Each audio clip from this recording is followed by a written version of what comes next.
扬起前方的路，命运在等我奔赴，穿越历练的远途。谁没有一身的热血起伏？不过把天赋阴雨灯火阑珊处。人生啊，哪会刀枪不入？对黑夜不屑一顾，何须锋芒来显露？偶尔绕一些弯路，就当活动筋骨。危难千钧一发，我挺身而出。暗涌上心间，我随机应变，只用双拳也不必一身凡险。暗涌上心间，又何惧深渊？不露声色，依然紧握手中拳。暗涌上心间，冷静理周全，先听心不照耀，无畏越天堑。暗涌上心间，若逆战难免，兵来将挡，水来土掩才稳健。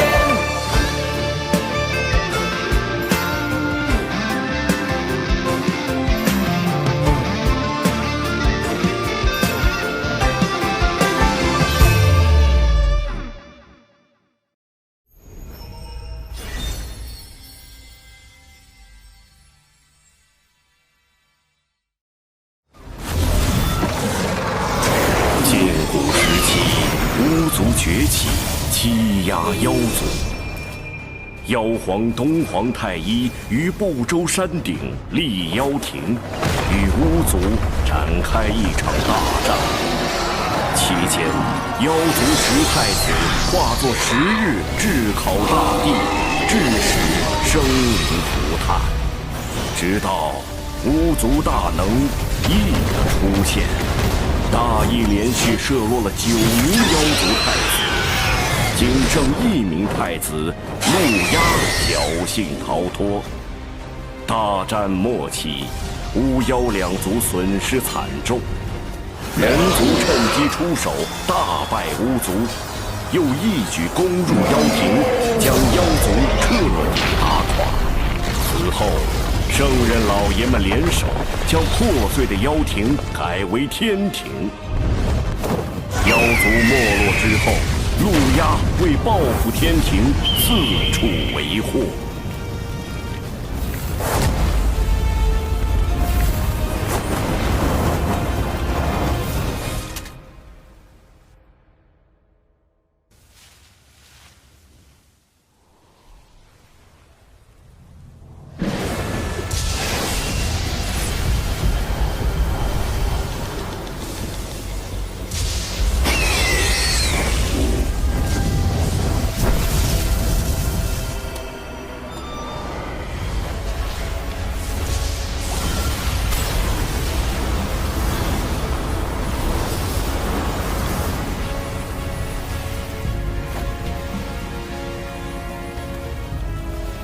失礼了，我这儿有个小小请求。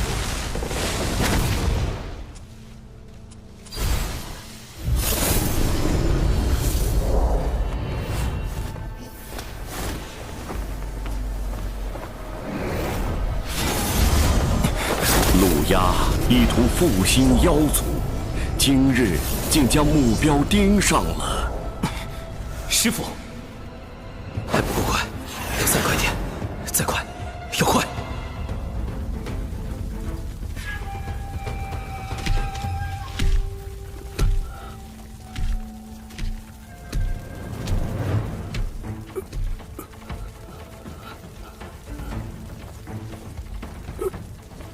今日就让你这天庭小仙成为我妖族复兴大业的垫脚石。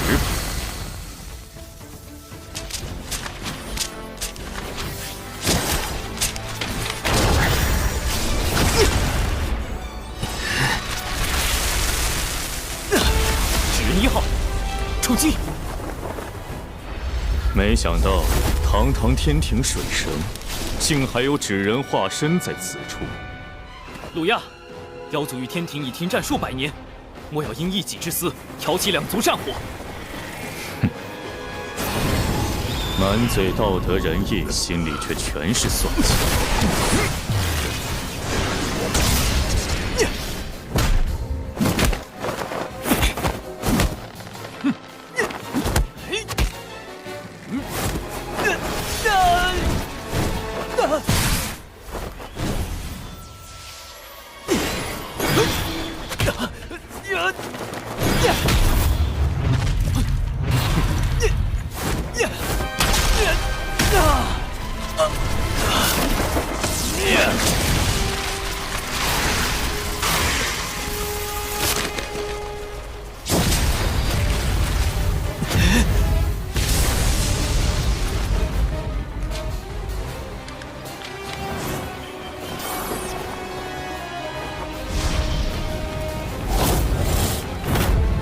纸人2号，出动！好在提前安排了纸人化身保护师。我的目的当然不是跟陆压拼个你死我活。纸人1号被毁，纸人2号的师傅一旦被追上，必定……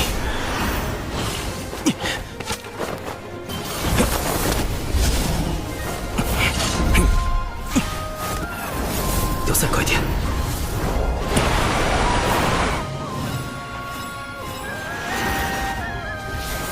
快点儿，再快点儿！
师父，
灵娥，你且记住，咱们道城名为渡仙门，开山祖师乃是当今赫赫有名的渡厄真人。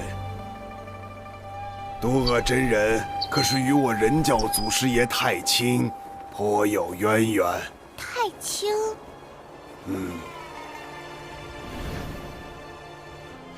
道门有3教，分别为人教、阐教、截教。太清圣人便是我们人教的祖师爷，与阐教的元始天尊、截教的通天教主并称道门三圣。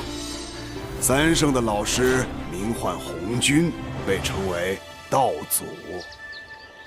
灵娥，今后你要好好修行，争取早日修炼有成，踏仙途求长生。师傅，您成仙了吗？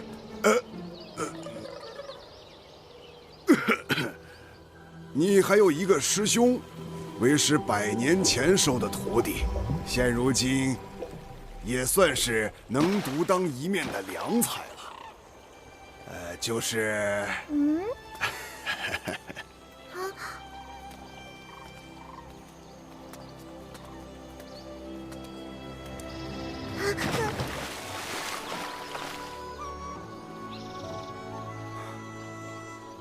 师傅，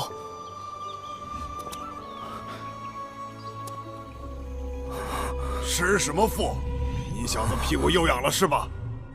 正儿八经的术法不学，又在水里修炼遁术。刚才的都是梦吗？也不见你修为怎么还在长。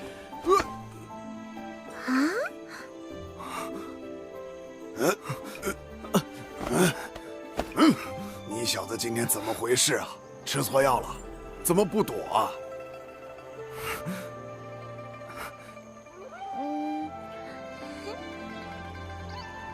徒儿只是觉得能被师傅打，也是一件极为幸福的事。正所谓忠言逆耳，良药苦口。李长寿，你这是找打！你给我站住！好好教训你一顿！你别跑！你这臭小子！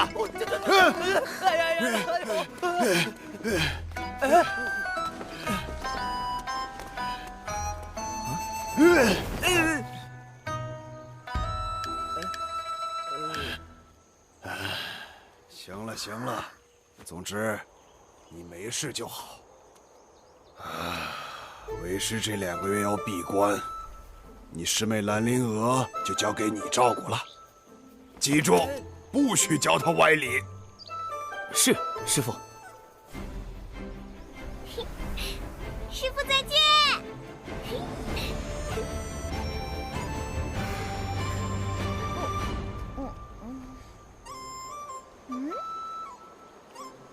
师妹，我是你的师兄李长寿。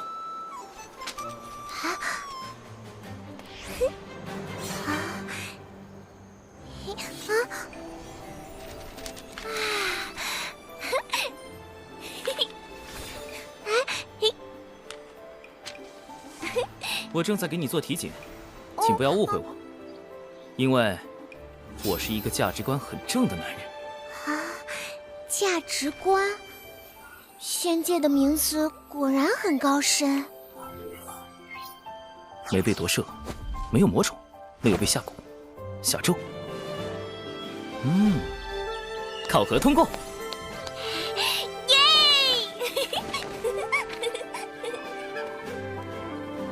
来来来，我先传授你几招。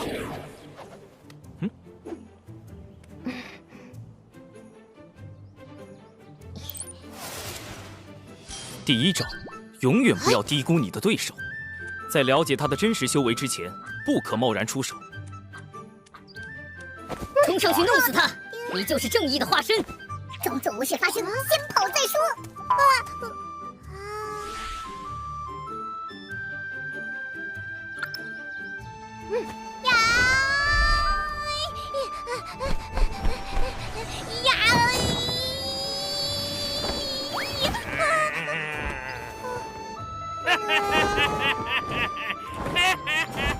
刚才你的对手使用的，就是我要教你的第2招，底牌，也就是你各种隐藏起来的能力。底牌越多，最后的反击也就越出其不意。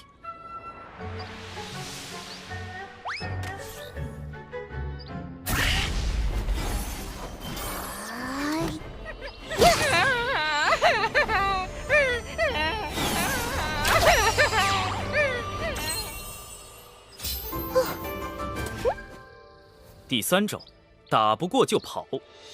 如果你预估下来，觉得自己打不过对手，不如先行撤退，另找高手相救。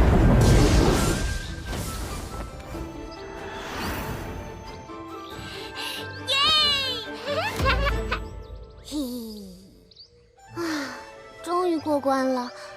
可是父亲教育我，路见不平应锄强扶弱。锄强扶弱固然好，但不可莽撞行事，需随机应变。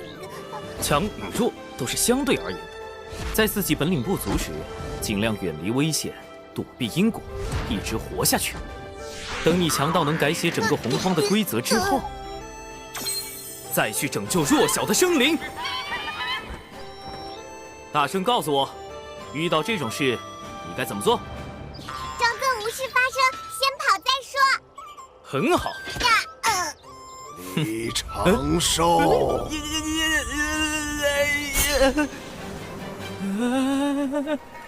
师傅，有话好好说啊，师傅。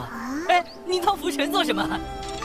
站住！有话说哎，没打着。饶命啊，饶命！师傅，哎，哎呦，师傅，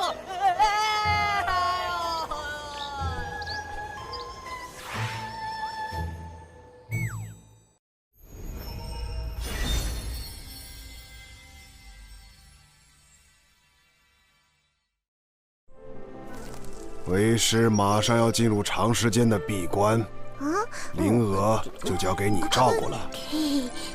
您不怕我教坏师妹了？为师不在，灵娥的确需要适当自保。师傅，当然，你那些歪理，为师绝对不认同。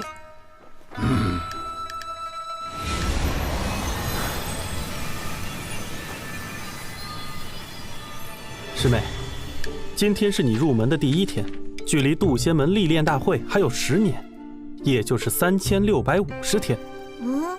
历练大会就是可以外出历练，提升见识。如果你去了历练大会，就能帮师傅和师兄一点小忙。想去吗？灵儿去，灵儿要帮师傅和师兄。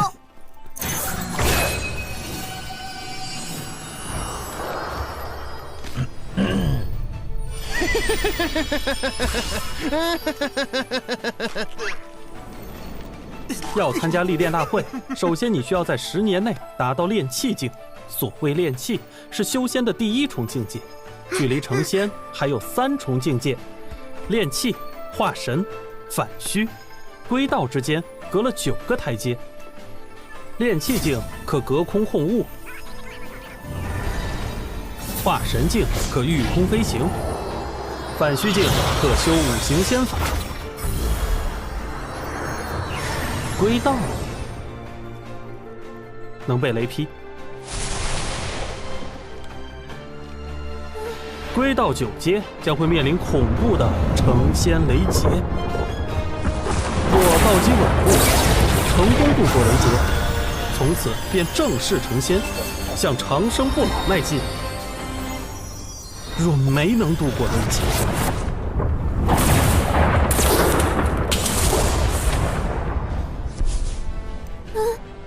生死道消，很有悟性。相比起雷劫，目前你更应该担心的是历练途中可能发生的各种意外。来，我们开始修炼吧。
参加历练大会的弟子来百凡殿集合。此次历练大会共有4处场所，凶险程度不一。众弟子外出时需谨记门规。各长老，开始吧。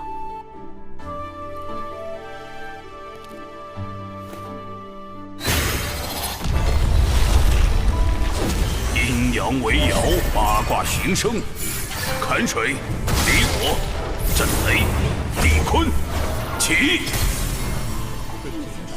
为方便遴选弟子，门内在坎、离、震、坤4个方位设置了关卡，分别对应东海之滨、中神州、南赡部洲、北距泸州4处历练，难度依次增加，众弟子需酌情选择。我们真的要去北周吗？北周虽然危险，但奖励也很丰厚。放心吧，师姐会保护你的。果然有北周。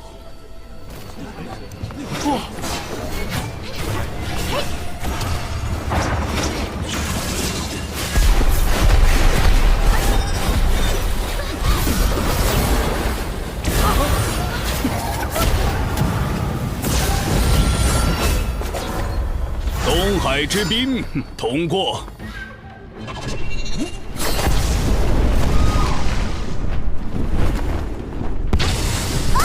中神州失败。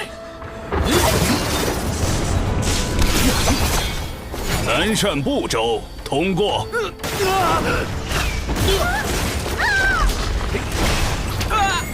北距泸州失败。师兄，用风雨术传音。师兄，据说东海之滨最安全，奖励最丰厚，要不我们去那儿吧？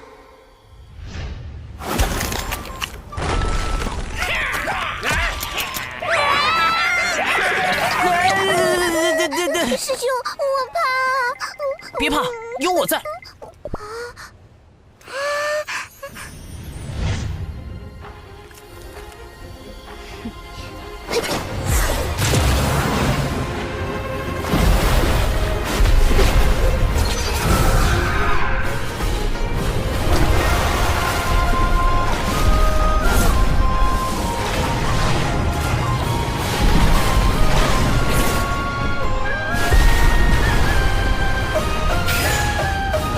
兰陵娥，东海之滨通过。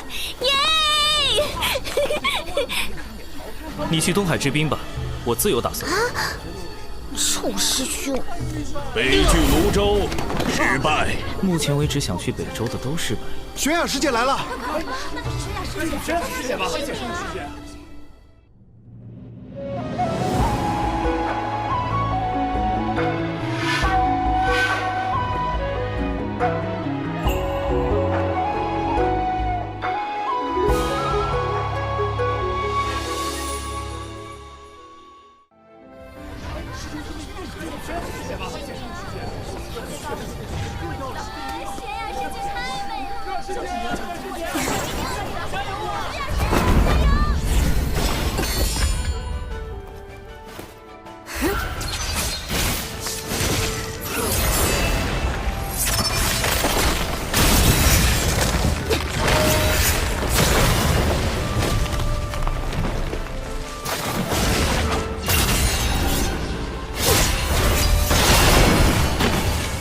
友情玄雅，北距泸州通过。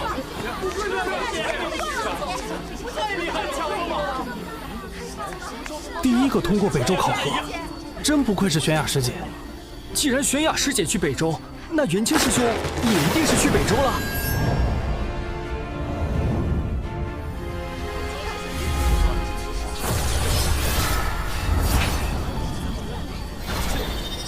元清，北距泸州通过。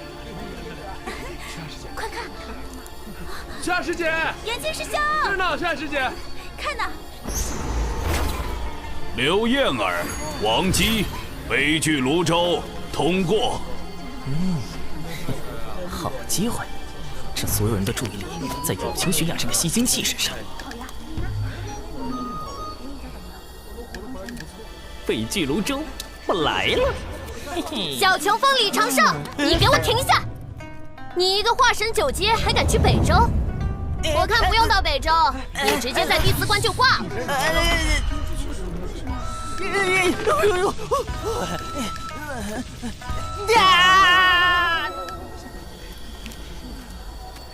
九九师叔，弟子要去北周寻一味草药，门内并未限制化神境弟子前往北周，还望师叔莫要阻拦。你师傅呢，让我盯着你别乱跑。但如果你真的那么想去，那这测试就得改一改。在我手上坚持1炷香，我就放你去。当然，我不会用我的本命法宝，你也不会有性命之忧。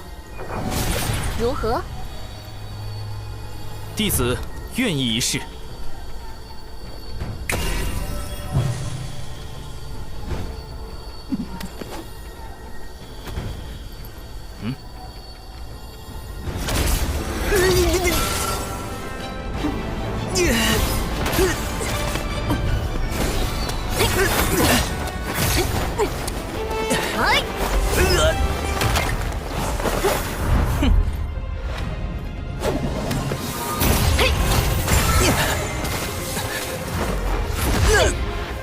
鹰盾，木盾，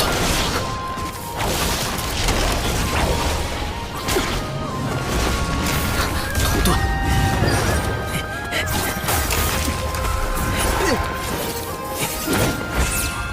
金盾，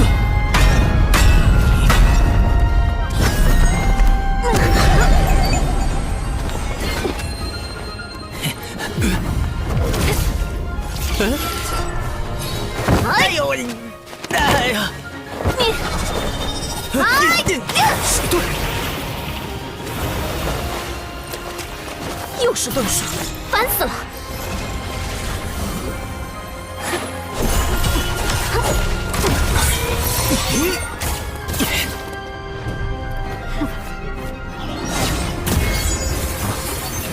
破天风单人剑阵，星罗密布，被这一周击中，几个月都别想下地。九九师叔出手也太狠了！游龙探云步，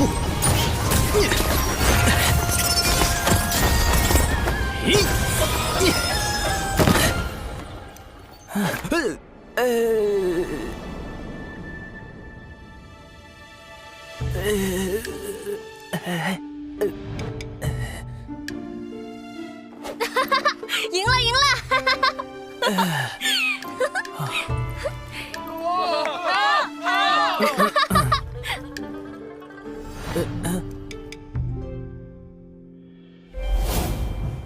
什么？你小子鬼花招可真多！我告诉你，北周可不是什么善地。你要是死在我队伍里，你那个废柴师傅肯定会跑过来哭哭啼啼的，想想就烦死。师叔不必担心，我已在遗书中承诺，绝不让师叔承担任何责任。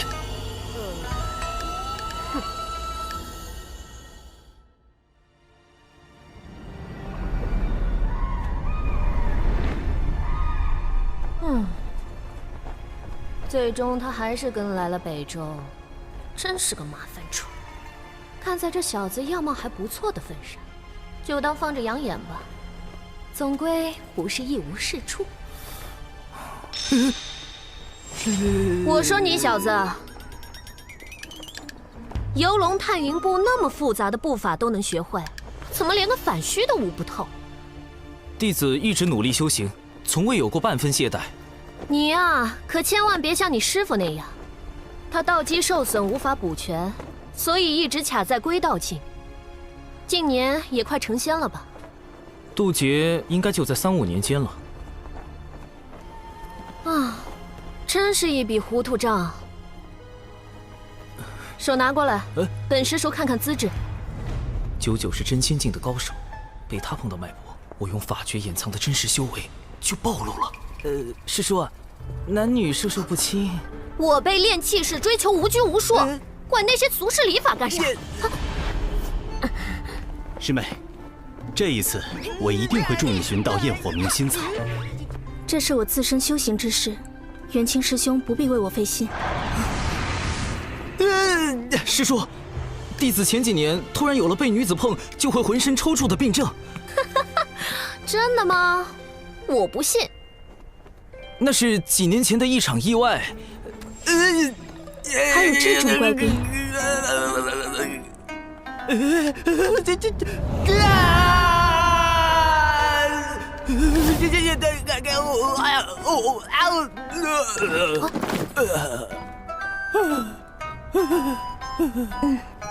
真的。友情悬崖，你不是冰山吗？混蛋！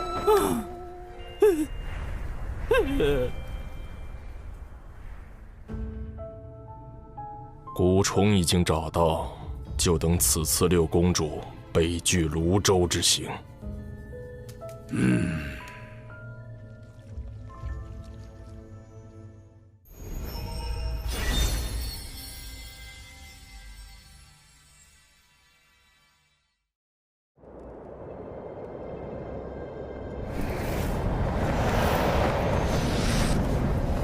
禁蛊巫妖大战时，天柱不周山崩塌，世间将再次归于混沌。人族圣母女娲联合道门三教的祖师爷太清圣人、元始天尊、通天教主，剁下一先天玄龟的四角做成天柱，护住了人间。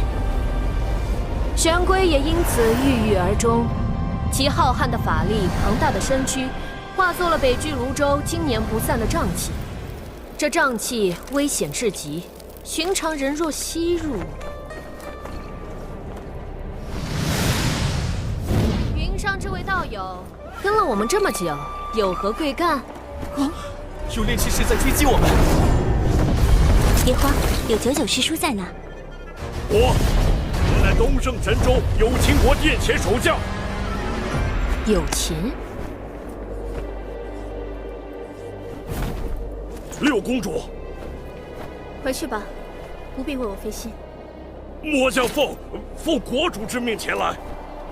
敌国近来蠢蠢欲动，国主担心他们会对您暗中出手，还请允许末将陪您出行。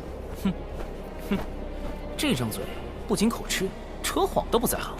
有秦国仙凡混杂，背后更有渡仙门撑腰，怎会突然遇袭？遇袭你不找渡仙门求援，反而大老远的跑来北周，这话真是破绽百出。玄雅师妹，北拒泸州到处都是险地，多了宇文将军，也能多个人照应。元清师侄此前就认识这位将军，我刚才并未听他自报姓名。回师叔，我与玄雅师妹一同长大，也一同拜入了渡仙门中，因此认识这位将军。他名为宇文灵，是玄雅的父王最信任的将领。原来冰山女和大暖男是青梅竹马，看来元清的俗世身份也不简单呐。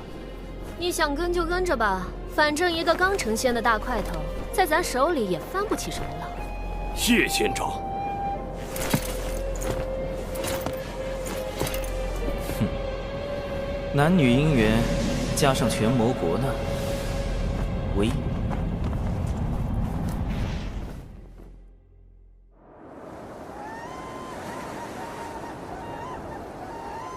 此次抵达东海之滨除妖，众弟子务必全力对战，不可懈怠。是。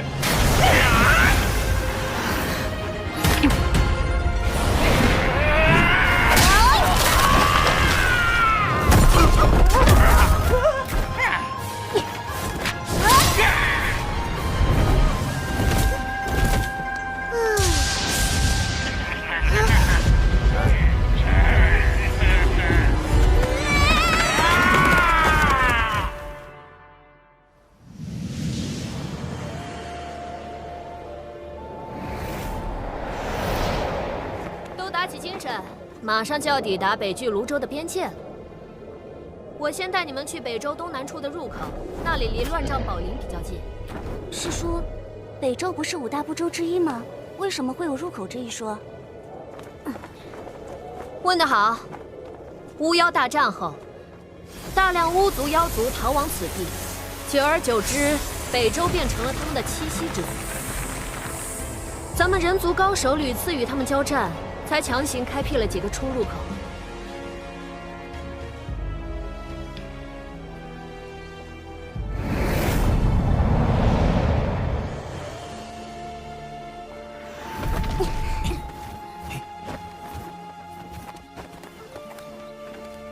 好了，你们先去附近的镇子买避障符和解毒丹，1个时辰后在这里会合。是。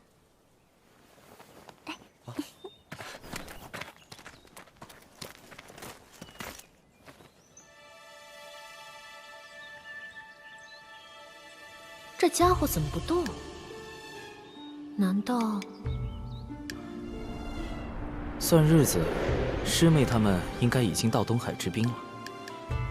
如果估计的不错，应该会给我惹些不小的麻烦，那就妙了。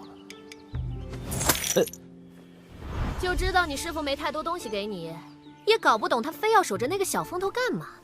快去买丹药吧，别磨磨唧唧。谢谢师叔，这些我都有。你有？你哪有？天上掉下来的？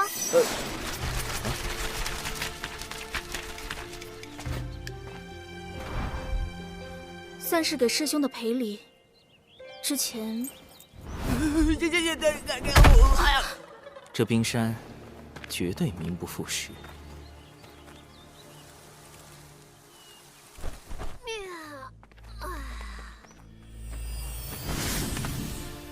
这是传信玉，若遇到危险就直接捏碎，我会前来救援。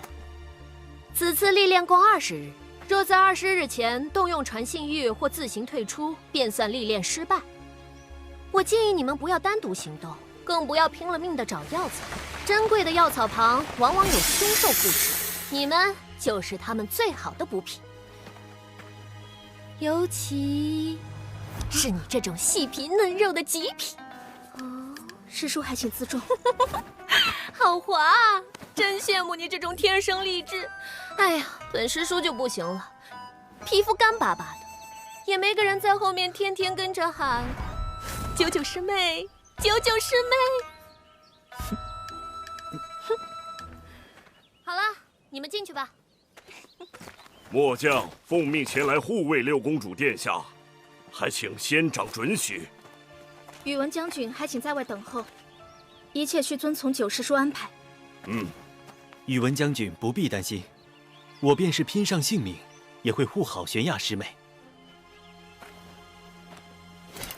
这俩人。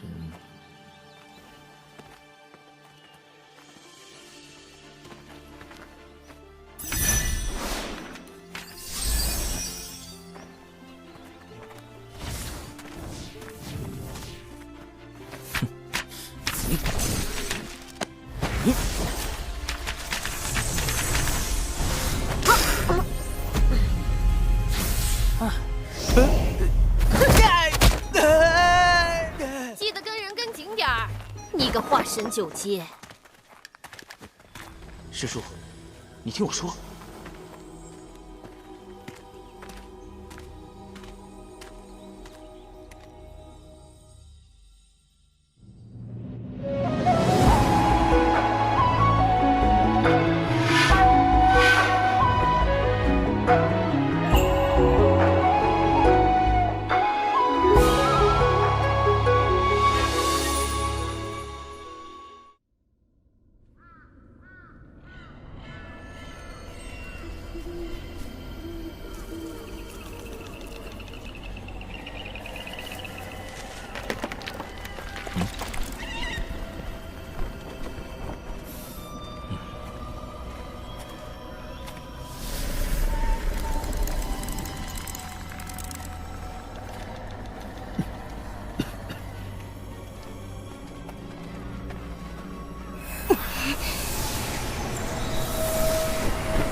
小心，有东西在靠近。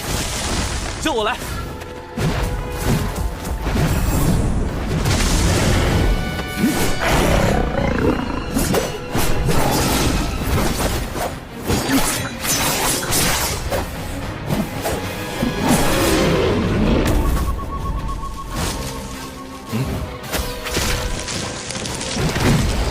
小心右边！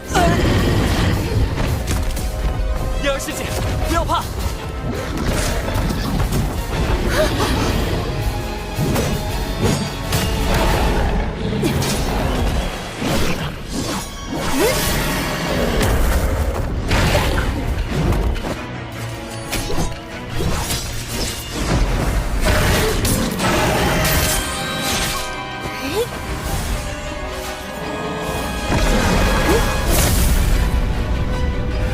九连离火镜，这个有情悬崖竟然修成了。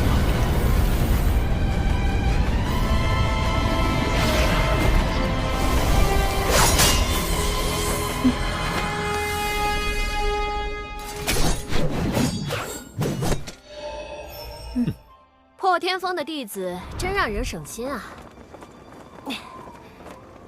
这下你放心了吧，大块头。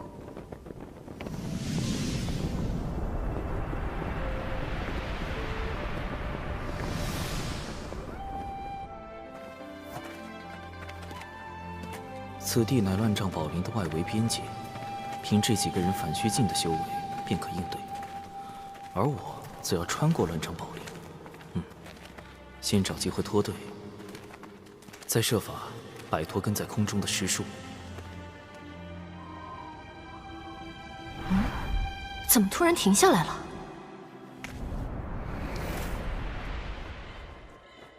我和玄雅师妹要找焰火明心草。王姬师兄陪亚儿师姐走另一条路。长寿师兄，你呢？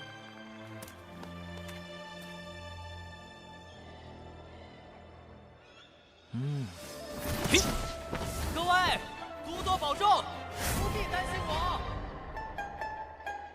这个李长寿随便跟一队不就行了？怎么还分成了3路？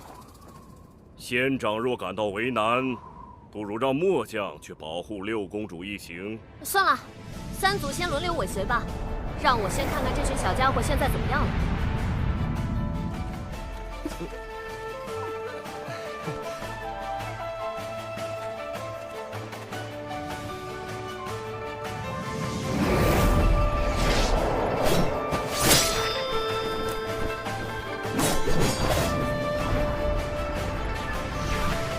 这2队倒是没太多事发生，也不知道李长寿这家伙如何了。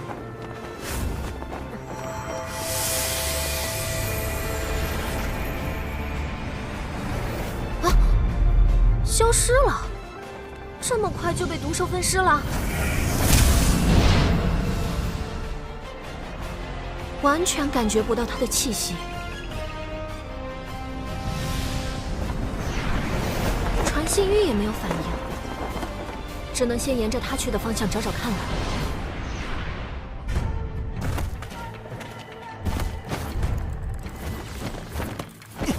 终于找到这小子了，居然已经跑得这么远，一个化神9阶的还敢往里横冲直撞，赶紧去找死啊！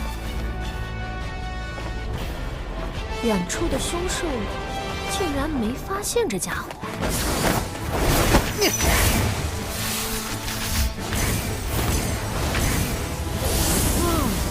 原来是用了影宗符屏蔽自身的气息。这游龙探云步还真是将他化神9阶的修为发挥到了极致。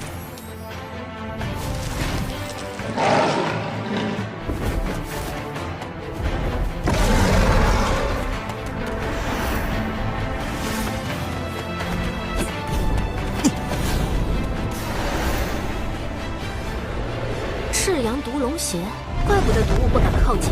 据传，1万年前赤阳毒龙已被龙族清理殆尽了，此物可是价值不菲啊！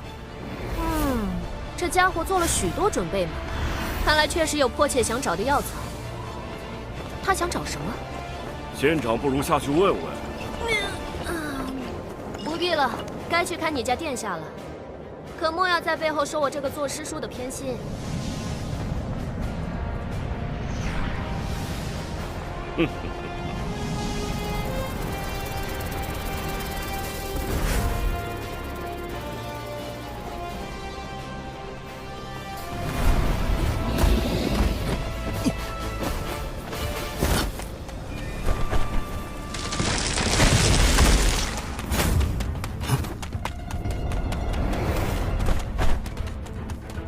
再往里走会更加凶险。若非已无他法，我也不愿来此。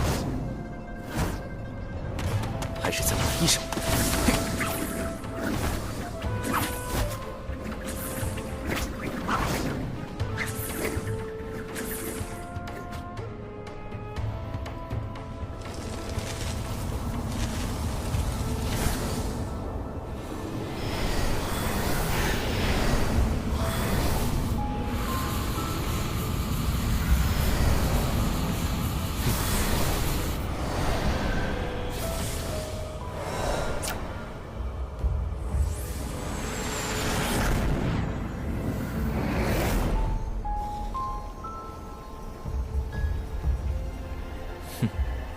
这就是蛛丝捕捉的杀意来源。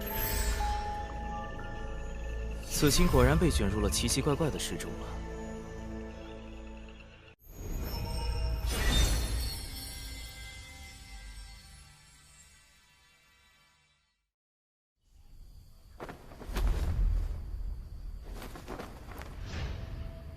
刺鸠那边已经开始行动，我们是时候对另外2个反虚境的下手了。昆龙阵准备的怎么样？布置完毕，绝对不会被渡仙门的人察觉。很好，此事关系到复国大业，必须让公子得偿所愿。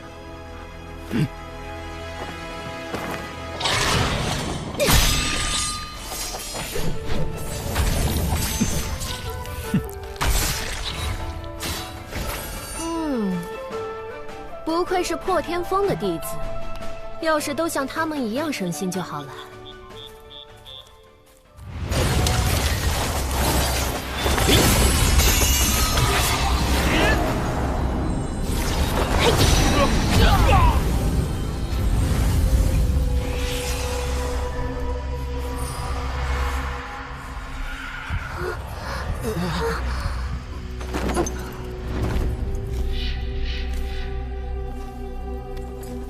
把他们带去昆龙阵。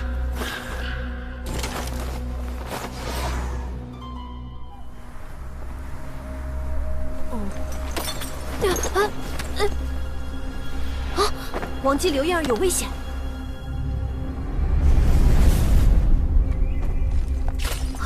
怎么元清那边也出事了？仙长，末将回去看看。好，分头行动。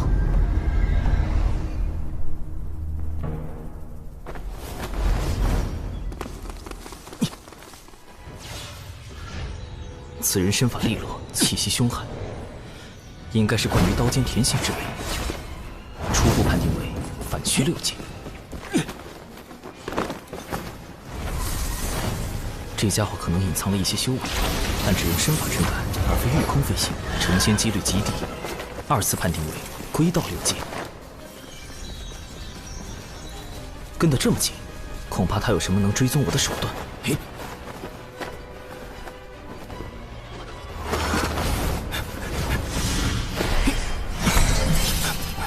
五行轮转，厚德化身，重着无阻，屠者在中。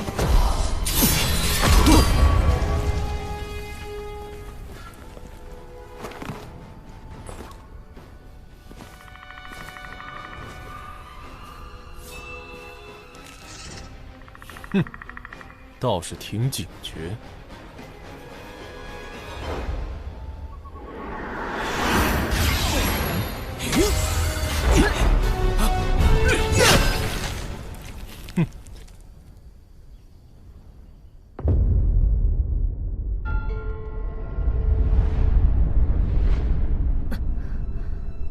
刘燕儿，王姬。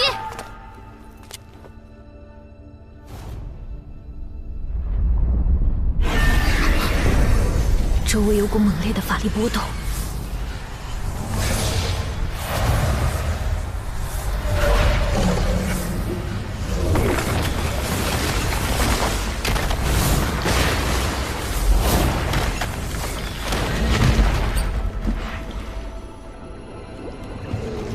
坎水为营，清浪滔天。破！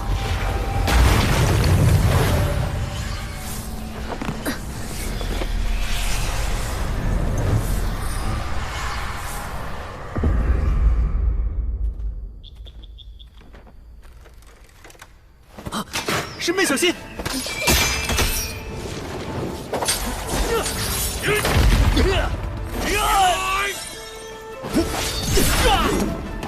师妹，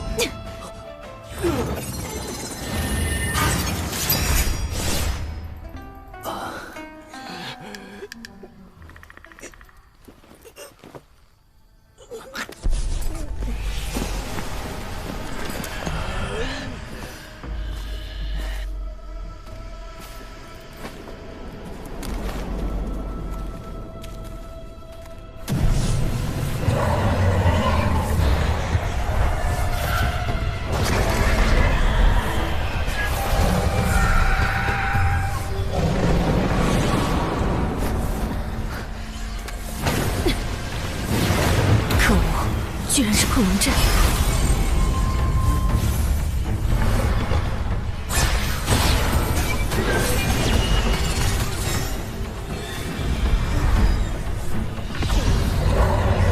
强行突破只会在迷阵里越陷越深，要出去，必须找到阵法的生门。修、生、上、度、静、死、静。生灵应该在这儿，不对，或许是这儿，不，那里也有可能。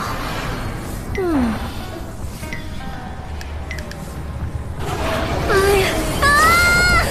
何方宵小，竟然用这种下流伎俩陷害本仙！有本事出来，跟本仙大战300回合！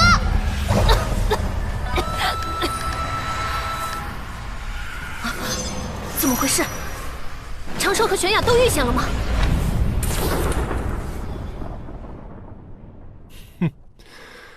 果然只是化神境啊！道门神通，减脂成人，不好，中计了！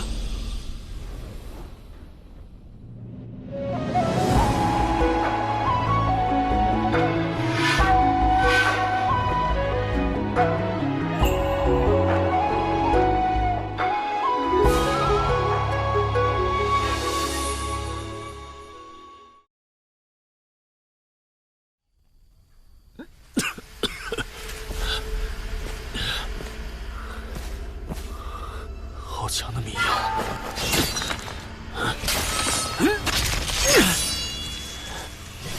小子藏到哪里去了？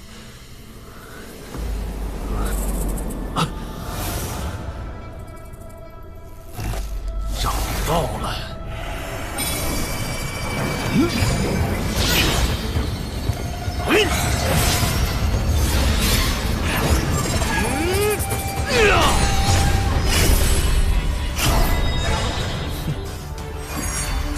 幻天宝伞，开！区区结界就想困住我吗？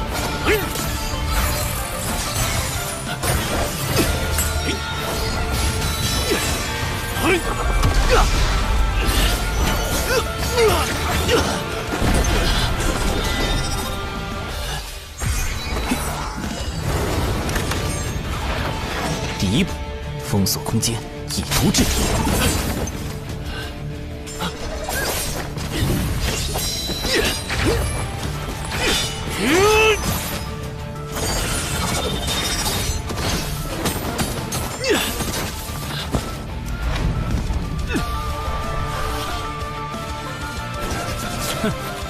小子，死期到了！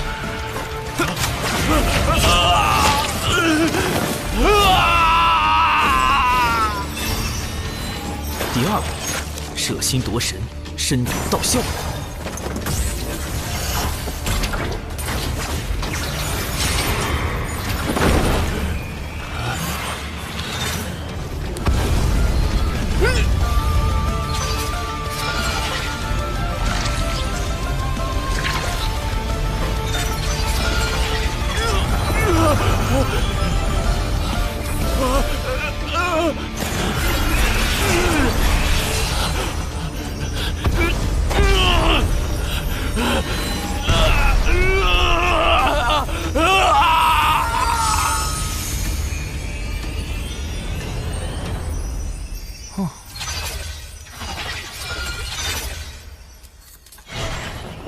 第3步，渡人往生，消灾祈福。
尘归尘，土归土，修行本是掠天地之灵气，如今也算归于自然了。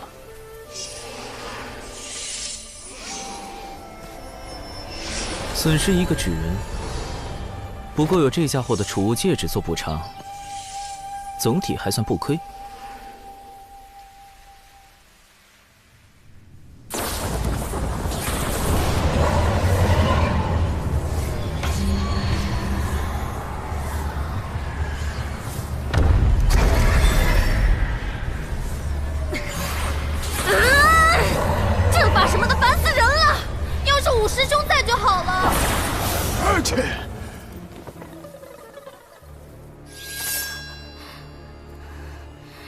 你们究竟是何目的？要怪，就怪你姓有情。竟然是你，宇文将军！哼，六公主大概忘了，100年前有情国灭掉了南赡部洲的数个小国，也灭掉了我的故国。我假意归顺，为的就是光复故国。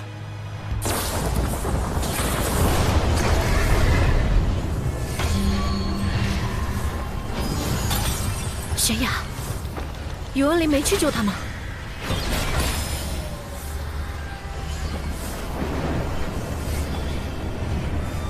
等等，我和那个大块头一分散，这个阵法就出现了。这么巧！师叔，你听我说，来路不明者始终有些可疑，不可轻信之。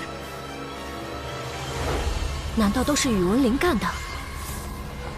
我从一开始就上当了。哼，让我看看你元神里的记忆。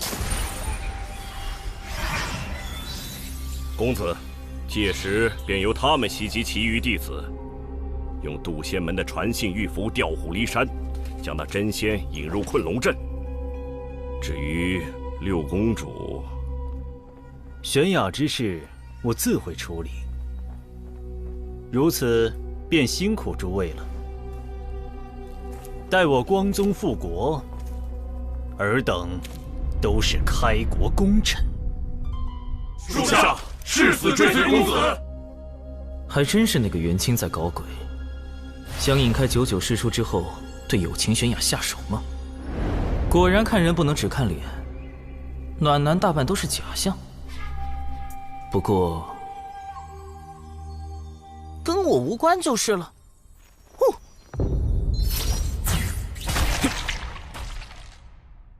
在满是毒虫的地方用它来追踪，的确是个妙招。元清大费周章设套，显然是不敢正面和99师叔交手，也怕得罪渡仙门。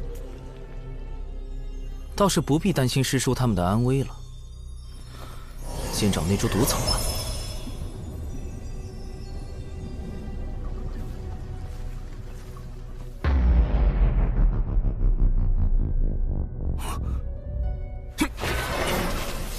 毒雨要来了，得抓紧时间搜查才行。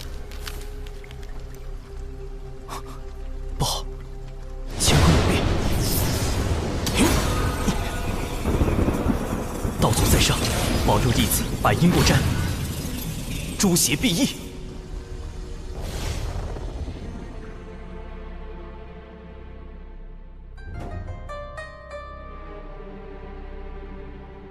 因果大道，从来半点不由人。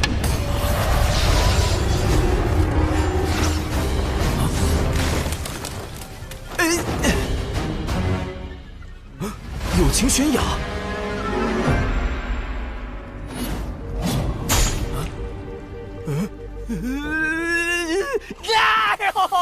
哎呦！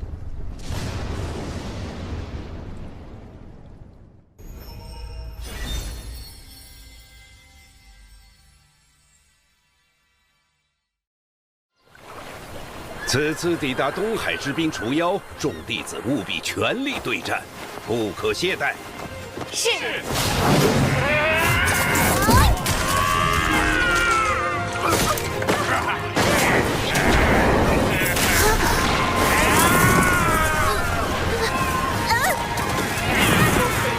师妹小心！不要过来！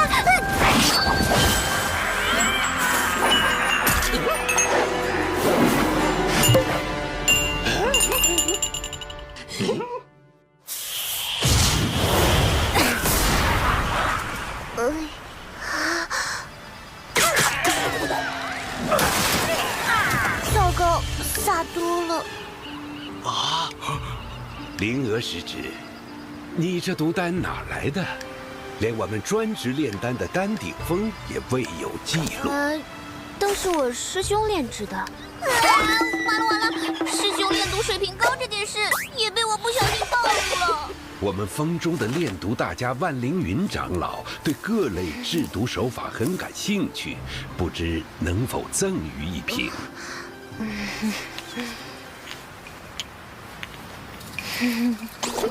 蓝灵娥呀，蓝灵娥，师兄这么低调，都被你给卖了。师兄，灵娥知错了。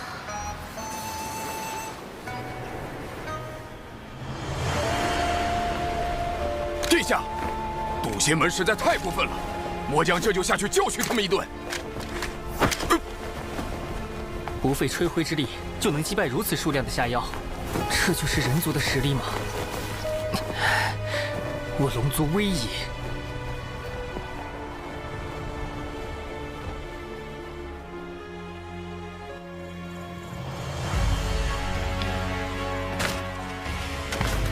竟然是你，宇文将军！哼，六公主大概忘了，100年前有秦国灭掉了南赡部洲的数个小国，也灭掉了我的故国。我假意归顺，为的就是光复故国。有秦国从未亏待你们，父王还曾说你是他最信任的将领。宇文灵，你枉费国主信任。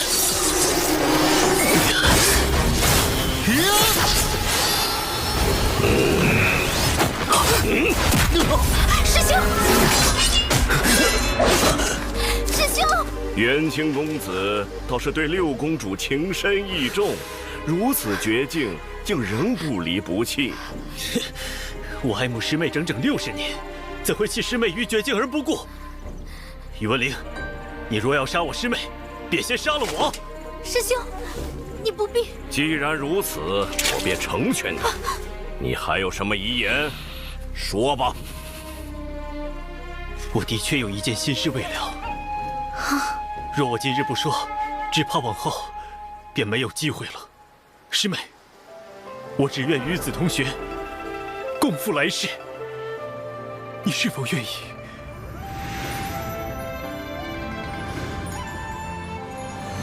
师兄，师妹。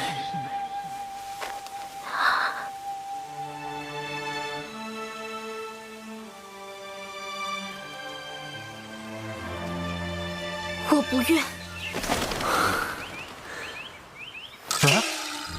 我不愿。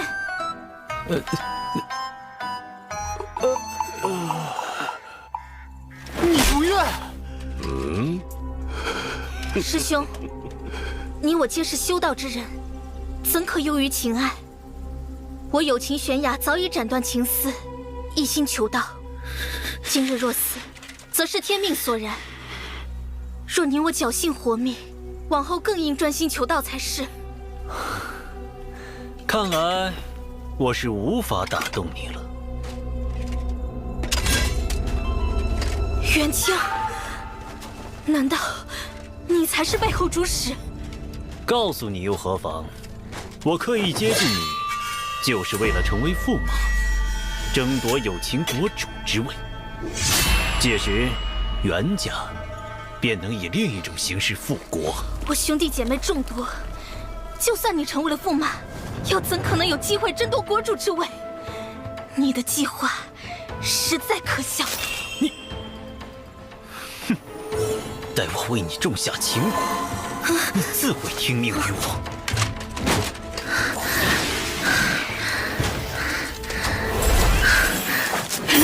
我已保服。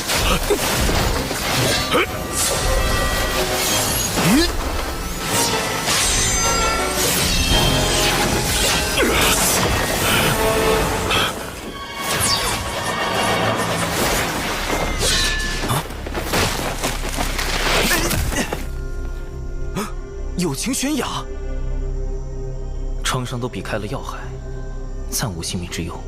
他应该是动用了什么逃命宝物挪移了过来。毒雨要来了，如果救他会耽误找毒草。师兄，快走！唉，相比起自家不省心的师妹，果然还是有情师妹靠谱得多。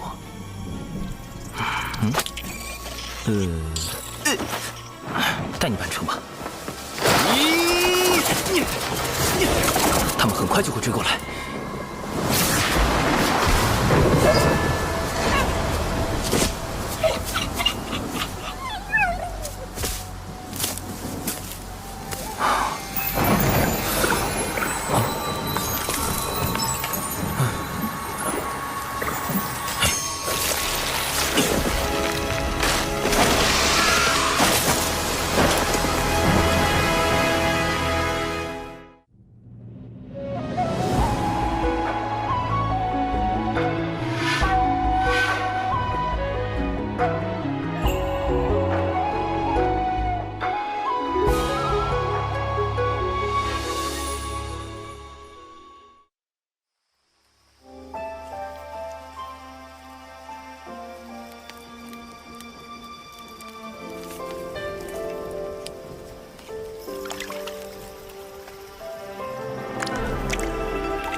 这里是……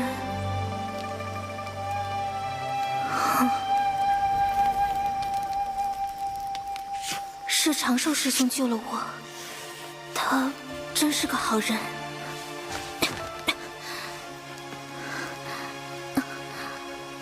这些伤口都是……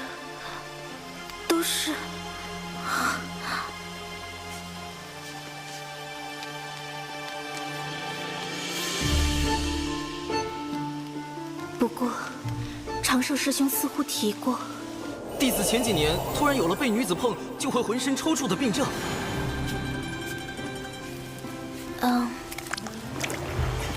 长寿师兄，你的病好了吗？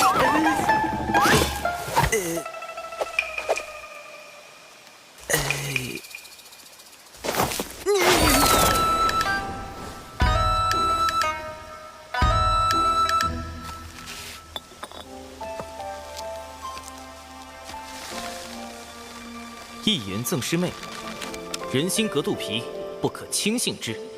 下附地图一份，可绕路离开此地。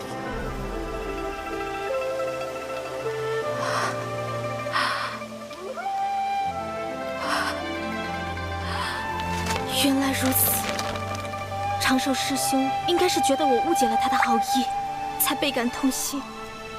长寿师兄如此仁善，有情悬崖，你怎可疑他？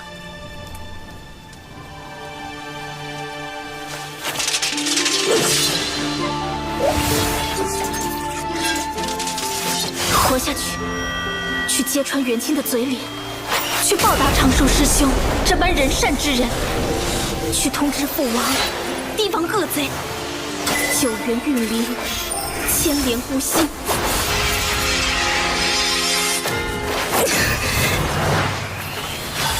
铸剑！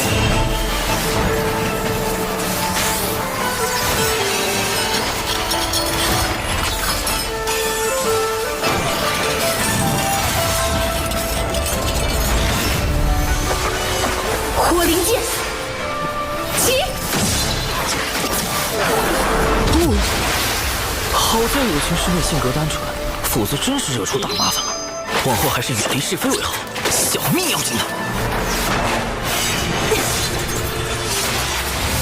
凭直觉判断，这边应该是西南方向。只要按长寿师兄的地图绕路，立刻躲开恶贼，一定要活着回去。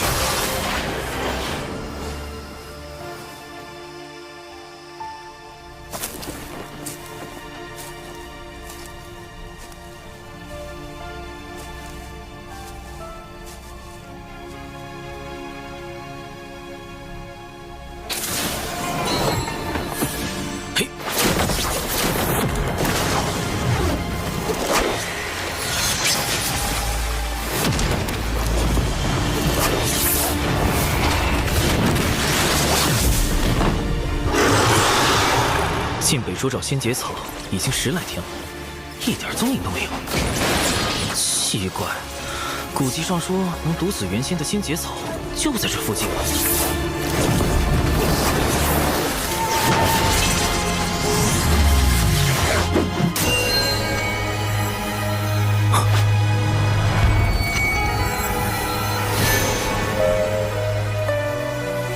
找到了，仙节草。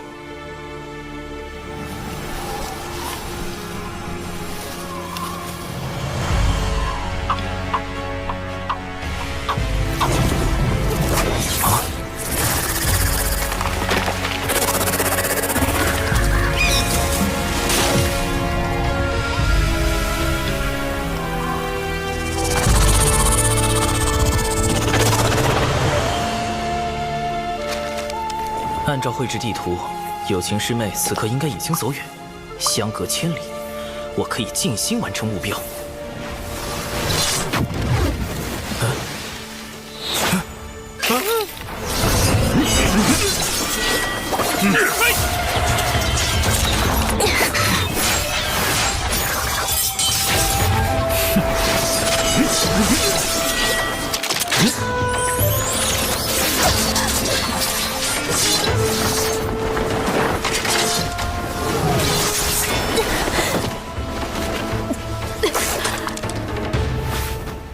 怎么又遇到他了？这个有情悬崖有毒是吗？干脆改名有毒悬崖吧！这里可跟我给他画的地图差了足足2000里。他是路痴吗？到底是救人还是救草啊？难道要我再犯一次大错？救人很重要，但成功后太高调，且仙节草会被那个大家伙吞噬。救草符合北周之行的目标，但有违良心。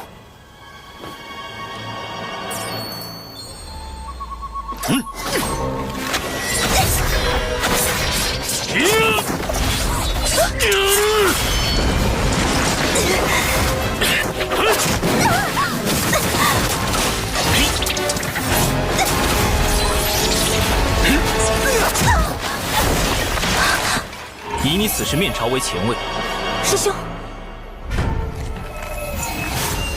退向正位，8尺距离，专注灵体。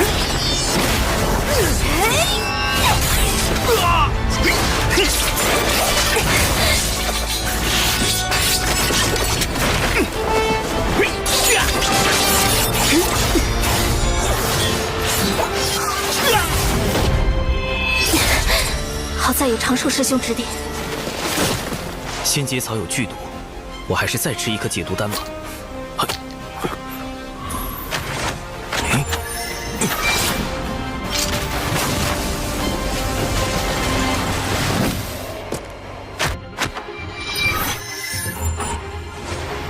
别发愣，引他们去悬崖。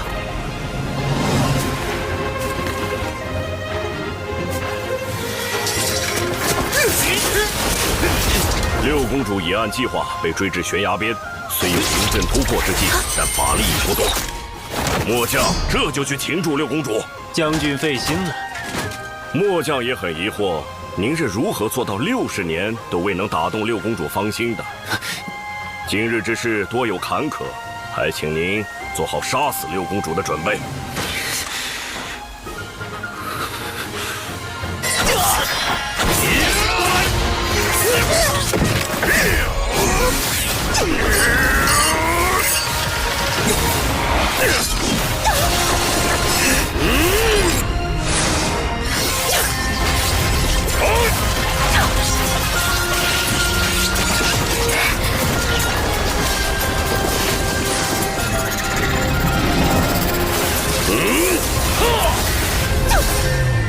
跳！火女炮！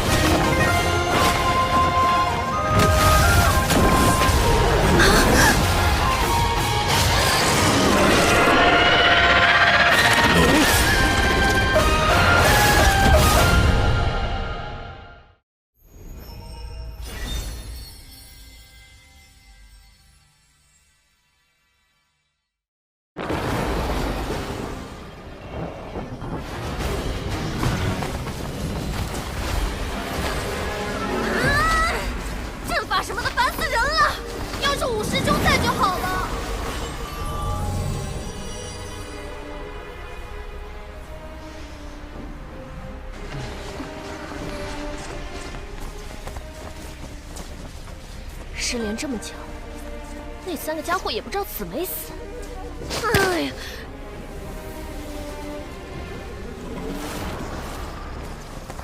小九，你可知罪？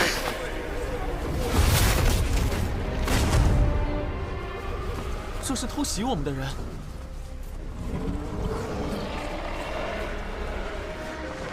破了困龙阵，一掌震碎了2个原仙的元神。这修为，难道是师父忘情上人来了？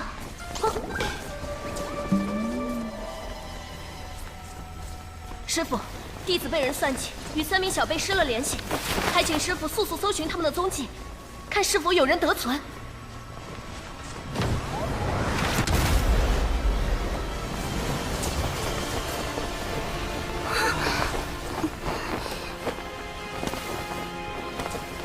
咱师父没来，是我，你足智多谋又英俊潇洒的五师兄九姑啊！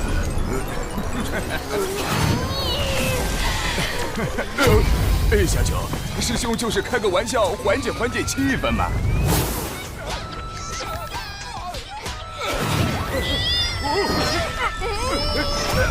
我尚未成仙，在北周难有施展，还请助我寻找徒儿长寿的下落。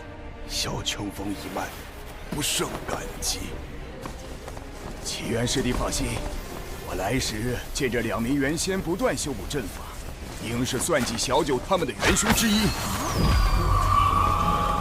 待我查看下他们的元神记忆，定能找到些线索。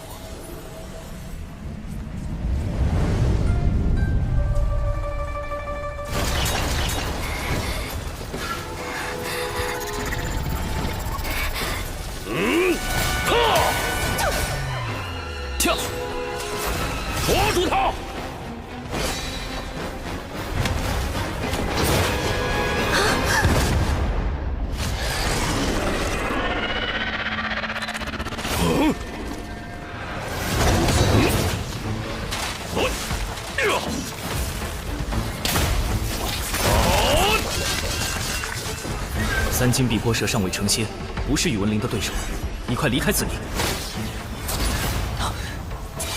元清的修为虽比有毒高出一小阶，但却不如有毒为重，短时间内两人难分伯仲。眼下得解决三金碧波蛇和宇文灵等人，拿到仙节草。继续速战速决，灭诸少死！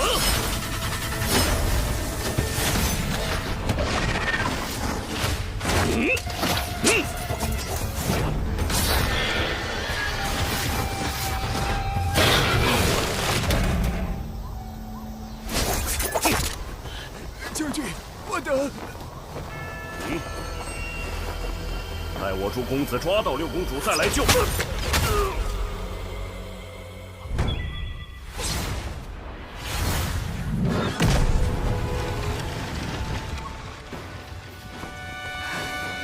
师妹，玄雅，只要你肯助我复国，我便放你离开。为善之人，何必不言？剑势无形，引风化刃。青莲开天，离火耀灵，以气御剑。空有剑势，却无力挡。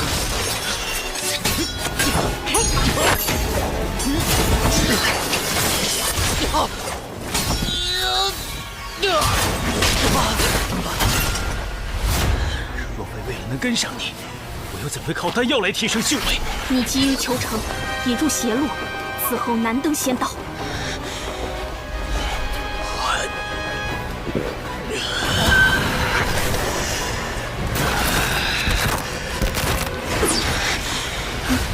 只要能抓到你，国大业便可成。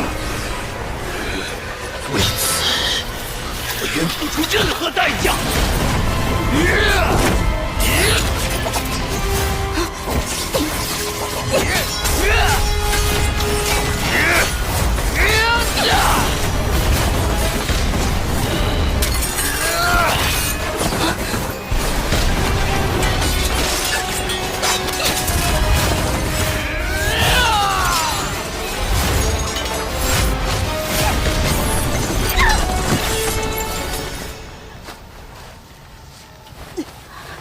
若你早就倾心于我，一切何至于此？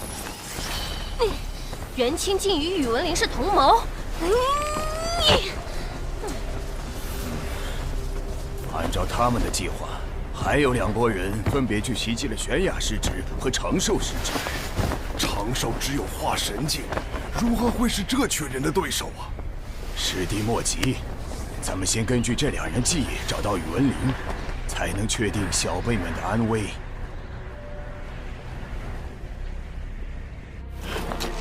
什么人？幻天宝伞，开！休想封锁此地！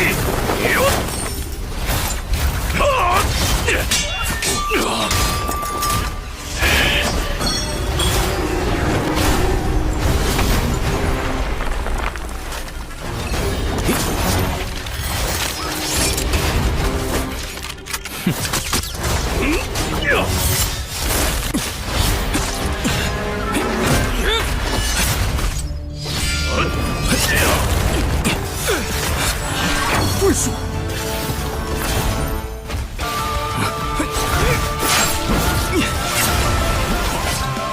功底不备，无穿佛骨。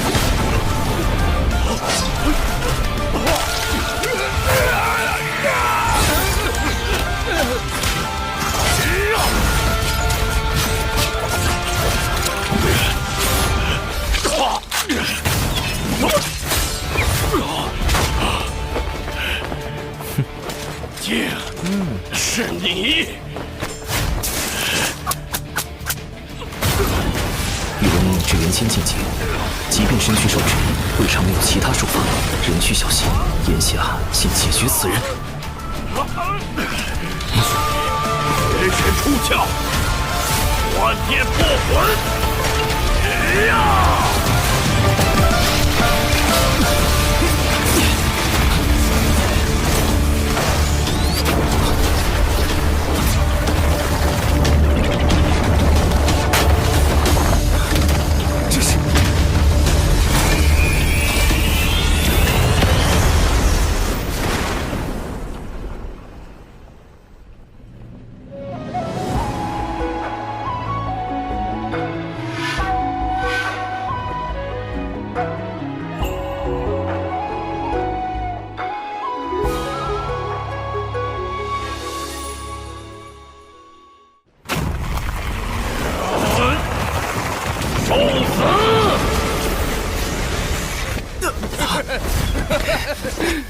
人尽三魂七魄，我也要拉你陪葬。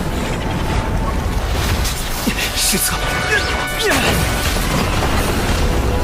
哪怕你法术与算计再厉害，但终究未成仙。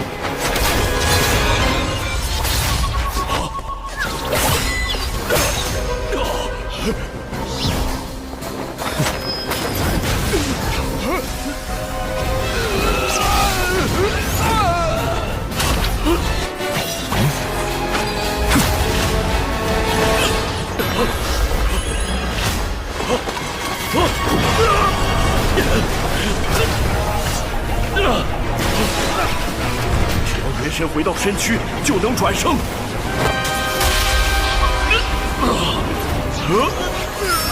真元锁神，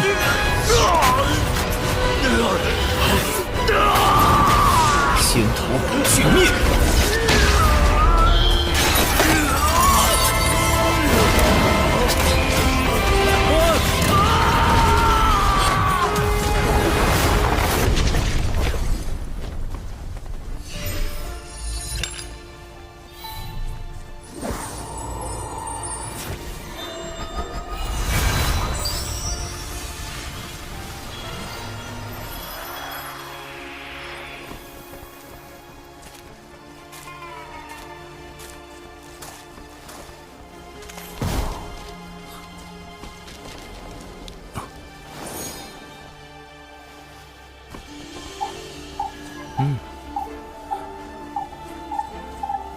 元神碎片在摄神珠内很快就会消散，危机解除。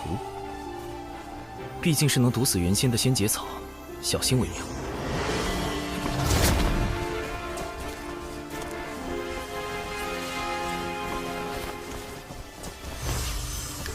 采药不绝种，福元免损折。总算到手了，还剩最后一步。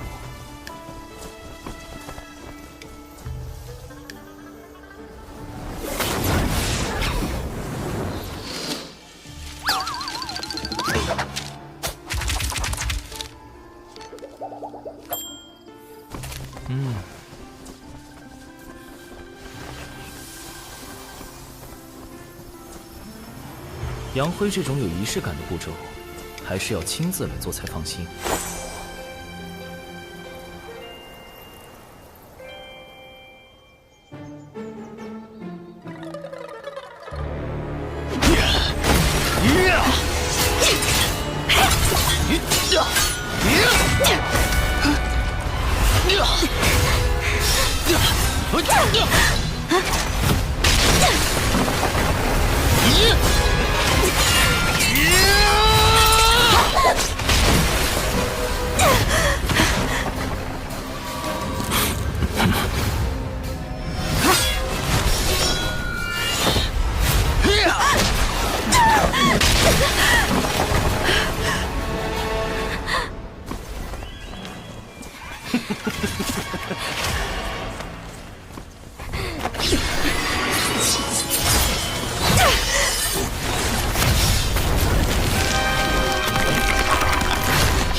下手之精准，为什么不抵抗？哪怕心恶如你，也会有一丝忏悔吗？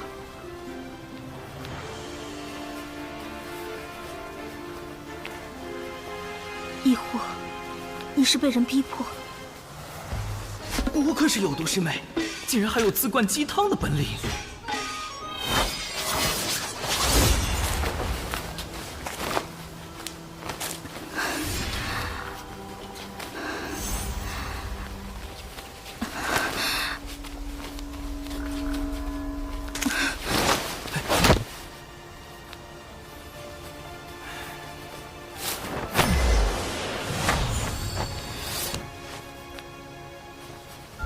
灰就不养了，否则反倒不好向门内解释。接下来得和有毒对好口供。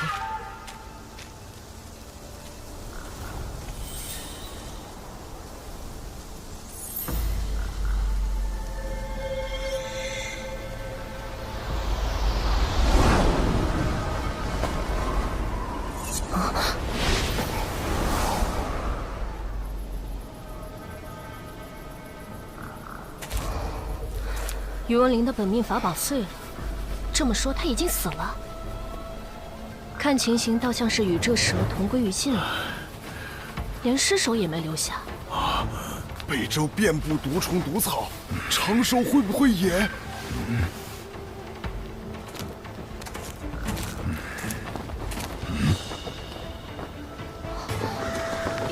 元清也死了。致命伤是破天风秘法九连离火镜造成，是玄雅下的手，此地也只有他们两人打斗的痕迹。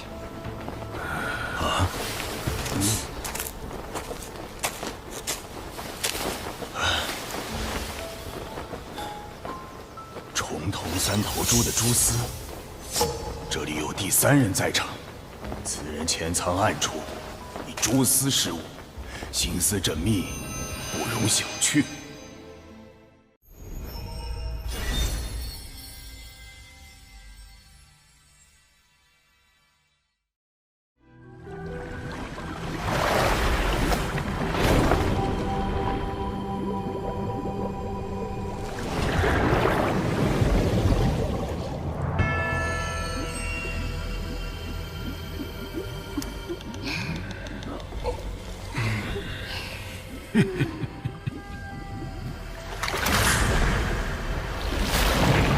龙王陛下，古仙门弟子欺人太甚，擅闯东海之滨，还损伤我军大半下药，请陛下为我等讨回公道。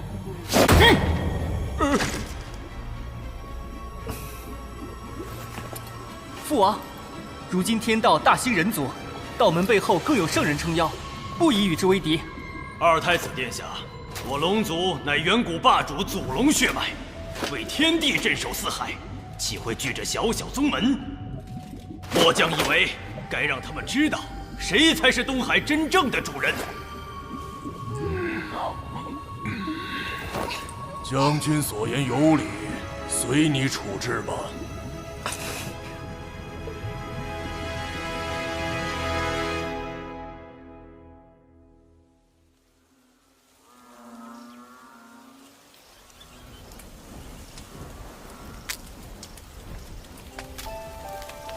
此次幸得师兄相救，我才能躲过元清与宇文灵的围杀，留得性命。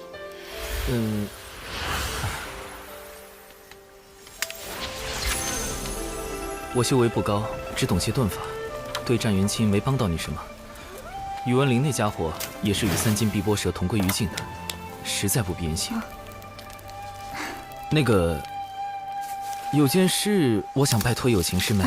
但凭师兄吩咐，玄雅万死不辞。没这么严重，是我素来怕麻烦，不想引人关注。烦请师妹回禀师长时，不必多提与我相关之事。绝对不要把我扯进风波里，低调才能躲避因果。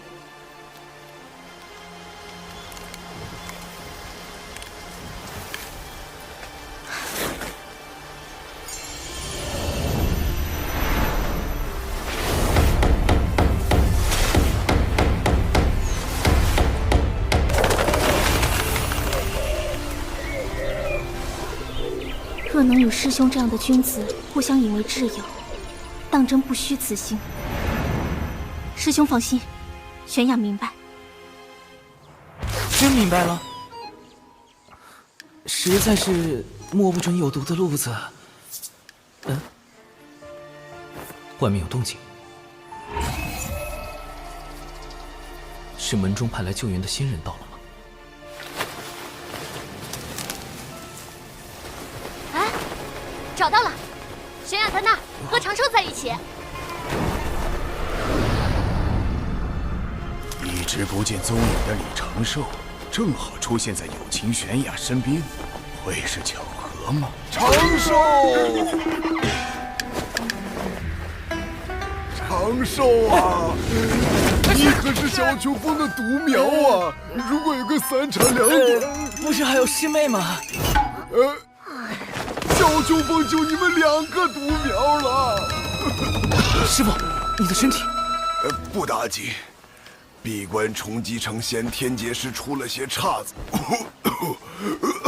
师傅的道基损伤太重，保住性命已是惋惜，如何能抗过天劫？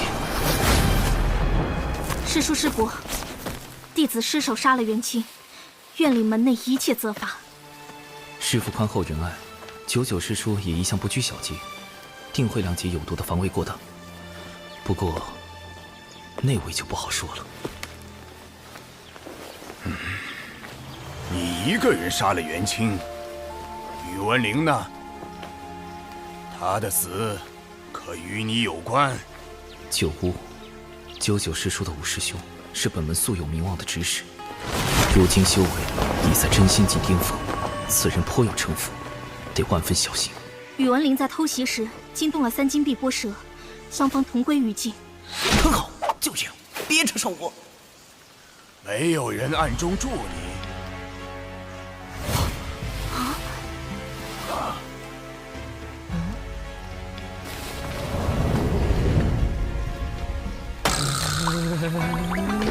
此事与长寿师兄无关，他只是见我被围攻，用遁术助我脱离危险，一切都是弟子的错。有毒，快住嘴！越描越黑了喂！长寿师侄不为他辩解吗？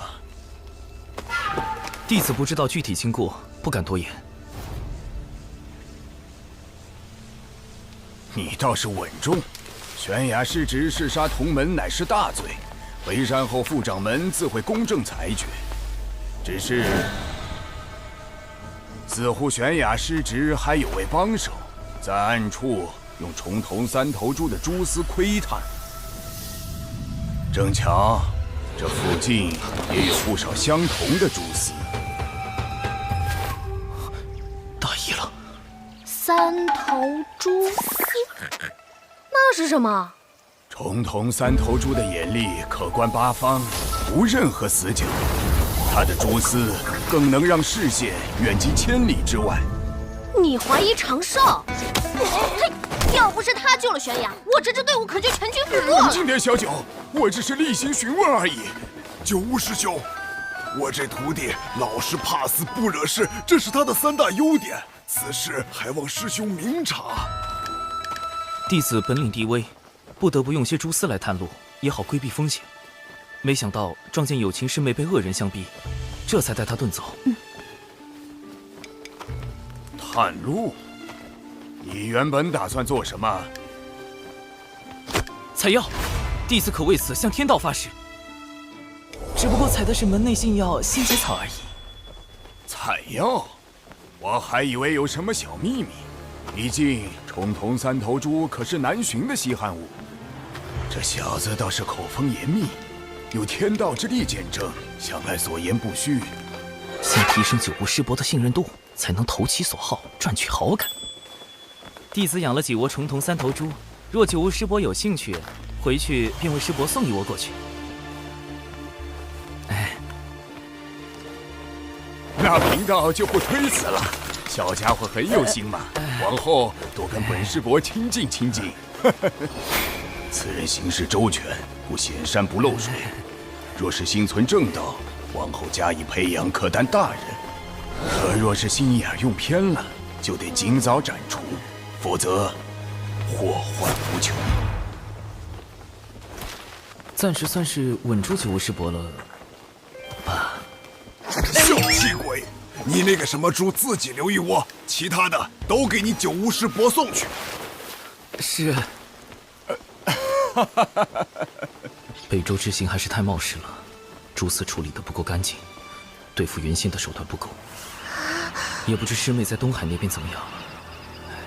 我就说长寿是个好孩子嘛。嗯。哦，对了，齐元师兄帮他看看病症吧，好像落下了心魔。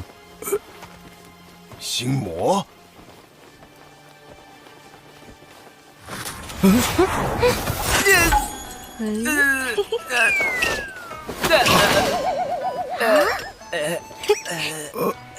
我去，这小师叔又读了什么？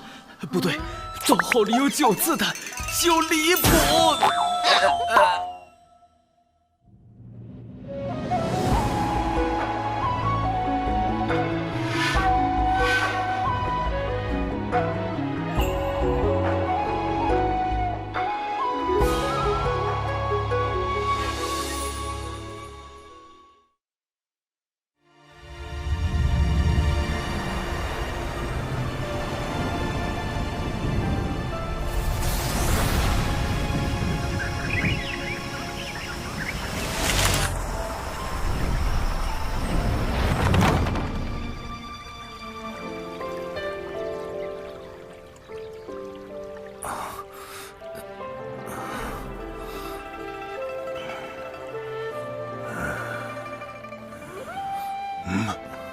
师傅，我们这是回小雄峰了。此次历练，你的心境出了些问题，好在并不严重。幸亏师傅还未成仙，探查不到我的真实状况，尚能糊弄过去。门内听闻历练之事后，打算如何处置有情师妹？副掌门体谅玄雅失职是被奸人所迫，只惩处他闭门思过2年。师兄，你受伤了。让你照顾师兄，不是吵扰他。这几日好好休养，稳扎稳打，才能平和心境。如此也好让为师安心闭关。师父要继续冲击成仙天劫了吗？为师乃是门内中锋唯一没有成仙的峰主，实在无颜面对小琼峰列位师祖啊，总得在寿元耗尽前全力搏一把。都说天劫一刀，生死两判，万一……自古求仙渡劫，谁都不敢说有十足的把握能在天劫中活下来。能度过天劫的修士只有1、2成，更何况师父早年道基受损，修为本就不太稳定，身患更比寻常修士弱了1倍，就这样渡劫，完全是必死之举。若为师撑不过天劫，小琼峰一应事务就交由你们打理了。师父，我和师兄一定会照看好小琼峰，你安心的走吧。嘘！呸呸呸！不准咒为师，万一真的死了怎么办？哎呀，年纪大了，刚才说什么来着？反正为师闭关去了。师兄，师父他……我们得帮师父渡过天劫。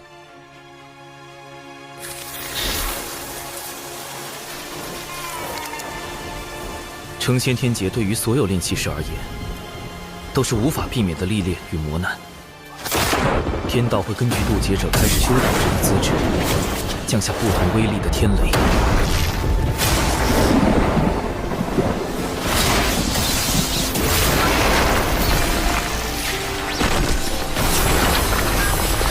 成则飞升成仙，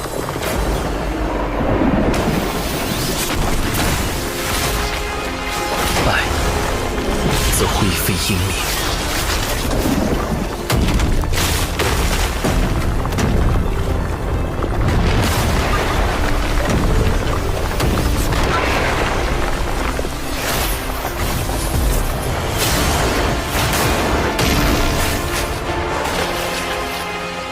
这么恐怖的天雷，师父能扛过几道？按照师父目前的状况，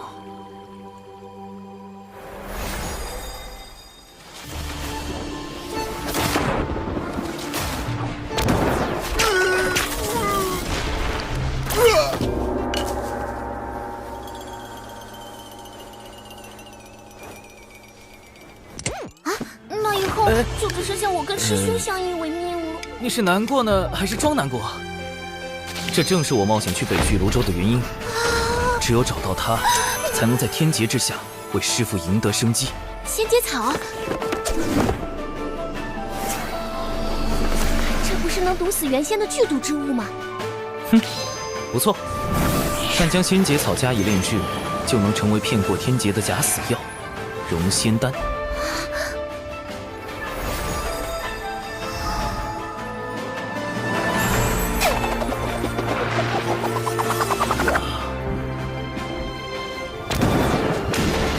理论上，渡劫者扛住第一道天雷，自身便会产生一缕仙灵气息。若在这时服用融仙丹假死，冰解肉身，就能躲过后续的天雷，化作浊仙。虽然神通不如正常元仙，但寿元相同，还能继续向上修行。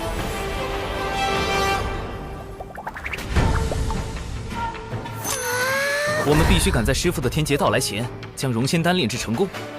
这样，师父存活下来的几率就有98%了。哇，师兄真厉害！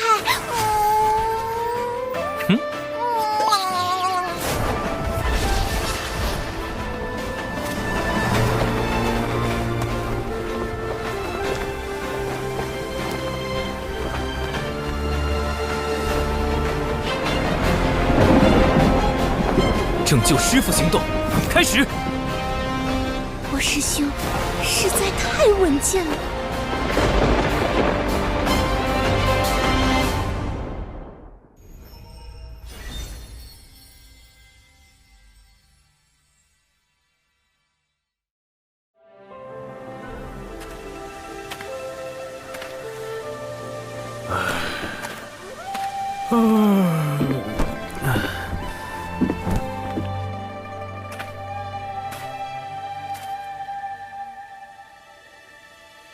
师父最近出关的频率好高啊！闭关都如此困难，渡劫只会更加危险。我们要加紧炼制融仙丹了。师父那么固执，要是知道我们炼制禁药帮他渡劫，所以不能让他知道。不仅是他，门内所有人都不能知道。等丹炉一事解决后，我们便要在丹房外布阵，防止泄密。丹炉？师兄，你不是有一个吗？那个丹炉等级太低，不足以炼制融仙丹这样的高级毒丹。据我调查，丹顶峰的万灵云长老有一千毒百金炉，最合适不过。万灵云，好耳熟的名字。万灵云，毒经一书的著作者，精于炼毒，据说平日不近人情，且极其吝啬，难以结交。我们峰中的炼毒大家万灵云长老对各类制毒手法很感兴趣。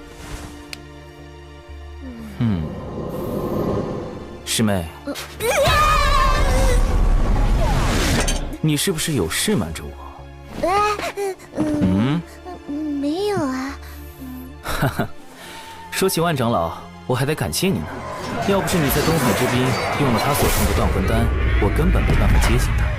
那当然，我可是把你给我的断魂丹都用光了，同行的弟子都被我惊呆了。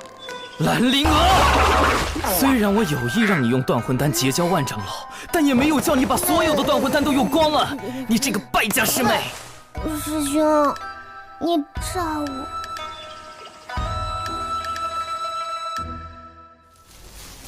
师兄，万长老来啦！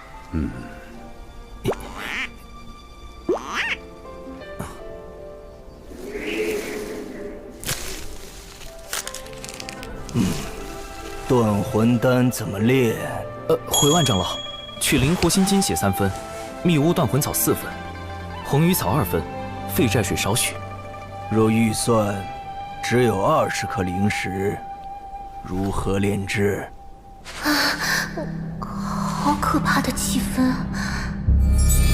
终极令色等级考试，应试技巧1：寻找共性，降低心防。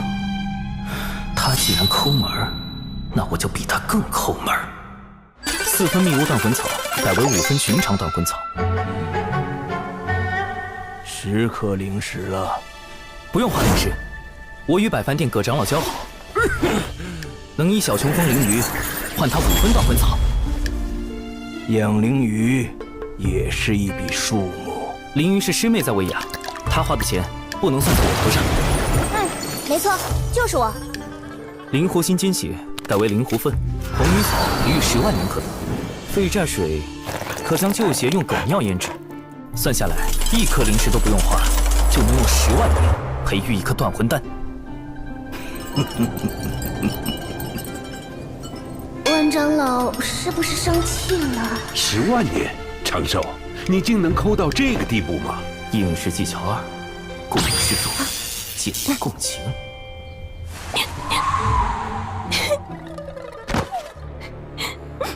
灵儿从不知师兄竟然这样节俭，想到师兄用旧丹炉好不容易为灵儿炼制了断魂丹，灵儿却在东海之滨肆意挥霍，都是灵儿的错。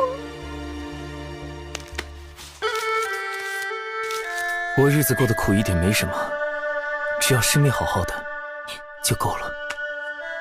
师兄，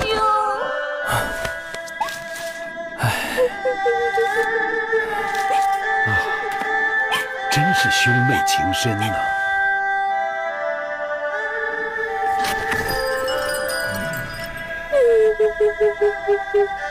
万长老一句话都不说，不会是看穿了吧？保持冷静，随机应变。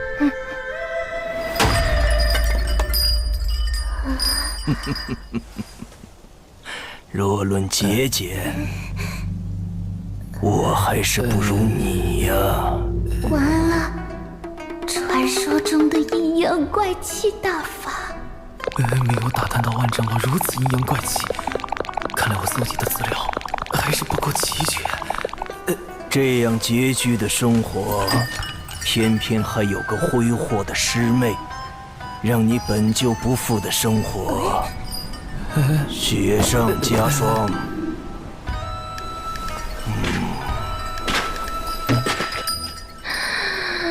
完了完了，千毒百金路无了，师父也无了。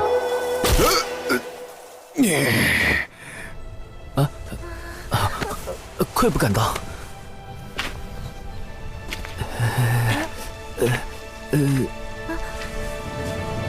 万长老这啥意思啊？不知道啊。到底什么意思啊？这就是千毒百金炉。没想到我们真的打动了万长老。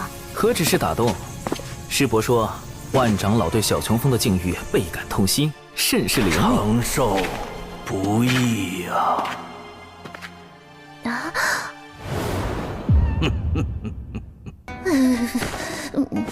好了，也该让你看看千毒百金炉真正的模样。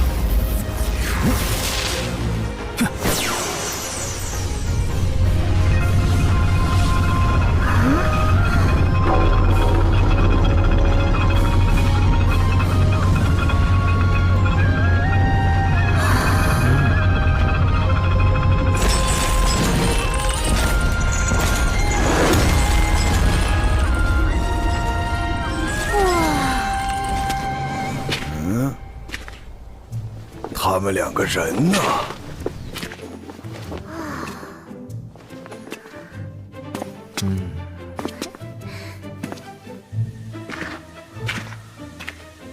你浪费毒丹，该让你长点记性。11、12、13。师兄，人家看不动了。1。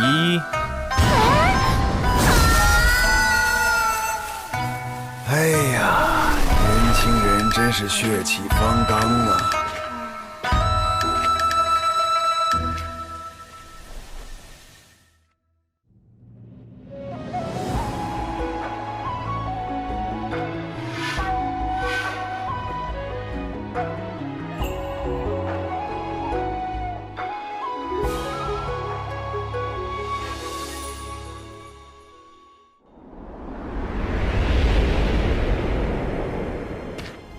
体复合型组合大阵？这是我精心筹备了60年的原创阵法，与洪荒主流阵法横向分布不同，此阵纵横交错，环环相扣，甚至可以对付真仙境的仙人。师兄，阵法的威力不是与布阵者修为有关吗？我们都不是真仙，怎么困住他们？所以需要一个真仙相助，最好还是一个不同阵法的真仙。99，真仙境，不通阵法。破天峰忘情上人的9徒弟，与其师兄师姐合称9字9仙人。99就是被其中的9无9师这对道侣带大的。从同门成为道侣。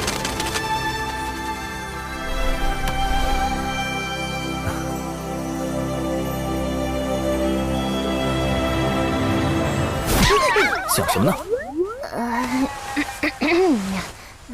？9无，本次行动的重点攻克对象，在北周时他就对我起了疑心，贸然去找99，必定引起他怀疑。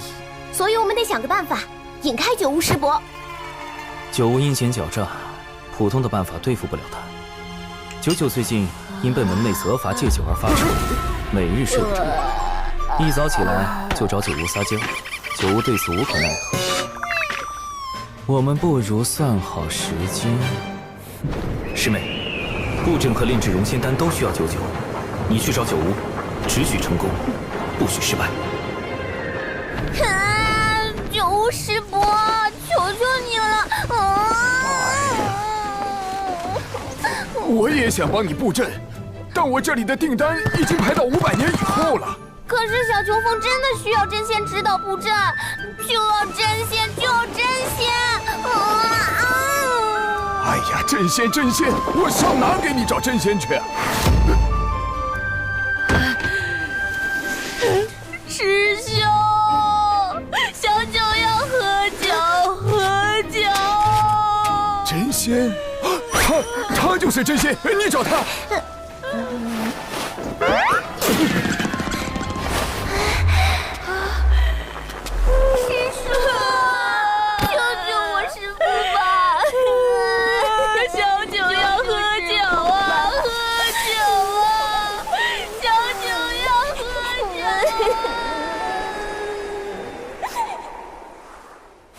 此物名为佳人酿，有酒味无酒气，会让人有喝醉的感觉，但不会破戒。师叔，考虑的如何？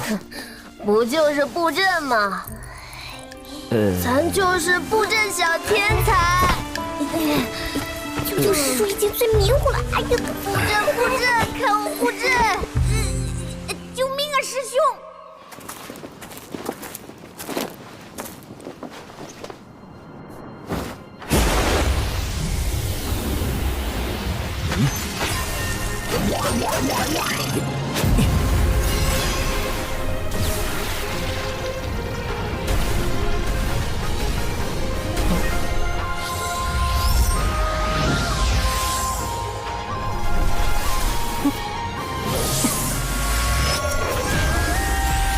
正位冲一，对位推6，看位归4，离位进2。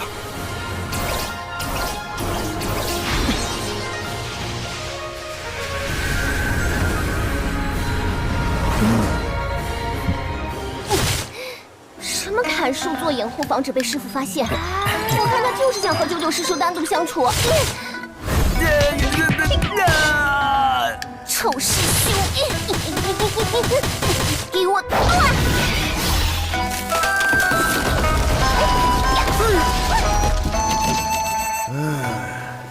年轻人真是生龙活虎啊！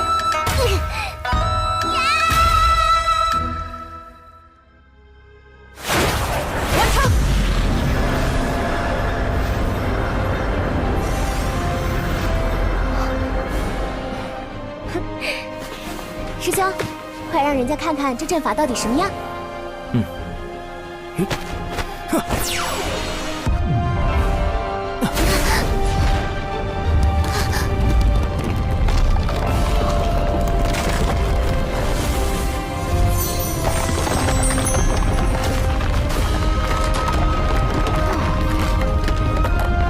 多亏了99师叔用仙力稳固阵基，我这大阵的构思才得以落实。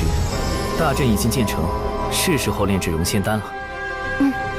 可是，怎样才能让99师叔在不知情的情况下炼制熔仙丹呢？他不懂阵法，不也同样打造出了这立体复合型组合大阵吗？圣门到底在哪里呀？阵法什么的真是烦死人了！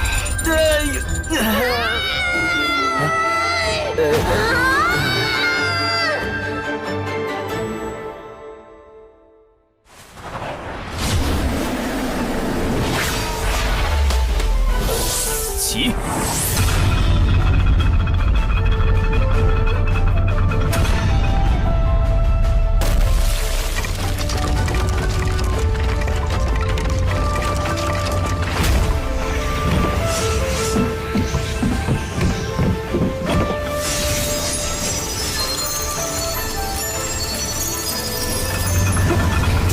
放心吧，培元丹的事交给我了。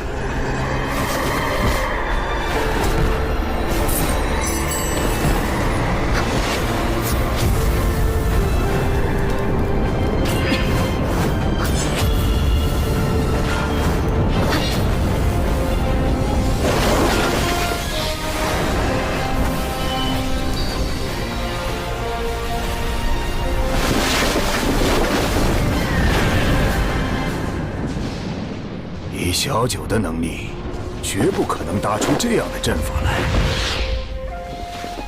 小琼峰既有缘会布阵，又为何需要小九相助？刘师兄，这是去往小琼峰。我们峰的万长老让我给小琼峰送个丹炉来。布阵。丹炉，李长寿，你究竟在捣什么鬼？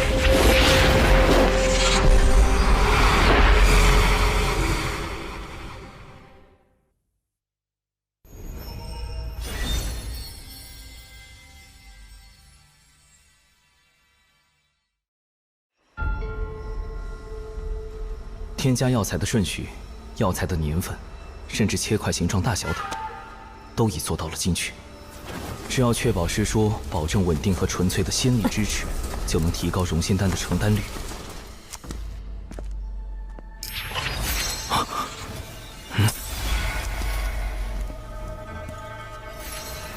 99师叔不懂药道，无法通过药材等辨别炼制的是门内禁药熔仙丹，但九巫师伯精通炼丹术，一旦被他发现，定难以善了。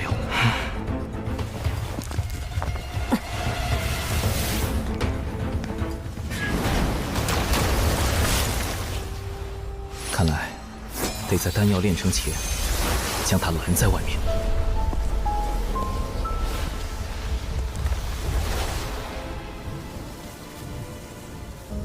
熏风化符，八门尽显。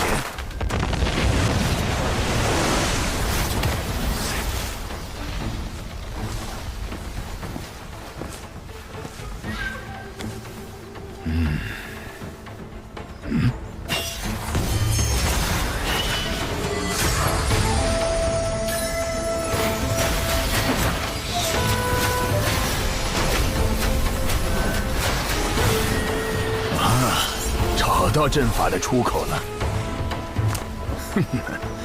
不过是个基础迷阵。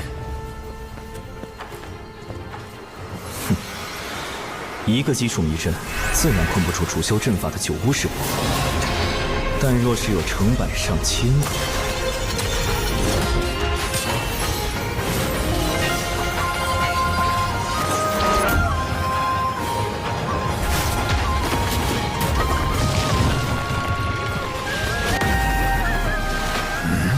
还在阵中，看来是个连环阵。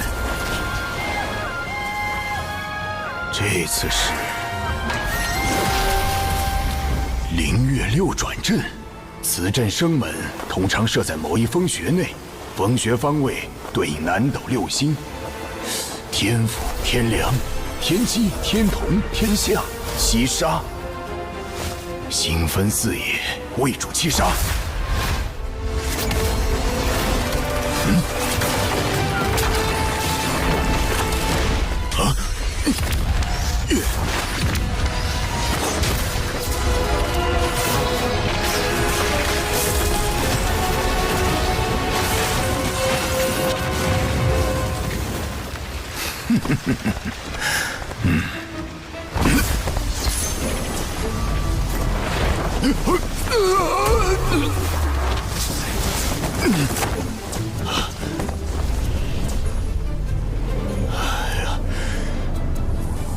到底套了多少个祭出迷阵啊！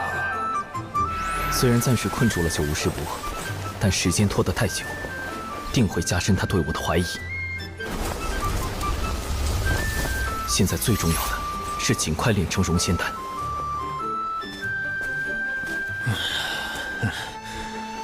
24阵互联互通，又回到了原地。好小子，我就不信奏不出你这小小的连环阵。这次一定不会错。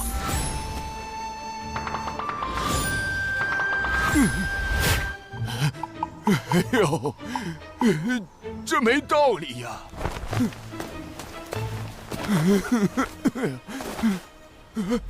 这不应该呀！我堂堂一个真仙，不破了，索性直接轰开这大阵。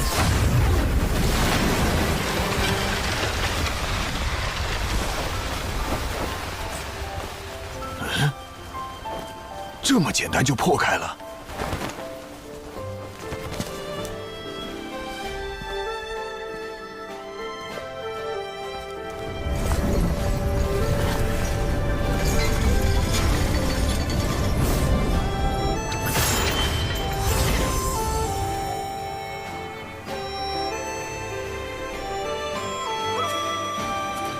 融仙丹炼成了。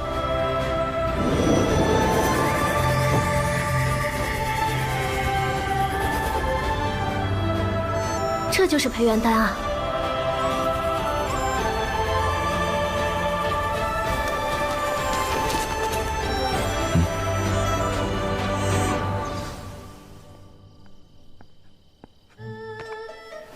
哼，我倒要看看你们究竟在这里面干什么。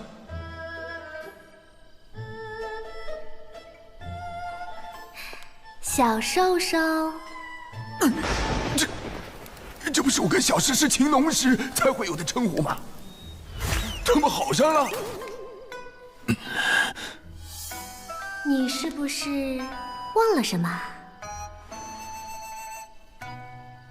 哎呀，这事儿我怎么和诗诗交代呀？唉，事到如今，只能先回去认错了。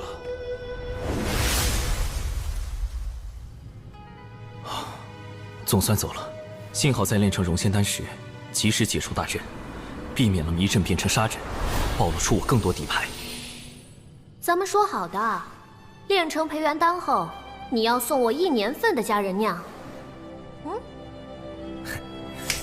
放心，除了这些，待1年后师叔戒酒期过了，我埋的恒河水老白干也送给你。以后还有什么要帮的，都包在我身上。师叔，若有人问起您这段时间在这里做什么，请您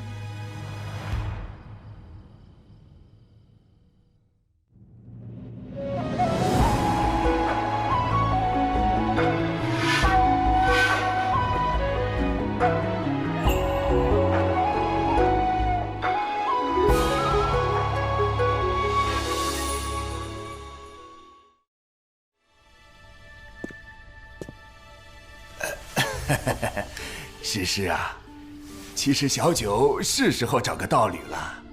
你看，起码能帮他收拾这屋子呀。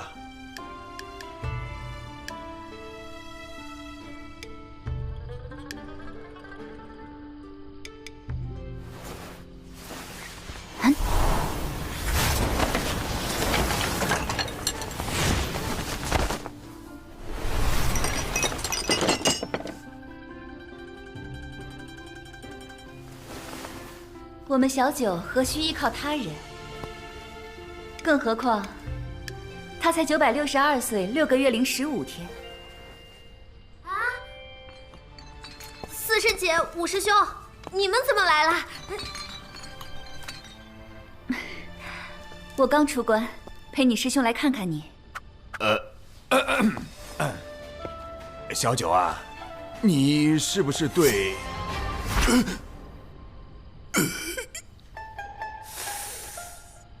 师妹，你没事老去小琼峰干什么呀？布阵炼丹呀。作为回报，小兽兽还送了我一些能代替酒的好东西。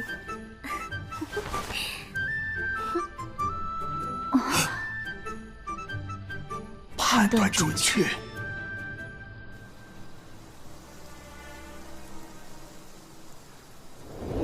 反正99师叔所知有限，让他如实相告，应该能解开今日的误会。至于融仙丹，虽然炼成了，但服用此药的前提是，师父必须扛过第1道天雷。如今渡劫期临近，师父出关频繁，心境不稳，万一……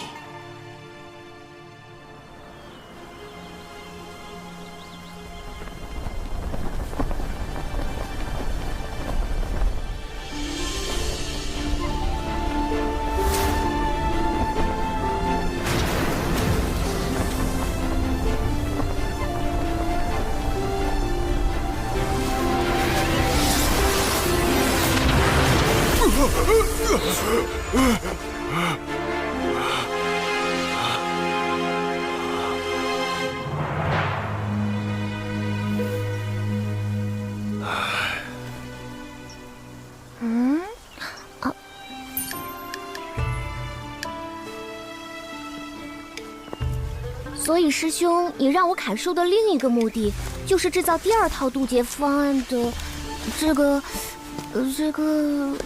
法拉，法野鸟笼，你不要小看我在9年义务教育下的成果。此物在师父渡劫时自有妙用。如此看来，此次师父渡劫定是万无一失。这是师父的天劫。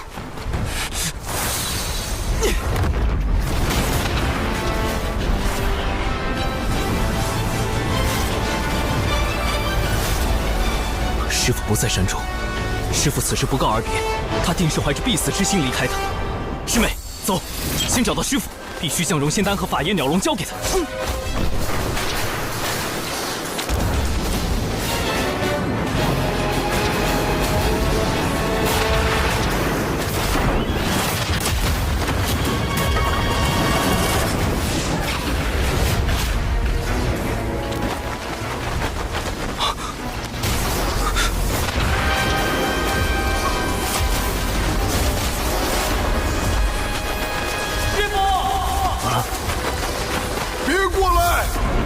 若被这雷光击中，你们会灰飞烟灭的。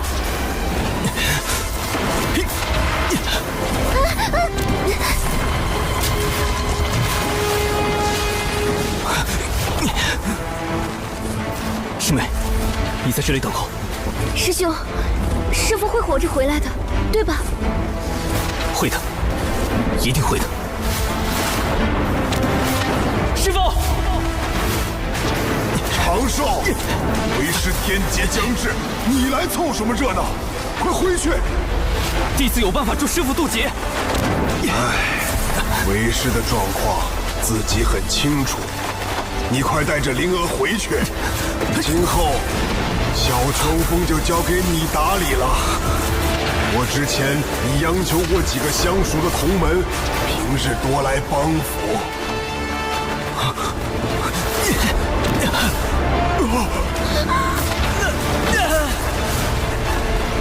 师父怀有必死之心，定会被天道认为道心不稳，怕是连第1道天雷也不能度过。为师让你回去，你没听见吗？你平日的谨小慎微去哪儿了？这天雷不比寻常，以你的修为，一击之下必死无疑。到那时，你让为师如何心安？还有灵娥怎么办？谁来照顾你师妹呀？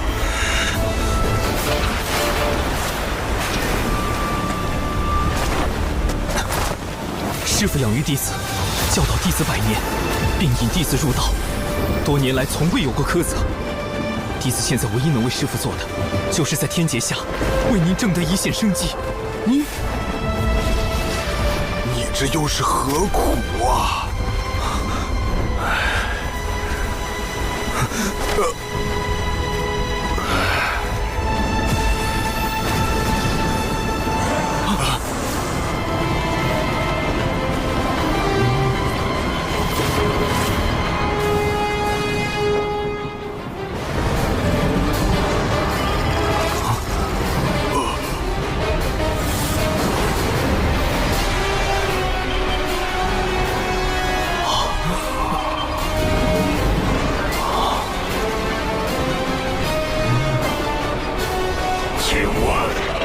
仙门怎么走？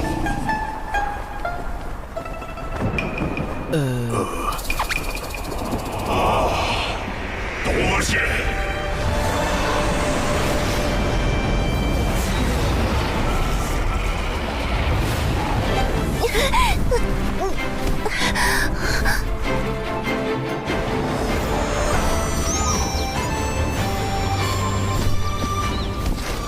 等等。现在想来，这雷云虽有压迫感，却非天威，所以刚才不是师父的天劫吗？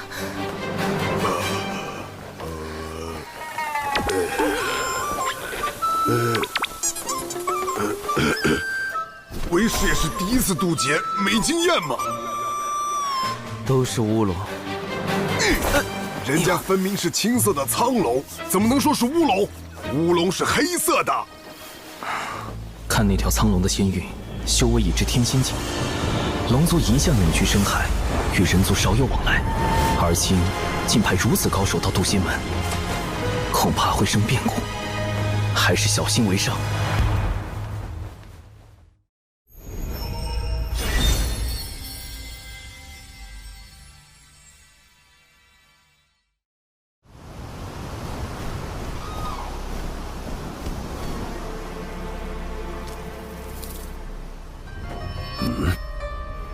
来者止步！此乃我渡仙门地界，休要擅闯！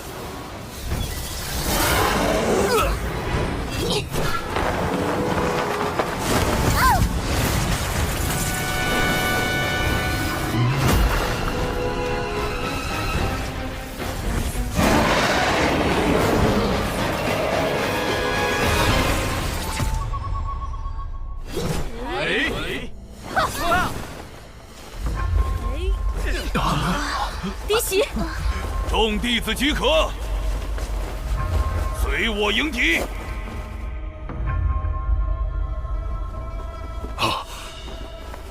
门内出事了，快回去增援！这么快就动手，龙族想做什么？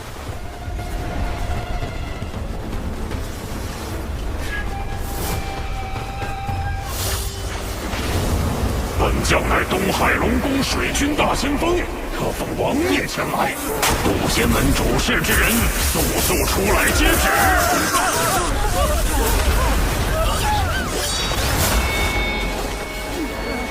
结阵！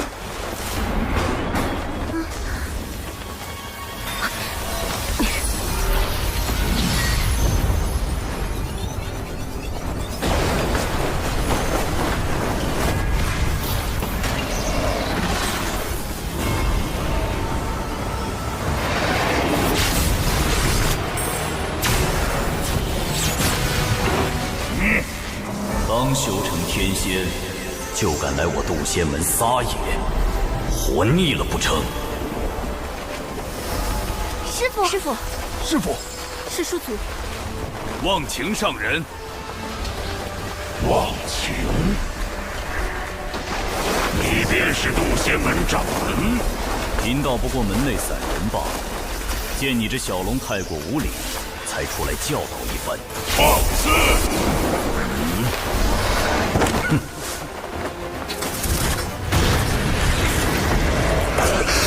没事也开始装笑。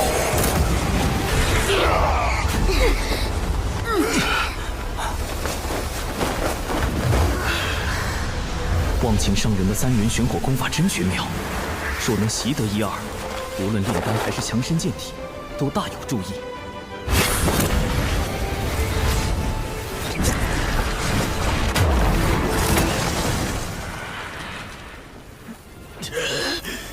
这人族的3元玄火竟强横至此，法力深不可测。你当明白，如今早已不是龙族欺压百族的时代。自祖龙掀起战火，震碎洪荒起，尔等便已业障缠身。贫道奉劝你一句：知止，常止，方回正途。好个道貌岸然的渡仙门！先是打着除妖旗号闯我东海之滨，伤我水军虾众，如今又对龙族如此不敬，我定会禀明龙王陛下，不是点齐兵马踏平你这小小仙门。东海之滨，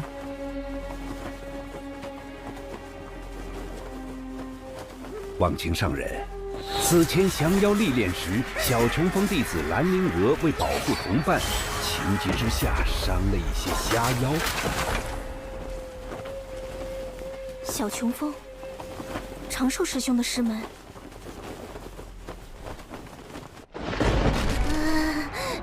师兄，我是不是闯下大祸了？人呢？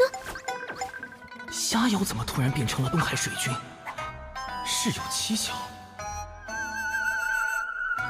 师兄，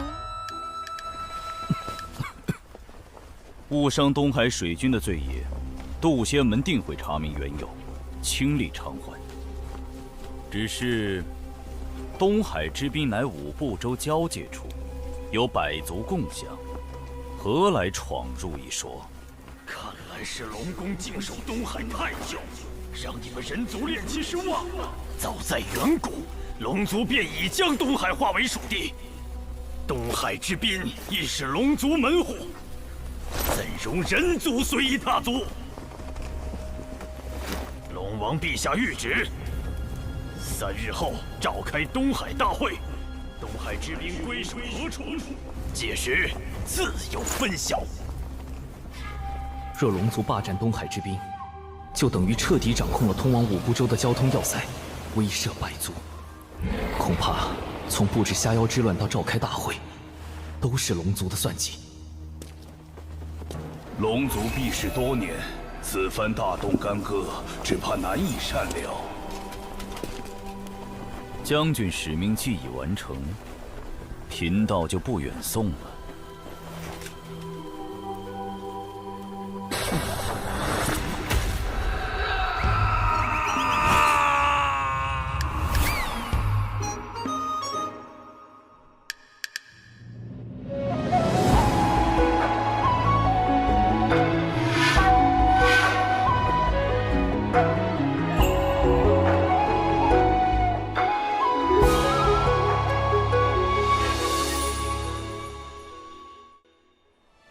忘情上人，不愧是破天峰战力第一的剑修，强者的世界也太威风了吧！我要是成功渡劫，会不会有朝一日也能这般？师父。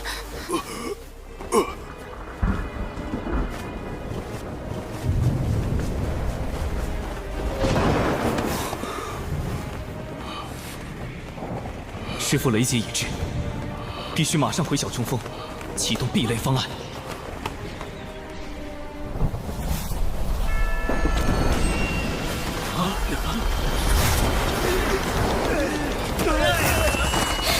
好可怕的威压，根本无法抵御。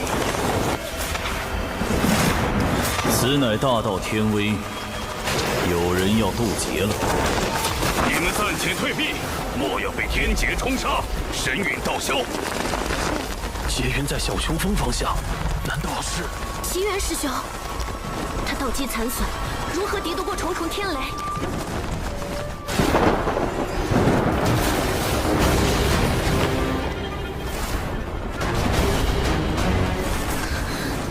师兄，这次是真的天劫，没错吧？根据云的面积和厚度计算，大约有4道天雷。这么多！天雷就要落下，你们别管为师了，都回去。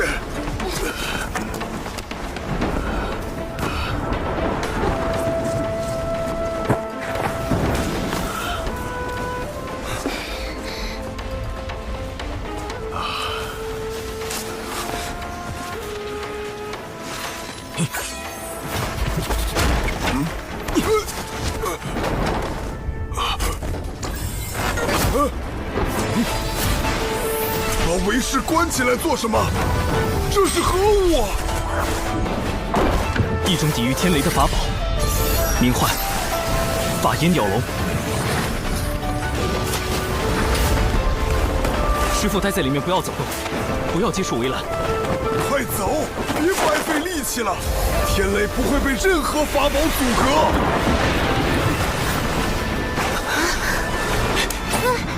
法拉第老爷，科学壁垒就靠你了。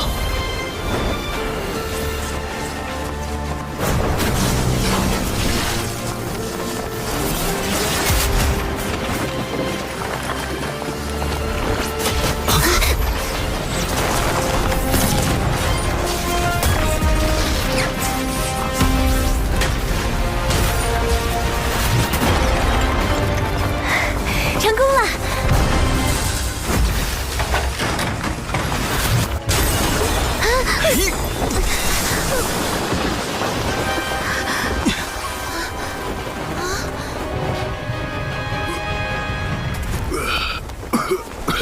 我没事，天雷也消失了。这笼子竟如此神奇！怎么办？法眼鸟笼毁了。挡住了第1道天雷，也算不错。接下来只要让师父服下丹药，就能平安渡劫。师父身上怎么没有丝毫仙灵气息？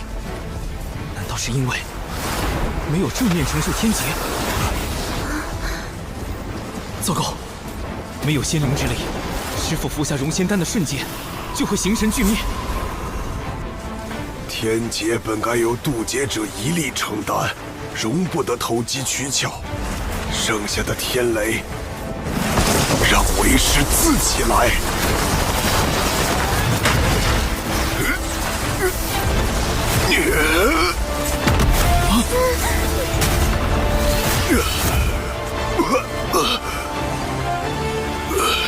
仙灵气息出现了，师父，弟子有宝药可助您渡过天劫。莫要浪费，留着你和灵娥渡劫使用。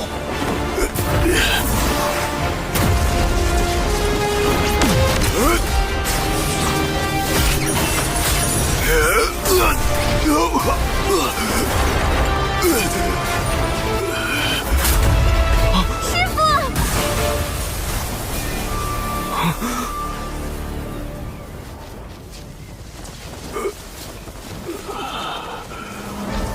您的道基尚未修复，连受2道天雷已是极限，不可勉强。道基又如何？既是天命所为，贫道愿赴死一搏。天道，我绝不会躺在地上求饶，徒儿们就在一旁看着。哪怕他们的师父不中用，不能像忘情上人一样给弟子庇护，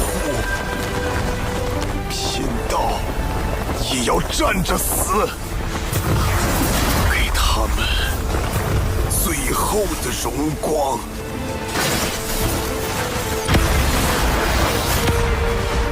这就是人族炼气师的气概，也是贫道的向道之心。不好，师父想要以身殉道。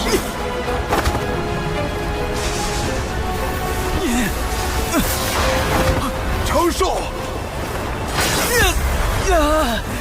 弟子与师妹千辛万苦炼制宝药，只求师父活下去。你这是干什么？快躲开！百年教养恩情，弟子心中早已将师父视若父母一般。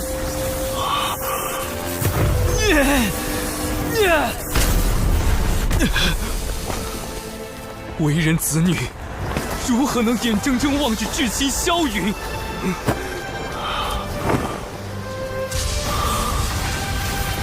师父，为了我们活下去吧！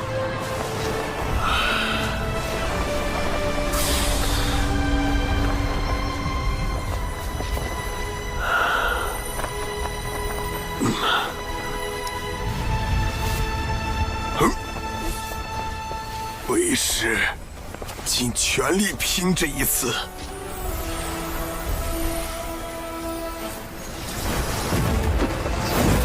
来吧，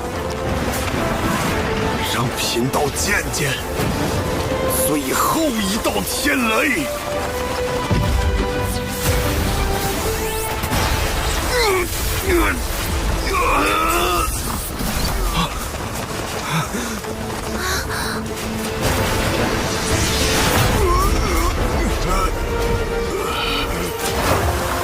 我怎么化掉了？道祖在上，这是什么情况？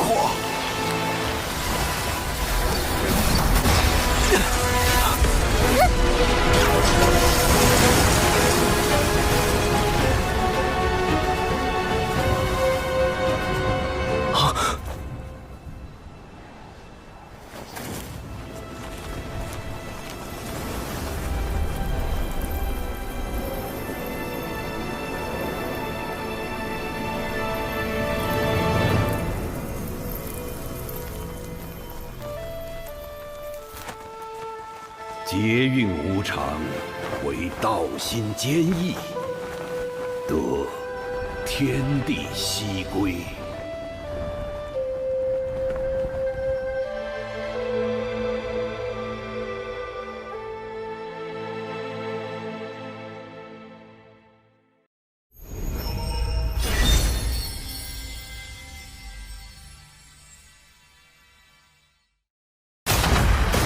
来吧，让贫道见见最后一道天雷。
师父他……等等，再等等。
中介肉身，却让元神飞升成仙，这是如何做到的？解身得道，是冰解，冰解化浊仙。浊仙虽修为远不如正常的元仙，最高只能到真仙境，但以奇缘师弟亏损的道基来说，这的确是天阶下唯一的活命之法。恭喜奇缘师弟！太好了。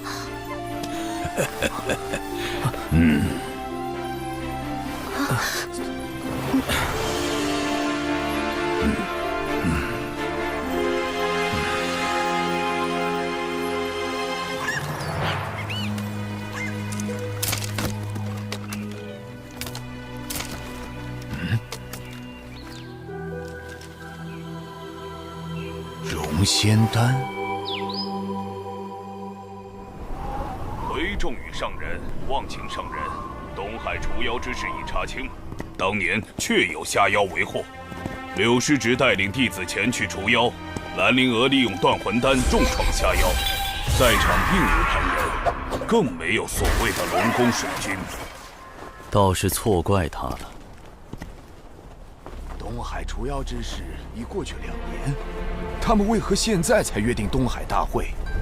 可见划分东海之滨只是一个借口，他们并不想要土地。听闻近日龙宫有叛党生事，他们在此时约定东海大会，是想彰显威严，树立霸主形象。不错，东海之行必不太平。九乌，你挑一队机灵的弟子，随我们一同前往。届时若有表现优异者，可奖赏破天峰秘籍。弟子领命。渡仙门道成无为经，还能另外奖赏破天峰秘籍？怎么样，东海大会，考虑一下。若能得到3元玄火，对我渡劫确实大有裨益。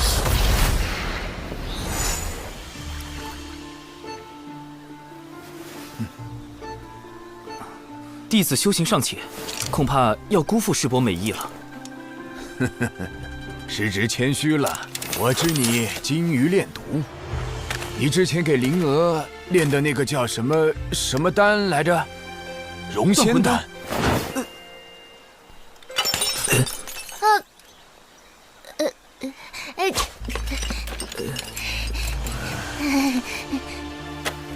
若我所料不错，你先是去北周找到了融仙丹的重要原材料，又设计获得了万长老的千毒百金炉，最后又哄骗小九为你炼制。我说的可对？这……师兄怎么办？快想想办法呀！果然瞒不过师伯，长寿确实炼制了融仙丹。师兄，这是弟子的炼丹笔记，详细记载了融仙丹的配方及炼制流程。因师父道基有损，弟子不忍见师父命丧天劫之下，于是铤而走险，炼制禁药。唉，完蛋了，九无师伯全知道了。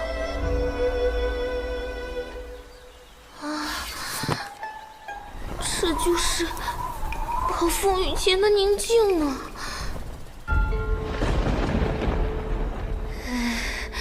救命，太窒息了！啊，师兄！啊！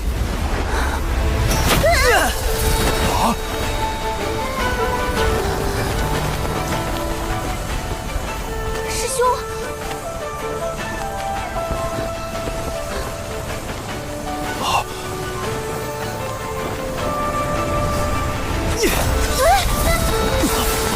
他顿悟了。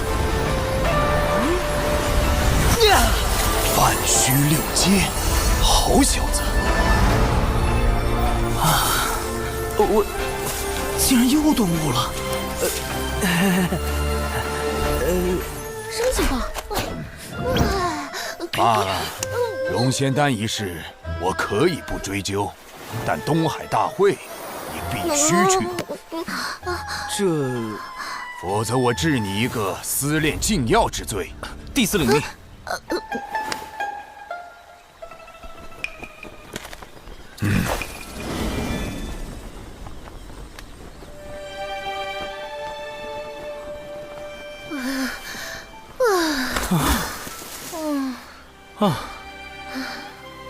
师兄，这到底怎么回事啊？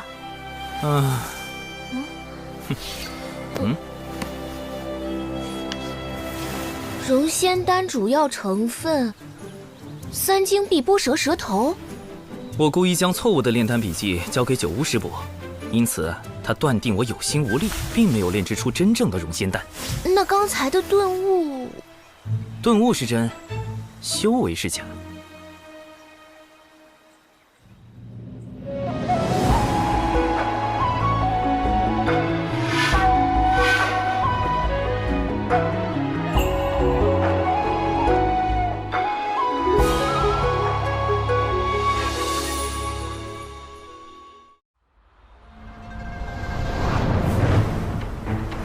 龙宫举办的东海大会，主要是为了借东海除妖之事大做文章。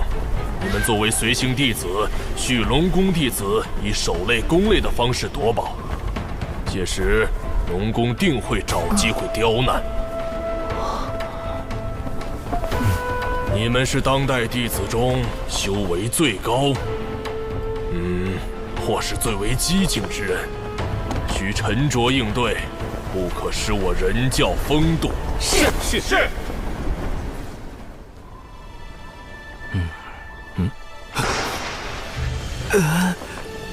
长寿，我近日听闻一偏方，可以治疗心魔。多谢师叔美意。弟子这心魔已持续了数年，只怕……我还没说什么办法呢。万一有用呢？师叔请说。那就是以毒攻毒。师叔不可！我看你和灵娥相处就不会有这心魔，我可是费了好大劲儿才找来的办法，你不许推脱。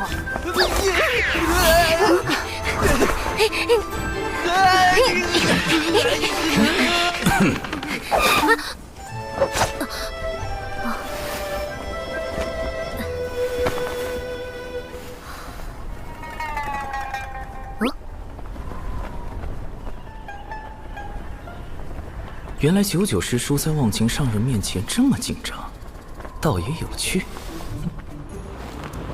不过，为了避免99师叔再靠近我，得想个办法转移他的注意力才是。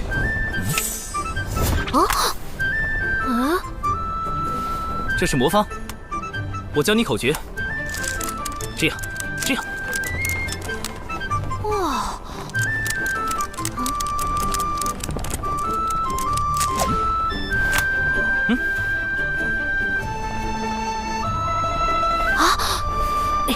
长寿师兄，我可以玩吗？当然可以啊。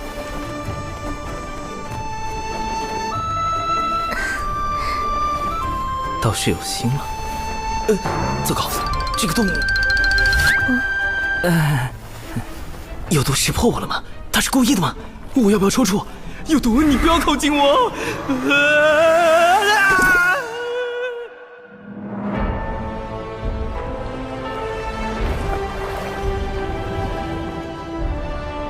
欢迎众位仙家光临第1届东海大会。继二太子敖乙殿下10岁寿辰典礼的现场。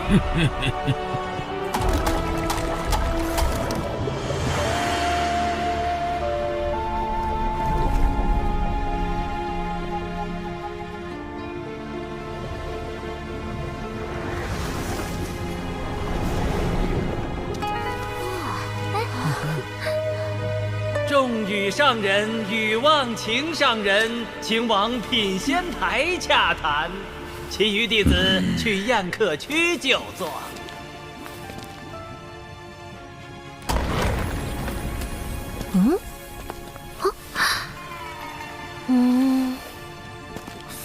哇，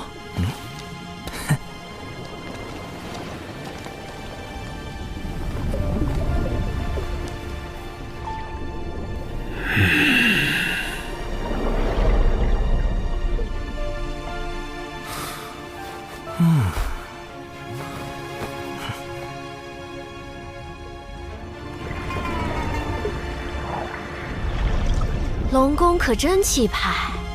是啊。啊！风雨术。风雨术不仅是一种传音艺术，还可以自行接纳周遭讯息。优点是不会耗损神魂之力，缺点是各类讯息一拥而入，需要甄别。刚才究竟是谁在暗中观察毒心啊？就是他了。看上去不像是普通龙族子弟。他看我干什么？难道是察觉了我的风雨术？哎呀，不应该啊！风雨术不耗神魂之力，并不会惊扰对方。算了算了，保持低调。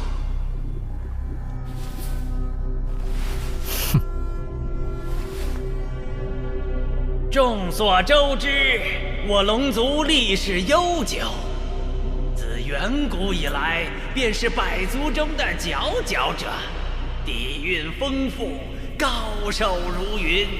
为增强人龙友谊，我们特设弟子打擂环节，并以龙宫珍藏多年的先天灵宝作为彩头。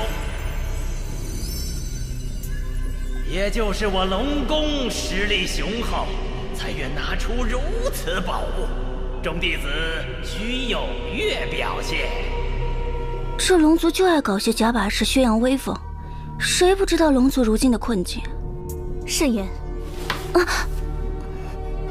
龙族现状的确堪忧，经龙凤麒麟三族大战后，龙族气运折损，大不如前。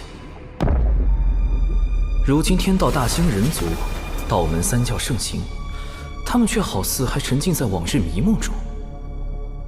我宣布，第一场人龙打擂正式开始。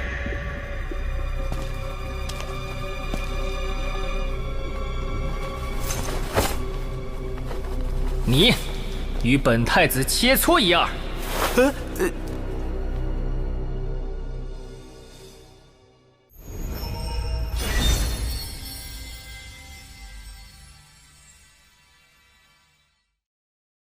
我宣布，第一场人龙打擂正式开始。我方派出的第一位选手，就是今日的寿星龙族二太子殿下。二太子！此人竟是龙族二太子敖乙。这就是10岁的二太子。今日就由我们的寿星二太子殿下，找一位仙门良才切磋一样。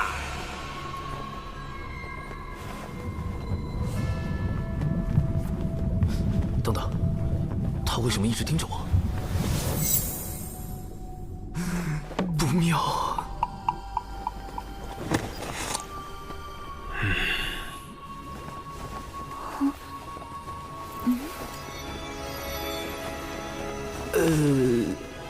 你与本太子切磋一二。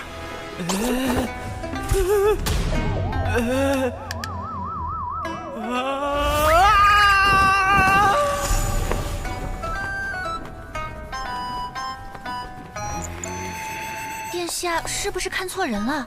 那人才子12阶，是这仙门里最弱的人。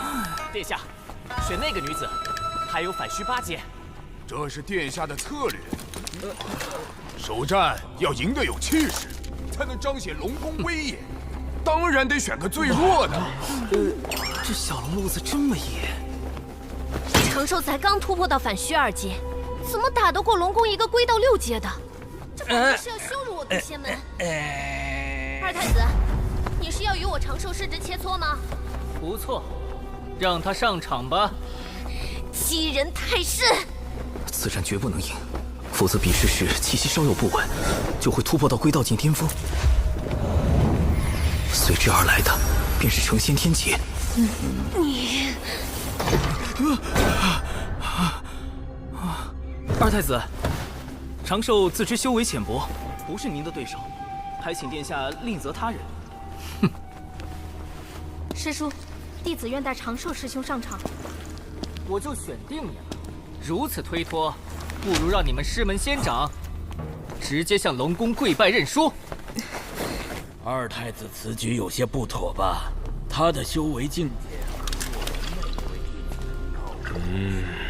当日你渡仙门弟子伤我龙族水军时，也没见尔等顾及境界差距。龙宫竟不惜将那群东海叛党认作自家水军，也要给我渡仙门难堪。这场比试恐怕是推脱不了了。你好好叮嘱那弟子一番。长寿，你便与他过几招，万事以自身为重。我渡仙门的面皮，无需弟子流血去争。这句话似乎隐含深意，不用流血去争。流血争，这是让我尽力，即便无法获胜，也不能输得太难看。唉，看来只能硬着头皮上了。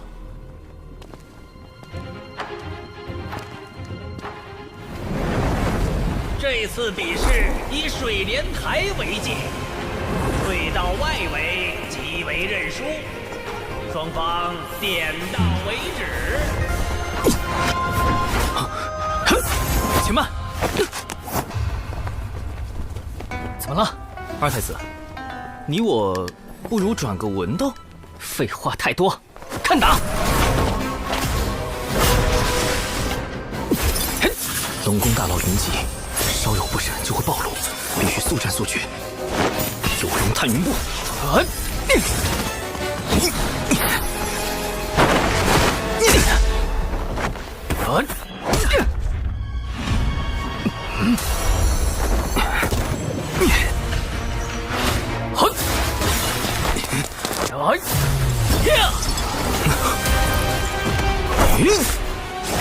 离火为引，赤焰化蛇。此招虽展现出了小兽兽反虚二阶的极限实力，不过以二太子的修为，应该轻轻松松就能夺。啊，打中了！二太子大意了。反正不管怎样，小兽兽是赚到了。连殿下的仙甲都没破开，这蛊惑也不过如此。殿下注意躲避呀！二太子轻敌失了先手，接下来定会谨慎对战。长寿再想伤他就难了。好厉害的符法！再来！趁现在降低术法威力，只要这个敖乙一反击。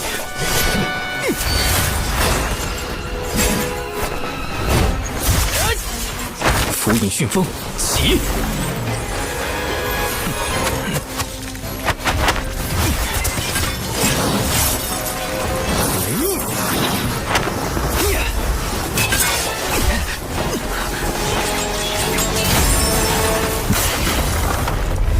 这怎么可能？干得漂亮！哼，有什么好得意的？等下就让尔等见识一下我远古最强武族真正的实力。小兽兽，一鼓作气，好好在台上展示下什么叫龙外有人。这不应该啊！到底哪里出了问题？不对，他想输，但为什么呢？这位二太子怕是想故意受伤输掉比赛，好借此让龙宫对渡仙门发难。眼下若想解此困局，并保住渡仙门颜面，最好是让长寿打成平局或惜败给二太子。长寿绝不能赢。不愧是天仙的高度和眼界，竟能看破背后这样歹毒的奸计。高贵的龙族啊，为何到了现在还是不明白？我们早已不是最强的了。龙族引以为豪的术法招式，在人族面前不值一提。所谓的远古霸主，都只是过往。这一次，我会彻底打醒你们。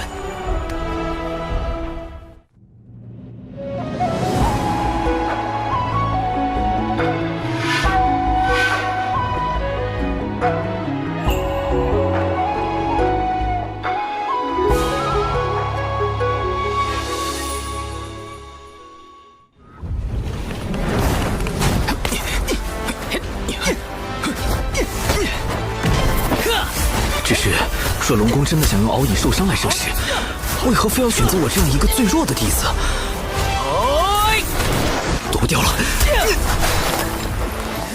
奇怪，此拳并无太多威力。无论如何，先设法退出水莲台。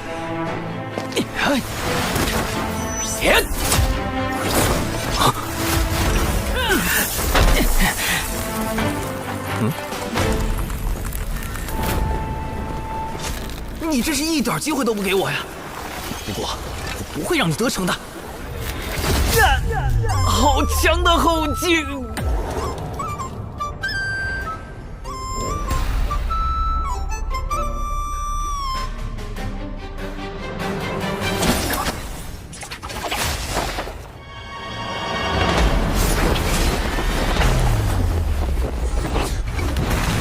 这场比试还没结束呢。我都被打出台了，你竟然还不放过！殿下不仅招式精妙，连武德都这么高尚。这怎么看都像是要把小兽兽拉回去痛扁一顿啊！不过刚刚那招真的隐藏后劲吗？为什么我看不出来呢？长寿尽力了，现在也顾不得我渡仙门颜面了。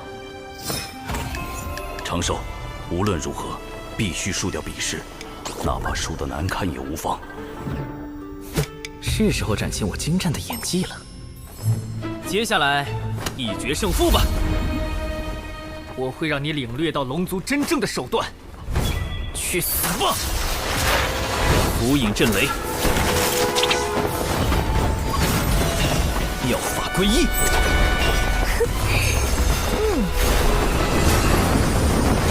我要用这记耳光告诉龙族。如今，天有圣人，一直可屠龙族；地有人族，其势浩然不可挡。若还不放下所谓的高贵，寻找真正的出路，那等待我们的只有死亡。醒来吧，龙族！醒来吧，那些沉醉在远古美梦中的同族们！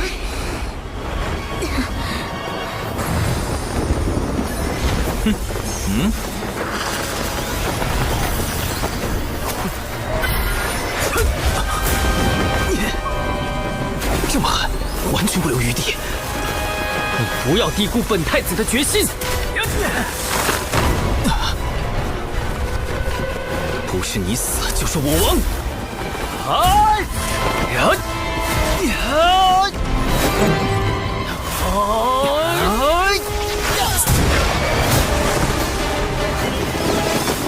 若长寿赢了，那这次的麻烦就大了。殿下，龙族的威严靠你来维护了。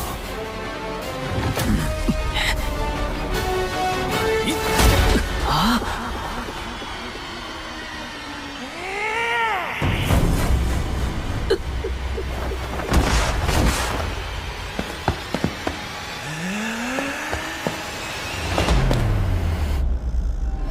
脚跟挪出边界约有1寸，渡仙门输啦！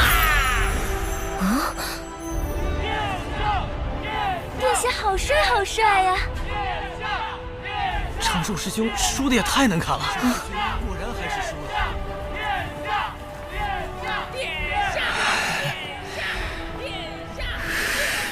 你们殿下一个脚都踏出来了，你这分明就是黑。长寿果然是可造之才，深谙输赢之道。我就知道，身为这一代中最强的龙，殿下是绝对不会输给人族的。既然战局已定，那是时候谈一下东海之滨土地划分的事。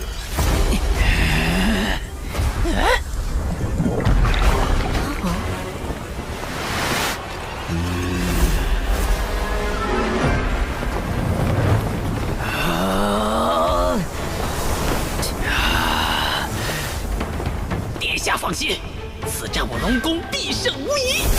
既然你们还有异议，那就接着打。还不死心？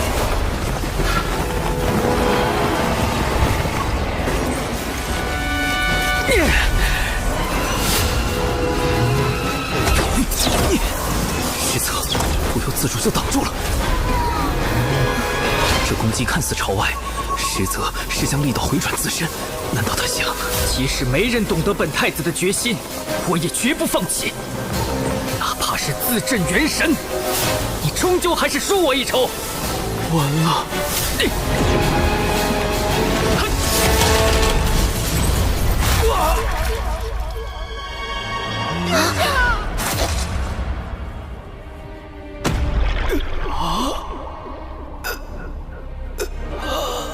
敖以千方百计要输给我这个渡仙门最弱之人，是想反向羞辱龙族，从而扭转族中不良风气。只可惜，没人明白他的心思。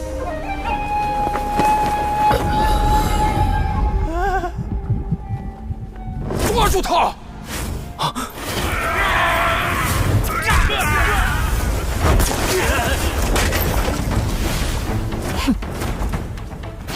不妙，我的境界快压不住了。混账！竟敢伤殿下元神！弟子修为不过反虚境，如何能伤人元神？还请诸位冥界。突破的感觉越来越强烈，快被成仙天劫锁定了，得赶紧离开才行。谢将军，他说的不错，殿下是因为自身法力太强，运转时出了差错，才震伤元神。多加修养，便可痊愈。不愧是殿下，法力竟强横至此。快带殿下回房休息。我还没有说。陈董，祖龙血脉绝不会输。谢将军可别说了，给你们二太子留口气吧。等等，我也可以装伤退杀。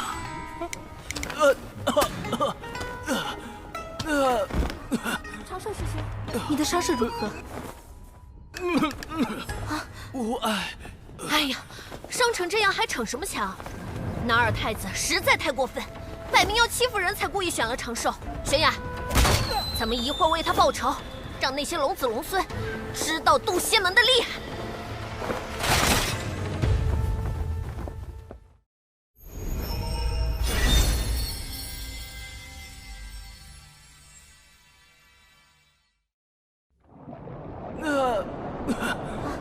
长寿师兄，你的伤势如何？无碍。哎呀，伤成这样还逞什么强？那二太子实在太过分，摆明要欺负人才故意选了长寿。玄雅，咱们一会儿为他报仇，让那些龙子龙孙知道渡仙门的厉害。首领，龙宫那么多天仙还在看着。长寿伤势颇重，九九师侄速速送他回渡仙门养伤。不可以，万一途中突然渡劫就麻烦了。啊！弟子斗胆，请师叔留下，让弟子独自回门。东海大会波诡云谲，每少一人，仙门便多一分危险。若因弟子之私而令师门陷入险境，弟子万死难辞其咎。长寿，你……长寿师兄，当真是大仁大义的君子。如此，便依你所言。小九，将3元玄火传给他。喏，师傅让我给你，这功法能强化神魂和道躯，对你养伤极有好处。总算到手了，渡过天劫的把握又多了1成。多谢忘情师伯祖。这个小辈倒是十分稳重，不知几位仙长是否也同他一般，能稳妥地了结东海事宜？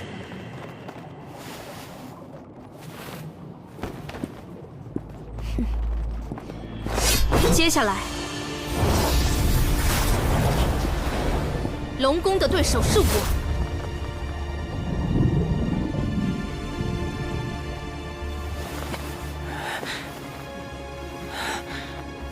我儿，你元神未愈，不可妄动。母后，放我出去！孩儿想拜师渡仙门，修行圣人道法。龙族之法可是不够你学，龙族之宝可是不够你用。那渡仙门在道门排名不过中下，有何资格教导远古龙族？可是，此事不必再提。当年道门阐教收了一条孽龙做弟子，放在池子里观赏，这般羞辱，龙族如何能忘却？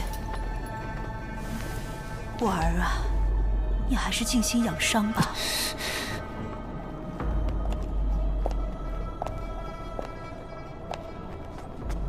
谢将军，务必看住二太子，伤愈前不可出龙宫半步。是。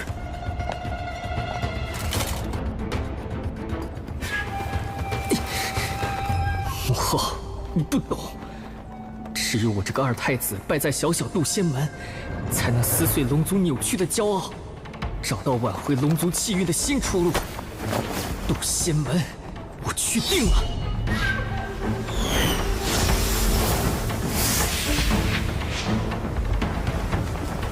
劫运已经开始聚集了，来得这么快吗？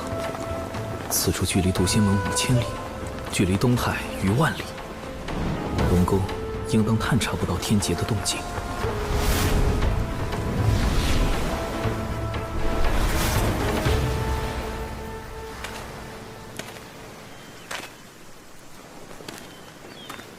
糟糕，妆化了！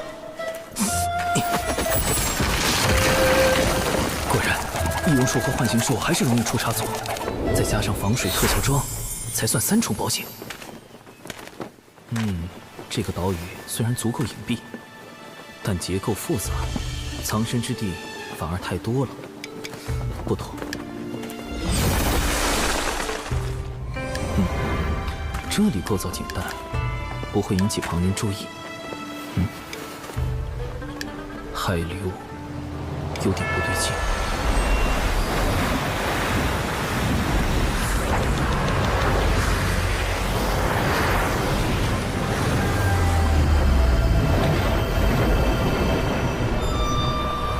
海下竟有洞窟，还有天然的逃生通道，倒是个渡劫的好地方。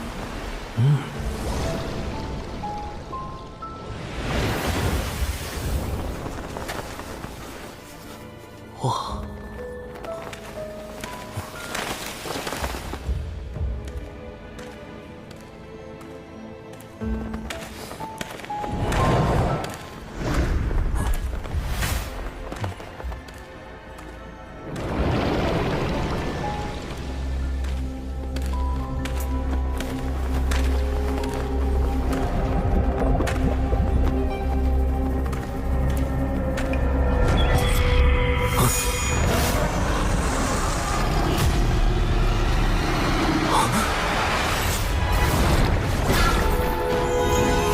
谢将军想看住我，做梦！本太子6岁便已掌握我族万里影宗术乾隆诀，待我抵达渡仙门，就当众拜人族为师，让龙族颜面无存。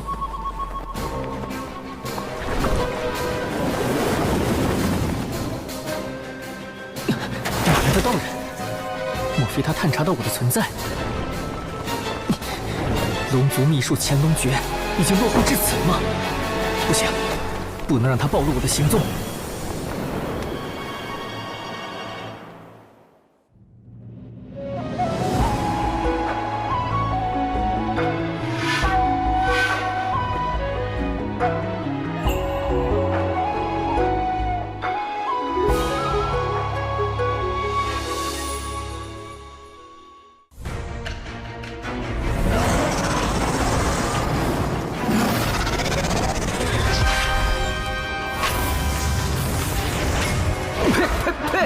不对，我吃的是什么？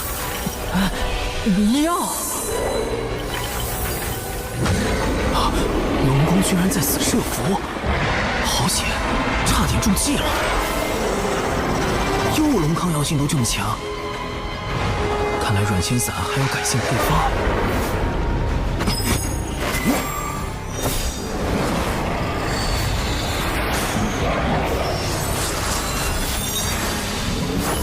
符阵，水源惊天印。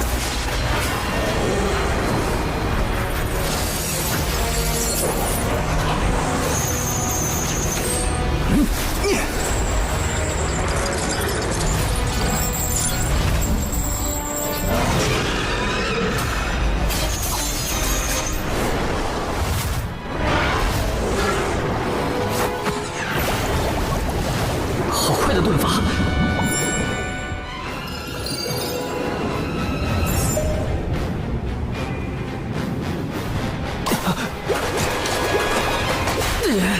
狡诈的人族，偷袭！还下毒！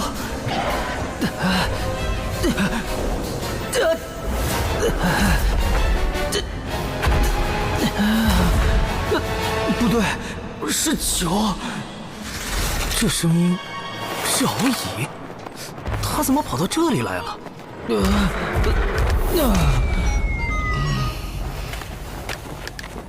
难不成他打算到道门拜师，继续刺激龙族？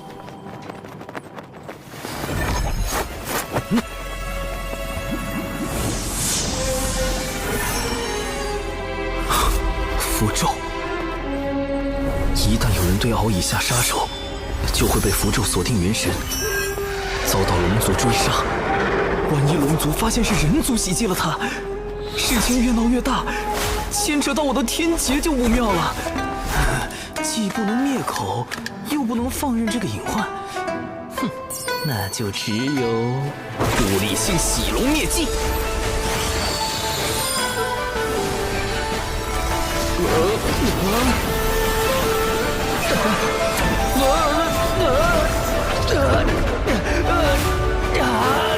调戏式。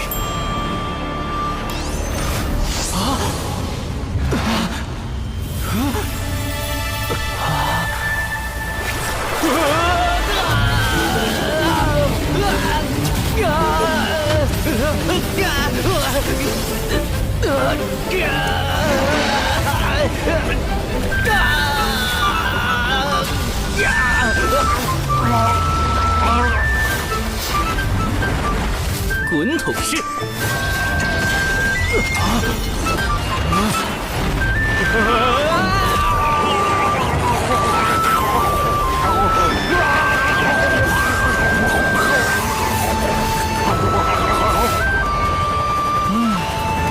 甩干式。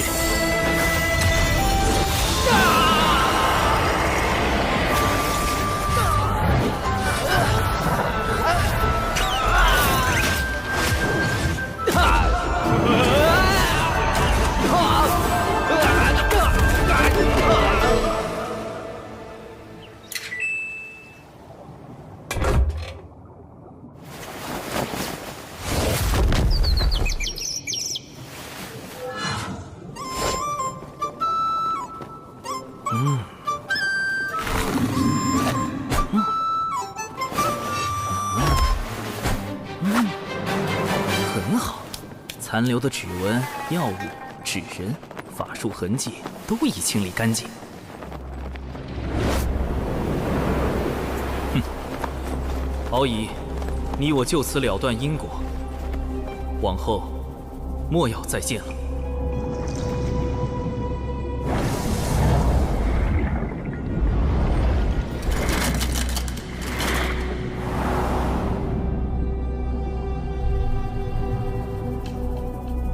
找到了，殿下在那里。殿下，殿下！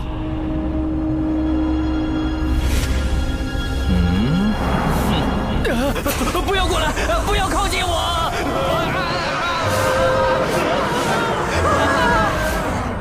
人族，真的太可怕了！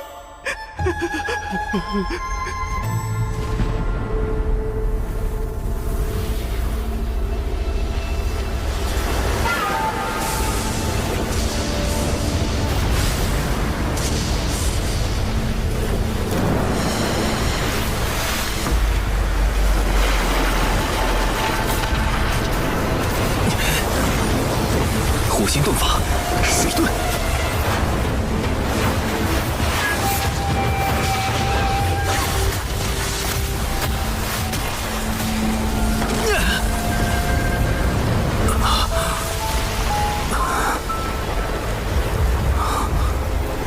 不愧是大道之力，容不得丝毫伪装。土遁。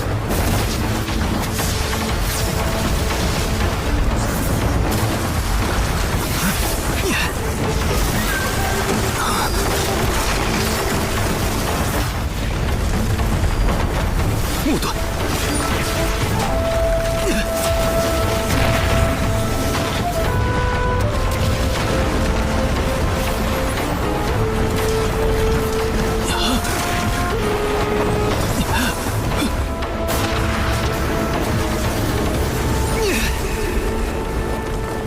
金盾，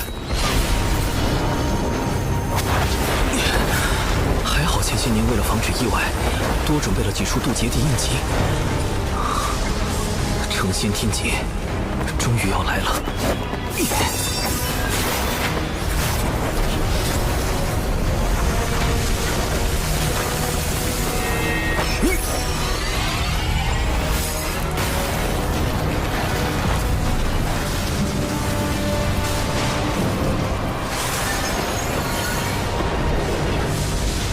从师父的渡劫经过来看，表成仙也是一个重要的步骤。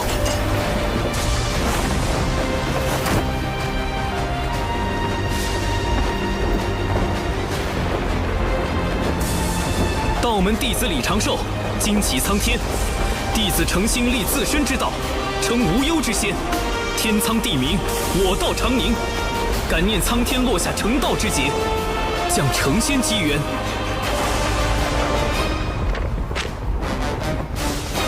这样算是礼数周全了吧？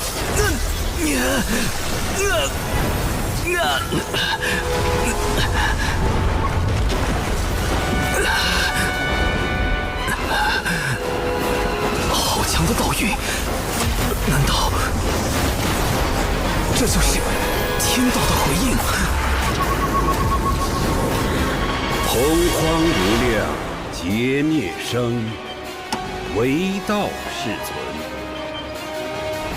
李长寿，让吾看看你的道。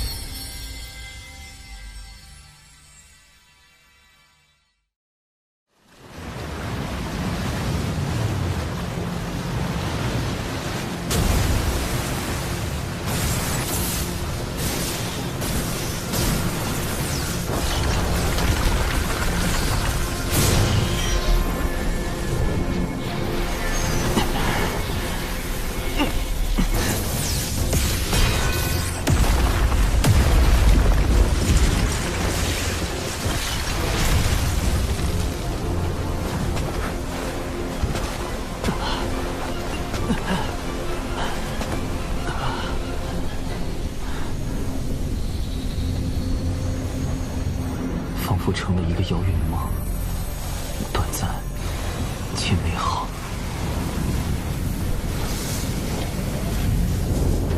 兰心，我的家乡，一个再也回不去的地方。《封神演义》中，天道为完善自身，命道门三圣牵压封神榜，三教弟子因而卷入商周交替之乱，死伤无数。天道的完善，必须以生灵涂炭为代价吗？多年来，我一直利用计算机集群技术，不断融合东西方哲学，试图探索出一条适合众生的新秩序。成功了！6年了，我终于做到了。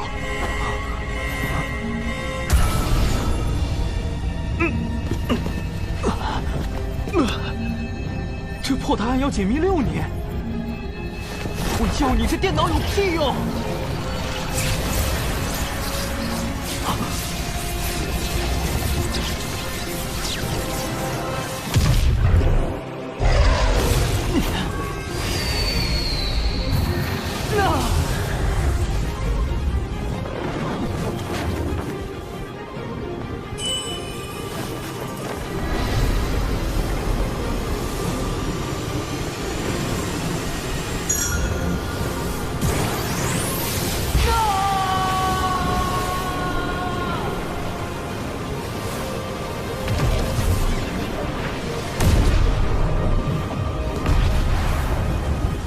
这是我来到这个世界的第129年。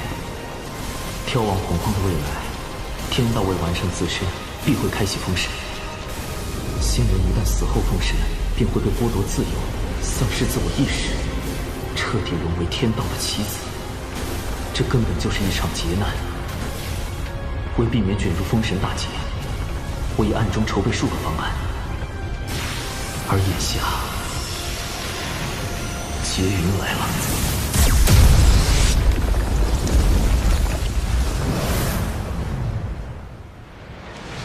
韩爵，此次随为师前往截教道场讲经布道，感觉如何？师傅，汉侄今天终于见识到了我教弟子众多，人与妖混杂，好热闹。不知和龙族的东海大会比起来，哪个更热闹？龙族向来骄傲自满，你可不许学他们。你天资聪颖，颇有悟性，为师相信，不久后你就会迎来成仙天劫。师傅，上次您夸赞的那位弟子已经隐命了。不夸了，不夸了。快，有人渡劫！快，韩侄，这是观摩天劫的最佳时机。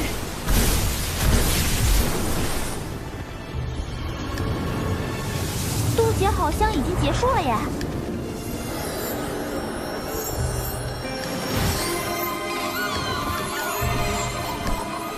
我这是成功了。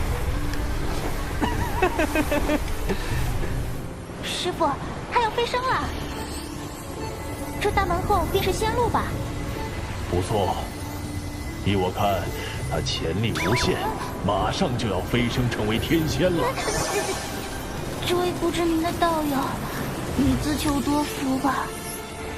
成仙，成道，这就是仙路，这就是。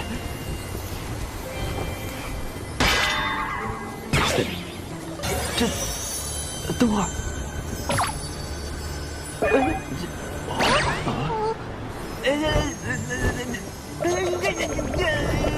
什么情况？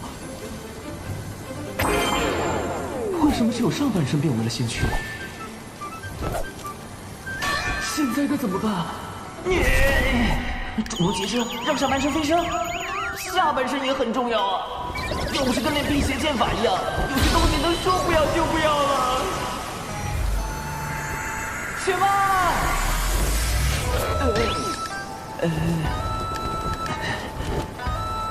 莫非是天道错判我的实力，以至于没有降下足够强度的天雷，导致我如今只有半身仙躯的情况？等等，莫非……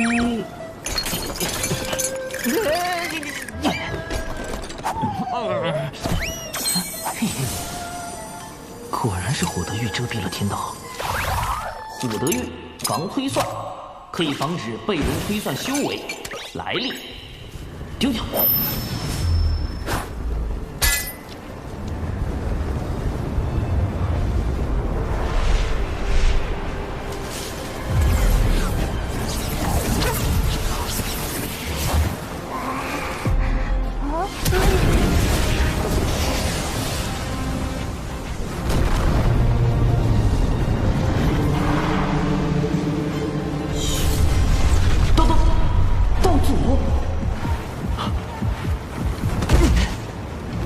门弟子精气苍天，渡劫之变数实非弟子有心算计。恳请苍天令弟子修行不易，再上天劫。也请苍天允弟子换一渡劫地，以免不测。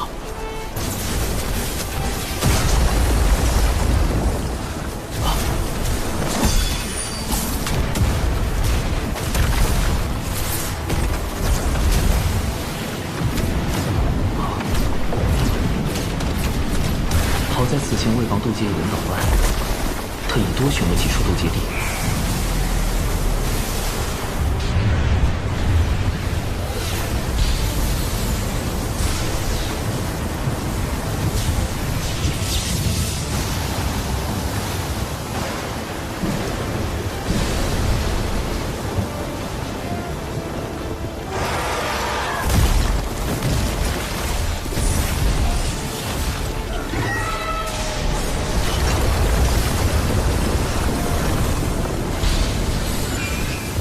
厉害的劫云，是排行第2的九霄神魔劫。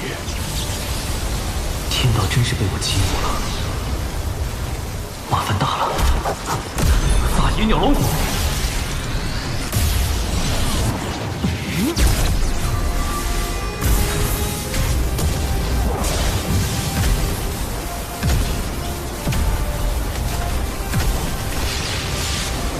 看来此人多数要死在天劫之下了。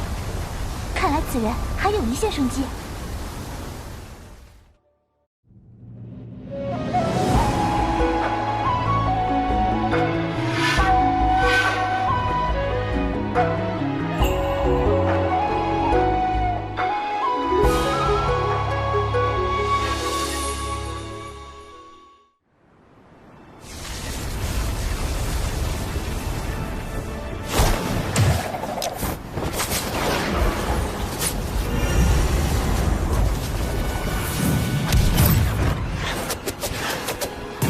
三元玄火，不更。不更，原族先贤神农所传，所形成的果子可以形成某种阵势，以作抵挡。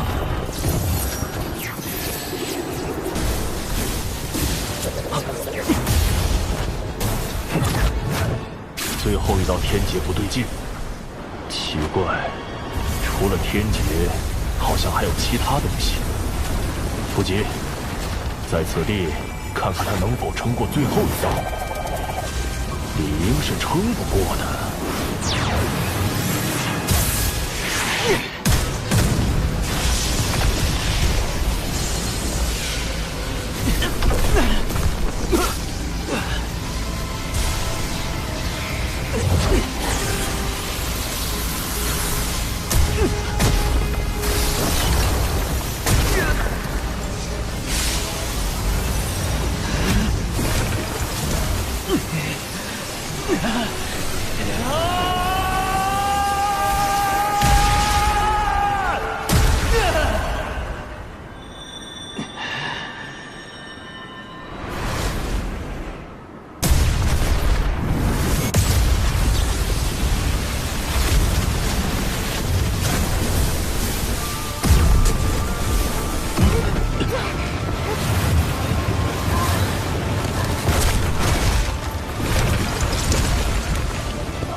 完美度过最后一道天劫，师傅，您的嘴真是堪比天道法器。成仙，成道，这就是仙路，这就是……竟能撑过此劫，咱们可过去结交，说不定他就要直接飞升天仙。这，等会儿，什么情况？师傅，你快别说话了！哎，是天罚，天道判定此人有违常理，降下天雷责罚。不讲武德！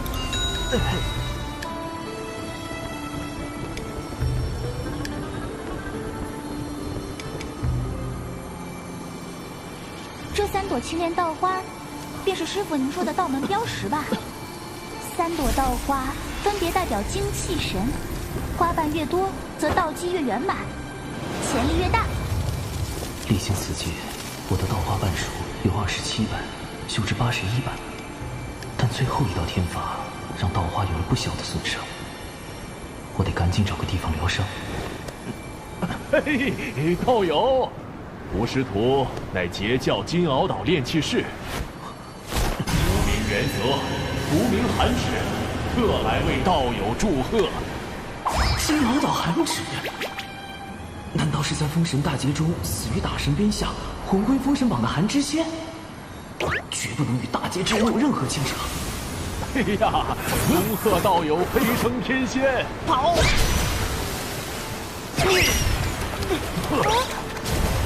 往后修行之路必定顺遂无比，还望道友入我截教。师傅，可惜连道友的脸都没看着，就错过了。放过这位道友吧。仙路缥缈，世事无常，大道千载，终须自渡。万般因果，方显机缘。稻花修复期间不可随意移动，这渔夫倒是个绝佳的修炼场所。好大的鱼！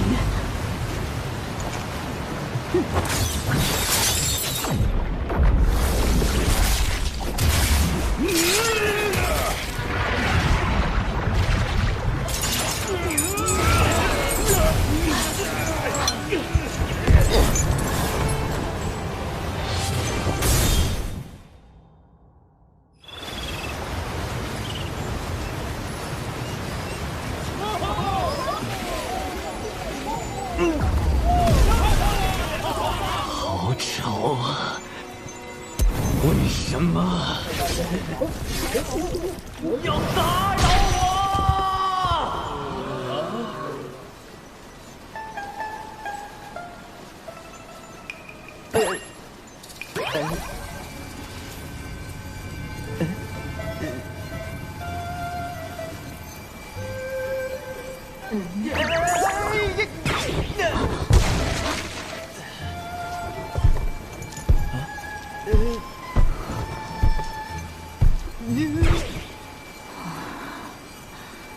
这是海神。啊！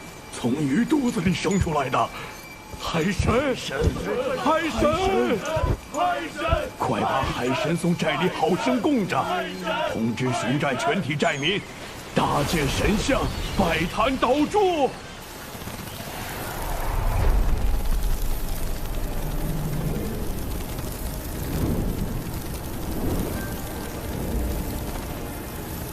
哪里来的海神，也敢和本女王大人抢地盘？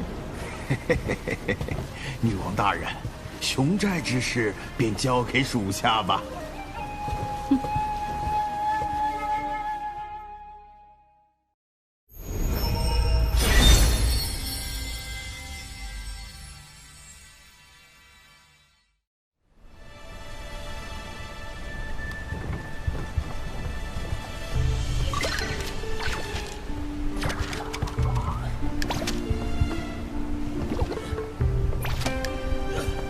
此寨地处南山湖州西南部，位置偏僻，寨民多以捕鱼为生。奇怪的是，寨民们都像吃了猛汉药一样，身形几乎都非常壮硕，吃食也都很正常。奇怪，莫非是祖传体型？这真的是人类会有的体型吗？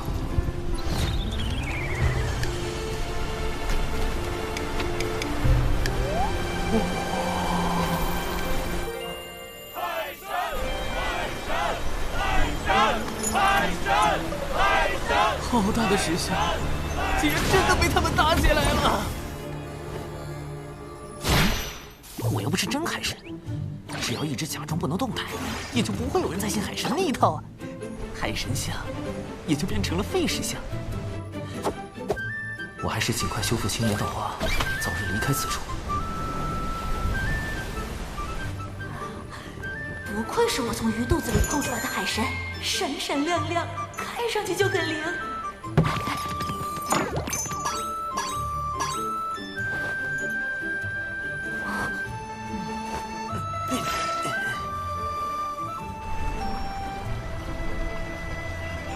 道花总算彻底修复，我可以隐藏修为，模拟出魏成仙的模样了。得尽快了断与熊寨的因果，别惹上什么是非。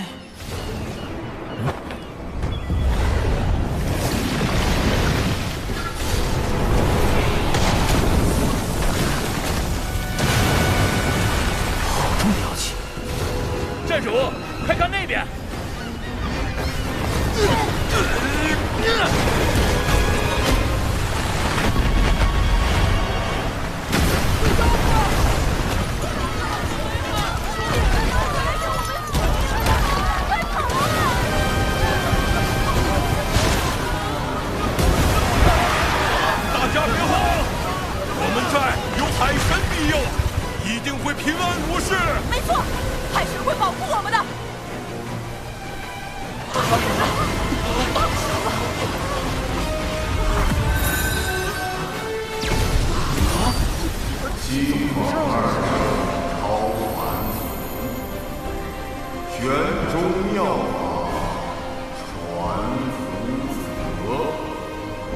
寨主，这是……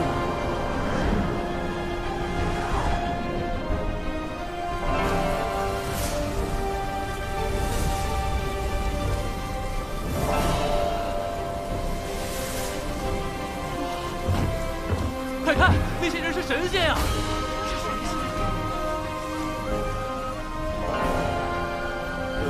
西法二圣是什么？与我们熊寨的海神里验吗？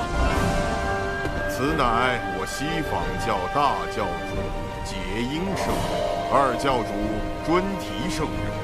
诸位与我西坊教有缘，二圣算到此方有难，特遣我等前来降妖除魔。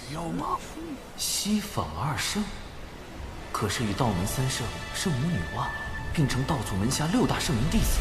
不过与其他4位亲传不同，结英尊体只算近门弟子，这才被分配到了贫瘠的犀牛贺州。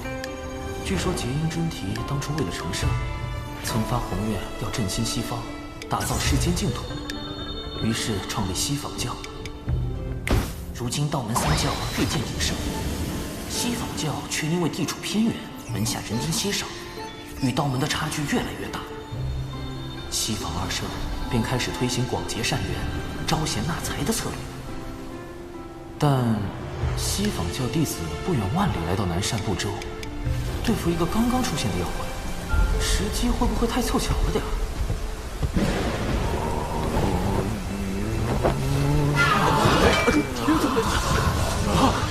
这是……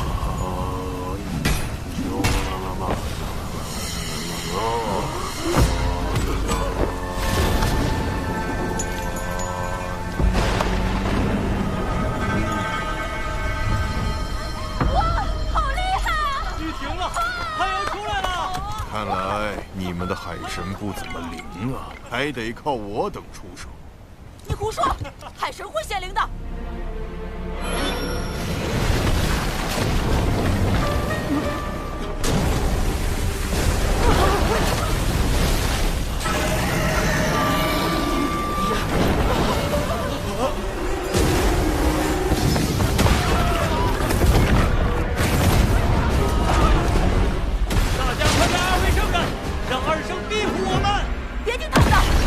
还犹豫什么？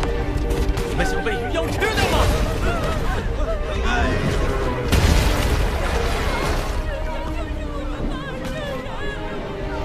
这鱼妖杀孽极重，已然业障缠身。从妖气来看，约在真仙境，修为远在那群西坊教弟子之上，但他却只出招试探，哪里出了问题？摄神珠，摄取元神。让我看看你元神的记忆。到底想来熊寨做什么？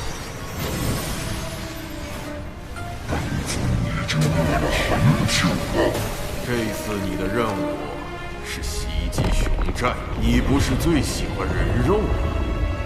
只是记住，你最后一定要被我降服。原来都是一伙的。这鱼妖就是西方教豢养的大妖。西方教一边养妖害人，一边派弟子表演降妖除魔的戏法，就是为了吸纳更多门徒，壮大西方教。这可是两教之争，涉及西方2圣和道门3圣，一共5位圣人，好大的因果。稳妥起见，我得赶紧溜，千万不要回头看。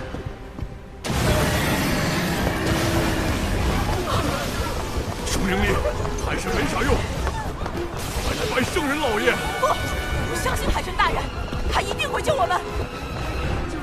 西方2圣，救救我们！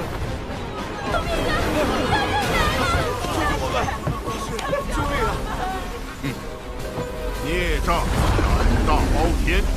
西法2圣在上，请赐予行当力量。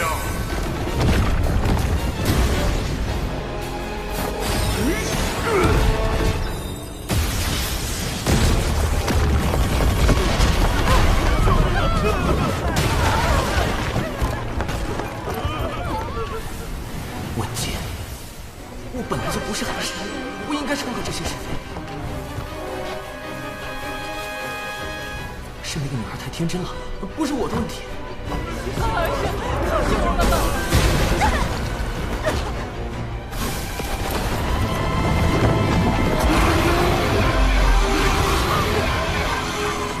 海神大人，求求你，快显灵吧！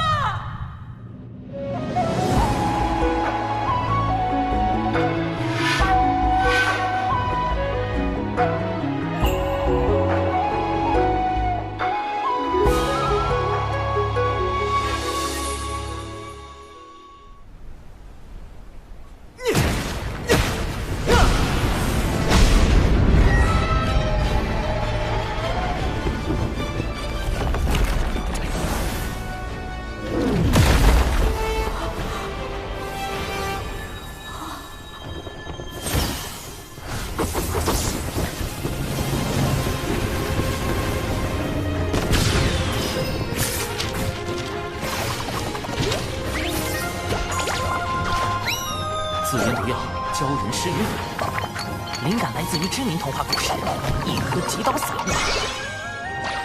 嘿嘿。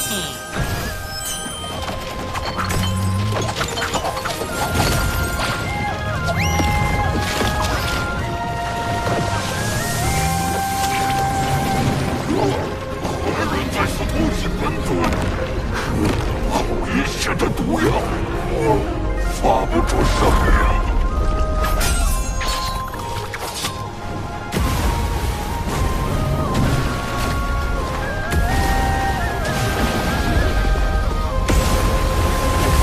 自研迷药升级版，注射型软身散，一针立马晕，2针双保险。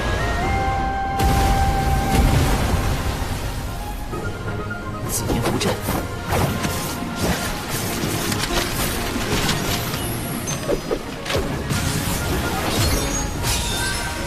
，3元玄火剑阵，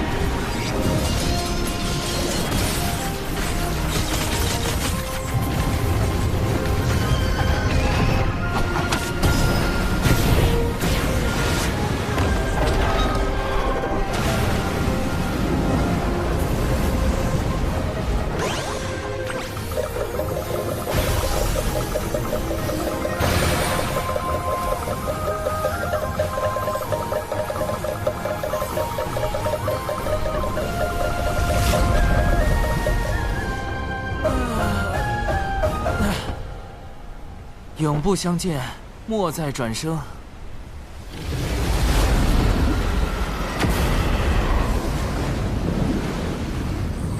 这个鱼妖找对了，演得太逼真了，下回还找他。咱们熊寨能不能入西方教，供奉2位圣人？当然可以，往后尔等就做我西方教弟子，西法而胜！西法而胜！西法而胜！你们怎么可以背叛海神呢？西法而胜！老师不要怪他，我妹妹年纪小不懂事。无妨，不如让她随我西去，接受圣人指点，定能将她度化。我就这一个妹妹。哎呀，这可是天大的好事！这么雄壮的小姑娘，鱼妖一定很爱吃。这哪是渡人往西，分明是送人归西。跟着他走，可就变成大妖们的口粮了。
这么厉害，难道真有什么海神在助他？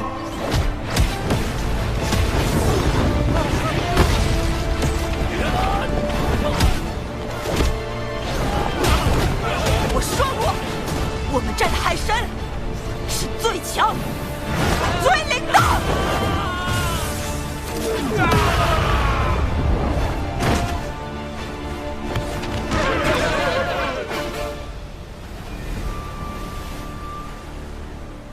妹妹你怎么变得那么厉害了？刚刚身体里突然出现一股神奇的力量，一定是海神大人显灵了。赶紧跑，趁没有人发现！等等，熊寨里还有一个我的神像，万一被西方二圣看到神像找到我头上，发现是我破坏了他们的计划。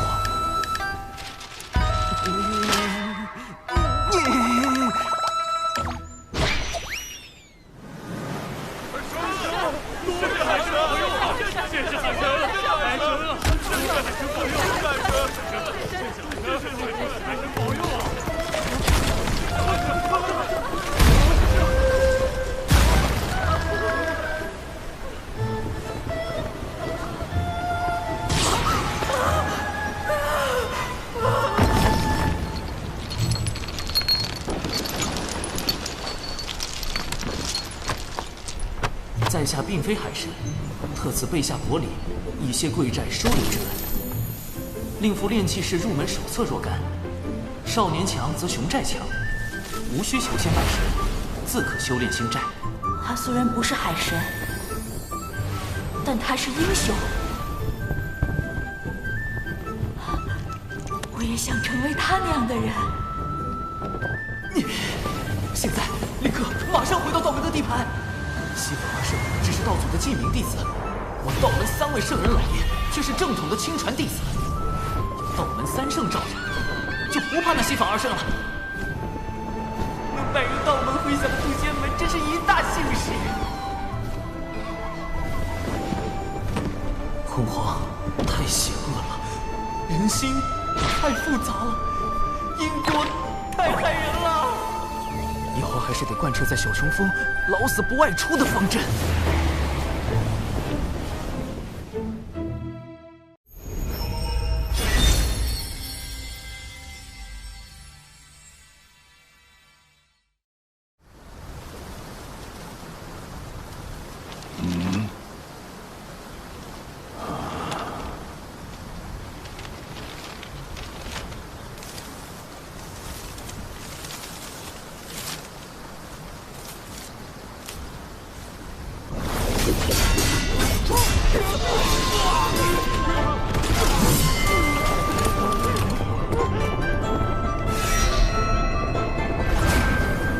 此前龙族二太子为立威重创长寿，如今玄雅击败众龙族高手，也算为长寿出了口恶气。出来这几天，小雏鹰应该没事吧？走前叮嘱师妹要好好休息。师傅刚成卓仙，应该也在闭关。师兄，你终于回来了！到底是谁布下了这连环困阵？究竟有何算计？啊，这字有些眼熟。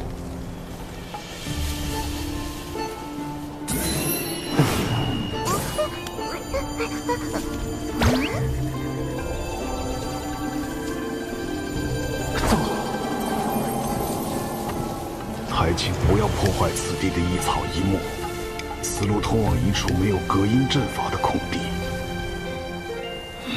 难道还留了出口？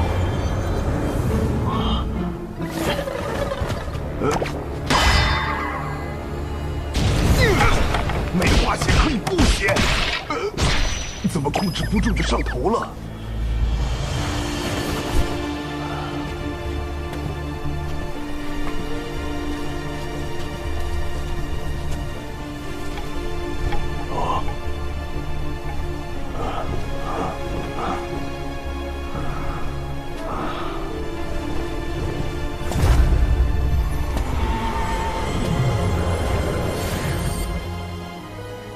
当初在丹房外设立体复合性组合大阵，是为防止有人发现我私练禁药融仙丹。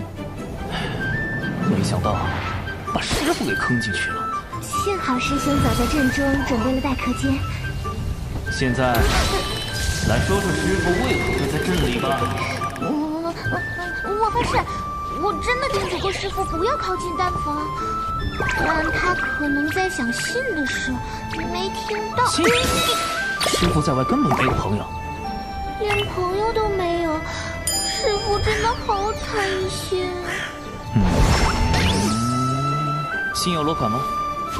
好像是晚江影。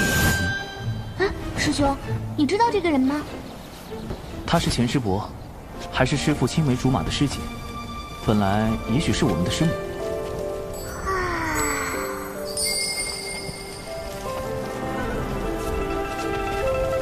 能看上师父这么认死理的人，晚师伯一定是一个很好的人。但为什么他没成为师母呢？900年前，晚师伯还是咱们渡仙门的门花，在门内拥有很多爱慕者，而其中有一人因苦追10余年不得，便迁怒于师父，暗中偷袭，致使师父道基损毁。前场失业就背后下黑手，活该他一辈子单身狗，难怪晚师伯看不上他。后来，晚师伯为了给师父寻找修补道基的宝药，便离开了渡仙门，自此再无音讯。师兄，你说晚师伯是不是找到了宝药，所以才约师父见面？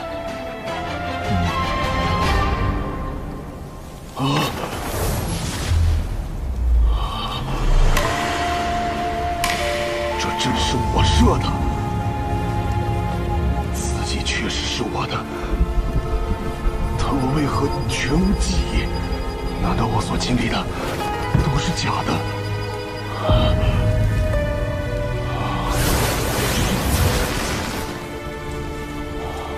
师姐，师弟，这次门内大比已是第14年，进步不少。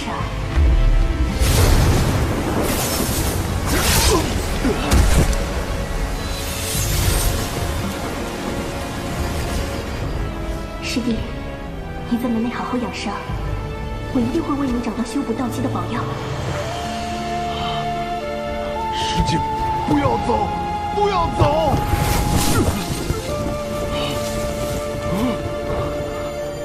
师父这是道心失衡，生了魔障。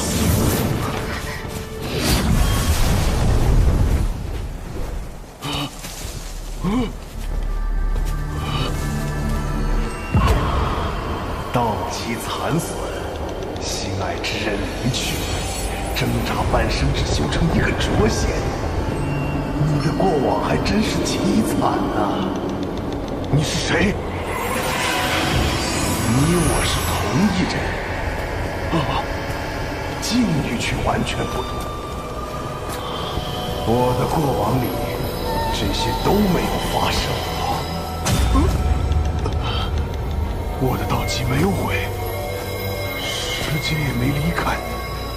没错，但世上只能有一个起源。你认为谁活着更好？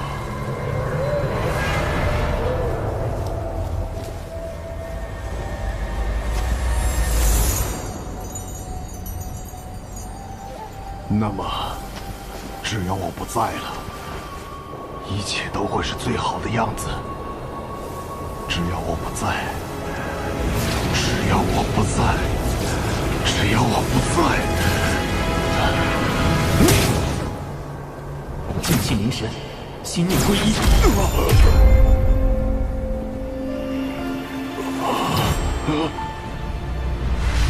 长寿，灵娥，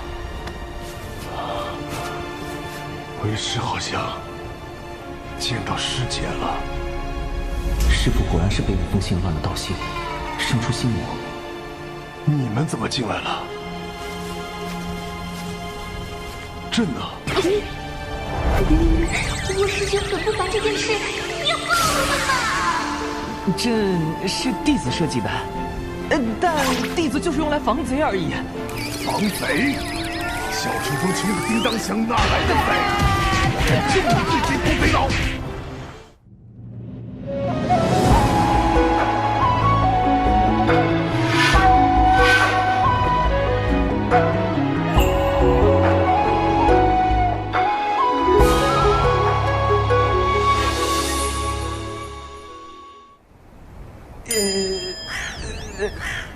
为师有要事得出门一趟，小琼峰暂由你打理。信我就是。师父，晚师多年未回，门内应该已经将他从小琼峰除名了。安门归等于叛出师门。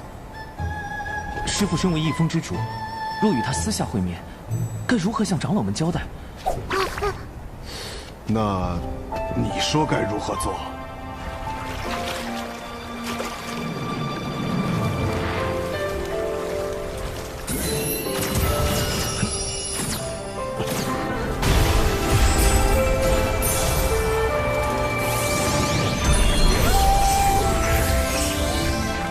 师父，隔绝大阵已开，不会有人打扰您给婉师伯写信。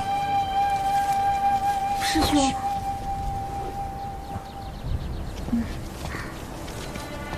师兄，你真要去给师父送信啊？万一……最坏的可能就是婉师伯已经遇害，这封信是有人要引师父外出除掉的。啊！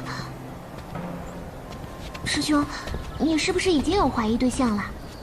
不错，此人就是毁掉师父道基的那个情敌，如今就在新南宫。一个武力仅次于九次九仙所在的破天峰，但财力第一的封号，门内不会因为小琼峰穷便任由他封欺负吧？事发时并无旁人，门内无法判定事情经过，只能略作惩处。我本以为这段恩怨已随婉师伯的离开就此了断，可没想到，如今师父修成浊仙，更有望突破真仙境，对此人便是一种威胁。如果信的事真的是有人在背后算计，那么他的嫌疑最大。师兄，这人是仙灵峰峰主的弟子快思。原来是他，他不是已经修到真仙境巅峰了吗？师父却因为他苦修900年才成浊仙，还险些惨死在天劫下。我会盯紧此人，一旦发现此事与他有关，那么我会连同当年的恩怨一并清算。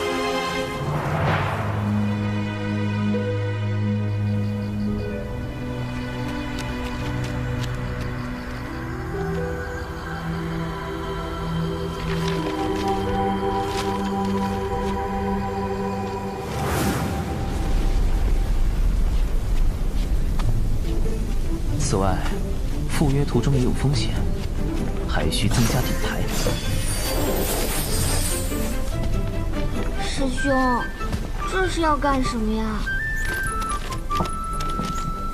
此物名为侧感石，涂上寒色花的枝叶，遇到神石就会变色，可监察是否被窥探，以及窥探者的修为。这杀小纸人不也能干吗？给你增加点参与感。哦，这丹炉里炼的什么药？天仙版软仙散。为蒯斯这个真仙准备这么高品阶的药，有点浪费啊。真仙境距天仙境虽远，但万一人家是个隐藏大宝。再者，天灵风善炼器，若蒯斯有厉害法宝，一刀下去999。稳妥考虑，还是按天仙境应对，有备无患。这段时间你就和师父闭关不出。魏师兄实在太稳健了。可对方若见赴约的是你，改变计划呢？所以，我绝对不能露出破绽。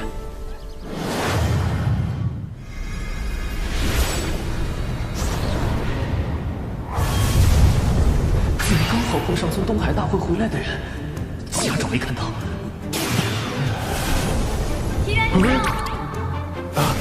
99师妹，你们这么快就从龙宫回来了？别提了，龙宫那位二太子敖乙不知道又发什么疯，所以结束的仓促。不过我师父说，这次长寿对战敖乙有大功劳，我就趁机要了些法术点击给小琼峰。师兄，你不用太感动啊，回头吩咐长寿陪我喝酒，喝到我满意就行了。这闪避动作这么丝滑，小寿说是身体有病碰不得，你这老头还守身如玉了。多谢99师妹关心，但长寿实力低微，目前还用不到太高级的修炼典籍。已经在龙宫大出风头了，要是再少些东西，我不就成门内最亮眼的仔了吗？就算不为长寿，齐元师兄刚升谪仙，也很需要典籍巩固修为吧？99师妹的好意，师兄心领了。贫道正准备去南州历练，稳扎稳打，提升修为。啊，这风格改变的这么突然。齐元师兄900年来不是一向闭关修行吗？齐元师叔，此次长寿师兄舍命护我渡仙门颜面，玄雅钦佩不已。不知他伤势如何？目前已无大碍，劳玄雅师侄记挂。倒是你这一身伤，玄雅在擂台上把龙宫弟子揍了个遍，给长寿报了仇。报仇？有东西也太冲动了，总要低调啊！龙宫不会把这笔账算我头上吧？玄雅师侄如此顾念同门之意，贫道很是欣慰。是谁在生气？齐元师兄这是不开心啊？怎么脸这么狰狞？长寿师兄高风亮节，至仁至善，乃我辈之楷模。能与他相交，是玄雅之幸。别夸了，让我走吧。99师妹，你们一路奔波，还是先回山安顿，咱们就此别过。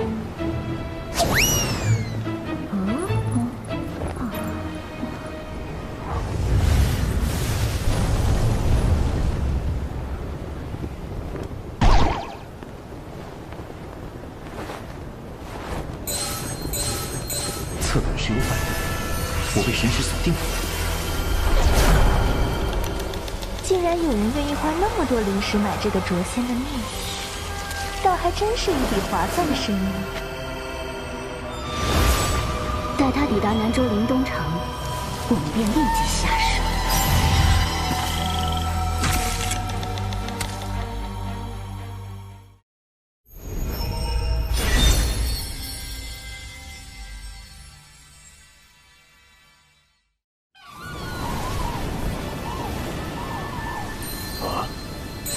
根据侧感石的反应，共有3道神识锁定我，2个元仙境的不足为惧。不过真仙境的这位，如果隐藏了修为，就可能是真仙境巅峰，甚至更高。信息太少，暂时无法确定跟踪之人。也罢，我已经备好了15种应急预案，方便及时应对。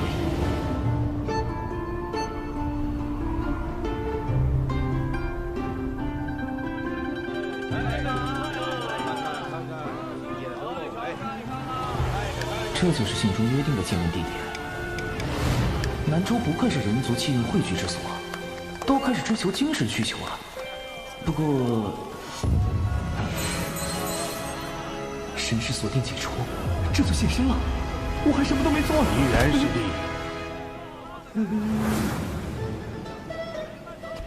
救命！师兄，怎么是这个老狐狸？他跟着我，不，跟着师傅做什么？而且那2个原仙境的也消失了，这又是怎么回事？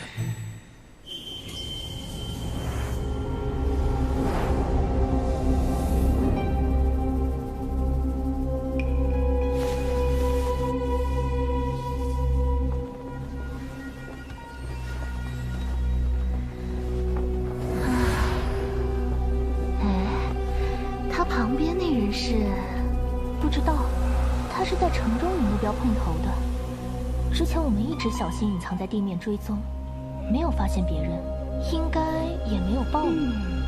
保险起见，我们得掌握主动。有这个法宝在，2人一并杀了也不是什么难事儿。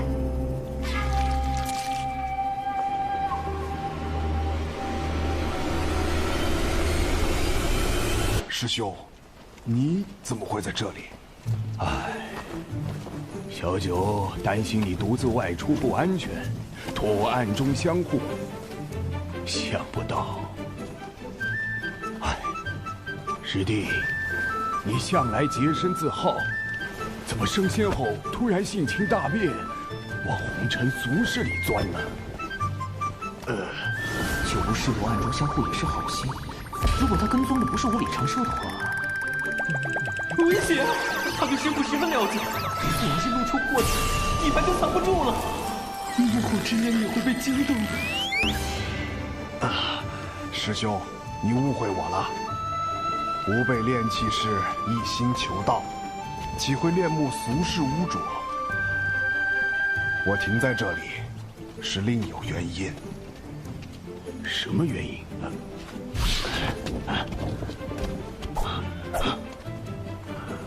城中如此繁荣，凡人温饱不成问题。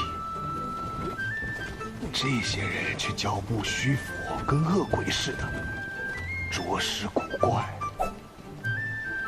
唉，想不到师弟如此单纯。师弟自梦晚将与师妹近1000年，一直很寂寞。我这个做师兄的，确实不该过度苛责。总感觉他在想一些不礼貌的东西啊。确有一些人阳气虚弱，寿元无多，像被妖族吸食了精气。而里面正好有3个妖怪，1个真仙境，2个元仙境。方才我没能一眼看出，师弟，你的眼力不错呀。我升仙之后，确实眼力有些长进。看来之前跟踪我的，就是这2个元仙境的妖怪。师兄，事关重大，我们是否马上返回门内禀报？师弟何时变得跟长寿一般思虑周全？此事目前只有推测，却无证据。不如先暗中探查一番，若确有其事，咱们联手除妖，护一地清明，岂不美哉？师兄果然是义薄云天。就我师伯轻易就能发现我与师父的细微不同，我必须更加克制，不能越线半分。末世3姐妹加场表演马上开始，走过路过不要错过呀！加场表演。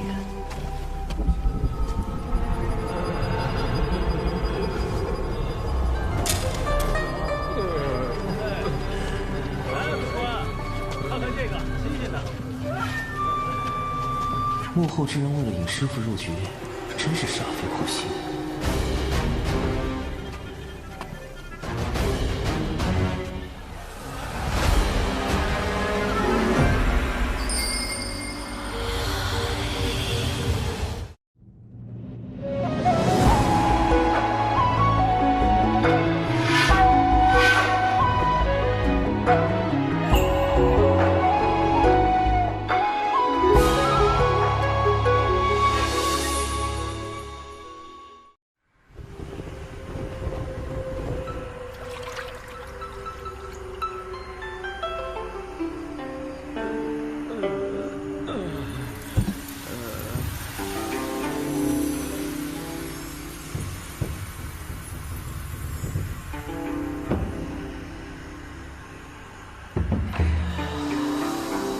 跟九无师伯一起行动就是暗棋，竟然抓到了妖怪吸食人族精气的现行。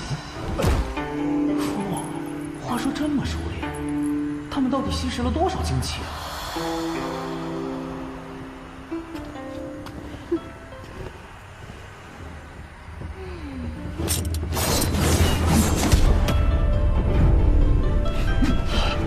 你们没中姐姐的万象迷魂物，难道你的修为比姐姐还高？那至少是真仙境巅峰，怎么会跟一个浊仙在一起？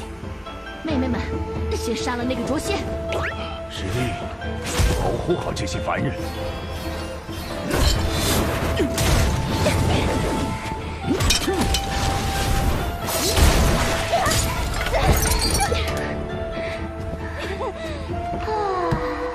好吵，发生什么事啊？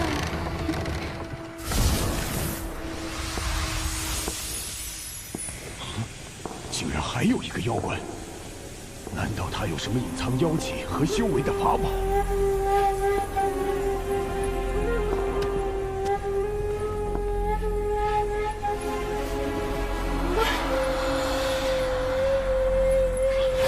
掌柜的，他打伤了我的2个妹妹，小兰姐姐，你也要为我们做主啊！敢在我店里？师弟，千万保护好自己！我绝饶不了你！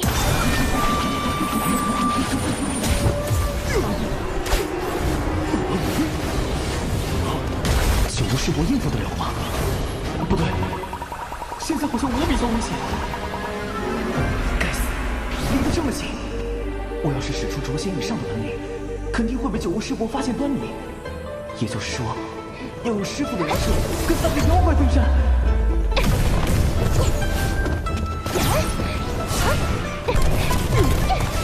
是个糟老头子，怎么这么能跑？为了装师傅，我容易吗？没事儿，他跑不了。万飞小可恶有集成了。不妙，琴声中竟然暗藏无形水雾，逐渐令人窒息。虽然我本身的天仙境修为足够抵挡，但显然师傅这个浊仙是抵挡不了的。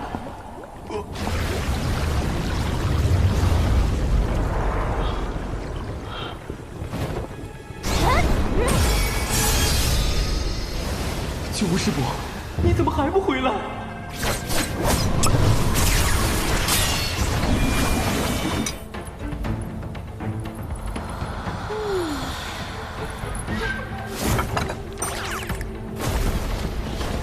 不好，师弟有危险，必须马上了结这个妖怪。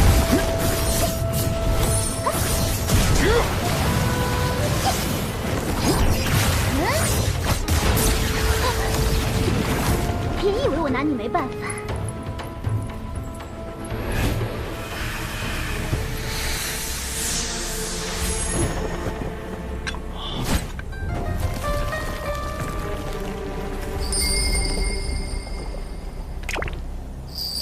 你是千秋狐族？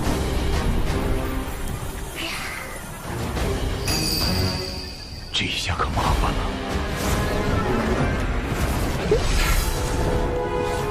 算了，秋人和陆秋瑾企图电击荒野景远。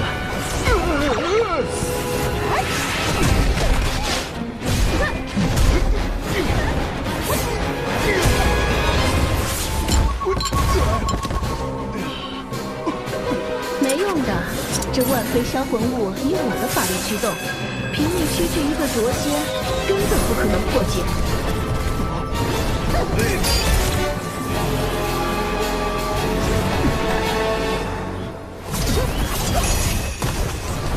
贫道虽法力低微，但也绝不会向你们这些作恶的妖怪屈服。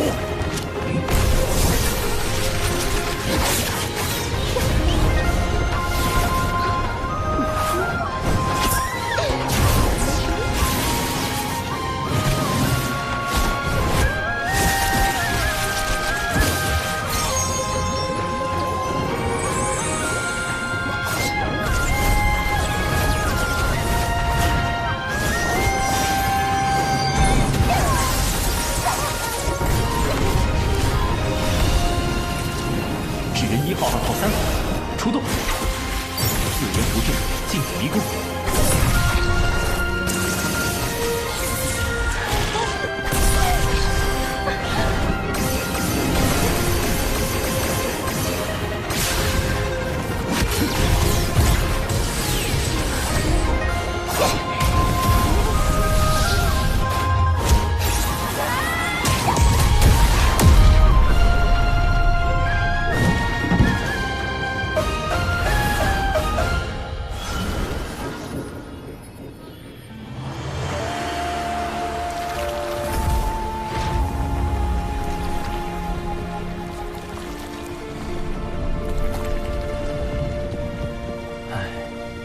人类总是会被表象所迷惑。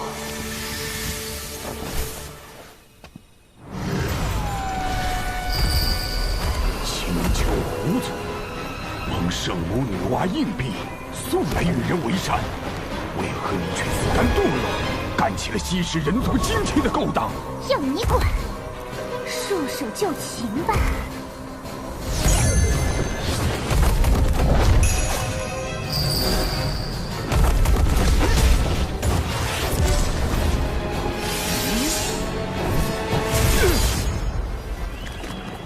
我要杀了你！妹妹们，把力量借给我！又来了！万毒噬魂物！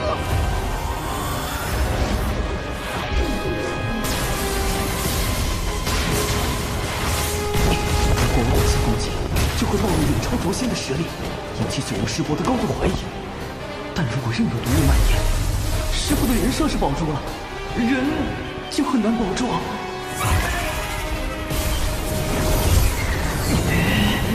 不能，千万不能打！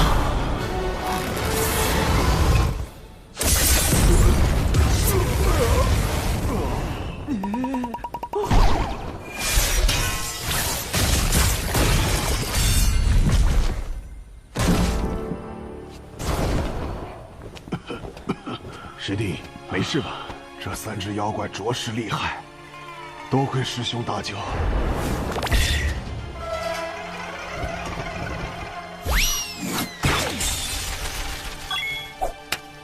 师弟太谦虚了，没想到你竟能和3只妖怪纠缠到这种程度。出门前，长寿给了我许多符箓防身。原来如此，长寿是指那么多鬼主意。别说原仙遭不住，真仙栽跟头。待他成仙，怕是连天仙都敢算计。师父的一身英名，我忍了。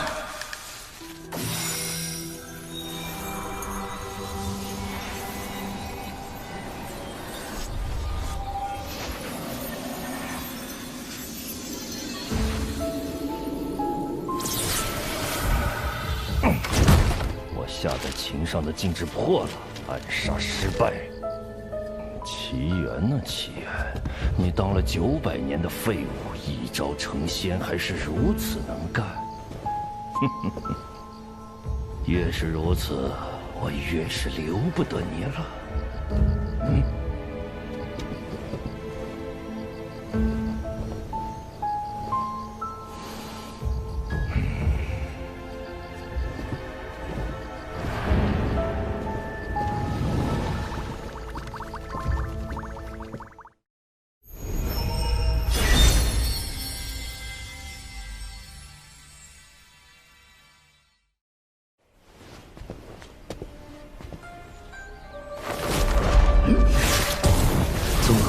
一件事，基本可以确定，快思就是幕后真凶。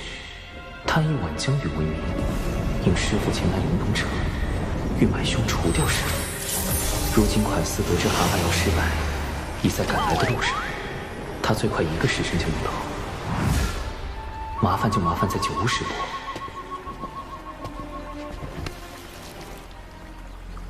蛤蟆妖身上的业障真多，这狐妖隶属的青丘狐族与人族圣母女娲颇有渊源，不太好办。先想办法引开九巫师伯。不如等他醒后再拷问。附近有个偏僻海边，正合适。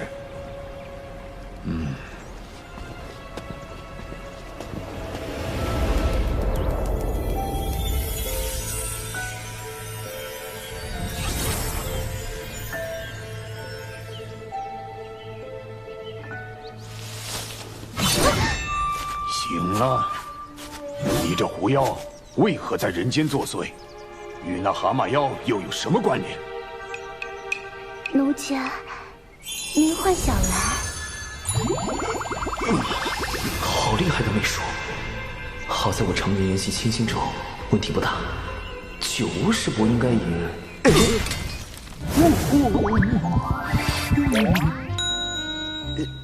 九巫师伯，你冷静一点啊！师傅，对不住了。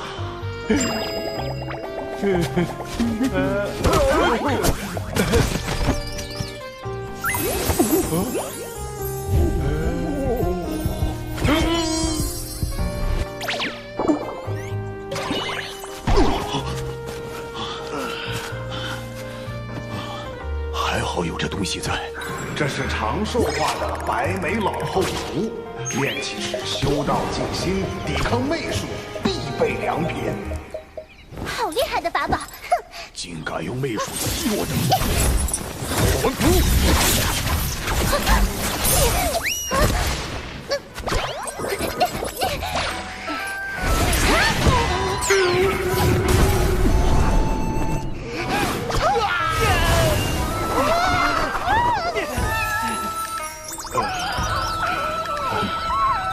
趁此时，哎呦！师弟，你怎么了？师兄，我鲜少前往此等场所，刚被蛤蟆妖击伤，又遭遇狐妖媚术，似乎产生了心魔。师傅，你千万别怪我。赶紧休息调养一下。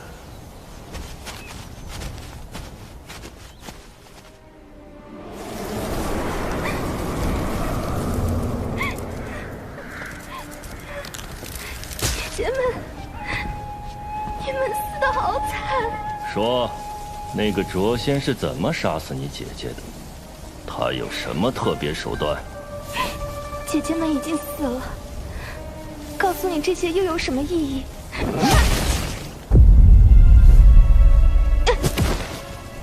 那你也没什么留在这个世界上的意义。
天仙版软仙散，看起来效果还不错。稳妥起见，总归要确认一下，杀错人可就不好了。还是进行一下搜魂吧。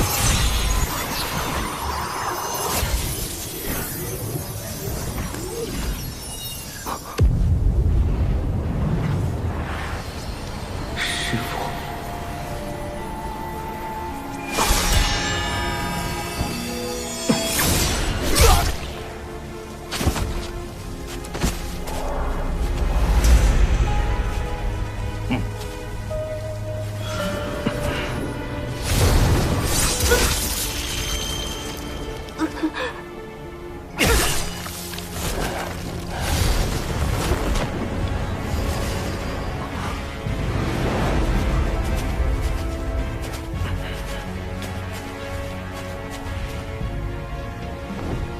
果然，快似买通蛤蟆药，欲在此地杀死师傅。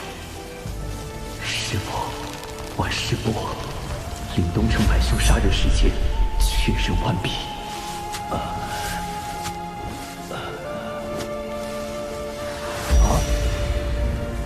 你是什么东西？你沦丧了良心！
追日破云梭，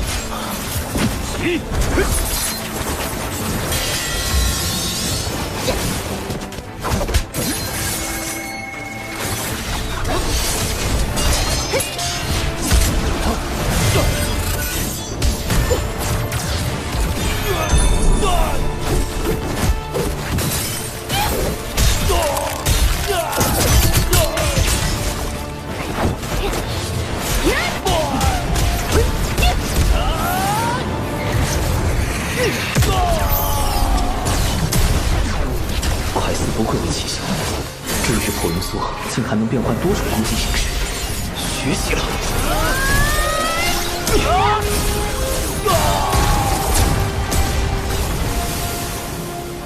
怎么可能？你不是捉仙，你是真仙。错，我是天仙。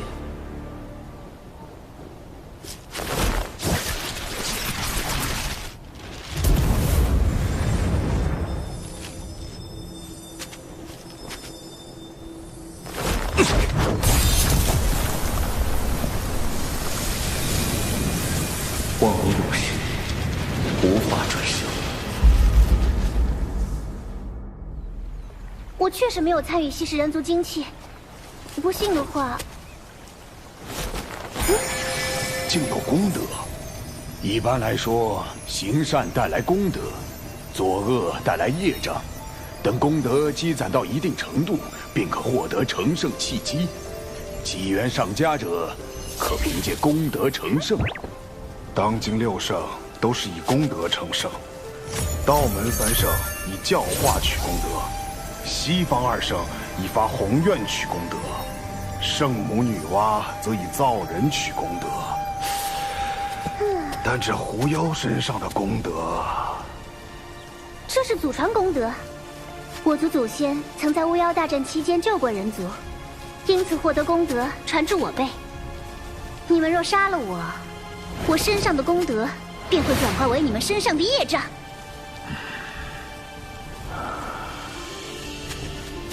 师兄，此女虽狂妄，但所言不无道理，只有将她带回门内发落了。我出来的太急，没带能收束活物的宝囊。啊，我带了。出门前，长寿特意为我备着的。符箓、宝囊，启元师弟似乎谨慎过了头。这些东西真是长寿师侄给他的，还是说……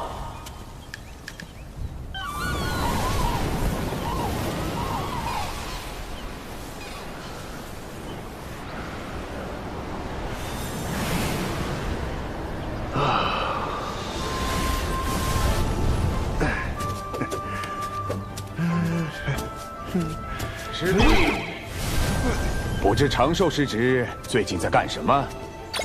师兄啊，你怎么来了？长寿啊，应是在修炼吧？他为什么突然问起我？正好，我来这里坐坐。师兄不去趟赏罚殿吗？小兰之事仍需门内定夺。麻烦了，一定是这老狐狸发现了什么。稍后我自会跑一趟。怎么，小琼峰不欢迎我？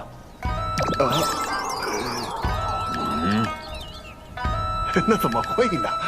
师兄造访，必令小琼峰蓬荜生辉啊！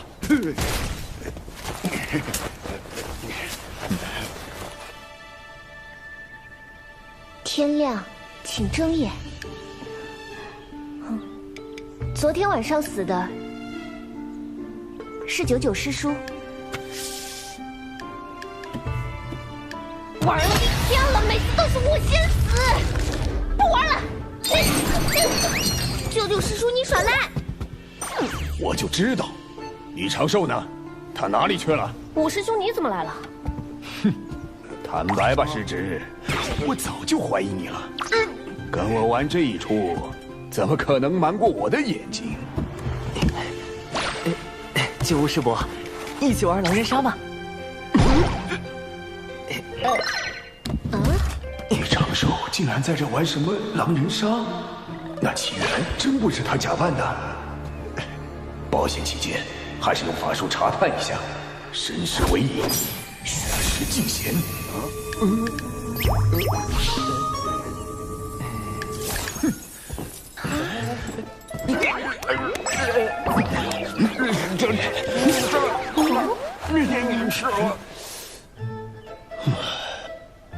真是我想多了。哎呀，既然你们在这玩游戏，那我就不打扰了。这就走了？九无师伯，好险，还好我身上有火的预防查探，否则方才直接被九无师伯看穿了纸人化身。看来是我扮演的师傅不够像，才引起了九无师伯的怀疑。往后定要仔细观察师傅演戏，进一步提升演员的自我修养。这次我与纸人兵分3路，击杀蒯斯的同时，利用九无师伯制造师傅的不在场证明，用99制造李长寿的不在场证明。其中多有风险，往后需好好复盘。只是师傅那边……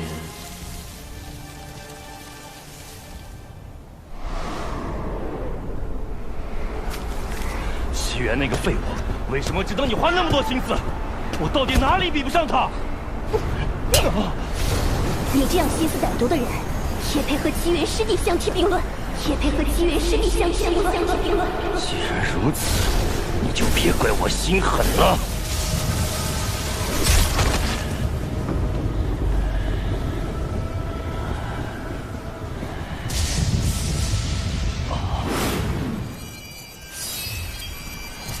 师傅，临东城之约也是蒯斯的阴谋，他欲买凶除掉你，后双方因私怨大打出手，同归于尽。你回去吧，为师想一个人静静。万师伯虽死，但仍有魂魄留存于世，也许师傅和万师伯真能有重逢之日。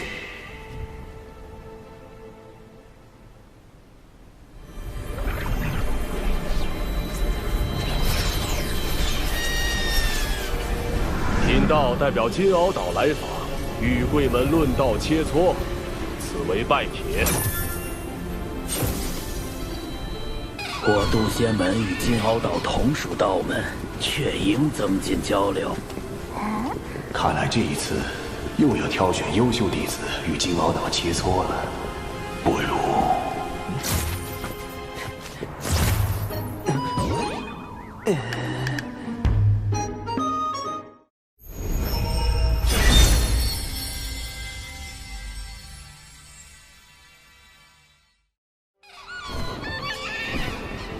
我等想与小琼峰的高徒切磋。小琼峰，门内最弱的峰头，金鳌岛此举何意？难道想故意折入渡仙门？应该是想避免道门争端。小琼峰实力如何，稍加打听便知。金鳌岛获胜面上有光，咱们渡仙门也不算失了面皮。小琼峰有师徒3人，不知道友想与哪位切磋？李长寿。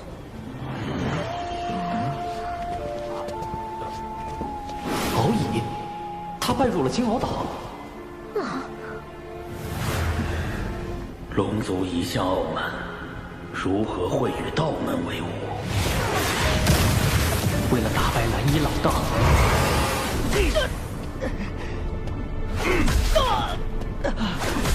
我要去道门拜师，修习圣人道法。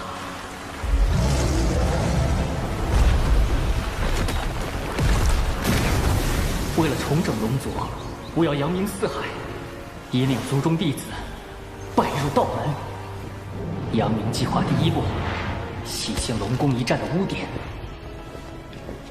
回众吕上人，我师兄李长寿修行遇到瓶颈，必死关了。还好准备了避敌计划。着实不巧，敖乙太子不如另择一位弟子切磋。友情悬崖，愿向敖乙太子请教。你是小琼峰弟子吗？不是。那便不行。师兄，我是为了你才不稳健的，不许罚我抄书。小琼峰弟子兰陵娥，愿向敖乙太子请教。我的对手非长寿道友不可。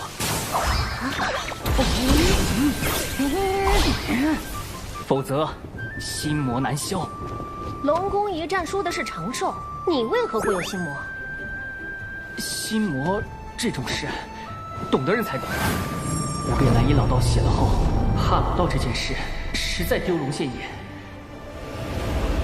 他既然闭关了，我就在门外等他。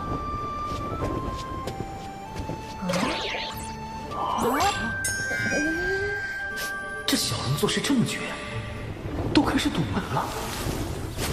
事关龙族兴衰，我绝不会放弃。那就这么耗着吧，看谁熬死谁。我龙族寿命长得很，熬死你还不是绰绰有余。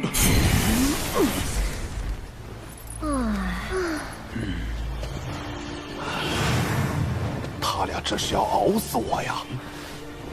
实在不行，只能唤醒长寿了。哎，奇缘师弟，你与蛤蟆妖一战后，伤势如何呀？蛤蟆妖？难道是长寿说的快死顾兄杀我那个？好多了，老久无师兄记挂。还好对过口供。敖乙一直赖在小琼峰也不是个事儿，要不夜里偷偷砸晕丢出去。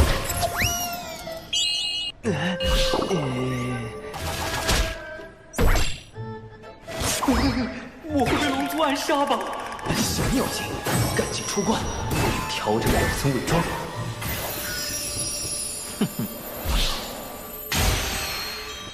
既然突破瓶颈了，便出来吧。敖乙又来找你切磋了。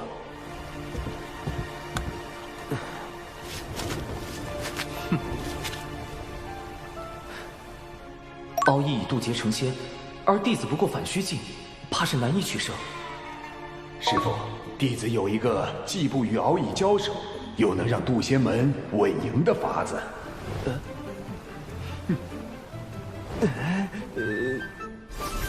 阵法切磋，倒也可行。九巫你也太毒了吧！这阵你都破不了，还要敖乙破？唉，师兄，你这次稳健不起来，要露馅儿了。长寿师兄，没想到你不仅善炼丹，竟还精通阵法。长寿，你那破阵我进去就晕，敖乙肯定闯不过。长少，此战过后，你定能得到门内重视。快和为师谢过九巫师兄，举手之劳，不用谢。谢你个鬼呀！苍天啊，把这坑神带走吧！只要在不强行冲破阵基的情况下走出这座大阵，便算敖乙太子获胜。请。只能随机应变了。此阵将是我扬名四海的第一个垫脚石。敖乙师弟，这阵法看着并不玄妙，一定困不住你。为兄等着为你庆功。敖乙师叔，自求多福吧。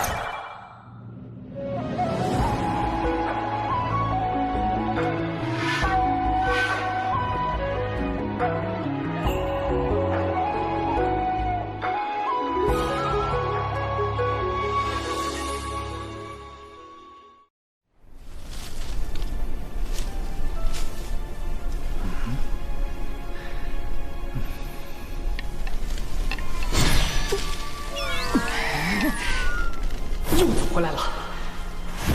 水灵灵珠，给我封住这连环困阵！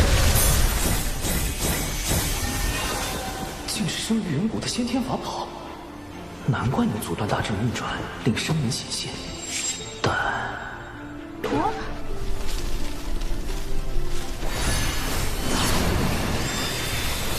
凌离剑，给我斩了这方寸之地！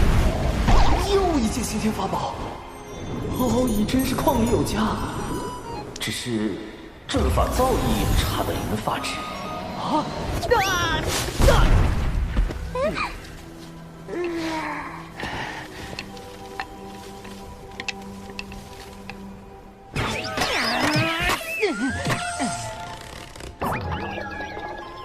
我龙族在阵法之道有这么不堪了吗？此阵颇为玄妙。想当初，我也险些出不来。九巫师伯说笑了，这就是最普通的迷阵。师傅，敖乙师叔入岛尚短，所学有限，弟子们倒是学过些阵法之道，想去试试。为师相信你们一定能破阵。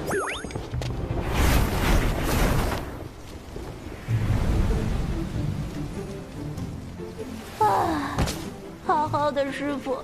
长了一张嘴，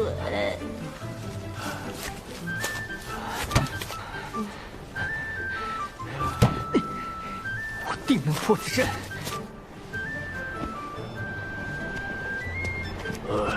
终归是败了。也罢，贫道这就将他们带出。前辈且慢，我来开。是时候展现我金鳌岛真正的阵法造诣。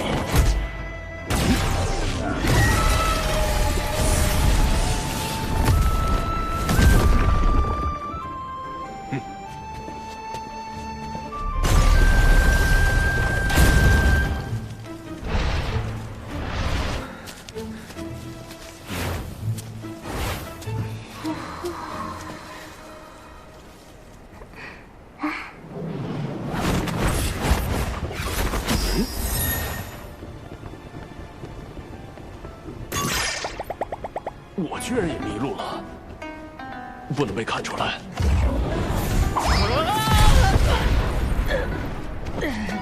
我龙族还能站起来！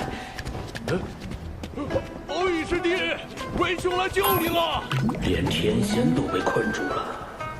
长寿在阵法上的造诣确实不凡。长寿啊，这个优秀仙苗，你当定了。谁爱当谁当，不要给我！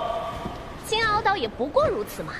九九师叔，既然你主动吸引火力了，一定不介意我再把祸水引向你吧？此阵能有如此威力，99师叔居功至伟。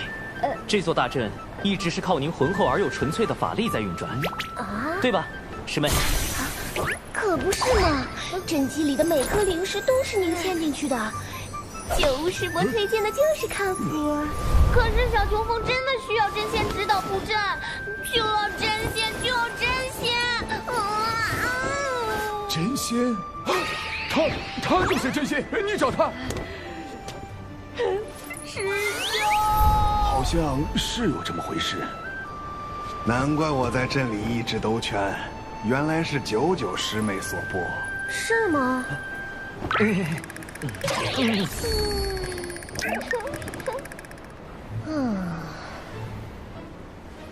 我也没想到自己这么厉害，这大概就是天赋吧。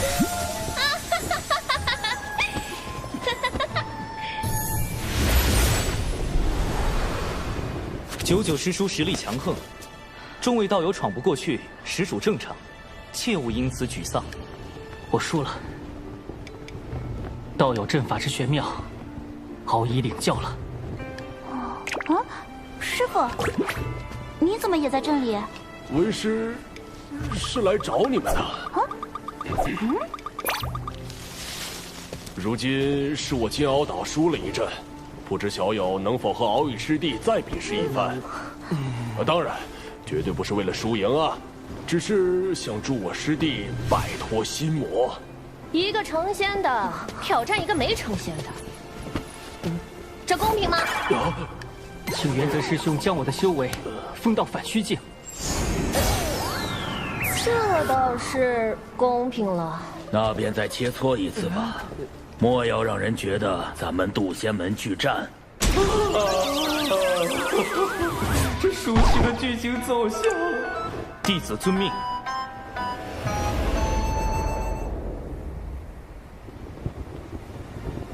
敖乙太子，今日与东海大会有些不同，我或许会胜之不武。道友于阵法之道已经胜我，这一战是敖乙强求得来，道友尽管出手。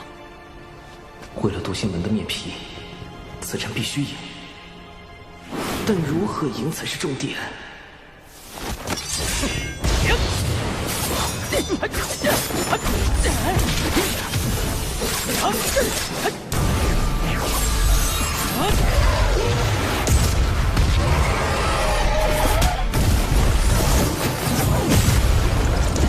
好快的盾法！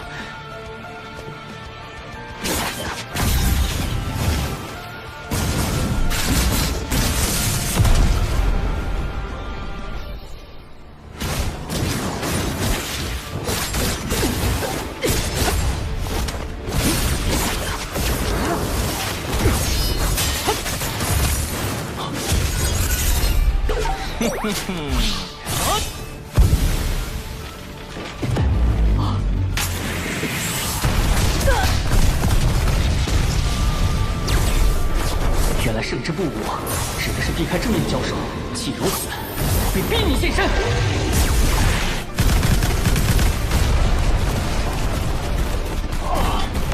都炸成这样了还不出来，这人的打法真是一言难尽。总之，敖乙太子拿土遁没办法，承受也算立于不败之地。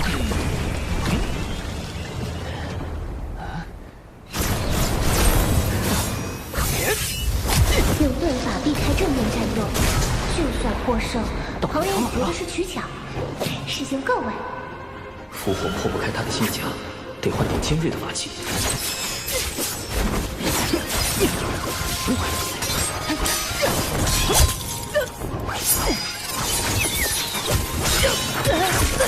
攻击如此密集，来不及细杀此人踪影。再这么打下去，敖乙师叔要被炸成刺猬了。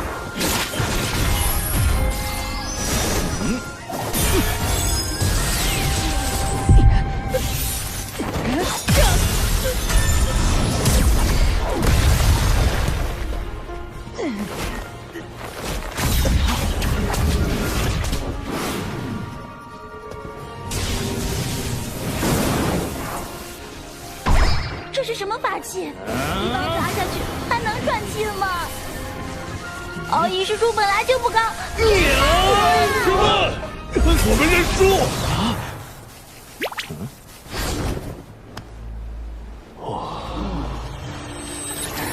输了，我又输了，多有得罪。这次可否算作平局？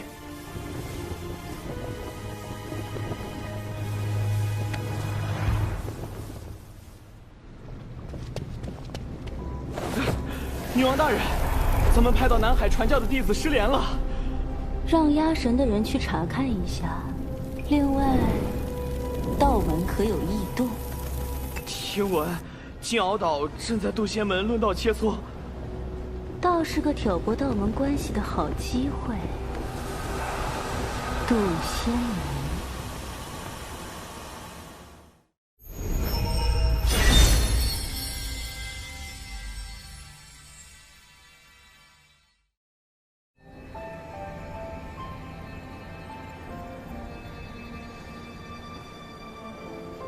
长寿道友，不，长寿兄，如此光风霁月，已心有所感。此番回师门，定会好好参悟。敖义兄客气。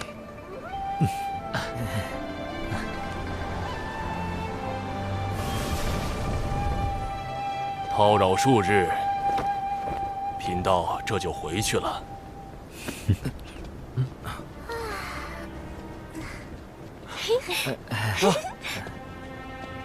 禀众羽上人，望秦上人，人教逍遥仙宗借来传信玉符。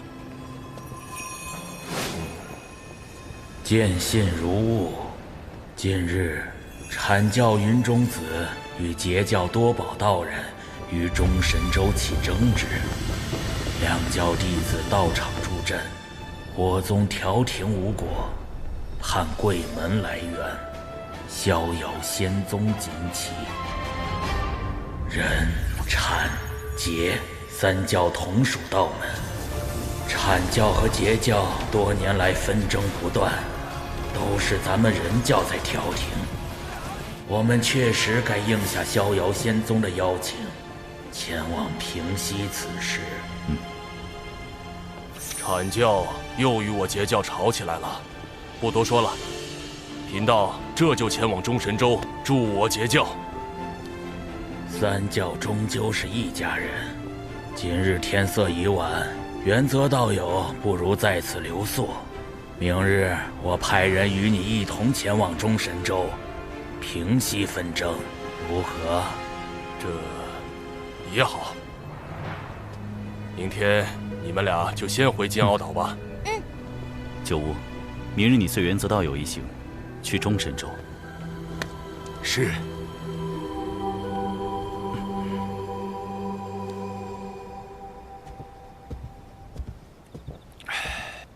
师伯，这是万凌云长老炼制的腐仙灵魂丹，可用以防身。用时需闭气，以防自伤。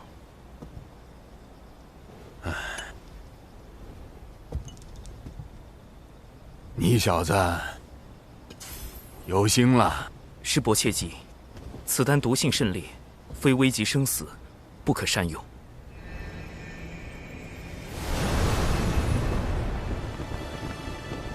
师兄，阐教和截教吵架究竟是怎么回事？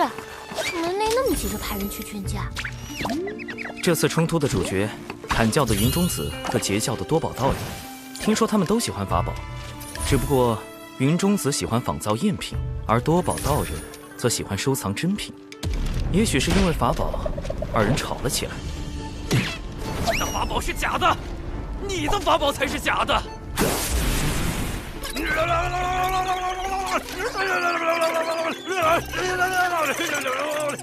总有人嘴笨吵不过，于是很快进入了洪荒吵架的必备流程——骂人。二人都叫来了各自的师兄弟，两人的争吵升级为两教的矛盾。这样一来，作为道门三教之一，从不参与阐截之争的人教，不得不出面调停。逍遥仙宗劝架无果，又发动骂人战术，叫上了咱们渡仙门。这么点小事，闹那么大？产桀两教的矛盾由来已久，甚至要追溯到两教圣人立教之时。九无师伯前去劝架，但愿别是吃力不讨好。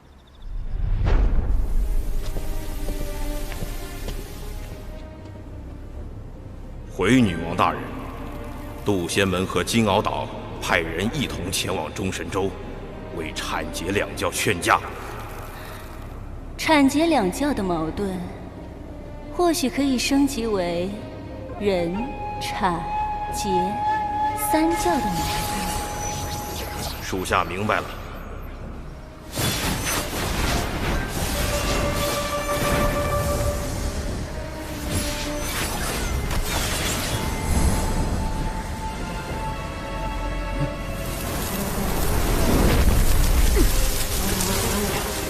蚊子也太多了，有埋伏，是隔绝法阵。趁法阵还没彻底结成，冲出去！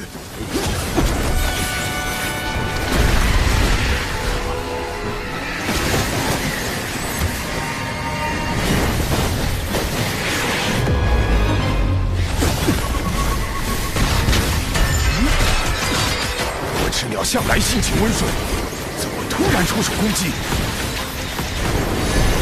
事有蹊跷。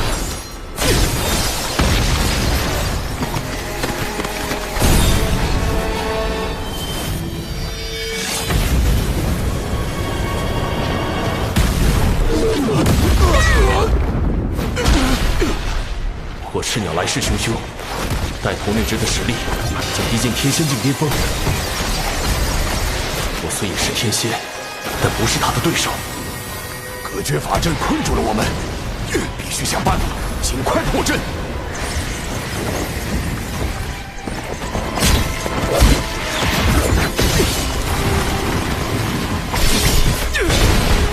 震雷离火，天使造化，摩天扬雷，起！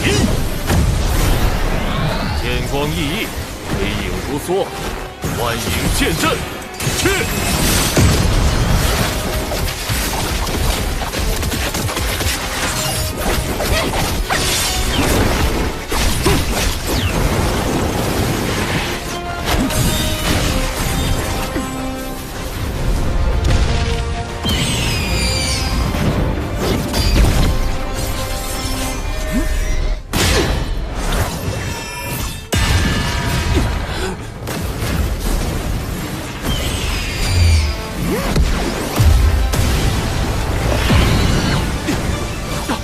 隔绝法阵破了，妖物太多，分头突围，你们小心！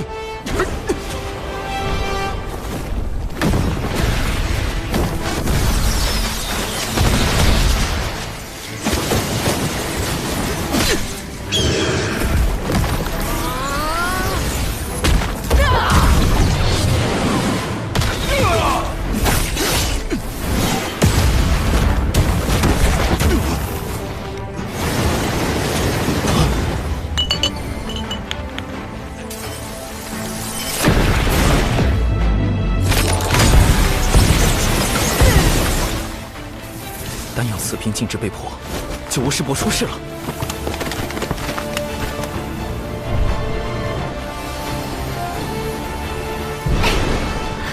我也联系不上无误，一定是出事了。我现在就去找师傅。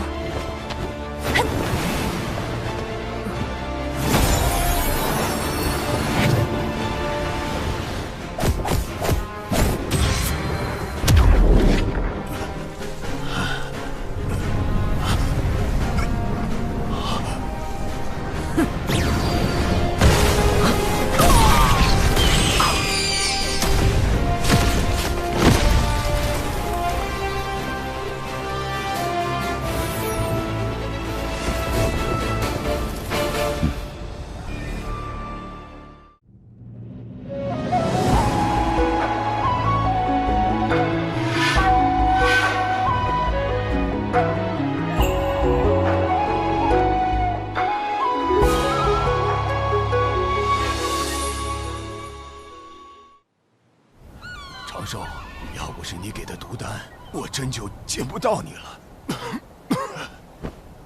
当时究竟发生了什么？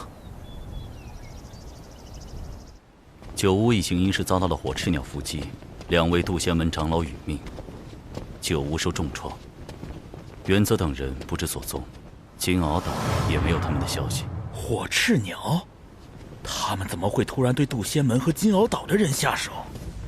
此事不简单。这些火赤鸟被我们击毙后，身上闪过一缕血光。我仔细检查过他们的尸身，发现其元神被抽空，早已死去多时。看来他们的元神被操控了。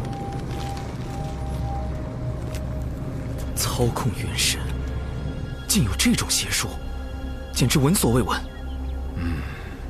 后来我虽被师父救回，但性命垂危。好在有麒麟长老出手，才捡回一条命。麒麟长老，常年镇守道藏内殿的那位。他是门内唯一的太上长老，也是门内2大金仙之一。他似乎见过这些操控元神的邪术，不，应该是族群。他们被唤作血赤黑纹。血赤黑纹，麒麟长老，麒麟长老，他们神秘，嗜血，来去无踪。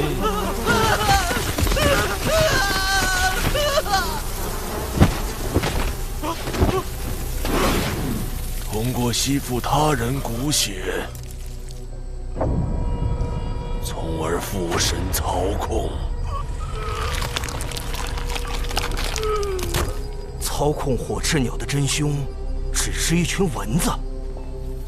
千万不要小瞧了这群蚊子。远古时，他们曾经用类似的手段挑起了一个族群的内部纷争，甚至引发了族灭。灭族于无形之中。没有任何判别的方法吗？灭一个族群都这么容易，那我渡仙门近日有血赤黑纹作祟，此纹凶猛异常，请各峰严加戒备。门内也开始戒备血赤黑纹了，这日子真不太平。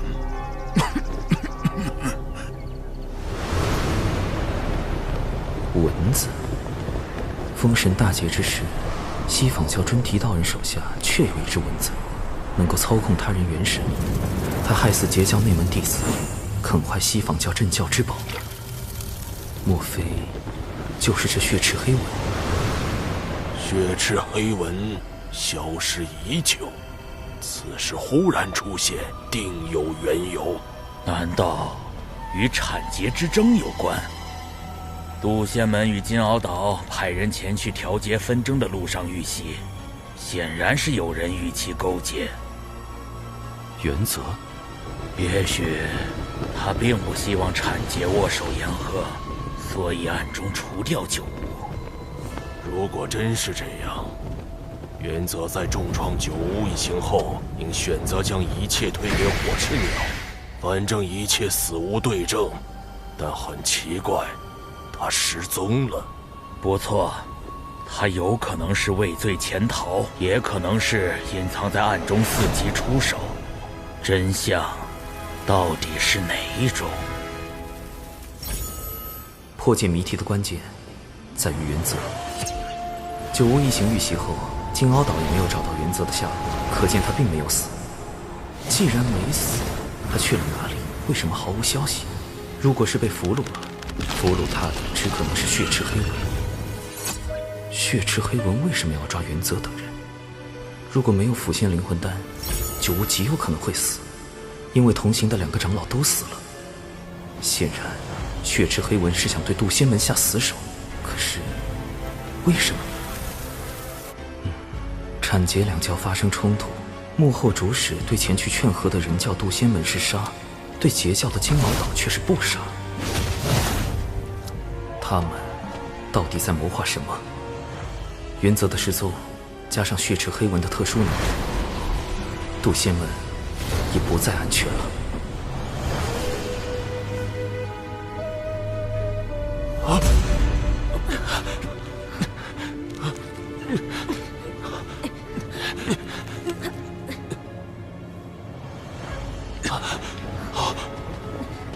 金鳌岛原则。你要干什么？告诉你，别想威胁我，我是绝对不会听你的。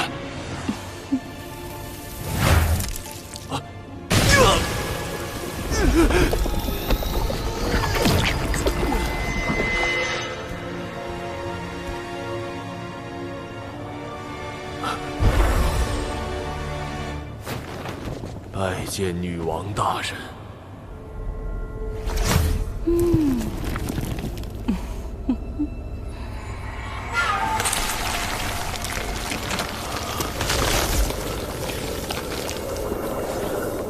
吸收完血莲，你们便可以一跃成为金仙，然后带领妖族去覆灭渡仙门。记住，覆灭渡仙门。是。安排火赤鸟偷袭，再以血赤黑纹掌控金鳌岛炼气室，攻击渡仙门。女王大人果然高明。这回定要让他们道门三教吃个大亏。只有这样，上面那位才会满意。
所有人誓死守卫渡仙门。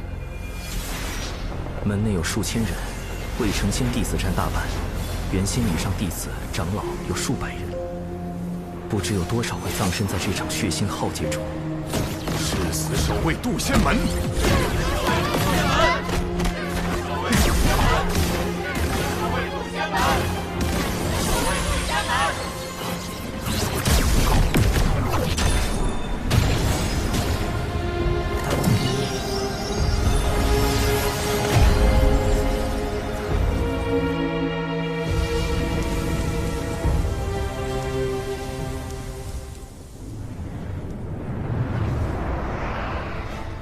为应对血赤黑纹，我紧急组建了一支纸人军团，将所有纸人按实力由强到弱分为鬼、神、天、地、人5个大队，安插埋伏在门内各处，可随意变化各类形态。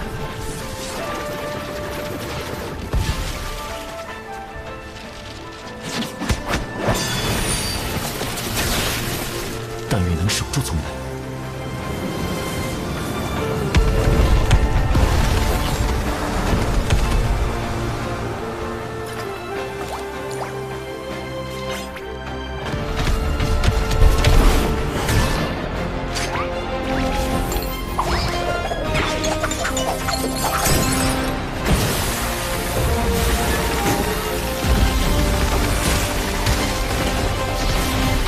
好在提前安置了重瞳3头蛛蛛丝监控，弟子纸人善独战和阵法，是我埋伏在门外的第一道防线。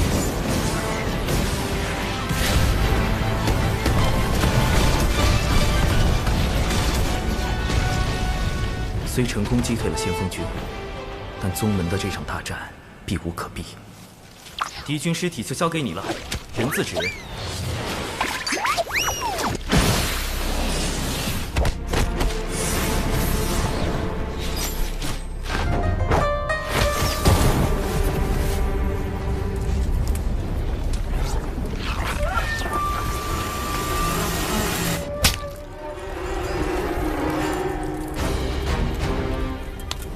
子是何方高人，我竟无法找到他的原始。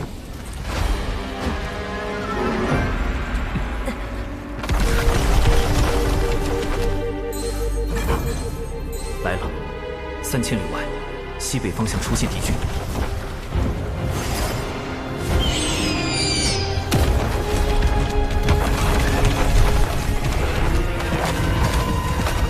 看来被控制了之后，这些家伙的神智也出了问题。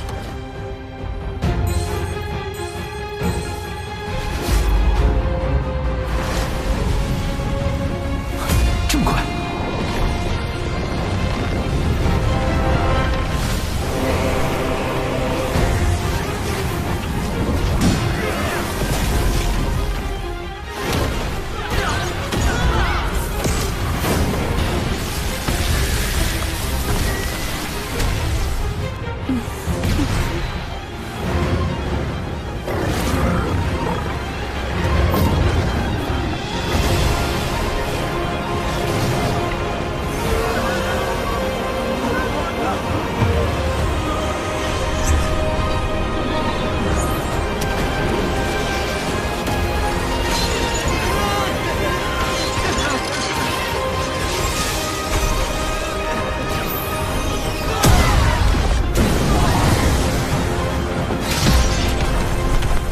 全都被突破了。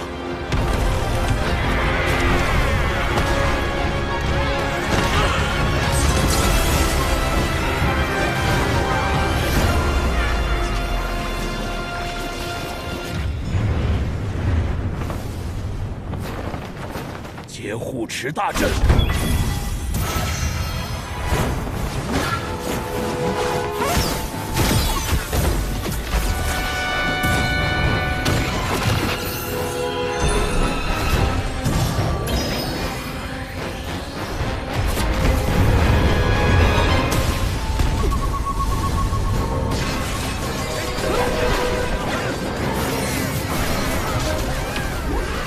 战这群恶妖！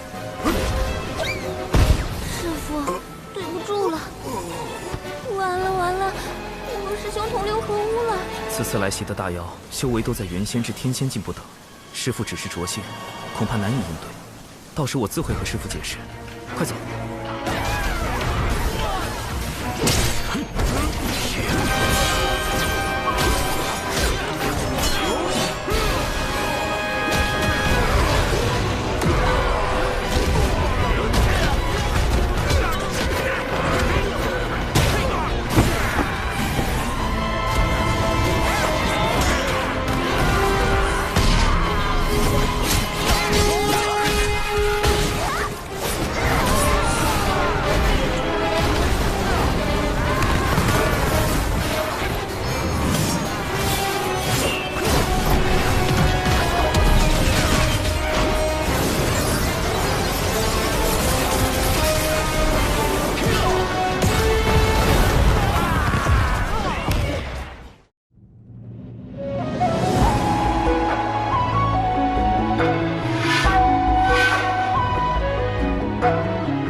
记着，覆灭渡仙门。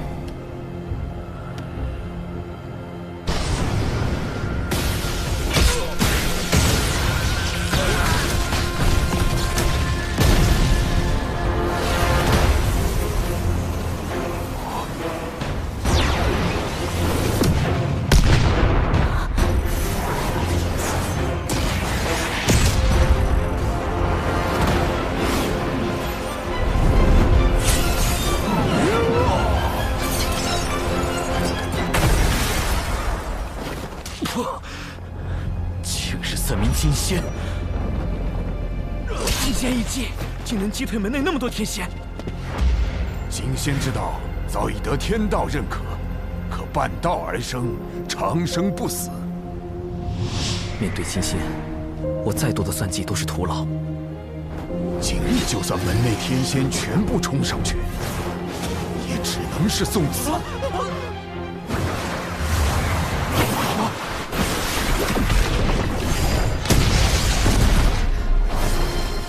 金仙，麒麟长老，以1敌3，找死！幻影剑阵。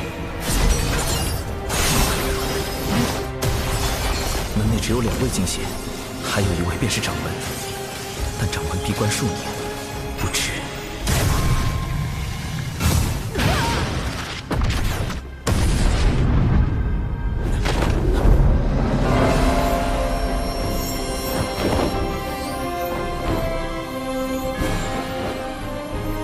何方宵小，胆敢来犯？掌门出关了。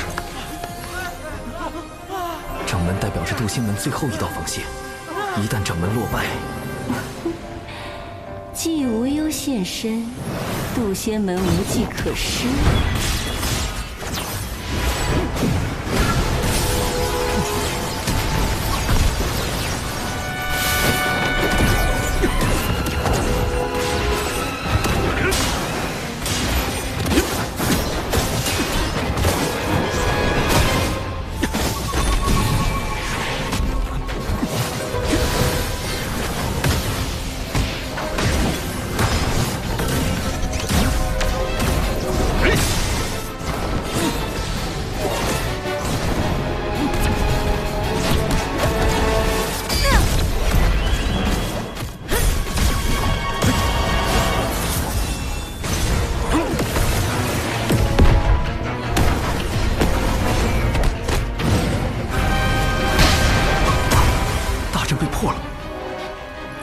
九无听令，开启挪移大阵，所有未成仙弟子立即进入大阵转移。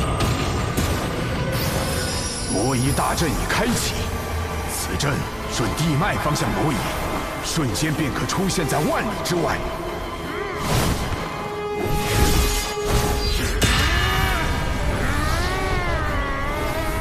快走吧，多逃一个，渡仙门的未来就多一份希望。快走吧。灵儿，你带着师傅先走。你不走吗？快去！宗门岌岌可危，只剩下一个办法了。有情师妹，你有一项重要的使命。什么使命？我愿誓死捍卫。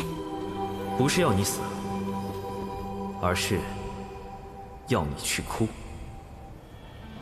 渡仙门弟子有情玄雅，今起本门道成之缘，人叫太清圣人。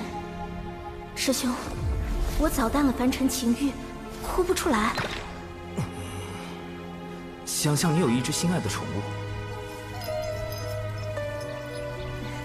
某天它被山石砸到，不幸离世，你将它埋葬，却发现它的尸身被人挖出来烤了。就是这样，继续往下说。渡仙门封渡尔真人为开山祖师，因渡尔真人师承太清圣人，故渡仙门以人教正统而居。可渡仙门惨遭群妖算计，望太清圣人明察。无论血池黑纹背后是否为西方教，其目的都是挑拨道门三教。此事涉及圣人之责，唯有人教太清圣人才能化解。有情心思澄澈，是哭拜太清的不二人选。但愿太清圣人真能听到。是挪移大阵，竟想安排弟子逃跑，做梦！进攻挪移大阵！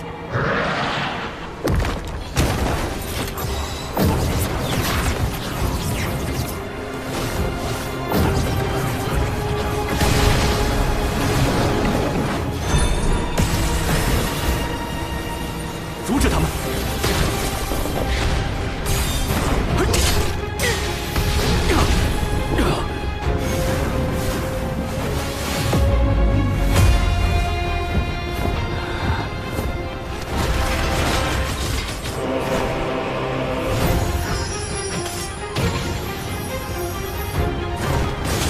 凌云破邪，一焰明光。麒麟长老亮了麒麟本体，这是准备以死相拼。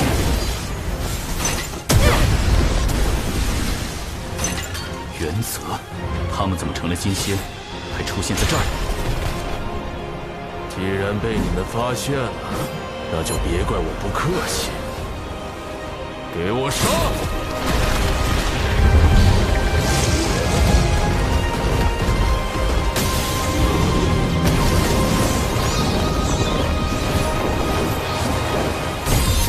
必须拦截他们。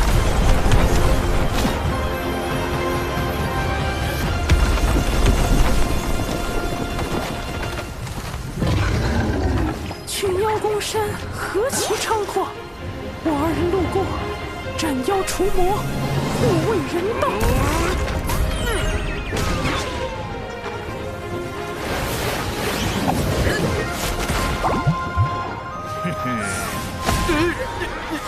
你们有本事正面战贫道，老子逼毙了你们妖祖宗！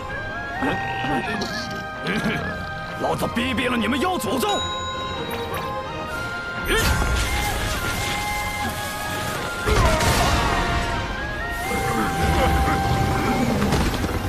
让我撕了他！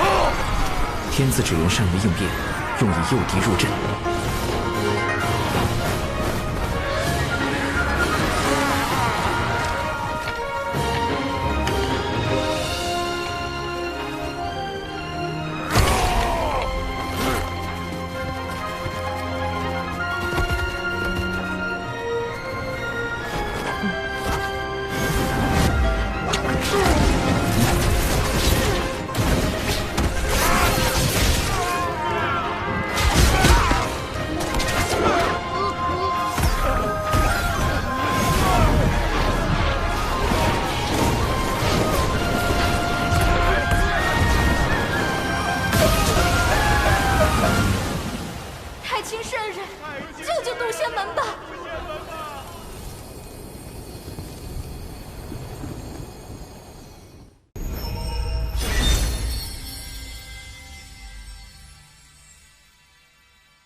仙门以人教正统而居，我渡仙门惨遭群妖算计，望太清圣人明察。太清圣人要渡仙门啊！老师，他们拜的是您的太清圣人像，您不愿走动，弟子也想安心修行呢。也罢，让我看看发生何事。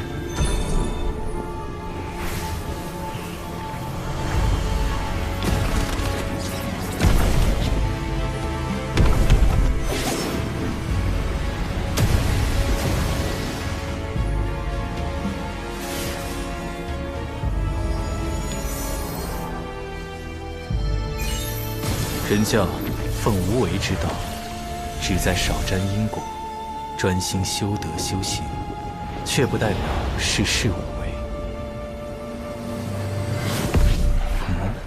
渡仙门是渡恶师弟所创，倒是可带上他一起过去。华夏有反应，渡仙门有救了。此事已成，人教高手定会来援。这段传音，望有情师妹勿对旁人说起。长寿师兄还是这般不慕虚名。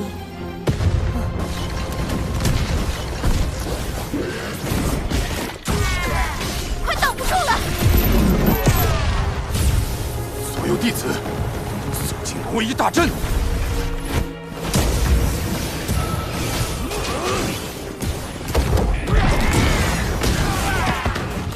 爷爷，我又回来了！开启第二波诱敌行动。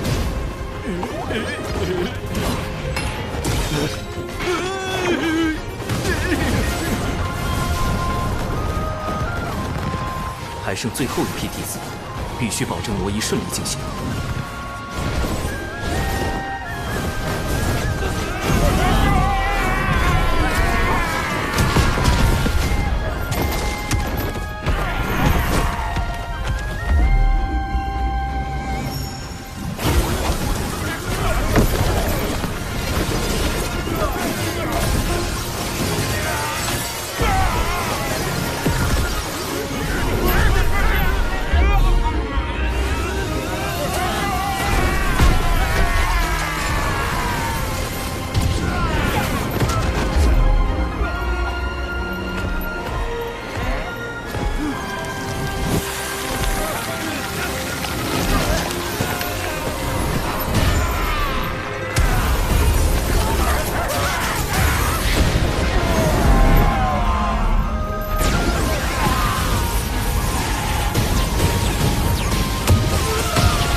天子指人配合阵法，歼灭敌方1/3战力，总算拖够了时间。死这么多傀儡，什么都没干成，废物！看来本女王大人得冒一次险。群妖听令，全力进攻，绝不能放走一人。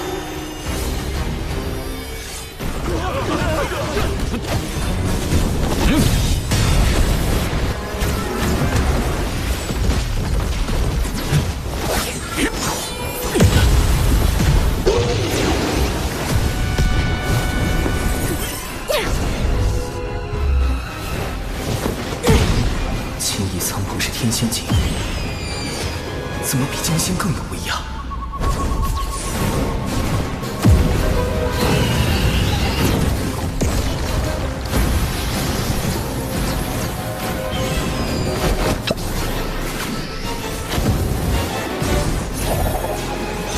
这两人是真仙境，为何术法威力堪比天仙境？这并非本体。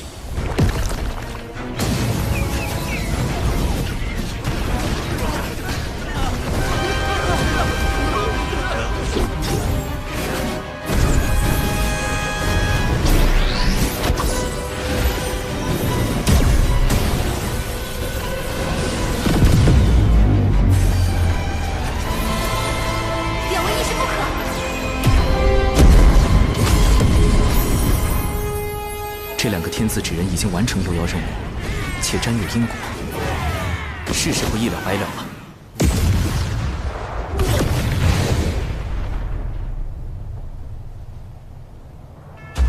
竟不惜神魂俱灭，护我门中弟子。若渡仙门得存，贫道定要为两位义士立碑祭奠。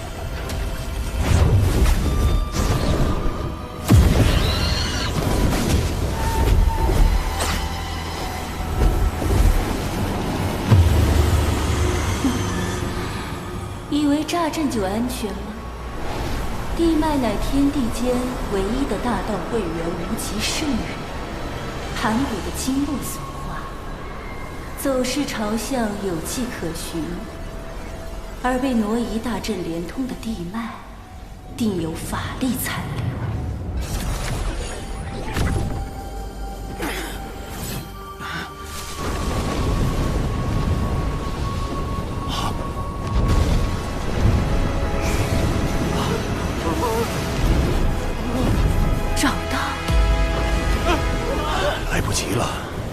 修为在我之上，与他硬拼也无胜算。弟子有一法，可退强敌。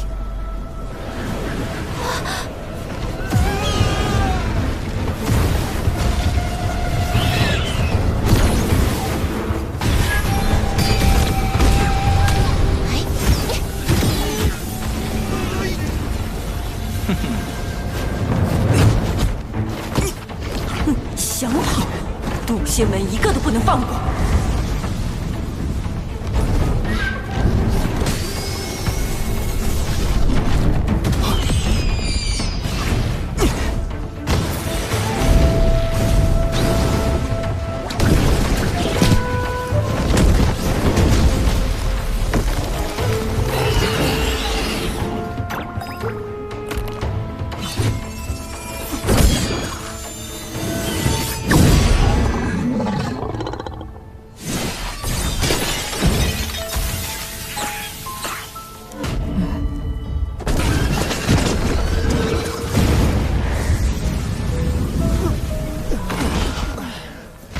迷药计划失败，我带友情师姐土遁溜走。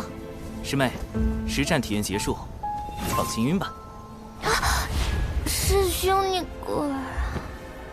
现在达成了大家一起昏过去的假象，或可引青翼苍鹏靠近。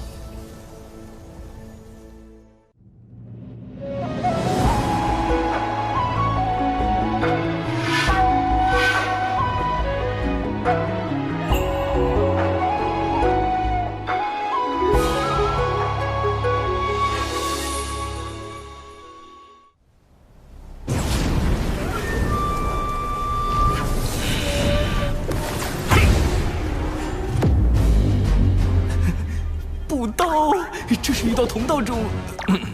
这对手竟如此难缠。神字指人，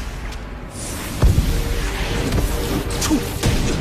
在鬼、神、天、地、人5个等级中，神字指人的修为仅次于鬼字指人，且携带诸多法宝，最适合高端斗法，还能伪装九巫师伯，骗过幕后主使。微型版72阵，开！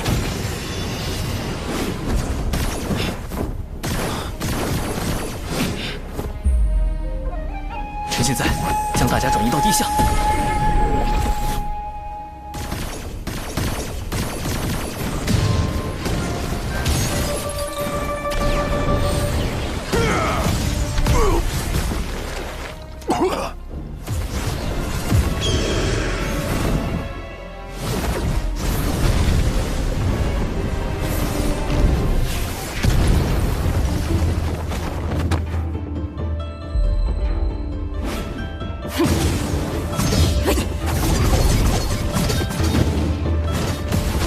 避水困阵，起！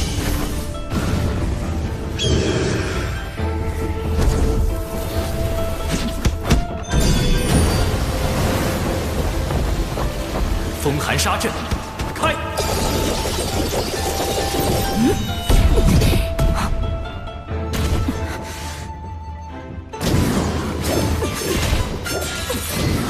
腐化毒阵，散！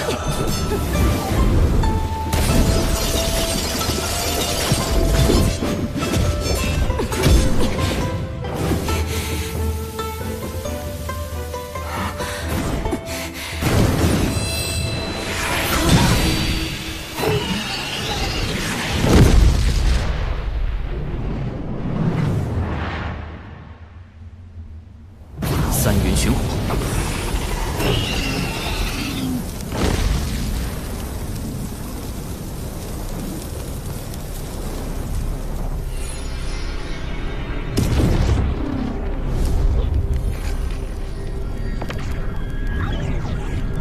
文道人，8成是了。不过，管你是大罗金仙还是洪荒狠人，此时此地。也只有一缕神识而已。唉，这才渡劫多久，就跟上古凶妖文道人间接打了个照面。洪荒比我想的还凶险。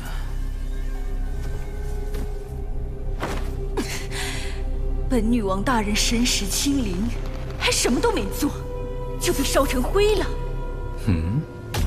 谁在说话？算了一路，也算不出你是谁。竟能逼出少爷为我设下的遮掩法术，借了太极图的威能，还算不出你的身份。果然是某位圣人师叔在为你遮掩。太极图，那不是太清圣人的至宝吗？难道他是？贫道玄都，人教太清圣人做下大弟子。这可是连妖皇都敢做的玄都大法师啊！道友平白无故害我人教道成，用心险恶。好在渡仙门尚存。尚存？怎么可能？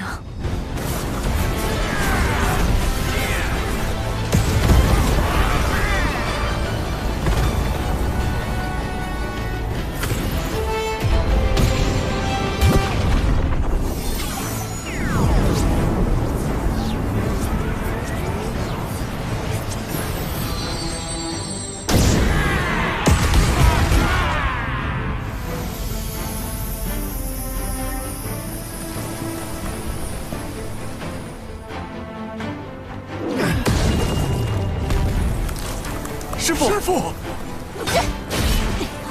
掌门的师傅，那不就是咱渡仙门开山祖师？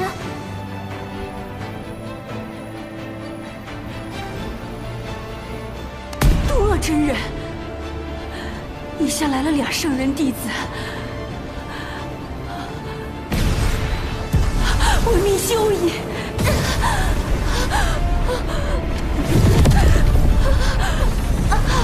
贫道暂且不动了，请转告那位圣人师叔，与其让道门内耗，徒增业障，不如教化人族，积善行，攒功德，方是正途。至于你，若再敢犯我人教，任谁也护不了你。计划失败不要紧，我命要紧。惹不起，惹不起。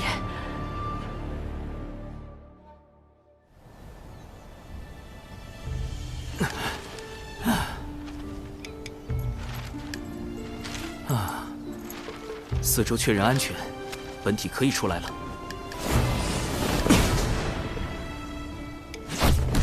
纸人军团开始回收。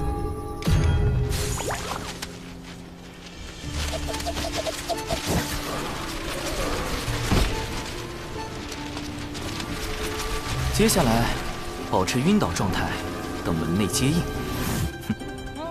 怎么全躺着了？其他弟子呢？你，五师兄、灵娥、玄雅，你们怎么了？长寿呢？怎么全来了？现在装晕还来得及吗？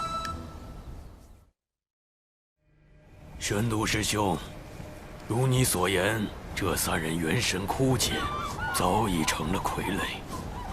咱们先去趟金鳌岛，说明缘由。多师弟，事关圣人，最好不要外传。据说这事儿和圣人有关。玄都师兄放心，我渡厄最是守口如瓶。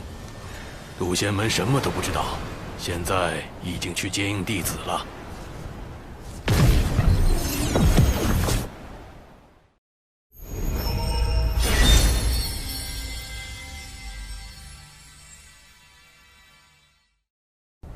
长寿，你在哪儿？长寿！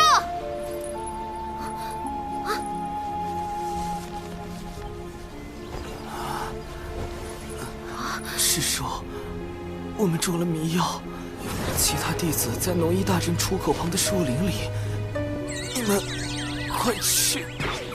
长寿！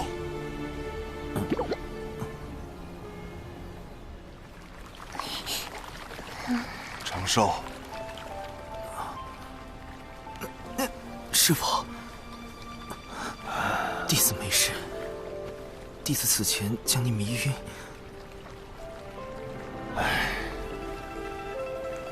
你也是为了为师着想，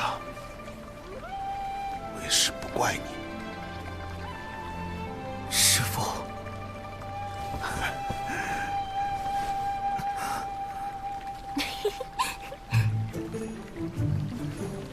我这倒霉师妹露馅儿了！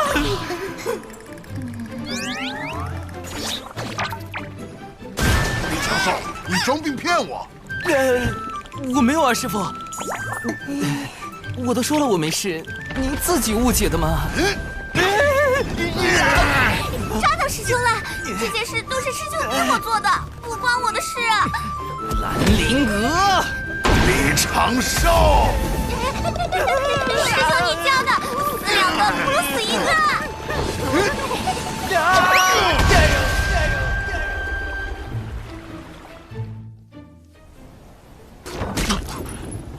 掌门，无事，我修习师父新传的法术，不得要领，吐吐血而已。此战我门内长老风主损失惨重，所幸未成仙弟子得以保全。日前，师父与大法师为我等去金鳌岛走了一趟，算是彻底查清了其中缘由。西方2圣为大兴西方不择手段，手下控制了许多大妖，其中就有挑起3教纷争的元凶文道人。此事必须通知门内，加倍戒严。师兄，西坊教让文道人挑过道门，有什么好处啊？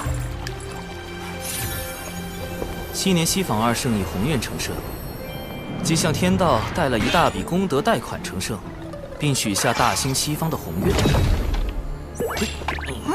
在道门三教遍布洪荒的今日，西方教根本没有大兴的机会。如果还不上贷款，西方二圣恐怕会面临严峻的天道责罚。既然走正途无法大兴西方，二圣便使出了捞偏门的方式，招揽文道人，挑拨道门三教，削弱道门影响力，从而赚取功德，壮大西方教。他们为了赚功德，竟能做到如此地步。师弟，眼下我们该怎么办？此战既有圣人始，亦须有圣人终。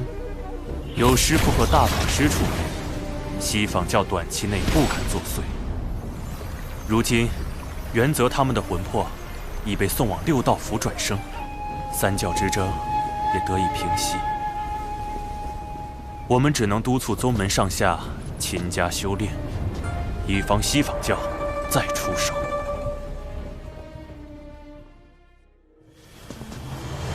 六道府原打算安排元泽转生人族，可谁知元泽和忘忧汤前说了句话。说什么了？他说：“放心吧，转生这般小事，应该出不了问题。”然后呢？他刚喝下忘忧汤，就被六道河的浪花卷起，打入了一旁的畜生道。下一世应该会是一只黑皮豹。是。西方那两位，当真可恨。大法师，这便是渡仙门最近将成的姻缘。渡仙门经大战后，人丁损失不少。我有心想助其兴旺，可老师又不准我多收弟子，为胜加速促成道侣、繁衍后代这一条路，只好来麻烦岳老您了。大法师，请看。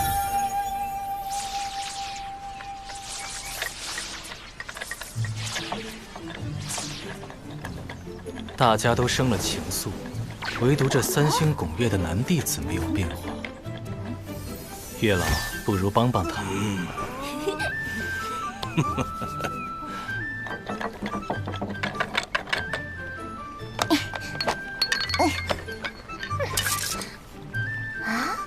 无知钟爱，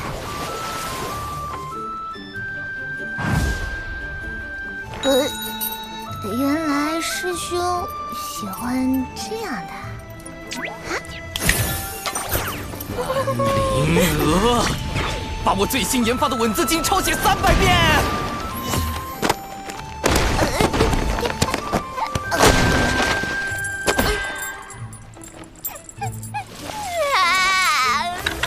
最近突然心绪纷乱，带我查查典籍。小兽兽，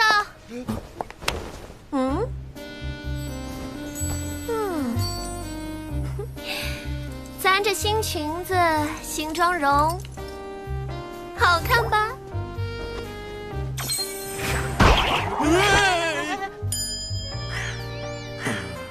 师叔，宗门刚刚经历过一场生死之战，相比起容貌，我们更应该注重提升修为才是啊。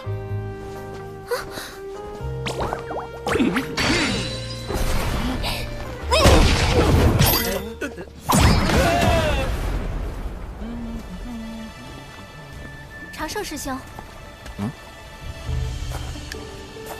长寿师兄，我有阵法上的问题向你请教。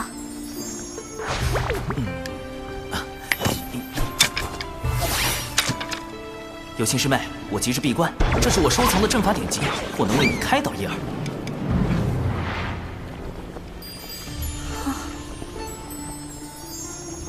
时间紧迫，我先走一步。这位仙门良才似乎过于断情绝爱了些，那他到底想要什么？生来往，莫管情，先已故，难争先。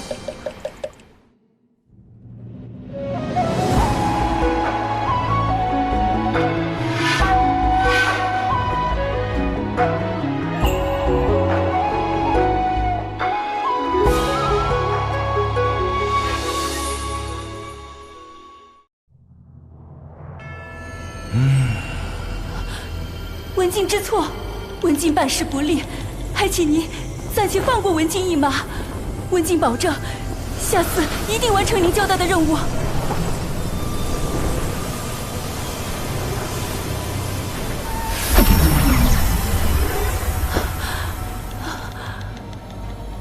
女王大人，进来吧。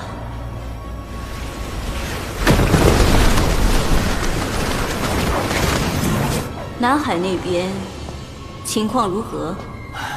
属下奉您之命，在南海打探得知，近日出现了一个功德兴旺的新教派。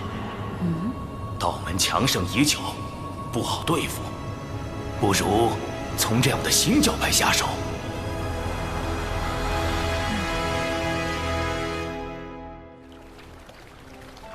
西方教此战虽落败，但绝不会就此罢手。复盘此战，我杀了不少业障大妖，应该得了不少功德吧？天道为世间每个生灵设立了个人账户，用于发放功德和业障。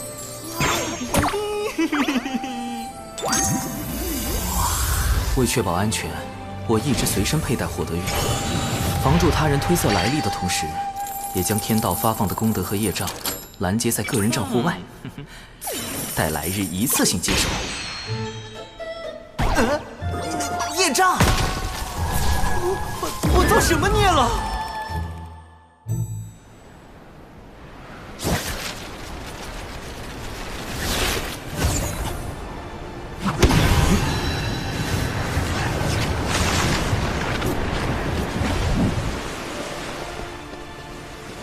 近日虾妖为祸，杀伤了我神教大量教众，双方交战时竟还误杀了无辜的百姓。虾妖，此事竟然还和龙宫有关，太过分了，这是在挑衅。就是寨主，咱们不能任由他们欺负啊！就是啊，对啊。大家的心情我都明白，我们举办大典，就是为了祈求神的庇佑。大家只需捐出香火钱，将鱼买下放生，神感受到诚意，必会加倍保佑大家。不对呀，卖鱼放生和神有什么关联？况且大部分教众本就以打鱼为生，到处都是鱼，为什么要找寨主买鱼放生？看来是寨主欲借神之名谋利。放生，吉祥！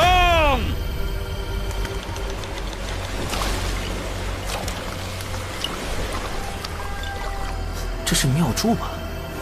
怎么鬼鬼祟祟的和这乌鸦碰头？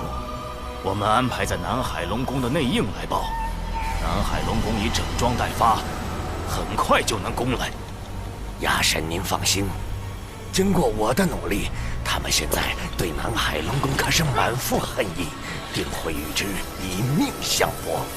很好，等到双方混战无暇顾及时，我们再派出血赤黑纹吸走功德。届时，女王大人此计真是高明。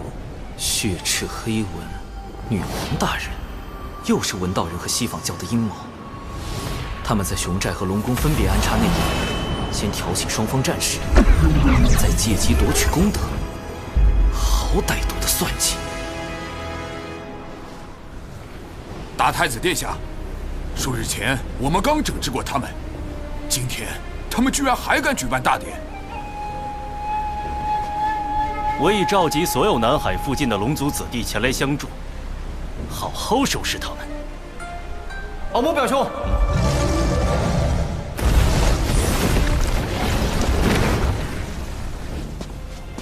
你这小矮子怎么来了？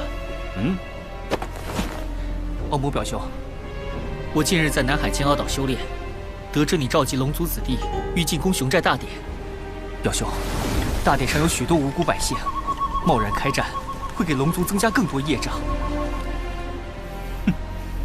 龙族背负滔天业障数千万年，何惧在天上几笔？南海使君听令，踏平熊寨！奇怪，这些破事跟我的功德又有什么关系？熊寨的神教，难道就是保佑我们吧，海神！海神，海神！海神一定会保护我们的。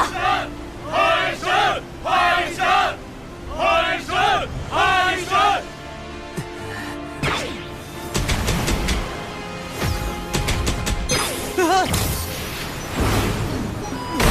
这雕像不是已经毁了吗？怎么还多了1620座？龙族和海神教交战，杀伤百姓就是我产生业障的原因吧？而一旦海神教卷入战争，我这个名义上的海神也会背上一笔滔天的业障。少则引动天罚，多则招致灭世之灾。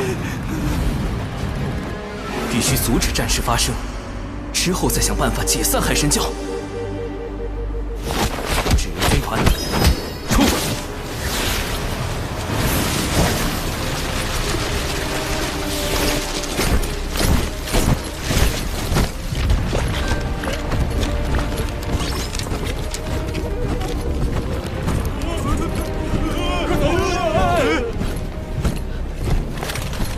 凭你们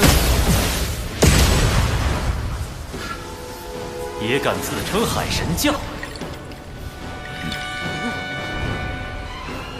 那个海神像就交给你砸了，表弟。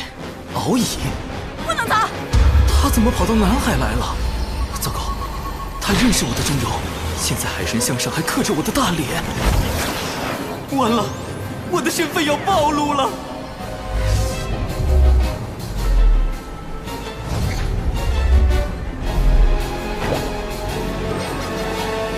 长寿兄，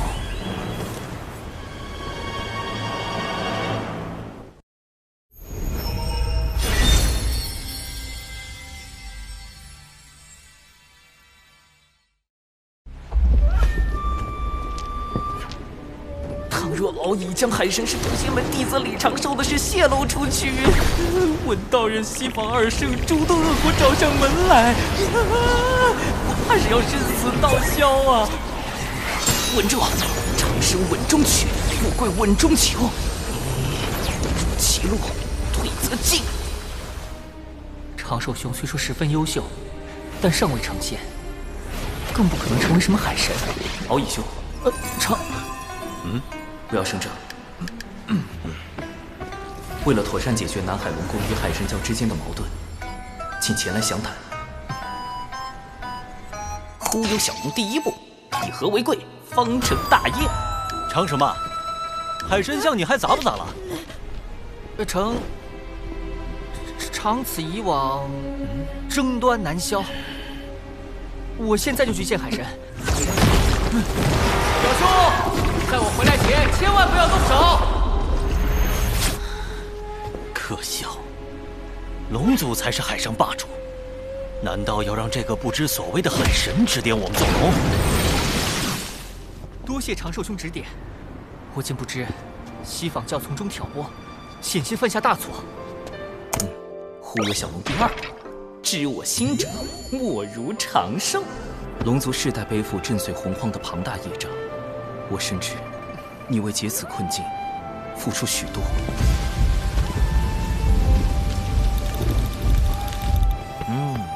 长寿兄果然懂我。不过这海神教，忽悠小龙第三步，以退为进，演技之王。唉，此事说来话长啊。总之，海神教并非我立起来的，这种身不由己的滋味，你应该明白。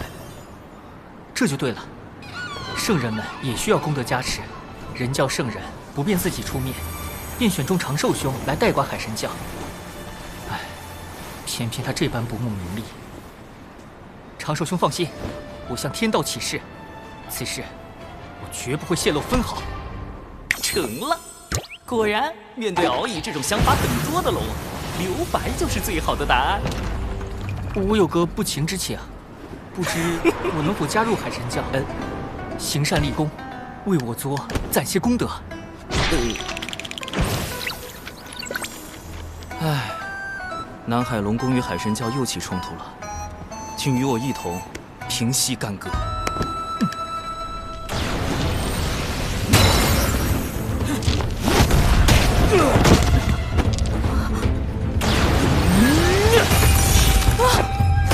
表兄住手！尔等休要再徒增杀戮。是海神。海神大人显灵了！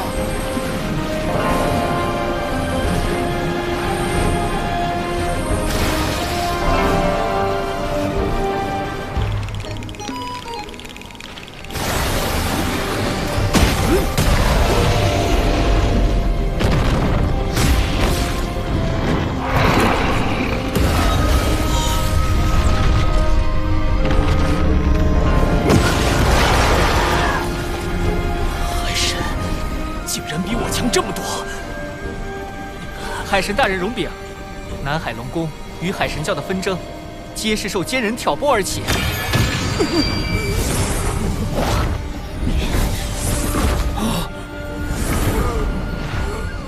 哎呦，海神大人饶命！我招，我全都招。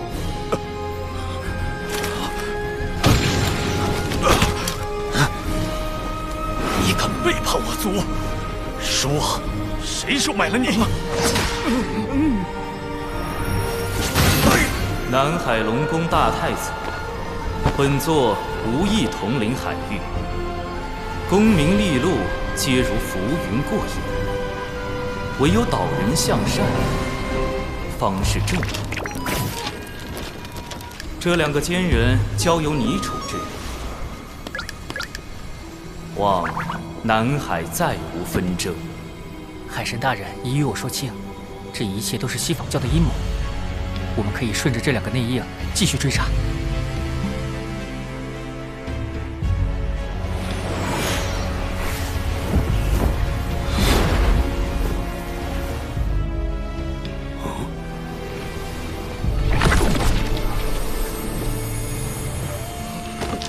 海神大人，我不该善用您的名义敛财，求您责罚。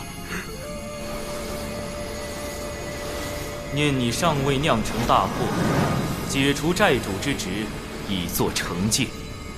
今后债主便由熊不憨担当，首要任务便是将不法获利尽数归还，可有异议？海神大人看得起我，我一定好好干。啊，总算处理完了。虽然不得已忽悠了敖乙，但避免了冲突和杀戮，也算阻止了龙族的业障加剧。至于他需要的功德，再另为他想办法。总之，先解散海神教再说。今日种种，本座自责难当，力教本非我意，不如……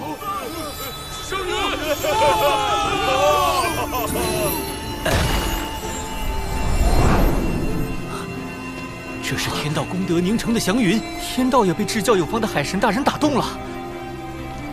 吉兆啊！天佑海神，天佑海神教！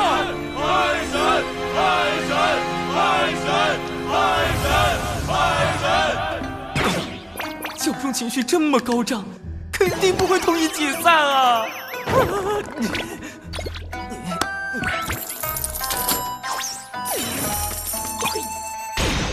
天道降下这么多功德，看来是要大兴海神教。我再推脱，恐怕会得罪天道老爷。这个海神，我是不当也得当了。稳住！谁说做海神一定要高调？我可以找个形象代言人啊。这个声名在外的小龙就很不错。哼哼。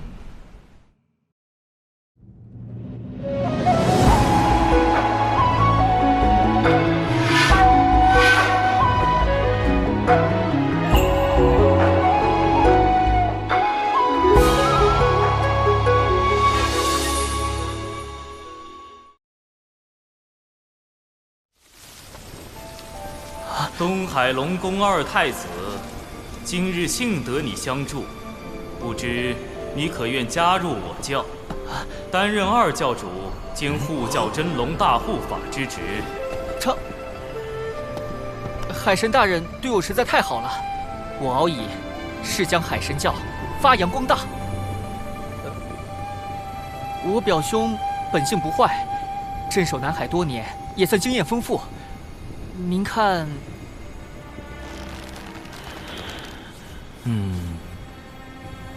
敖乙作为二教主发光发热，给他找个助手也好。我可以安心在后方做好一切预防，顺便藏好我的底牌。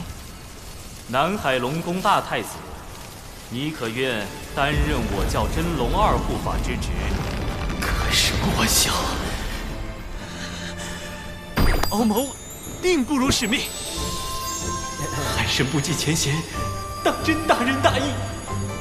希望教众谨记本教教义，勤俭友善护老幼，不惧艰难得幸果。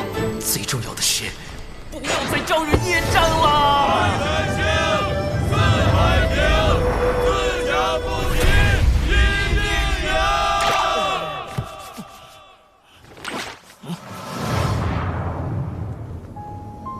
女王大人，接下来，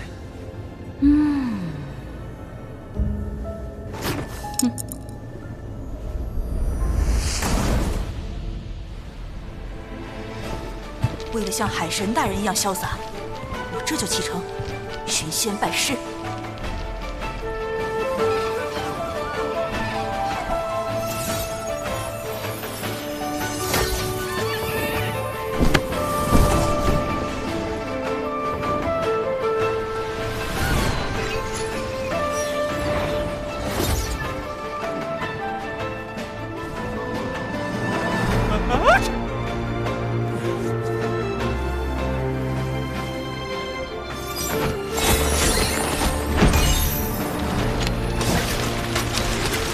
四眼法术，化妆如幻影。这是一种面容模糊术，让人转眼即忘，绝不留把柄。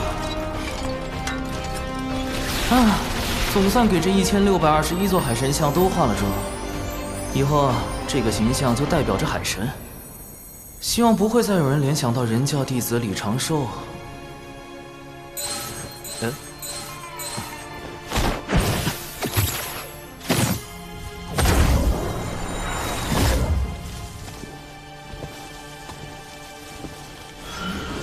这位大仙是谁呀？侧感时都乱码了，他的修为极高。天庭东木宫到访，阁下为何藏头露尾？东木宫，纯阳仙人吕洞宾的前世，如今的天庭南仙之首。我何时招惹了这种大人物啊？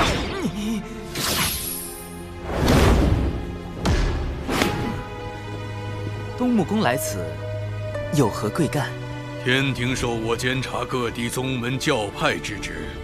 近日有人控诉海神教通过阴险算计，夺人功德，危及四海。还请阁下跟我走一趟，说个分明。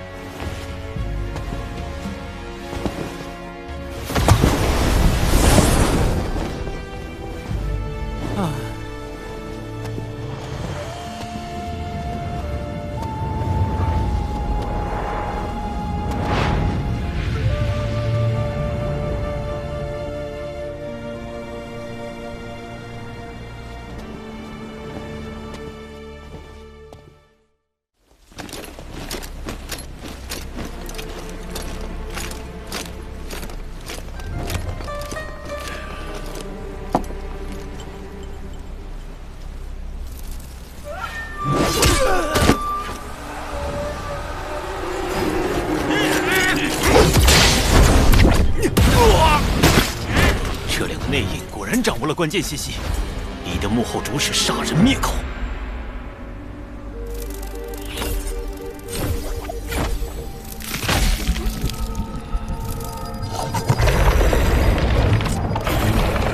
他们都被控制了。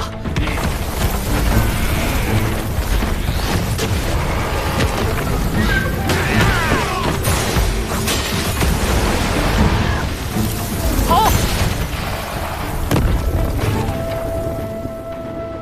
女王大人英明，一封无名送状，便令天庭出动牵制海神，再以血赤黑纹控制南海水军，实施灭口。好一招声东击西，死无对证。纪番失利，上头已经逐渐对我失去信任。只有阻止内应暴露我们的秘密，才能补救。无论如何，我必须成功。鸭神，你亲自去。啊，惨了！东木公一句解释也不听。虽然天庭目前处于初创的艰难时期，但等到封神后期就会一统天地。要想对付我一个小小的海神，简直易如反掌。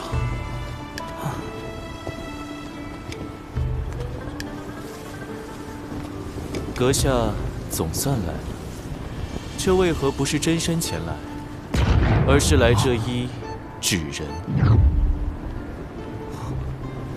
一眼就识破了，他是谁？身份实力皆高于东木公的，只有从前道祖座下的童子，圣人们的师弟，如今执掌天庭的玉帝陛下。好天！在下以纸人行走洪荒，正如陛下以分身降临凡尘，皆因身不由己，望陛下海涵。阁下如此洞若观火，难怪能被万千教众奉为海神。得天道功德庇佑，又有龙族从旁辅佐，不知这身不由己，从何而来？是谁向天庭举报了我？把玉帝这么难搞的大人物都给招来了，给我惹这么大的事，底牌都要被掀翻了。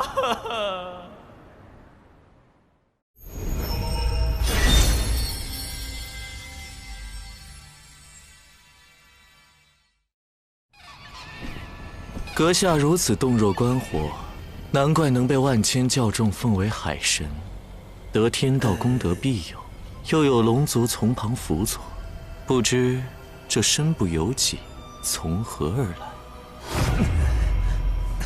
陛下，我故乡有句老话，能力越大，责任越大。你想夸我，还是夸你自己？罢了，你竟能识得我的身份。目识得，心不识得。你何意？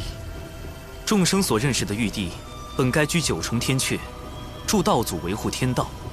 然而，陛下现凭借一纸诬陷，便轻来捉拿我，实在有损天道威严。所以，心不识得。在海神心里，我应为何故？壮大天庭。六圣拜道祖红军为师，随后道门三圣和西坊二圣各自立教收徒。道祖遂立天庭为天道的执行机构，管理众生，由玉帝您执掌。然三界只闻六圣之名，不知天庭。陛下令不传五洲，法不通四海，所以急需广纳人才，以壮天庭。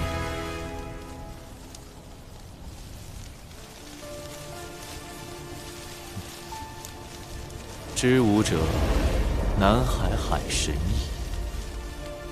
不错，我曾亲访凡间，发现你备受爱戴。那送状确实是诬告，我此行是否来对？在下斗胆。你懂兵法？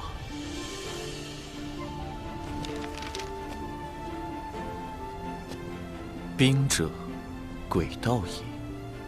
故能而示之不能，用而示之不用，何意？用兵之法，其实计策很简单。关键是戏怎么演。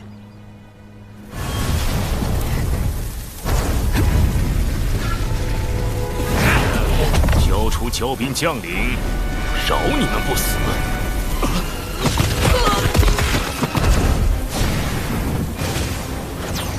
今日死的是你们！龙族水军现身！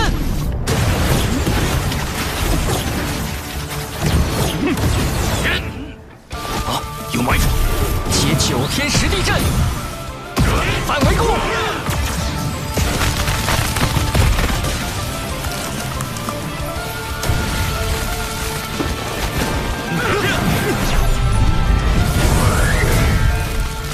我们揪出了西坊教的内应，他们必不会罢休。到时候，我们用这套兵法对付他们。长寿兄的退敌之法很是周全。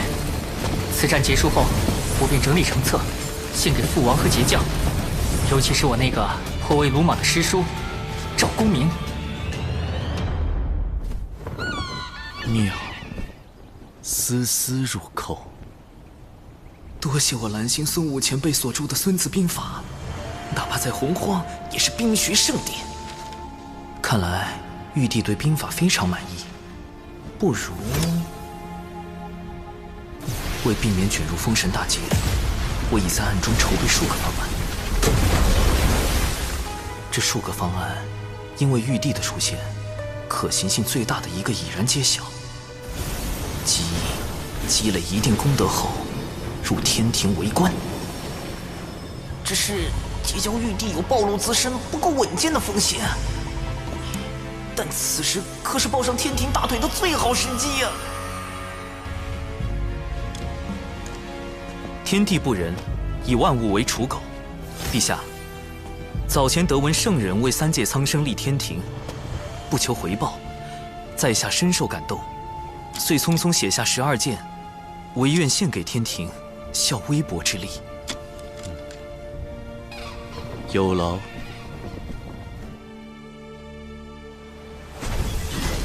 龙族竟然会暗中设下埋伏，莫非背后有人指点？既然你们执意都到底，我的孩儿们，化形，把他们全部杀光。鸭神，你知道该怎么做？明白。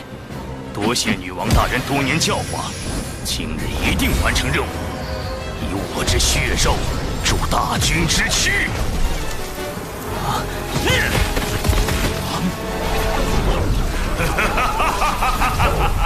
血池黑纹拳，竟能通过吸食血肉，强化自身。啊！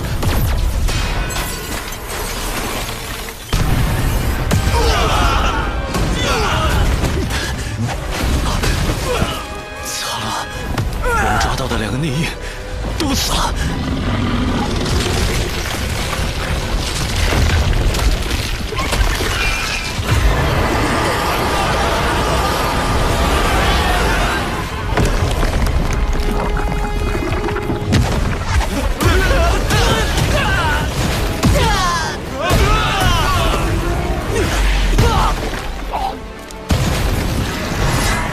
长寿兄为何一直没来？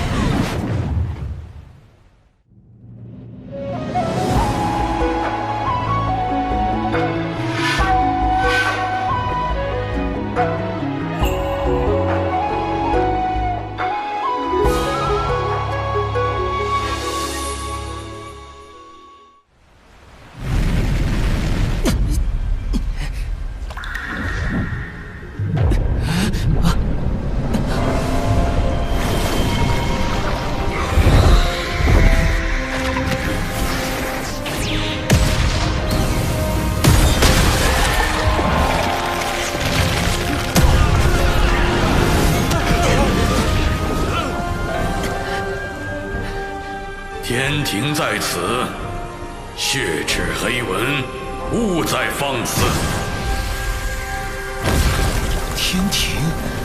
天庭竟然会救我们？龙族上天，龙族罪孽滔天，且还在怀念远古其霸主之姿。天庭为何要收服龙族？他们又如何能被收服？敖乙那边形势不明，既然我脱不开身，只能说服陛下。收复龙族有2例：四海3界之重地，龙族远古之大族。虽有天地罪孽，然高手众多。若龙族能入天庭效命，则四海尽归，此1例。若是龙族掌管江河湖海，可扬天庭之威，此2例。想必陛下也已推算到，今日诬告案表面针对我，其实针对龙族。龙族此刻处于危机中，不如……天庭怎么会插手龙族之事？南海海神，又是你！抢我南海功德，又坏我图谋龙族之计，现在还联手天庭折损我大半孩儿。天庭我动不了，一个野神我还杀不得吗？老师又传话了，命运发生了微妙的变动，起因竟是一个人教小弟子。老师，您的意思是，龙族上天是他？还不知海神道号是？唉，如果让玉帝知道海神只是一个人教小弟子，就没神秘感了。但也不可骗。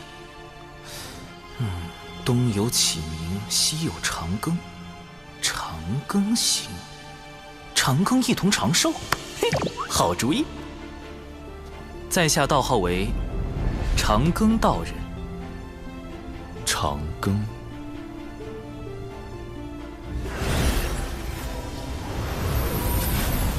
没想到我竟因祸得福。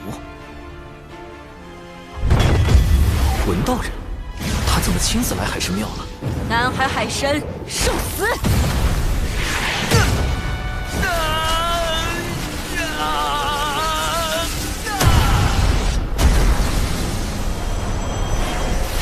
什么情况？你是何人？竟敢如此嚣张！不能动了。刚自爆太快，心神被扯得好痛，万不能和他沾上因果。好在本体没有受到损伤。又来人了！24颗定海神珠，你是截教赵公明，为何定住我？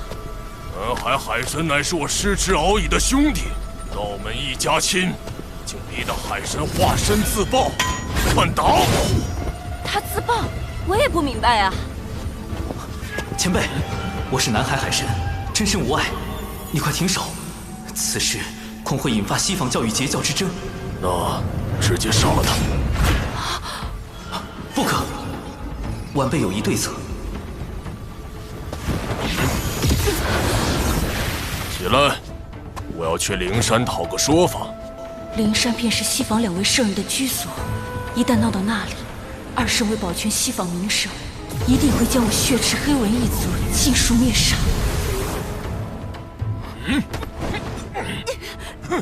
横死！我被你镇上了道基，伤势为证。你要不要面皮？我也会。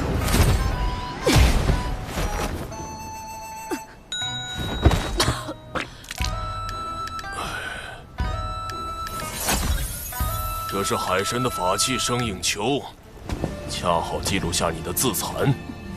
你可是想借此挑起道门与西方教之争？赵公明，你到底想怎么样？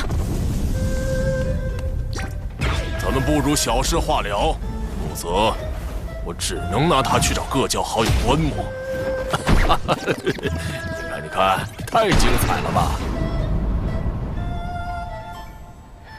好，我立大道誓言，此事作罢。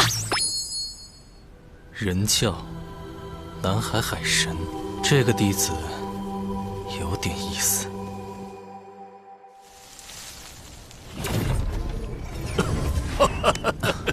贫道截教赵公明，路过此地结识海神，倍感爽快。大哥，虽然你是未来的财神爷，但我不想结识你，更不想跟你义薄云天。你集体荣誉感也太强了些，难怪封神大劫中……算了，后话了。贫道长庚道人。哦，忘了，我还得去找同门商议三教源流大会之事。就此别过。三教源流大会，旨在道门三教一起追根溯源，化解矛盾。师兄，掌门传话，由师兄做弟子领队，3天后随宗门前往三教源流大会。我不去，那里可是整个洪荒因果汇聚之地。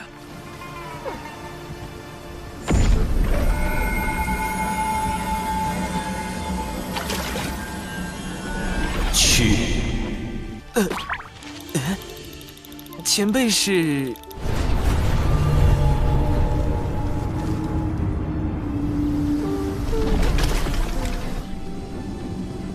玄都大法师。玄都大法师，据说是女娲娘娘捏造的第一批人族，也是人教太清圣人的唯一一名弟子。那最近大佬们怎么上赶着找我？好慌啊！他为何要我去三教源流大会？长寿兄，多亏了摄神珠摄取西仿教内应的残魂神石，我已发现他们的阴谋。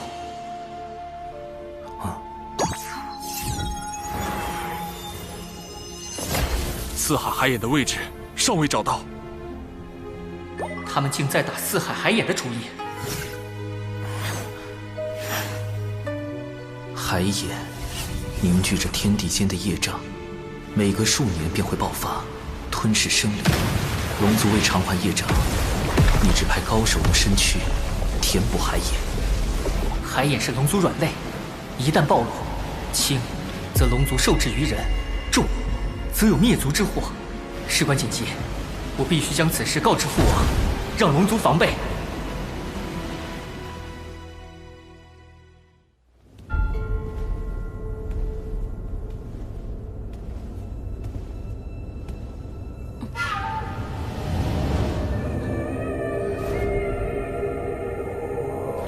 文静无能，竟给龙族留下把柄，文静一定将其除掉，消除后患。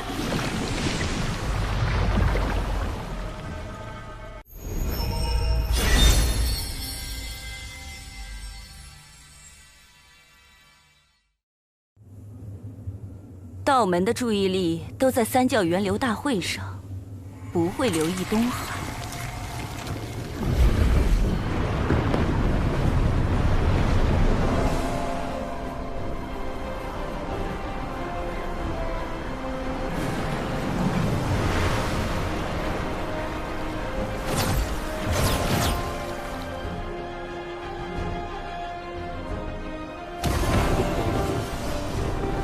三教源流大会本是想缓和产劫关系，但从封神大劫的结果看，三教弟子都被卷入了血战。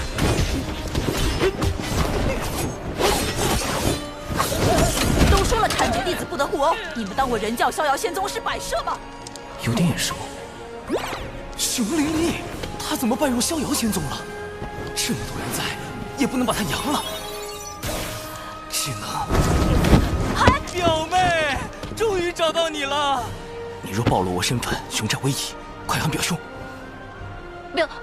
表兄，好险！表妹，难得遇到，以后跟着表兄混，修炼吧。长寿师兄的表妹，竟也如此优秀。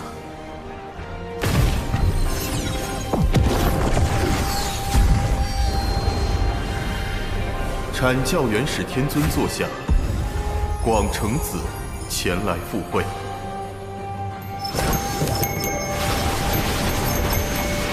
阐教元始天尊座下，云中子前来赴会。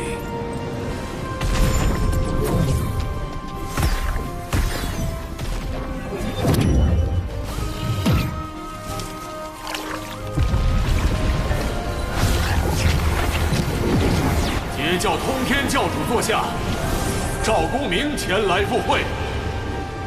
截教通天教主座下，多宝前来赴会。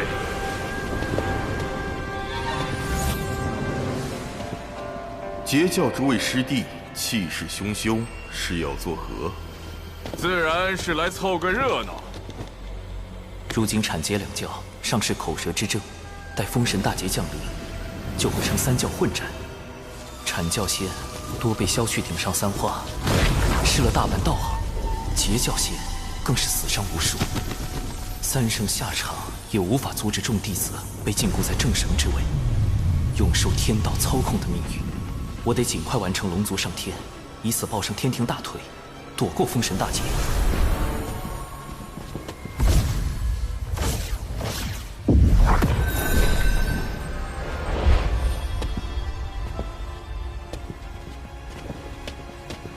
阐教弟子随我见过玄都师兄，礼拜人教太清大师伯。诸位不必多礼，老师和2位师叔，乃大道圣人盘古元神所化，又骑入道祖门下，三教本是一家。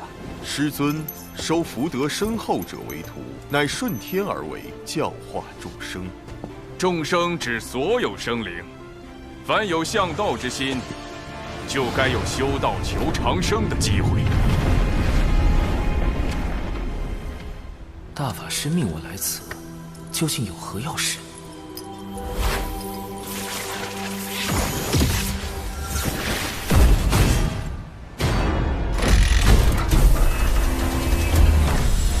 此乃江山小设计图，内藏数百法宝，三教年轻弟子皆可入内搜寻。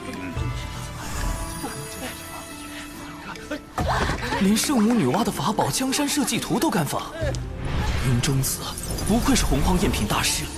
贫道也添1、2千个法宝做彩头。多宝道人，这位截教大师兄真是人如其名，我就不去给毒仙门丢人了。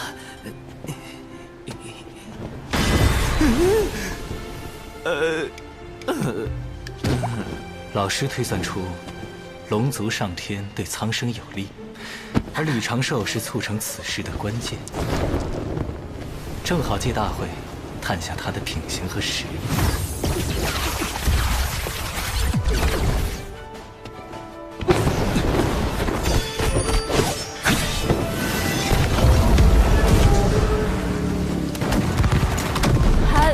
表兄，我一定会守护好你的。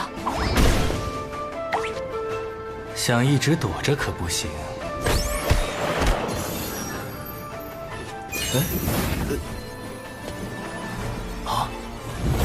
人教扬威，原来大法师想让人教大出风头，但这是有一个专业的人形吸精器更合适。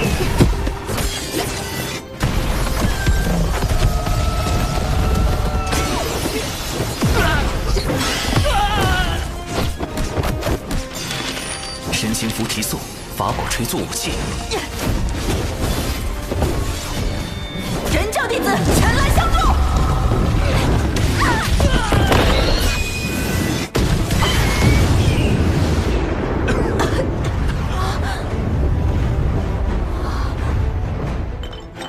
毒粉已涂至火灵剑，凶手处置即死。有情师妹，放心冲杀。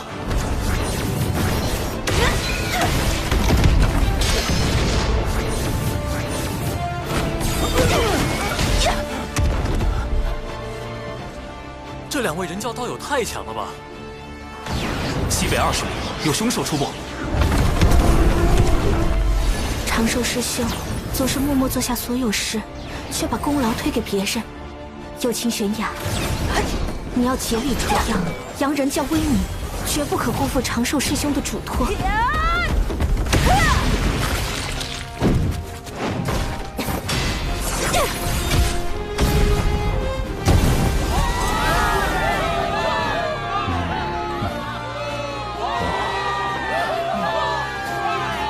凶手可行熊灵力，冰山剑修有其玄雅。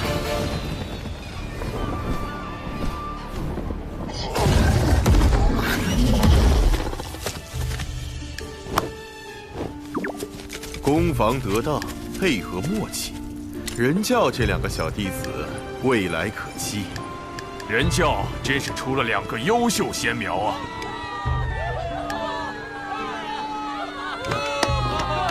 长寿种种行为，皆是围绕稳字。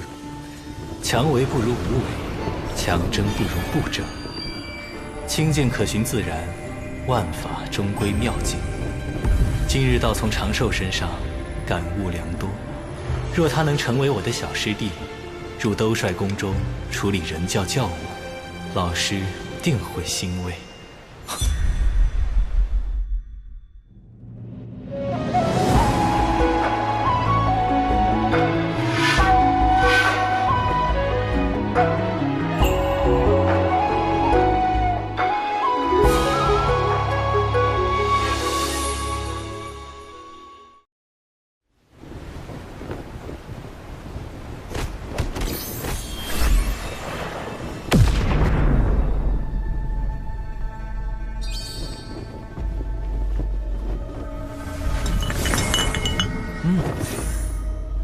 龙族有变，速去救你的二教主。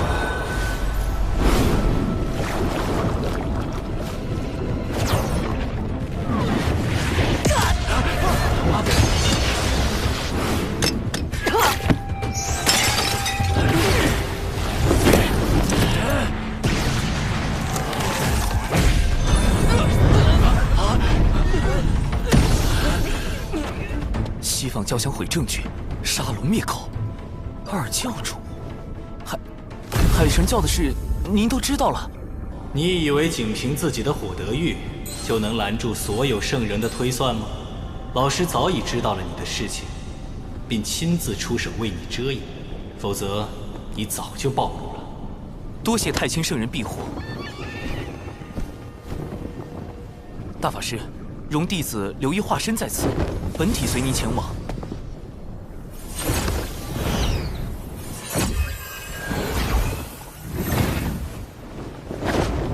诸位师弟，贫道有事，先行一步。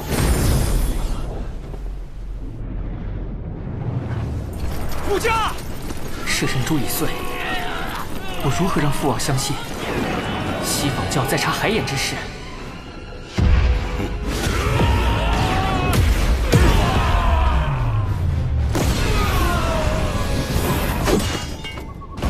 竟是个金仙，但根基不稳。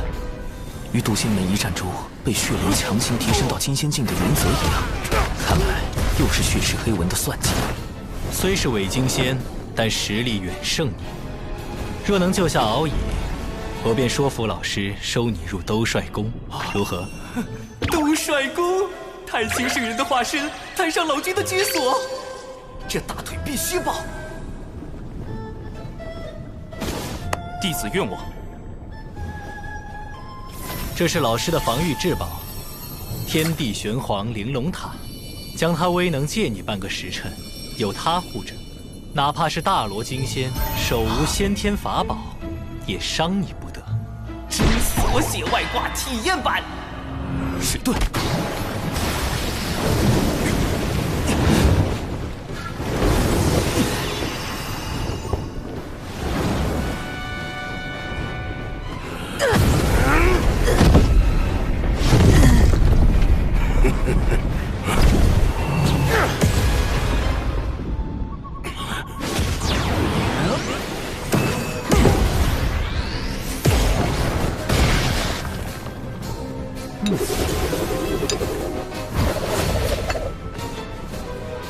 今日有我玄都小法师在，谁也伤不得敖乙殿下。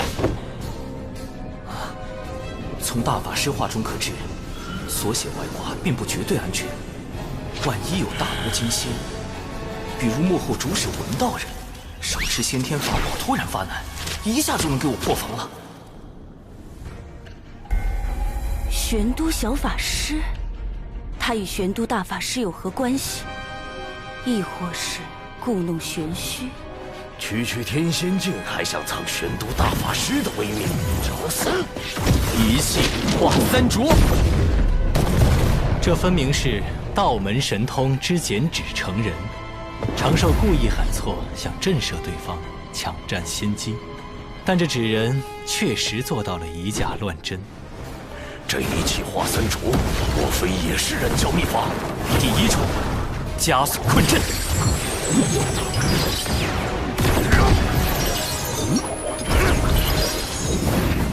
鬼子纸人善各类奇鬼神通法阵，且是纸人军团中最高战力。第二重，灭魂杀阵。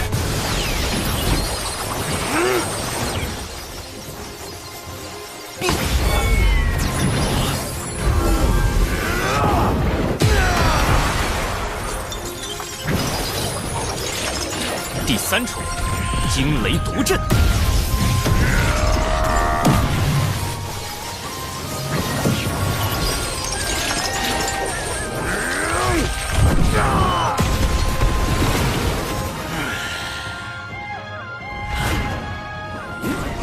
只有他用的是上等法宝，应该就是本体。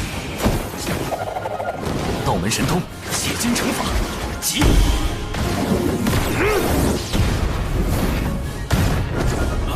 中计了！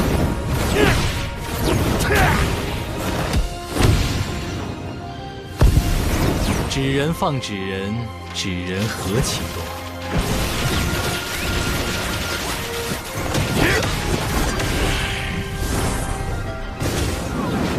一门剪纸成人，搞出这么多花样，若换成天罡36法之撒豆成兵，岂不是能做出更多新玩意儿？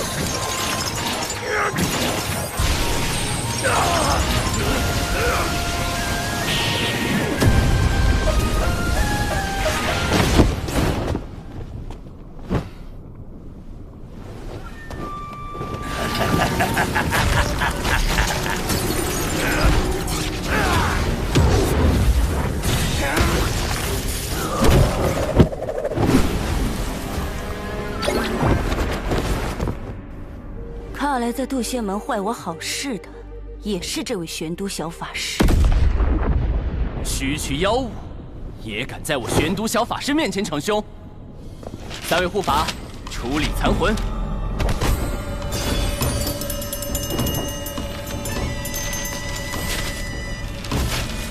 唉，金仙当真是不好杀。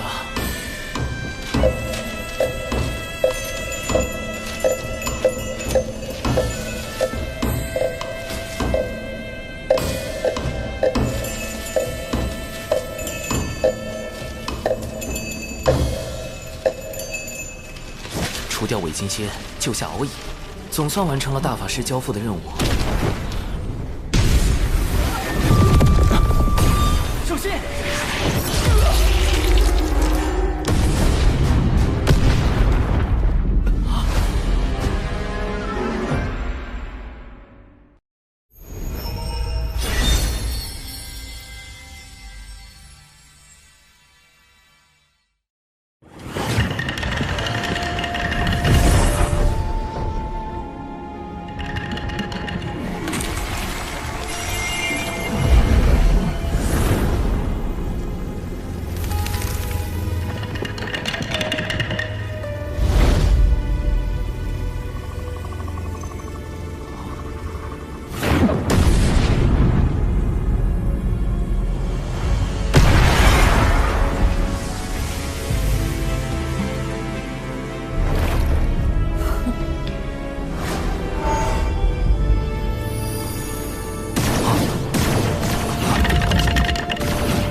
天地玄黄玲珑塔，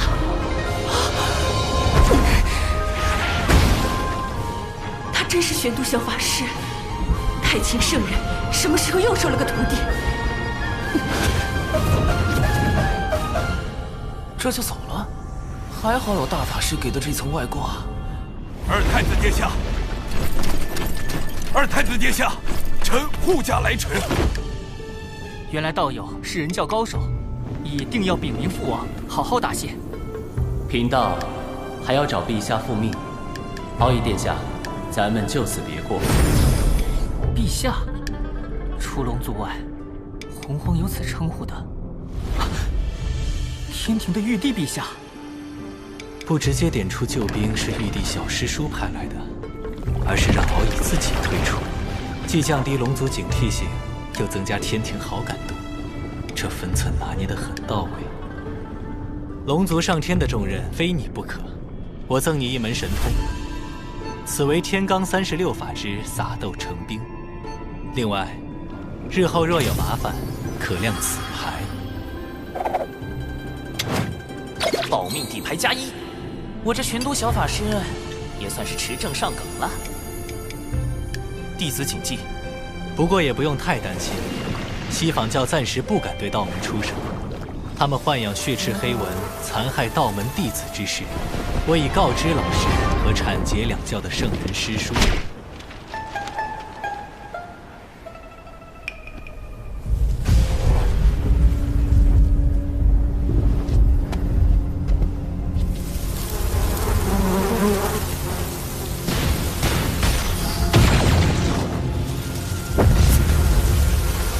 大批血赤黑纹突然出现，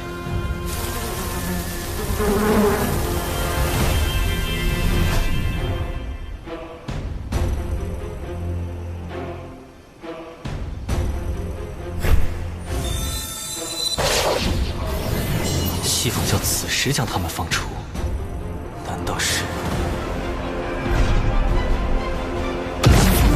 孽畜？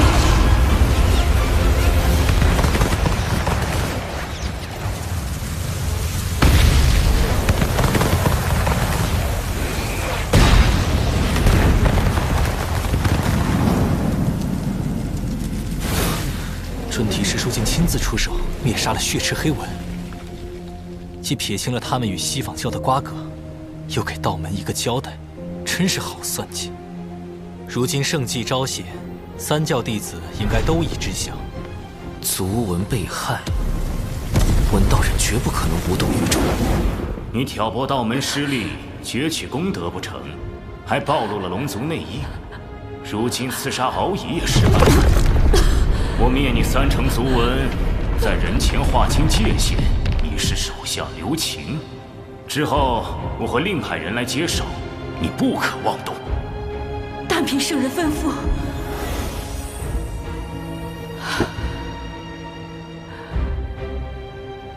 我受尔等驱使，去反造灭族之嫌。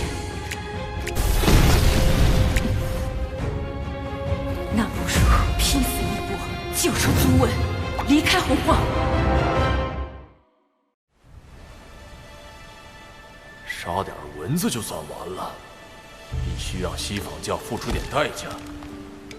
多宝师兄，大会快结束了，师弟先行一步。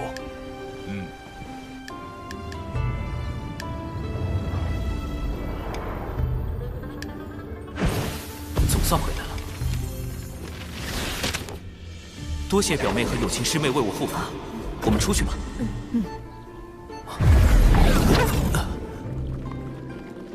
怎么刚和大法师分别就有事交代了？不对，是他师父太清圣人。这对师徒怎么都爱突然传信啊？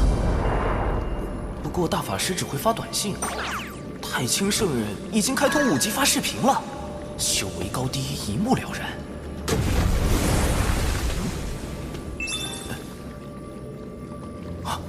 西坊教镇教之宝。开天辟地后，天地功德凝成的12品功德金莲，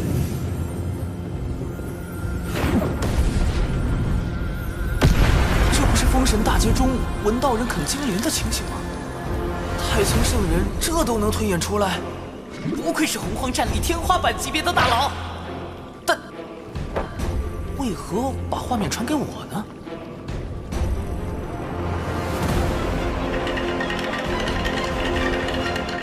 根据计算机解析的封神大劫剧情，文道人啃金莲是因，道门得存是果。难道是我多次破坏了文道人计划？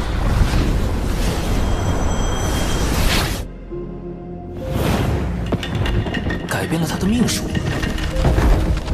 影响了未来。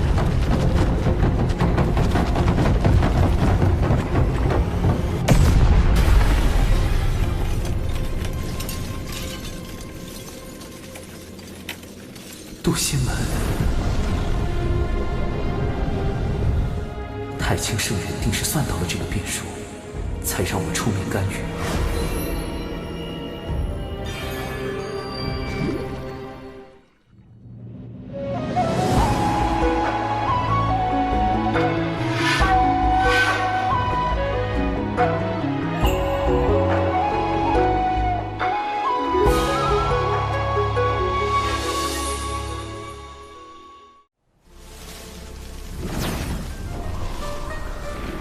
为确保他能在封神大劫时啃金莲，道友留步，我最好将他收归己用。南海海神，那天我去海神庙杀你不成，已经自己送上门来了。道友被西坊教当众割席的滋味，如何？怎么，你是来落井下石的？不敢，道友只是明白，我们有共同的敌人，不如联手。区区一个南海野神，你有资格和我谈合作？道友曾3败于我，我算计你海神教只有1次，何来的3次？胡搅蛮缠！数个时辰前我们刚见过，道友莫非忘了？你是玄都小法师？此前渡仙门一役，轻易苍庞也是死于我手。南海海神，玄都小法师，背靠人教圣人，原来自始至终，我都败于你一人之手。现在，我们可以聊聊了吗？好，我且和他聊聊。若真有问题，直接杀了他。文道人的修为远在我之上，稍有不慎，我恐怕就会大祸临头。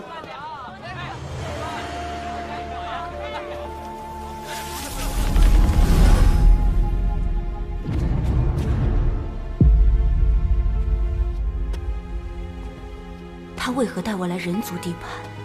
不怕我出手杀人？除非是陷阱。这里人流密集，能消除他的戒备，方便我进一步套话。接下来，这就要动手吗？一点征兆也没有啊！道友，不累吗？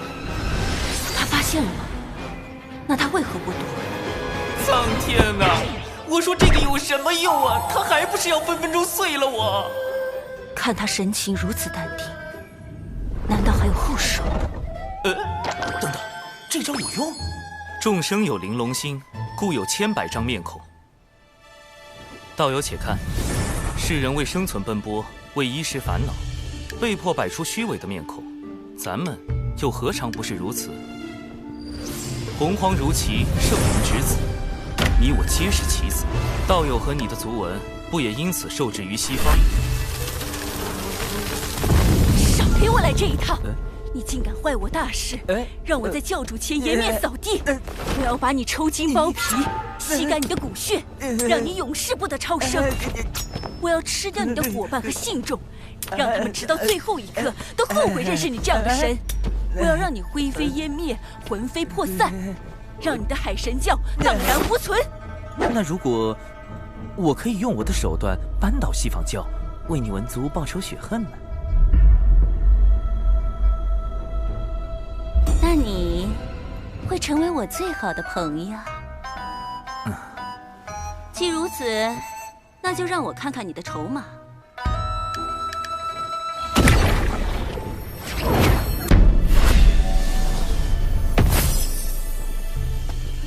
万物有阴有阳，此地要崛起，除了明面的威仪，还需暗处的锋锐。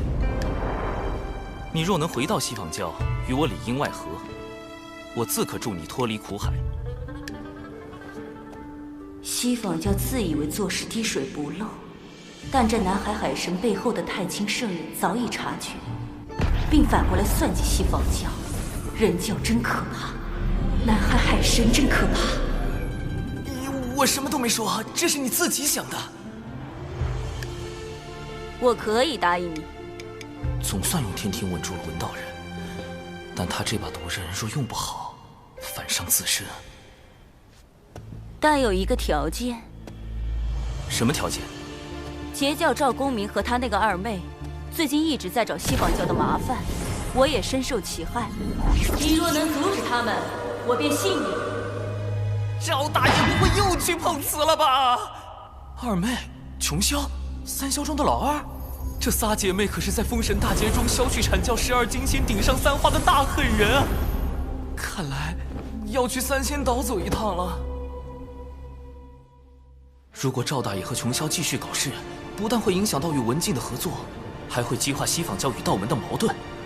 我请不动通天教主，多宝道人威慑力不够，那就只有三霄中的大姐，赵公明的义妹云霄仙子。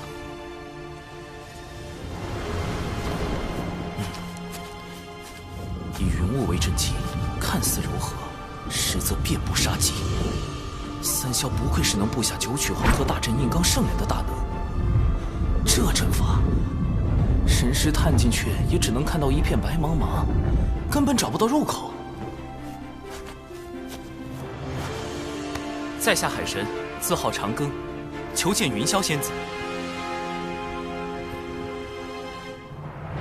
在下海神，字号长庚，求见云霄仙子。无人应门，只好噪音扰灵了。人自举人，吹拉弹唱小分队，出！公明道友，琼霄仙子，你们好惨呐！呸呸呸！晦气！我大哥和二姐好得很，何须你们哭丧？碧霄仙子，在下已将事情经过写在拜帖中，还请转交云霄仙子。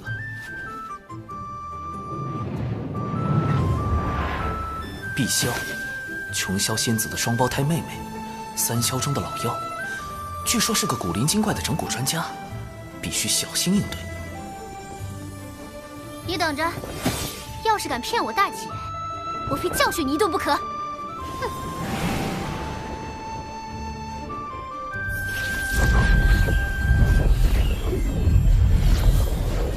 这是在给我指路？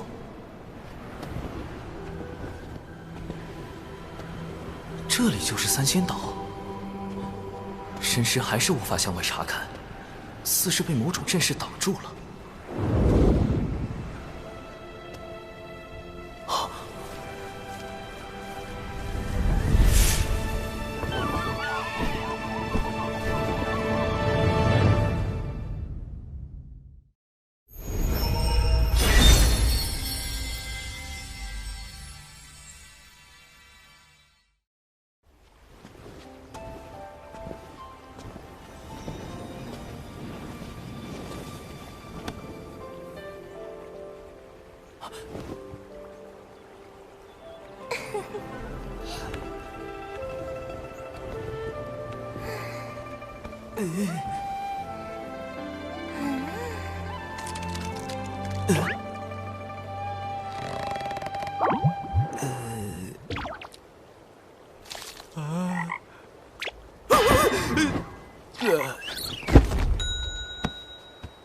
这就吓死了！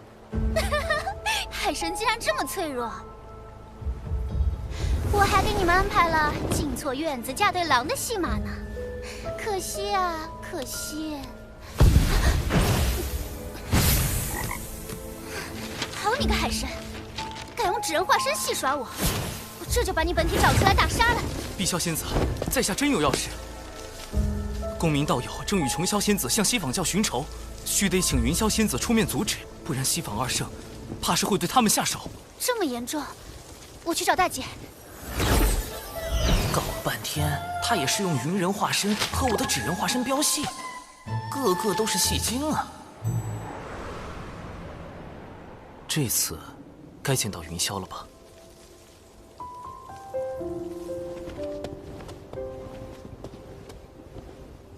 海神长庚拜见云霄仙子。北方有佳人，绝世而独立。这就是三霄之首，截教第一仙子云霄。拜帖我已看过，劳烦长庚道友特来告知。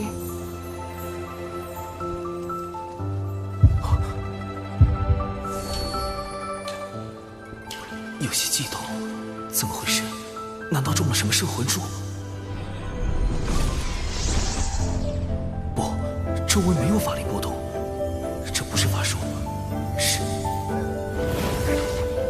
我的因果在变动。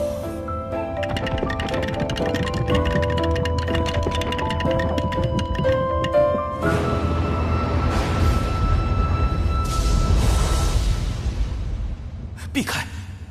必须避开这个大因果。长庚道友真是洒脱不羁，正说这话，怎么突然躺下了？在下多有冒犯，望仙子恕罪。无妨，还请长庚道友带路，我这便寻回大哥二妹。云霄重情重义，可惜有3位兄妹做拖油瓶，终究会卷入封神大劫。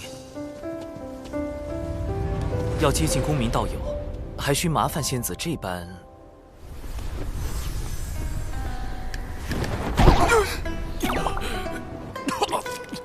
西方道友，何故偷袭伤我？我并未碰到你分毫。大哥，大哥，大哥，你伤得好重啊！西方教欺人太甚，我兄妹定要找西方二圣讨个公道。这次就拿你来祭旗，拿命来！穷枭，三枭中的老二，人称洪荒滚火暴徒，连碰瓷都能被他搞成火拼。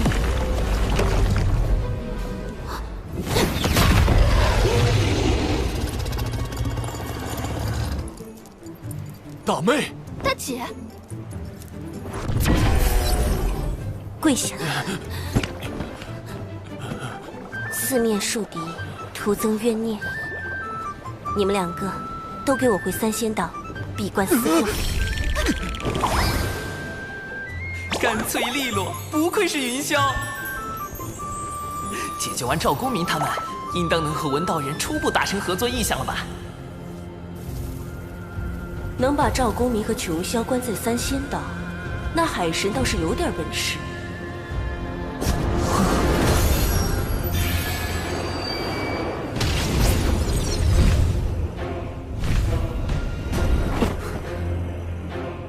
西方二圣派来的竟是他，圣人弟子。他与海神，我该如何压住？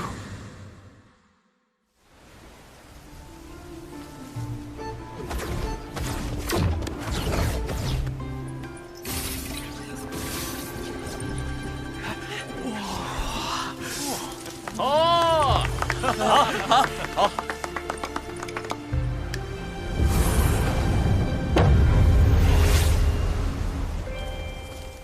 今日幸得长庚道友相助，容我以此建议图，表表谢意。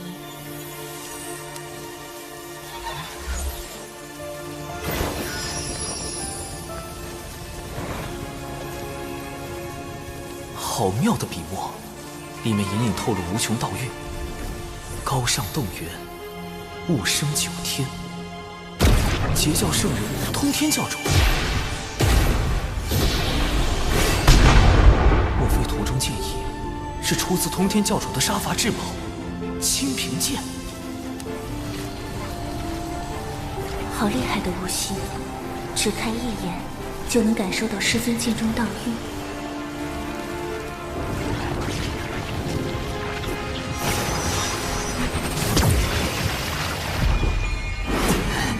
道运不断涌入体内，修为暴增。这具纸人化身要撑爆了！表兄，你怎么了，表兄？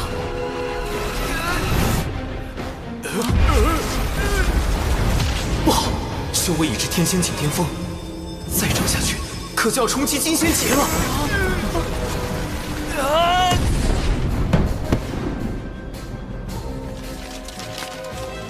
长寿师兄是纸人，连我也没看出他是具化身，还藏有如此道运。这个弟子不简单。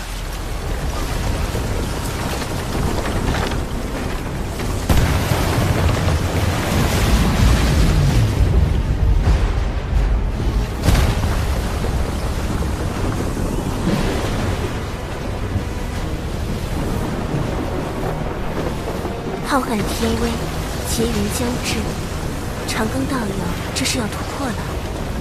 我还没做渡劫准备啊喂！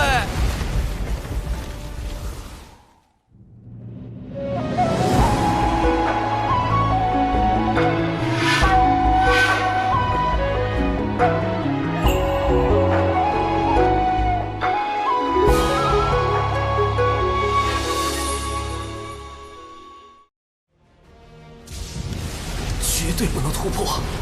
金仙劫云比成仙天劫更恐怖，天雷将直击道心，稍有差池，道心破碎，仙路断绝。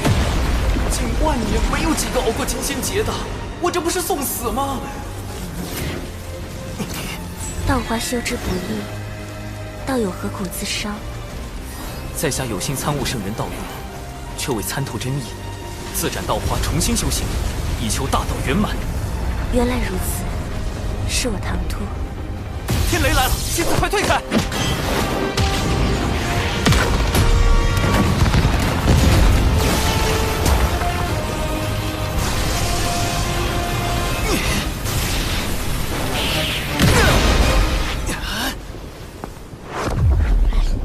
长庚道友莫怕，我来助你。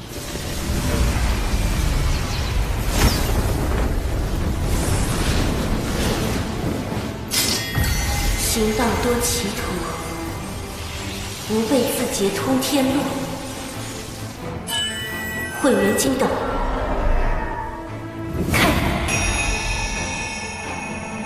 这就是号称装进乾坤并四海的顶级法宝，在封神大劫里。捉龙鸦、求阳锏，生擒阐教12金仙，逼圣人出手的混元金斗。凌霄仙子，多谢。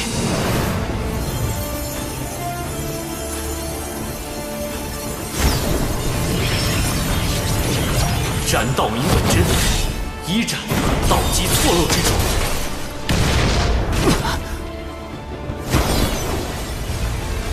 二斩晦涩不明之处。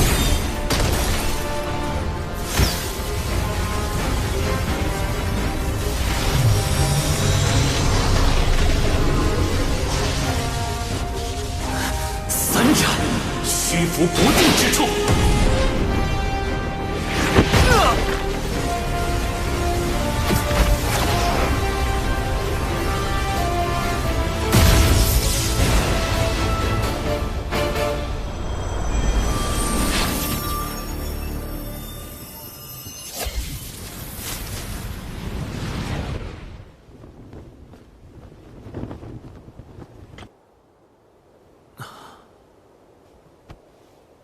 完了，欠了这么大一个人情，因果已经结下。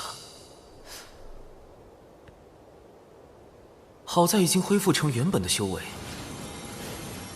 接下来还得去了结一下都仙门那边纸人暴露的事。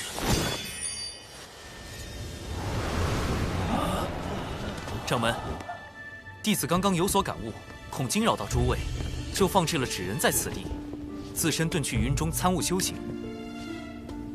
你悟到何事？化身竟散发深邃道运？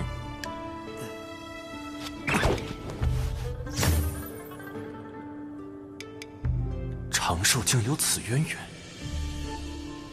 放心，贫道定会为你保守秘密。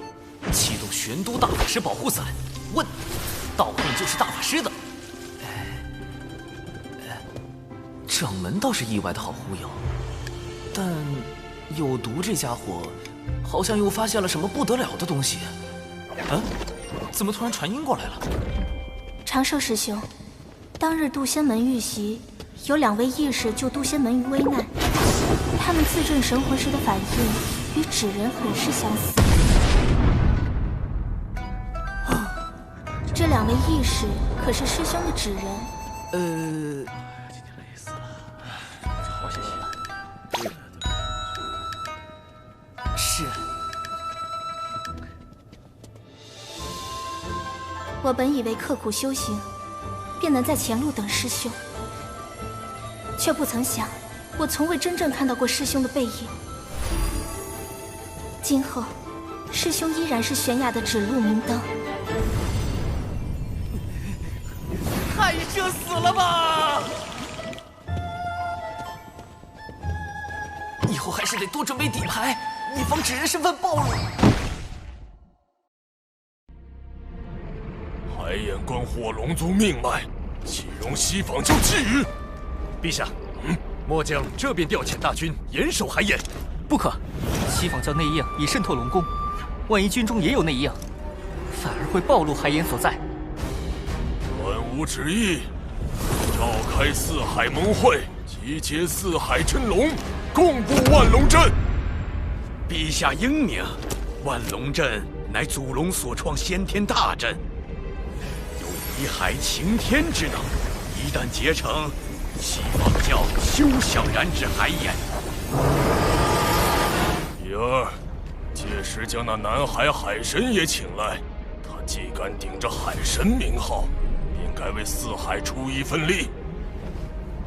将通天教主的建议图挂在庙中，有圣人之威罩着，海神这个身份又安全了许多。通天教主的道运，海神背后除了人教圣人，还有截教圣人。难道太清通天教主在利用海神算计西方二圣？好大的阴谋，但亦可利用。哼，南海海神，今后是你收服我，还是我取代你，尚未可知。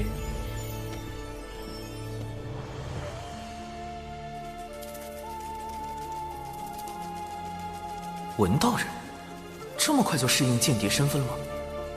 西方二圣派遣了一位弟子前来主持四海事宜。圣人弟子是谁？他与我同是上古凶妖，却不知为何入了二圣法眼，将他收为记名弟子，予以功德豢养，命其名为金蝉。金蝉，不就是东土大唐那位玉帝哥哥的前世身？他有何打算？离间四海。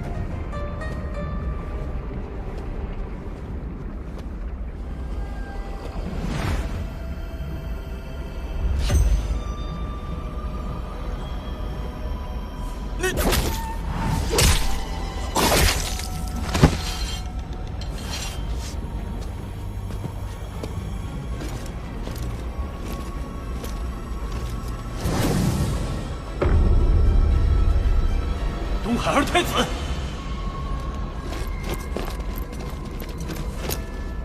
丞相大人，快禀报陛下，东海二太子私闯北海，刺杀北海丞相。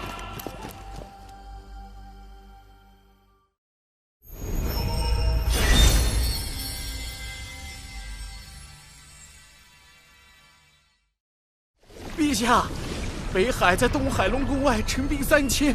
勒令交出二太子殿下为北海丞相赔命，否则便踏平东海龙宫。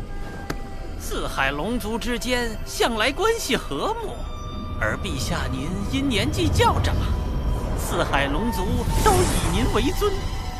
如今北海丞相遇刺一案，尚未确认真凶，北海却直接发兵，陛下这不合理呀！不合理的不止这一处，女儿日前还在与我商讨筹备四海盟会，不可能去北海行刺。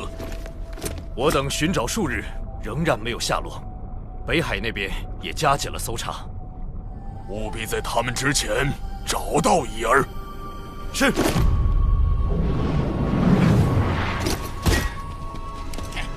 一定要找到奥义，让东海给个交代。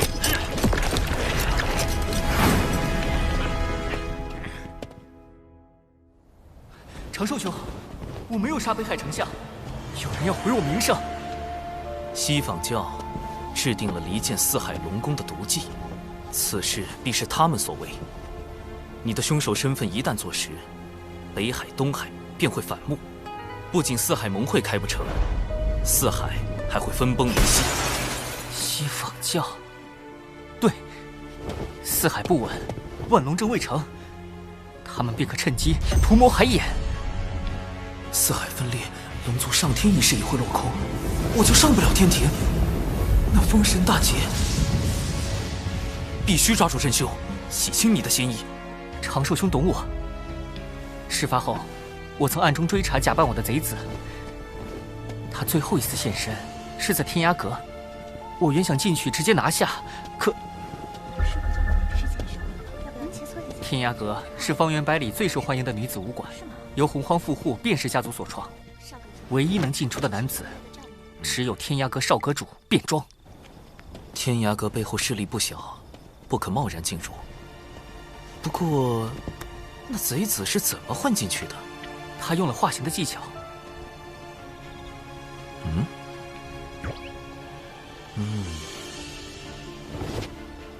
不会吧，长寿兄，你不会是要……事到如今，这大概是唯一的办法。我奥义绝不可能你。长得好好看呀！是啊，好好看。记住，现在开始，我叫姜思儿，你叫科勒尔。我们听闻天涯阁大名已久，想进去观摩。姜丝可乐，驱寒暖胃，好喝不贵。知道了，长寿兄，姜思儿。原来不是武馆，是武馆。我天涯阁必在聚集洪荒女炼气士，切磋对战，共同进步，增强对大道的感悟与理解。天涯阁当真只接受女兵？当真。如果有男兵进来了呢？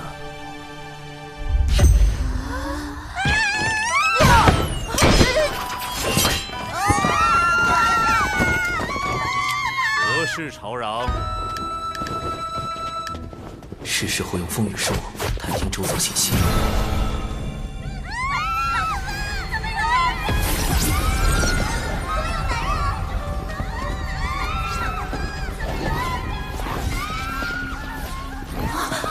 他不是死了吗？你的慌乱与别人都不相同。是否以为你剑下的亡魂重现于世，你就是凶手？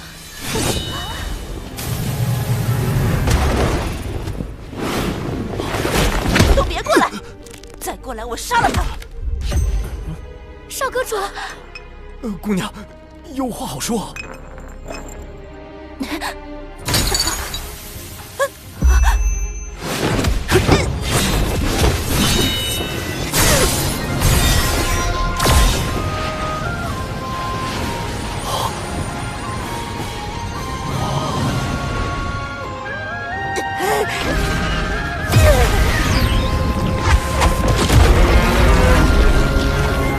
是八爪巨伤，难怪能变成别人的模样形似。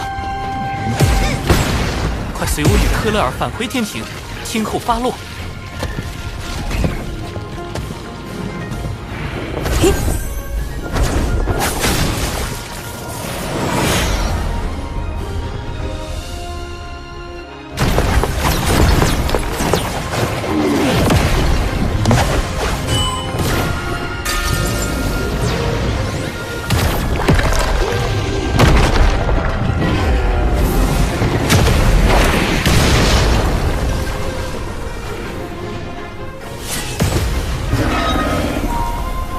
很好，这波路人舆论算是拿下了。顺便给天庭刷了一波好感。感谢二位相救。我乃天涯阁少阁主卞庄，敢问科勒尔仙子芳龄？我是说，仙子可有道侣？滚！这般奇女子，只是看一眼就让人割舍不下。科勒尔，乐乐。真是病得不轻。什么北海丞相？我不知道。此物唤作摄神珠，可以搜集元神内的所有记忆。即便你畏罪自杀，摄神珠照样可以读取你生前的记忆。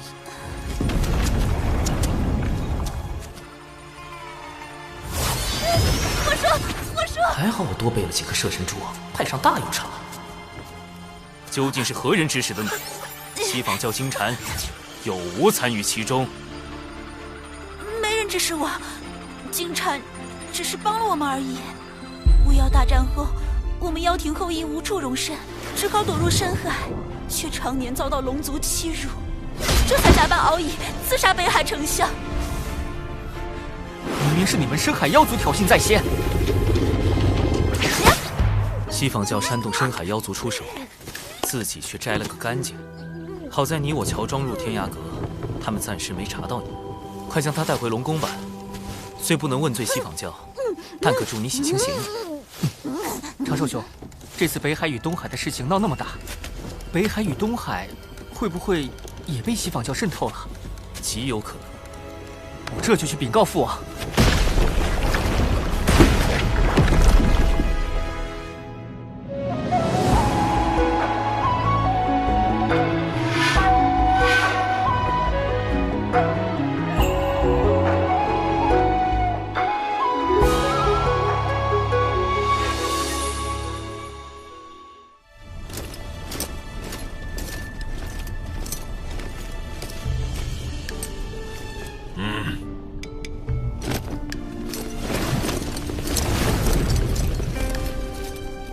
3日后照常举办四海盟会。叶儿，你做得不错。谢父王夸奖。父王，北海丞相遇刺一案，乃西方教从中挑拨，儿臣已将疑似内贼的人选记在册中，还望父王严查，以防四海盟会生变。父王，你只需照常筹备四海盟会。记得多请些宾客。海神，你那些截教同门都可一并邀约，这才是要事。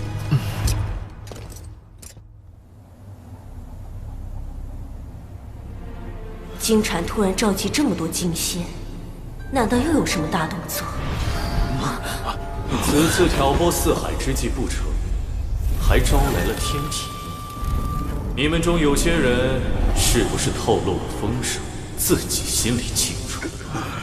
糟糕，金蝉开始起疑了。当然，四海盟会举办在即，我不会同你们计较。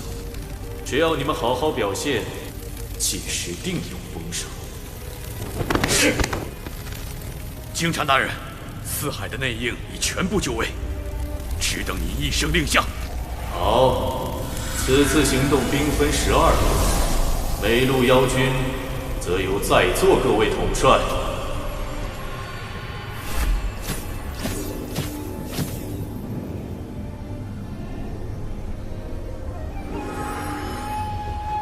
我这一路就有10万兵马。四海盟会照常举行，龙王陛下却不愿排查内贼。果然。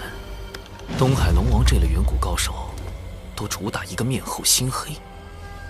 龙王陛下是要让西方教放下戒心，更是在等一个将内贼一网打尽的机会。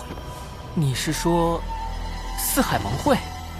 不错，西方教想破坏盟会，龙王陛下将计就计，把藏在四海的西方教内贼引出来。趁机查出西坊教谋夺海眼的根本目的。四海盟会必有一场大战，我所请来的宾客，将是保护海眼安全的关键。敖乙兄，阐教12金仙里，就有位龙族的远古高手，黄龙真人。龙族虽因旧事与他断绝往来，但在龙族危难时刻，他定会出手救援。龙族乃是贫道之根教，落叶归根，贫道如何能容忍西坊教这般算计？截教圣人弟子公明道人，以义薄云天著称，亦可请他出面。师之放心，我定如期赴约。此外，我已向天庭写奏表，禀明西坊教谋算海影之事，请天庭为龙族主持公道。长庚爱卿实乃良才，竟已在西坊教内安插了暗棋。木工，挑选精锐天兵天将，择日兵发四海。多谢长寿兄。你是我海神教的二教主，这都是应该的。二教主，那以后我也不叫你长寿兄了，就叫你教主哥哥吧。这称呼真别致。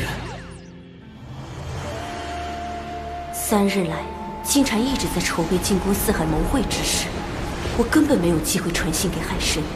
此次进攻四海盟会，各军行动路线、进攻目标，都只有所属金仙知晓。倘若有泄密者，二圣必将亲手抹杀。糟了，要隐藏卧底身份，就绝不能向海神泄露这次的计划。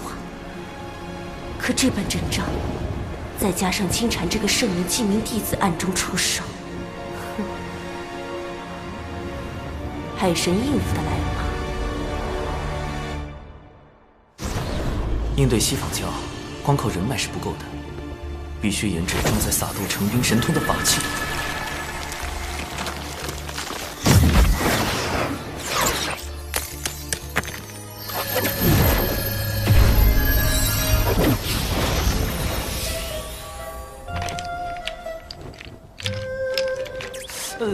原版的撒豆成兵看着不太聪明的样子。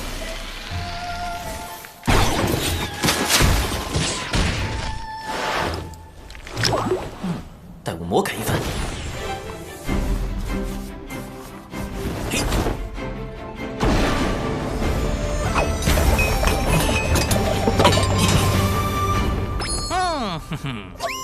或许是看在玄都大法师的面子上，掌门将熊灵帝从逍遥星宗过户到渡仙门，并收作记名弟子，安排他住在小泉峰，倒也方便了我魔改撒豆成兵。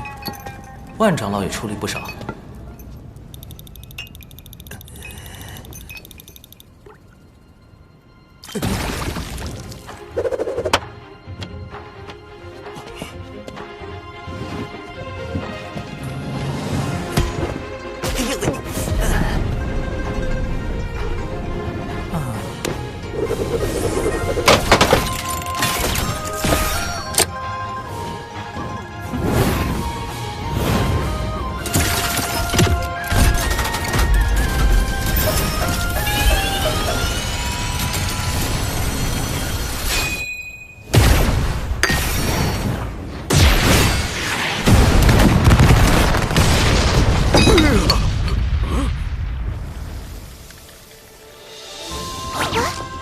成功了！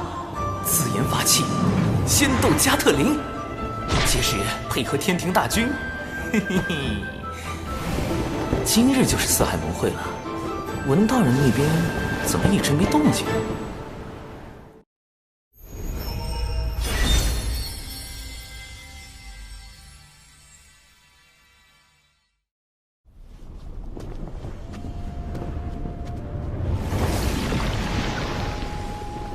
迎南海海神光临四海盟会。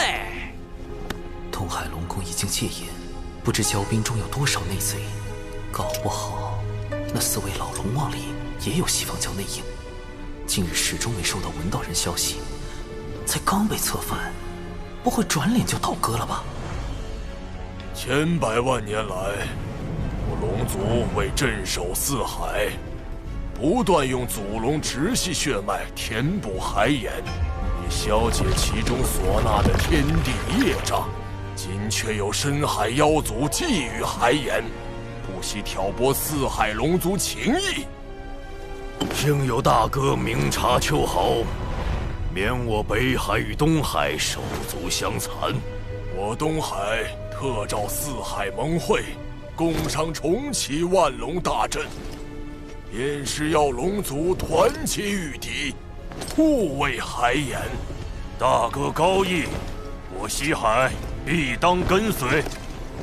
我南海亦追随大哥，共守海眼安危。教授哥哥，你我请来的帮手都已就位。金蝉随时可能发动袭击，按计划行事。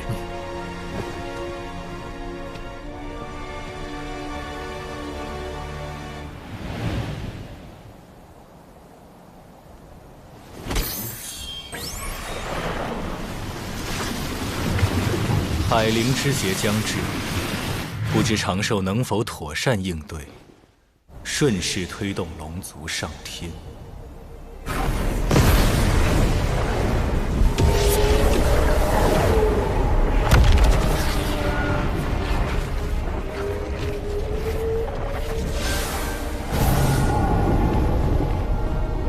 杀！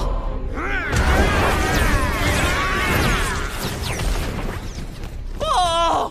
深海妖族攻入西海！报！南海遭深海妖族袭击！报！北海被深海妖族包围！猖狂！竟趁我等离宫之日偷袭！大哥，我等这就前去平乱。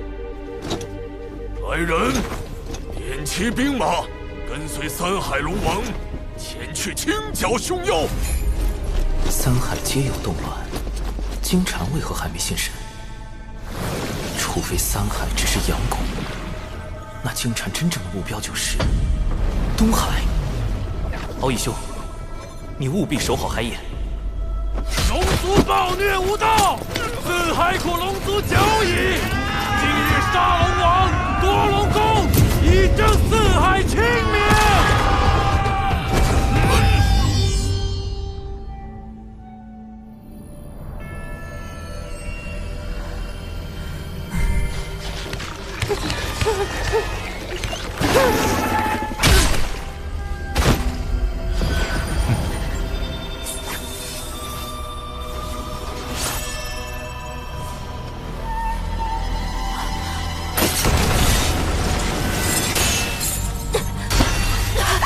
金蝉大人，海眼情报我已掌握，我来带路。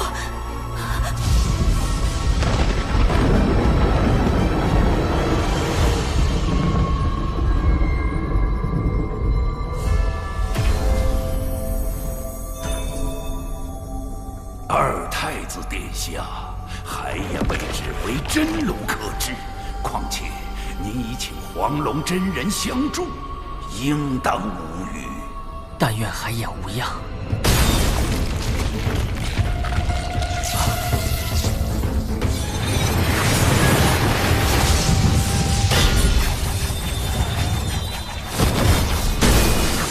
八爪巨兽怎么逃出来了？救他的是金蝉。迎敌！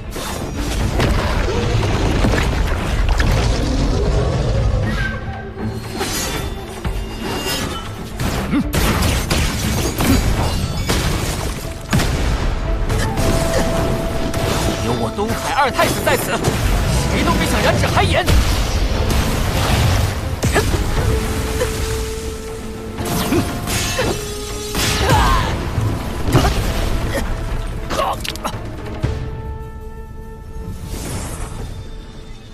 龙族当真没落了，竟如此不堪一击。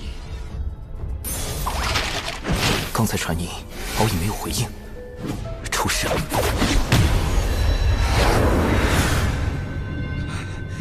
龙族远古为祸洪荒，为赎罪孽，只得不断用祖龙血脉填补四海海眼。以致如今血脉凋零。我开启海眼，为龙族求得解脱。你应当感激。海眼封印天地业障，一旦开启，业障倾泻，洪荒必将生灵涂炭。龙族更是要举足以命相填，直至血脉断绝。我绝不会让你得逞。龙宫兵力被我分往四海，你父亲东海龙王亦被我派深海妖族围困于龙宫，没有援兵，凭你一条未成金仙的小龙。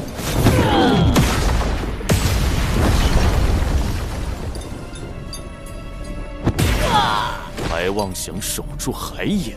金蝉，你好大的胆子！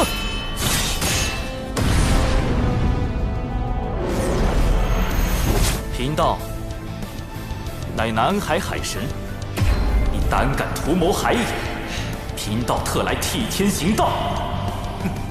区南海野神，连神位都未得封，倒管上东海的闲事了。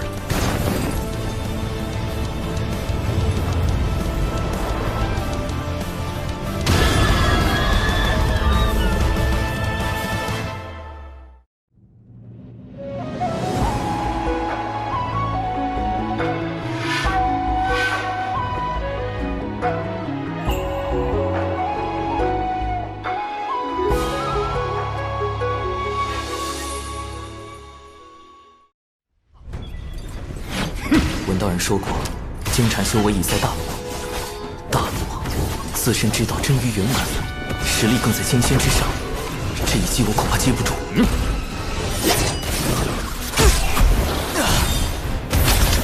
南海海神不过如此。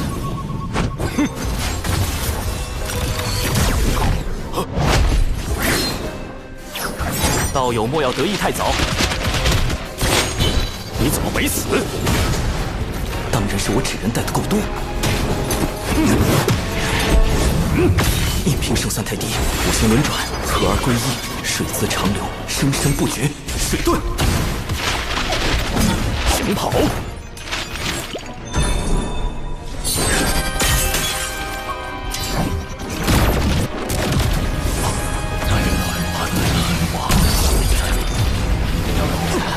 好厉害的师傅攻击，可能降速，师傅别演了。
海眼已开，功德灵珠。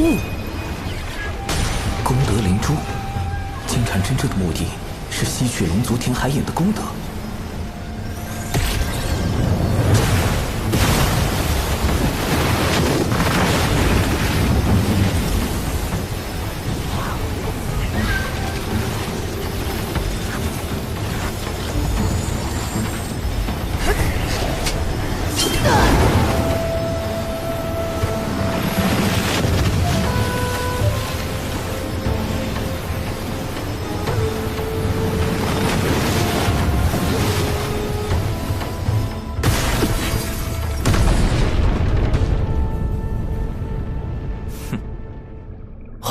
不该这样，海眼怎么回事？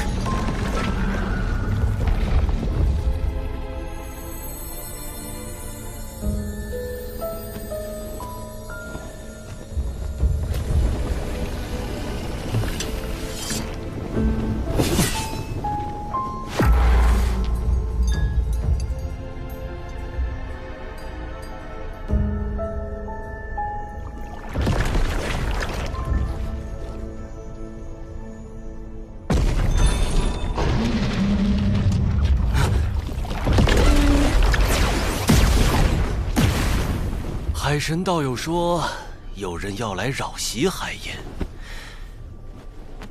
没看到人呢。海也是假的。啊！海爷有真龙镇守，遍地白骨龙魂。我的确探听到，海爷就在此处。啊！中计还不自知，蠢货！这里一切布置都比照真海盐，唯有海盐本身是假。故意松懈地牢戒备，让我救出8爪巨骁，就是为了借他之口，引我来这假海盐。哼，南海海神，是我小瞧你了。已经陷入重围，金蝉却毫不慌张，他还有其他帮手。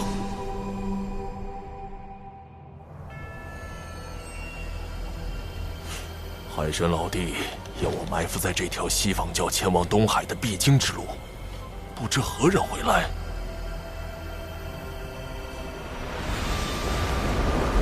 啊，西方教执法长老白莲道人，他的修为已在大罗，表面笑脸迎人，下手却极其狠辣，更有一本命法宝莲花，颇为锋锐，可不好对付。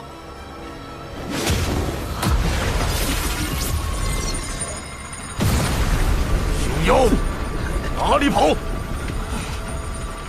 西方二圣命我等前往龙宫救援，请道友莫要阻拦。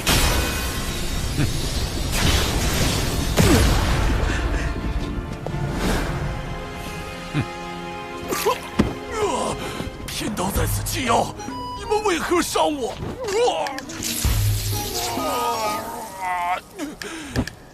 你们损我道基，我要找我师尊通天教主评理。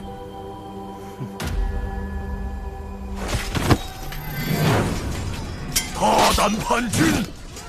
今日我东海龙宫就要清理门户，永绝后患。奉东海龙王令，清理龙宫内贼，剿灭深海妖族。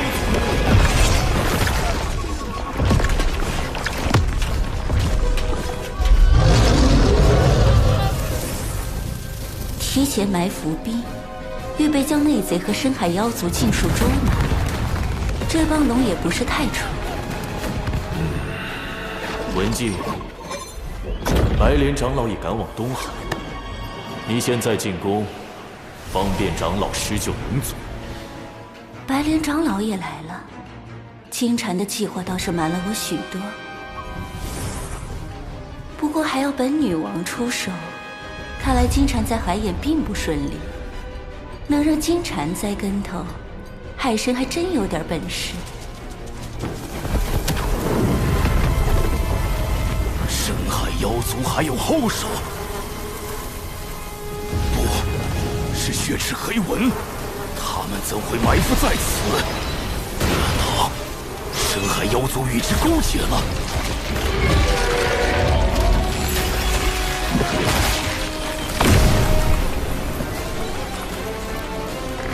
南海海神，你以为你这就赢了吗？金蝉，原话奉还。你以为请来高手相助，就能万无一失吗？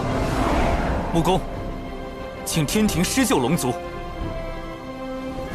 今武混天将军画傲天听令，四海有难，玉帝陛下特命尔等前去清剿凶妖。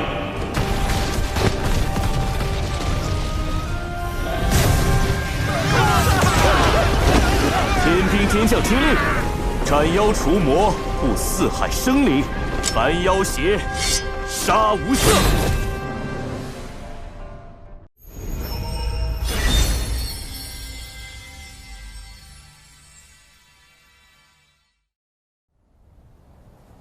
天道在此纪要，你们为何伤我？赵公明，我等何曾动过你？莫要阻拦贫道6人前往东海。先偷袭再营救，手段这么脏，休想得逞！你西方教的词，我碰定了。你竟有暗劲偷袭，幸好被声音球录下了。胡说，贫道根本没用力。来呀，打我呀，给你随时录下来。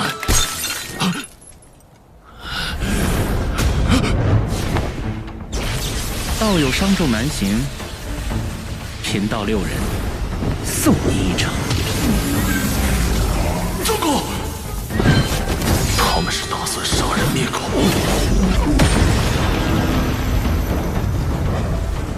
贫道告辞。赵公明，你竟敢坏我教大计！不必追，我们的对手是设局之人。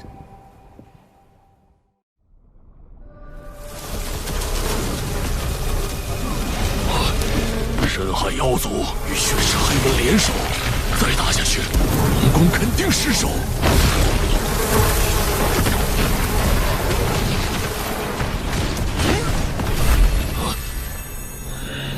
金吾混天将军，化傲天听令。他怎么来了？玉帝陛下特命尔等前去清剿凶妖。我且不告诉长寿，看他能否认出。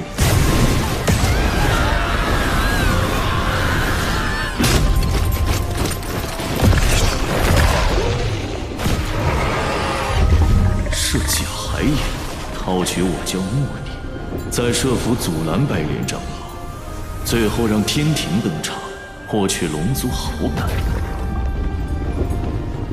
海神，你以为凭4万天兵就能扭转颓势？再加12万呢？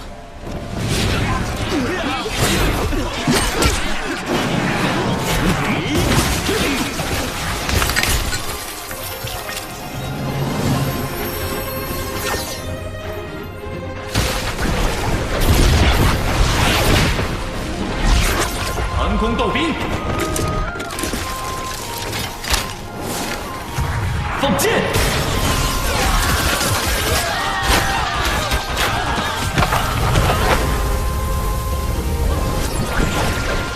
神盾斗兵，掩护进攻！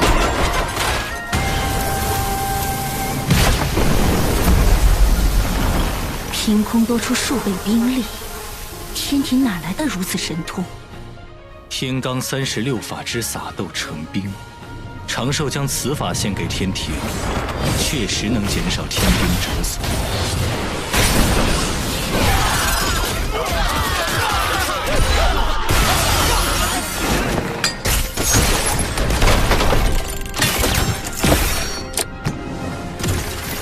仙斗加特林，开火！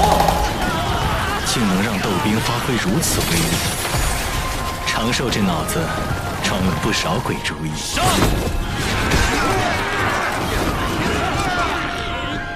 金蝉，你输了。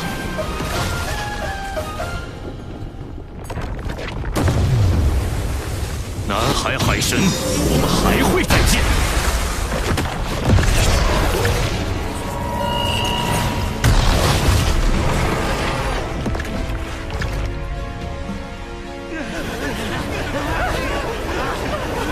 收兵，不必再追，灾乱平息，吾要摆宴庆祝。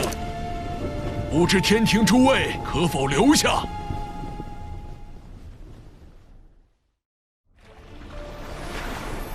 能逼金蝉撤兵，海神有点本事。本女王赠你个消息，此战你为何没提前传信？金蝉疑心太重，我也才刚脱身，他接下来会对付你。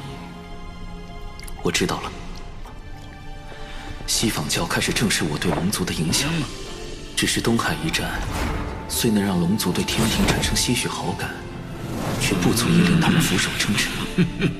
如今对龙族而言，最迫切的事，便是用功德洗清自身业障，从而摆脱天道让他们填补海眼的惩罚。若我奏请玉帝，以功德相佑。龙族护佑四海生灵有功，想来天庭定会降下不少天道功德。这个化偶天不简单，不仅有征战东海的实力，还有洞悉龙族困境的见识。我从未听说过天庭有这般人物，他到底是何人？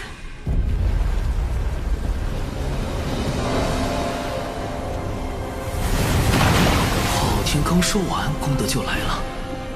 玉帝派发功德之事，连天庭重臣东陆宫事先都不知，他又从何处得来？难不成化偶天就是玉帝？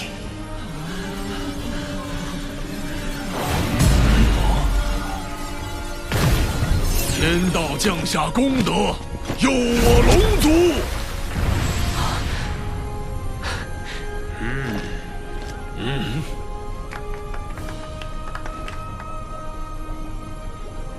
奇怪，明明有6道功德落下，这第6道功德去了何处？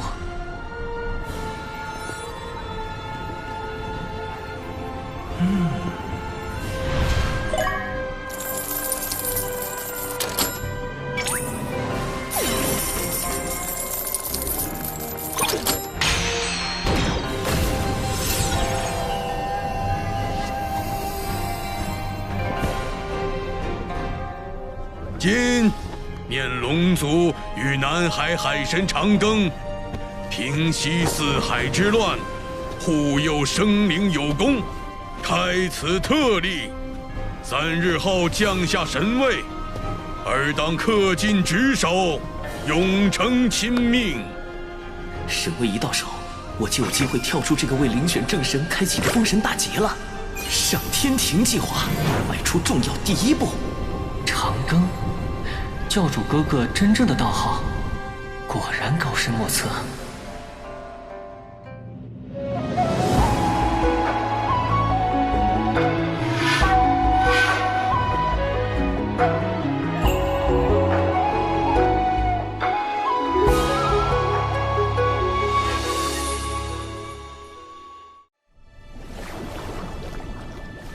以仙斗斩凶妖，以妙计安四海。玉帝陛下得海神相助，果幸事矣。天庭大运如此，我不敢居功。陛下有桩，我也桩。多亏天庭义助，方能清除叛党。如今四海海眼已被万龙阵封藏，暂时无虞。龙族不胜感激。长庚爱卿，东海龙王好像认出吾了，快帮吾挡一挡。陛下，不知玉帝有何喜好？吾明日便备一份厚礼。吾这化身在天庭为官数万年，若被当众爆出，有损玉帝威仪。原来化偶天是玉帝藏在百官之中，监察天庭各处的化身。龙王若再上前，便是冒犯天威了。多谢龙王美意，天庭虽刚起步，却是秉天道、立秩序之地。而今四海生灵惨遭劫难，陛下特遣华将军维护天地清明。那吾便以此酒谢华将军，谢天庭相助。长寿果然认出玉帝小师叔了。这小子行事周全，既截胡西方算计，又促成天庭与龙族的往来。但此诏既出，长寿拆台西访教一事，便瞒不住了。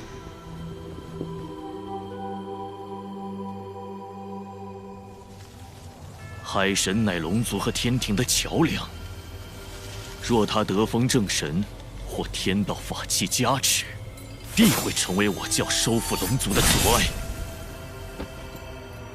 小金蝉，白莲长老，明明你看起来比谁都小。海神背后势力庞杂，为免惹祸上身，最好是借他人之手除之。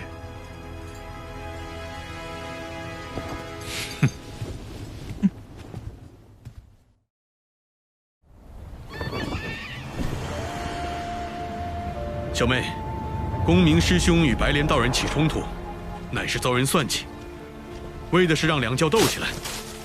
此事已经在岛上传遍了。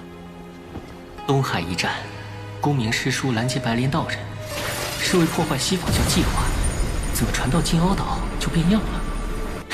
敢算计公明师兄，这是没把咱们金鳌岛10天军放在眼里。金光师叔是公明师叔的忠实维护者，秦丸师叔又最疼爱金光师叔这个小妹。据白莲道人说，幕后之人是南海海神。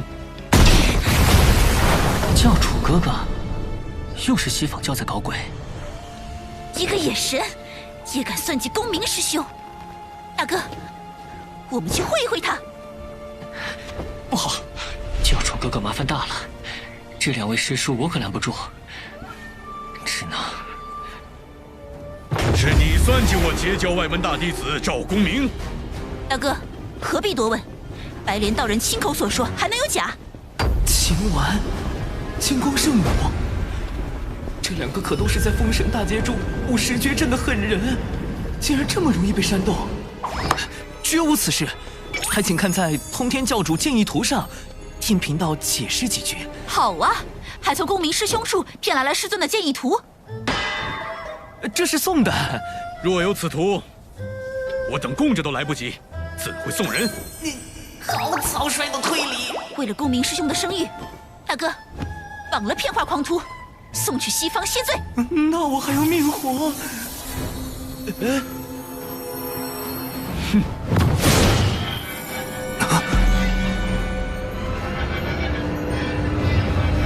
秦丸最善不杀之，小命要紧，土遁。地裂阵。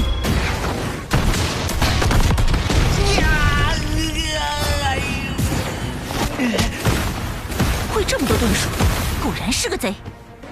寒冰阵。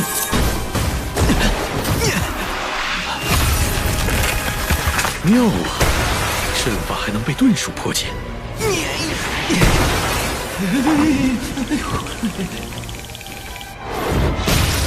再试下其他阵。看我的！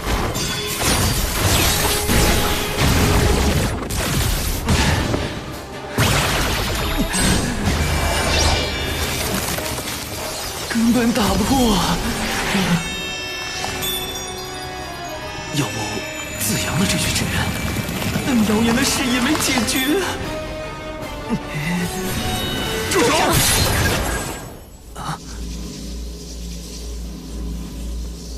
还好以师侄传信及时，2位师弟师妹，莫要听信谣言。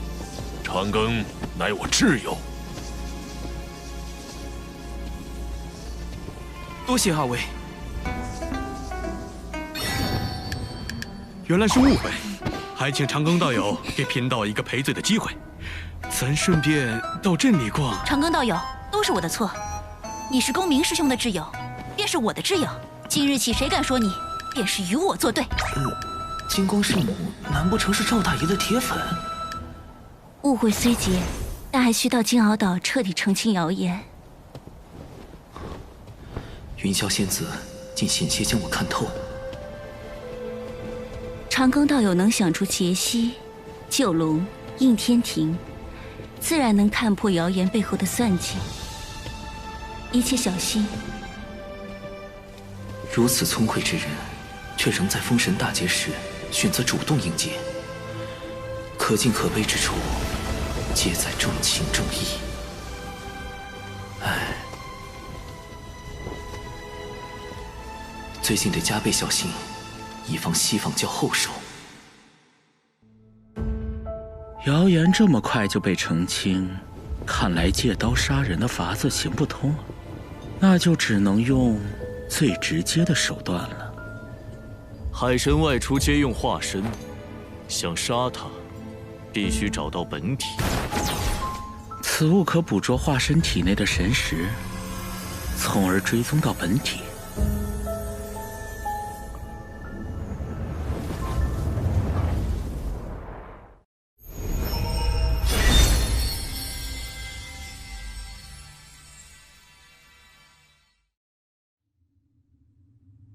2天后便是海神册封大典，想要击杀海神，这2天是唯一的机会。你先想办法将他的化身引出，然后再用这锁神追魂碟。是。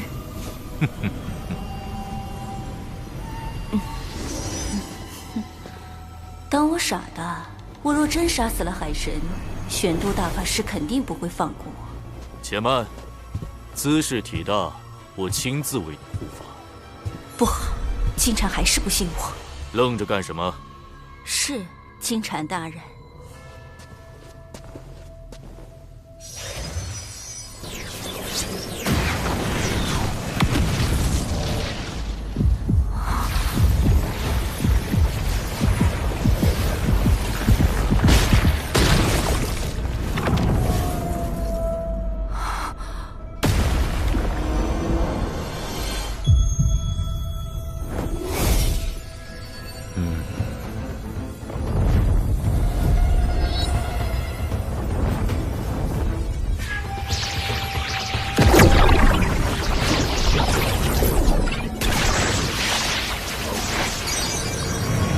怎么办？在他眼皮子底下，我根本没法统治海神。熊战出事了！南海海神，你再不现身，我就杀了他们！利用血池黑纹攻击，既能防止金蝉怀疑，又可向海神暗示我的身份。是文静，他叛变了。不，东海一战后，他刚给我传过情报，应该不会。先观察下，神子之人，出！灭魂杀阵。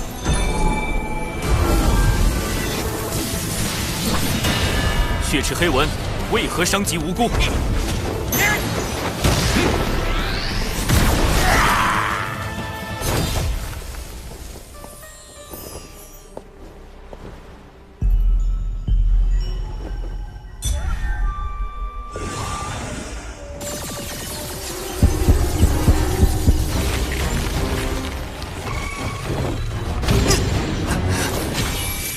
不好，这蝴蝶能捕捉神识，并追踪到我的本体。纸人触发式自爆程序，启动。那海神化身不过是个天仙，你的血纹傀儡可是个金仙，如此轻易就让那海神化身自爆逃脱，文静，你很难不让我怀疑。请大人再给属下一次机会。海神，对不住了。文静刚才似乎有意放我一马，否则我的纸人化身绝不会如此轻易的自爆成功。难道……我明白了，怪不得文静行为有疑，定是金蝉在旁威逼，试探文静，取我性命。好歹毒！追过来了。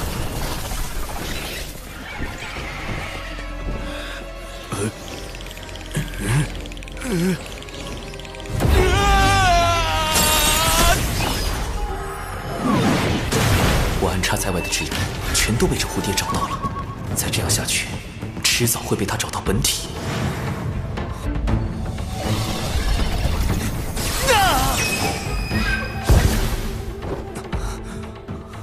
锁神追魂蝶竟连续找错了18次，不过没关系，他已捕捉了海神大量的神识，接下来才是他真正展现威力的时候。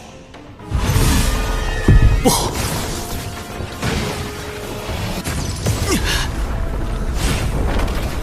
所有我神识存在的地方都会形成血界，一旦确认我的本体，蝴蝶将会被直接传送过来，而我只能用纸人不断的掩护本体。这蝴蝶变强了。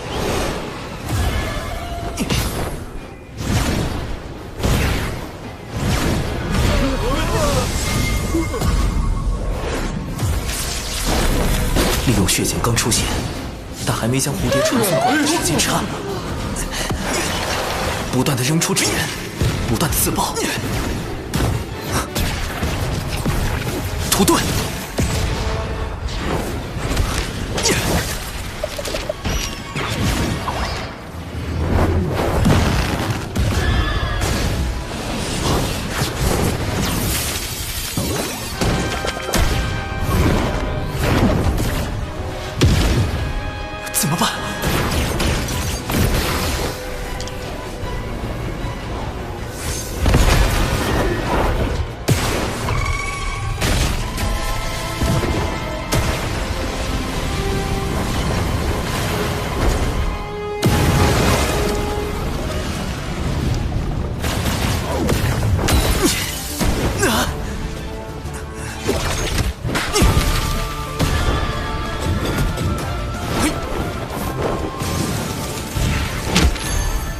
只要拖满2天就有希望，既保住文静这个暗器，又保住我的本体，这是唯一的办法。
总算结束了，没想到竟在金蝉手下保住了一命。海神为助我掩护身份，连扎了2天的化身，倒真有几分本事。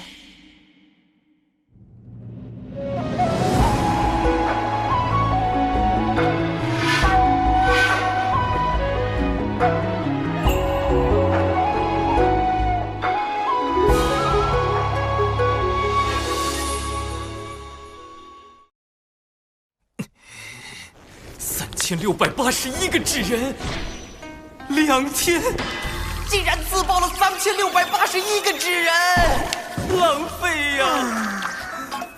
我花了多少个日夜才打造出来的？苍天啊！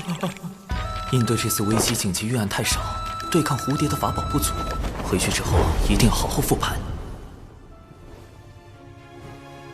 他背后有天庭，我背后亦有灵山。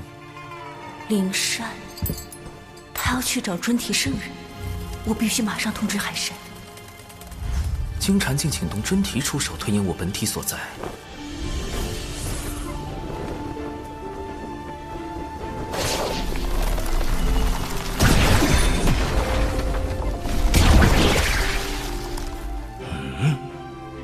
太极图，不过谁背后还没个圣人呢？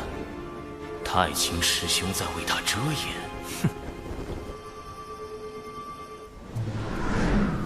前面就是海神册封大典的现场了，先受封成为海神，再做打算。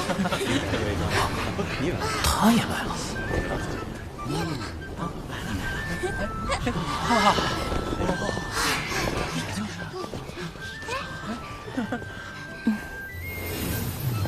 恭喜海神！恭喜海神！云霄师妹一向在3仙岛闭关，鲜少外出，连我都未见过几面呐。啊，我与公明前辈交好，仙子许是看在公明前辈的面子上。哎，这可跟我没关系啊！大妹她确实是被我劝过来的。各位师弟师妹，别来无恙。玄都师兄，师兄怎的也来了？海神是我人教子弟，我自是要过来的，也要多谢各位师弟师妹前来观礼。教主哥哥竟然能请来玄都大法师，真厉害！我目前只是个真仙，想要振兴龙族，往后还要向教主哥哥多学习才是。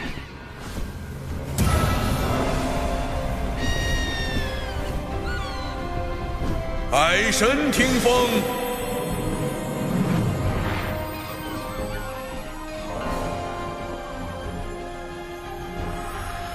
经过此次海神册封大典，我被正式封为天庭海神，主要统管四海斗、温、冰、火之事，从此享受天庭待遇。每年都会有固定的功德收入。敖乙则成了四海大将军，协助我收服四海。玉帝还赐下龙族16神位，分别由16位龙族真龙获得。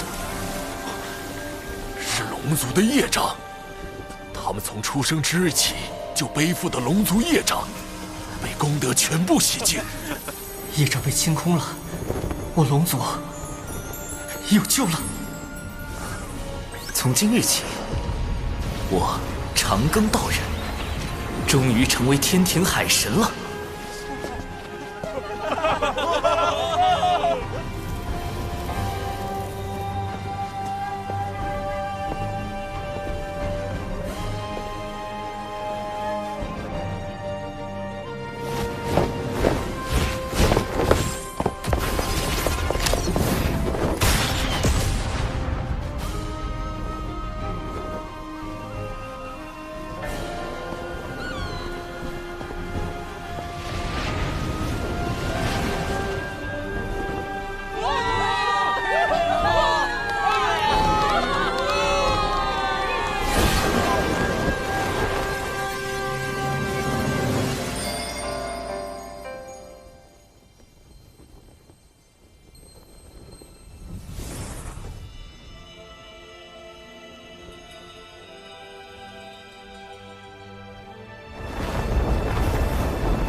一场声势浩大的海神册封大典，一来震慑龙族，为其指明上天之路；二来警示西方教，令他们不敢轻易出手。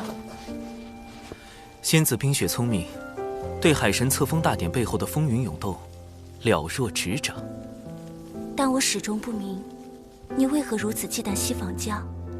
你背靠人教，西方教便是一教双胜，也应不会为难你。未成圣者，在圣人面前，终究是蝼蚁，不可大意。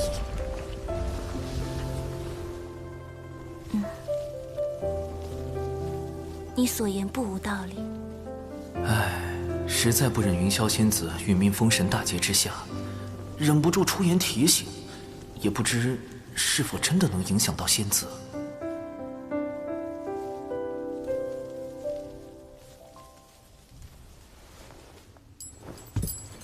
20尊，现在该怎么办？南海海神已正式获封天庭正神，我们轻易动他不得。杀海神是手段，不是目的。目的只有一个，而手段可以有很多。您是说，龙族？我且问你，通过这场海神册封大典，你看到了什么？天庭自龙族16神位。龙族挑选了16条出身高贵、毫无实际的真龙受封，此前颇有功劳的低等骄兵，反而未得封赏，无怪乎龙族叛党四起了。四海龙王为何没来观礼？海神册封大典，龙族高层一个都没来，这对龙族而言，是一步可进可退之棋。哦，进可促成龙族上天。退可延续其海中的霸主地位。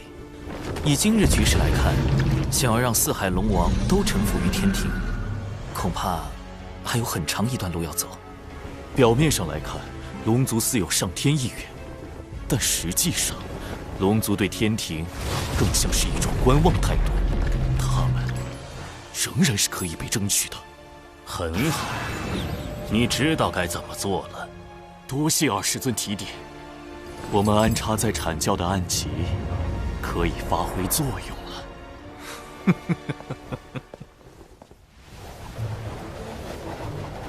不愧是老师看重之人，真是一点就透。明日你去天庭报道后，来一趟兜率宫，老师要见你。兜率宫，要去见太清圣人的化身太上老君。太好了，这可是抱上圣人大腿的最好时机。是。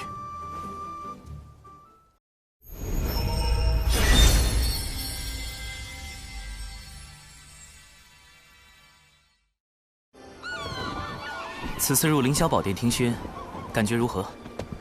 玉帝陛下厚待龙族，已感激万分。海神，敖乙将军，请留步。陛下听闻老君传召海神，特命我送海神前往兜率宫。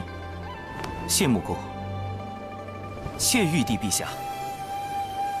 海神初入天庭，就得封4阶神位，陛下当真对海神轻言有加。4阶，天庭神位划分清晰，想来穆公出力不少。这都是陛下妙思。陛下将天庭神位分为6阶，第1阶为陛下与王母，第2阶为十全封疆大神仙，唯有1位例外。例外就是超1阶隐藏大佬，太清圣人住于天庭的化身，太上老君。第3阶为各部主神，星君、真君，月老也在其中。第4阶为各部正神、大将，海神神位便在此列。第5、6阶为辅神，负责辅佐前4阶正神。敖乙将军正是5阶。陛下看重海神与龙族，除封赏外，亦赐下诸多宝物，2位前途不可限量。前面是天庭为普及海神的撒豆成兵之法，特意培育的仙豆苗田，兜率宫就在仙豆苗田之后。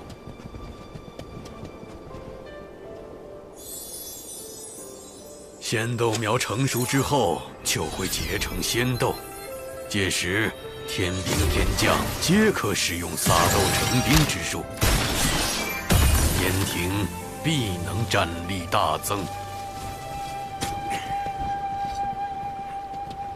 啊！我乃天涯阁少阁主卞庄，仙子可有道侣？他怎会在此？敖乙将军认得卞庄？贼眉鼠眼，一看就不是好人，我不认得。此人为何会在兜率宫前种豆？前不久，卞庄在南天门外苦求，言说未能配上心爱之人，定要入天庭建功立业。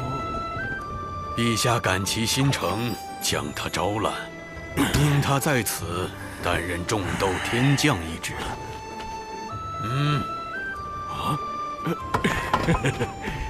此乃悬赏无缺，四海大神长庚及四海水军大将军敖乙。竟与乐儿仙子这般相像。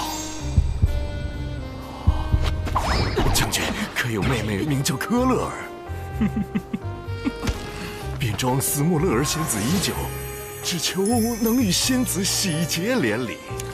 若仙子真为将军之妹，还请大舅哥成全我与乐乐这段缘分。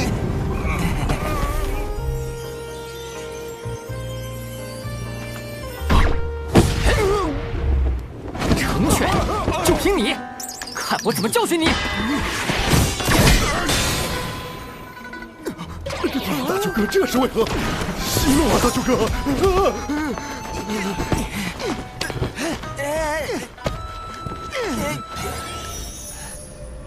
兜率宫前，许久不曾这般热闹了。见过大法师。见过大法师。一位是四海水军大将军，一位是天庭种豆小天将，同为天庭效力，不宜结下仇怨。我先要你二人握手言和，你们可愿意？他把我耕地的木锄都弄断了。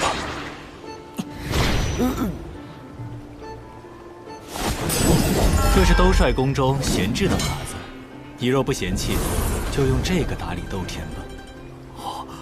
多谢大法师赏赐。卞庄运气着实不错，进入天庭为将，又得了兜率宫中的宝物。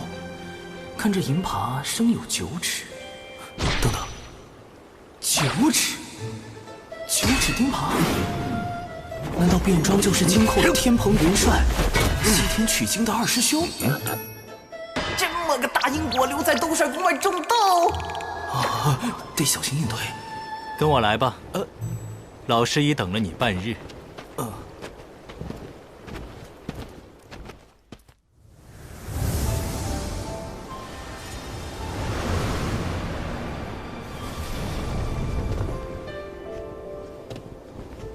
哇，紫金八卦炉，《西游记》里炼出孙大圣的火眼金睛，炉砖落下凡能燃起800里火焰山。从炉火到炉砖，皆威力无穷，堪称洪荒丹修炼气士的梦中情炉。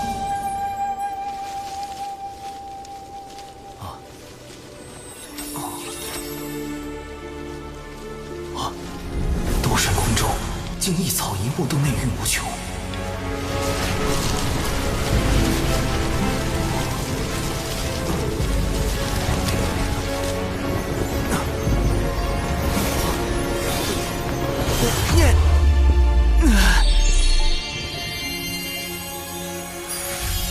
这些仙人未来都会卷入封神大劫。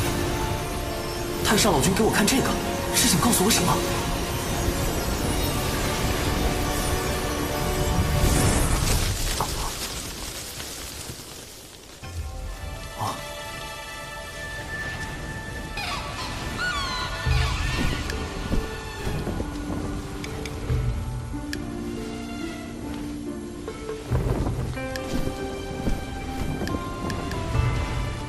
这么年轻，是画下图，还是太星圣人为显区别，特意用了这般化身？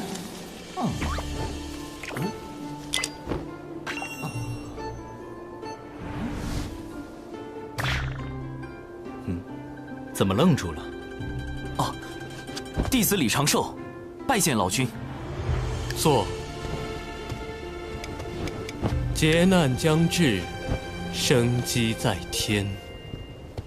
根据我在蓝星的记忆，封神大劫是为给天庭选拔正神，太上老君要我相助天庭填补神位，避免大劫降下，以此保全道门。但我修为只在天仙境，如何能担此重任？今日传你丹道3篇。刚想着修为不够，太上老君就要传道。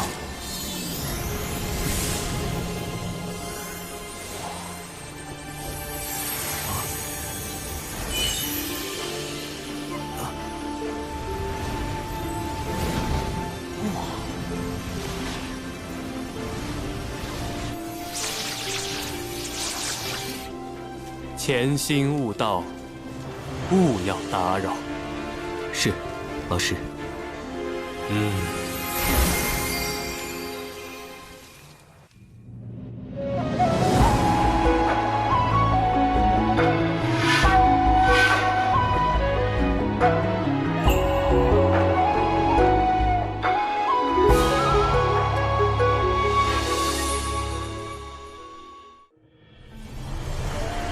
一次性得受这么多丹道感悟，我怕是金仙劫也要提前。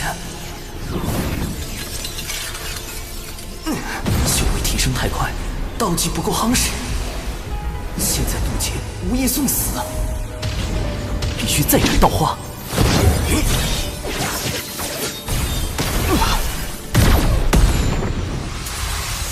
又来！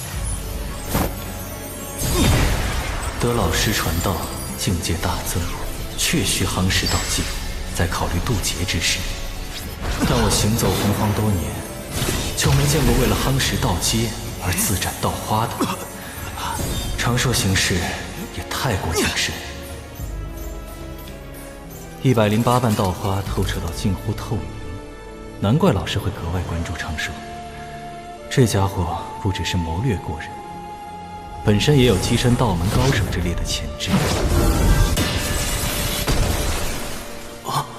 道技已足够夯实。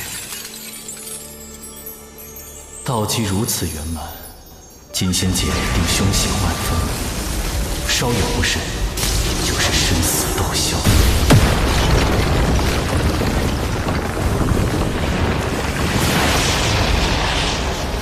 你的金仙劫来了，我从老师那里求来2颗9转金丹，你且收好，随时动用。传说中逆转生死、斡旋造化的9转金丹，只要不是被瞬间劈成灰，服下就能满血复活。弟子事先已择了渡劫地点，此次想请大法师为弟子护法。9转金丹怕是不够，你先前往渡劫点等候，我去就来。哎，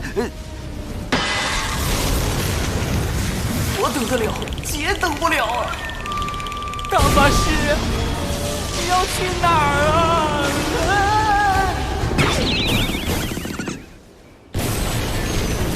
金仙劫又称长生劫，是生灵跳脱生死的必经之路，比成仙天劫更为凶险。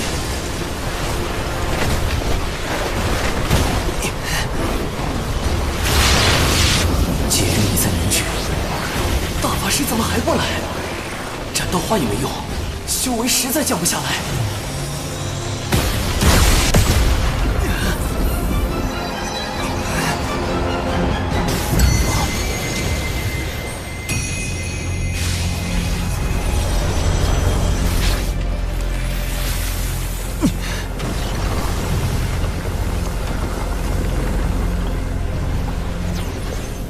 长寿，原来这就是他真正的名字。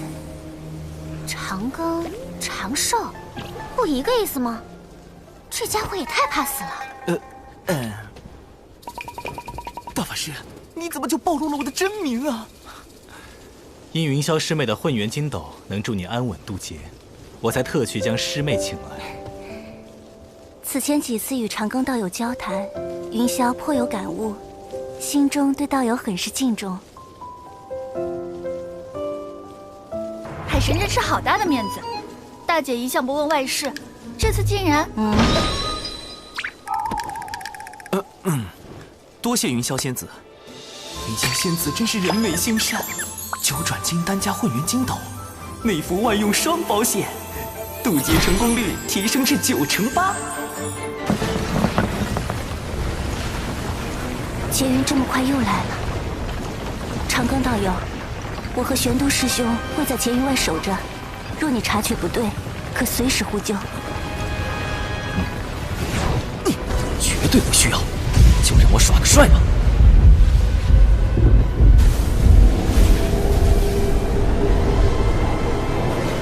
啊，道祖！啊，看来是我渡成仙劫时各种意外，晃了天道太多次，触发人工服务，道祖来亲自确认了。竟然惊动了道祖，他又渡的劫得多厉害！渡。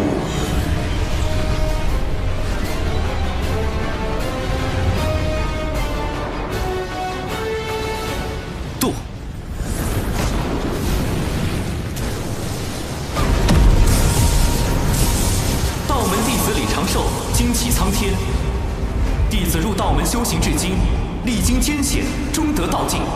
天苍地明，我道长宁。今日成道于此，祈请苍天落下金仙之劫，降长生机缘。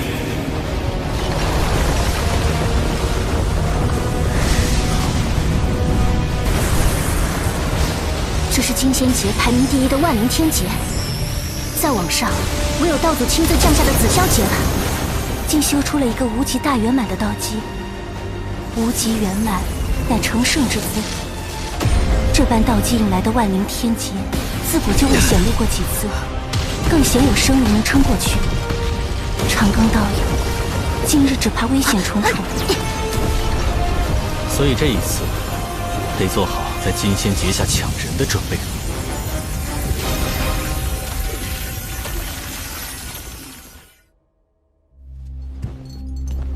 阐教那枚暗棋快要出关，届时可为我们所用。小金蝉，想要把控龙族，光有暗棋可不够。上次在东海海眼，海神的撒豆成兵让你吃了大亏，你可想好应对之法了？看来你有妙计。传闻地底的血海有一至宝即将现世，若有此宝，必能破了那撒豆成兵之术，而将来在收服龙族一事上，我西坊教也会占据更多主动权。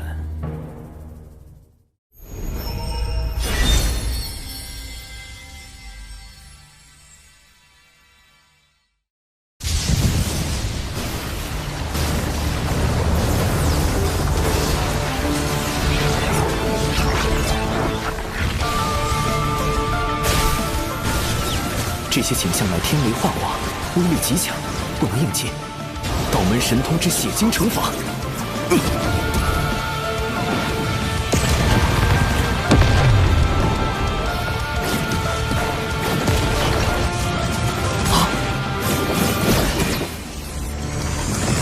紫炎符咒，护体金光符。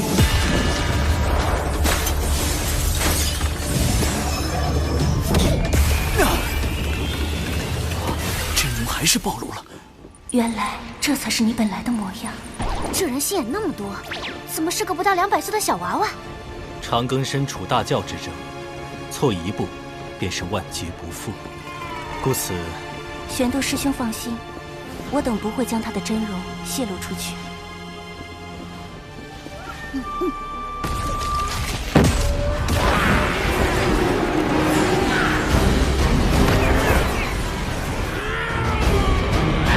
他这是要跟天劫开战？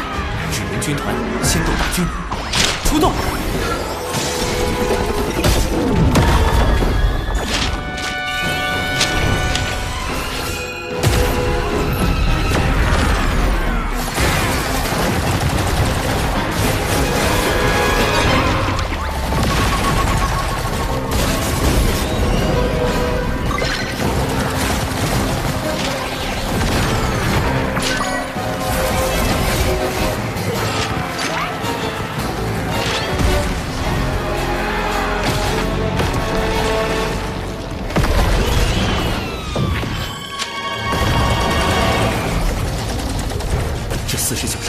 全是金仙境的实力，以我的修为，根本撑不过。只能五行轮转，天地乾坤，九霄穿云，瞬息雷动，雷遁。他对进了天雷，借天雷之力来击碎龙凤虚影。自古以来，从未有生灵这般做过。从未有过。便不能吗？这小子的鬼主意倒的真是多。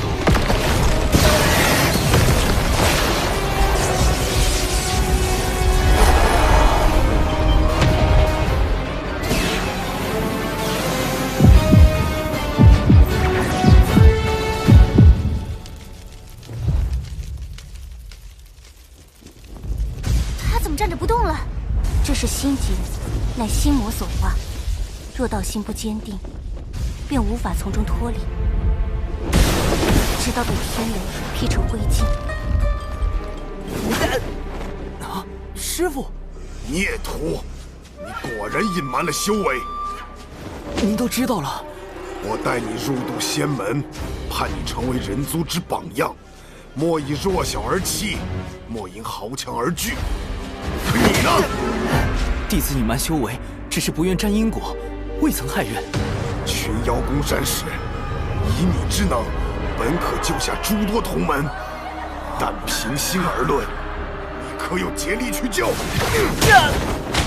你事事计较，考量得失，见义而不行，有何资格成仙？为师今日便清理门户。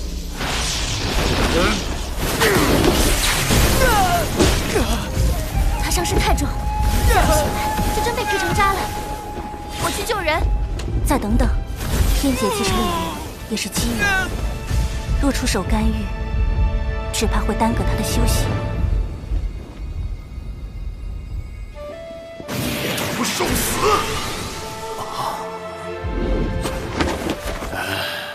行了行了，总之你没事就好。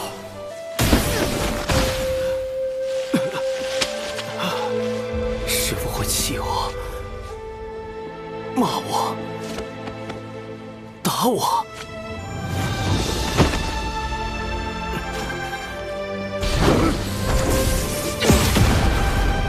不会杀我。你不是他。因果循环，自有其道。世间之事，并非先知先觉为好。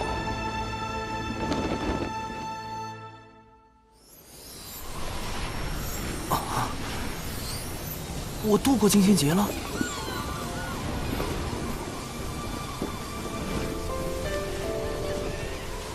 天地与我相敬，万物与我共生，命数与我无数，大道与我共鸣。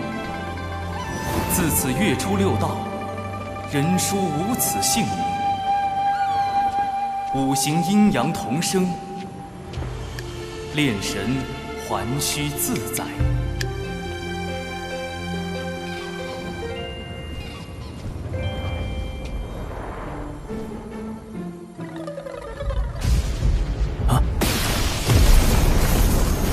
怎么还有？他修行进阶太快，且渡劫时遁入天雷，违背天道。那劫雨为何还未散？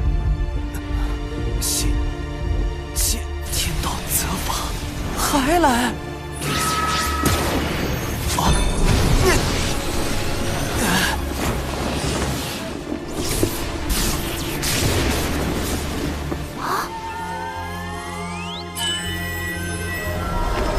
混元金斗，看！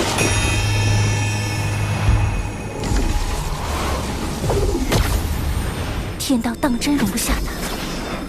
待我推算一番。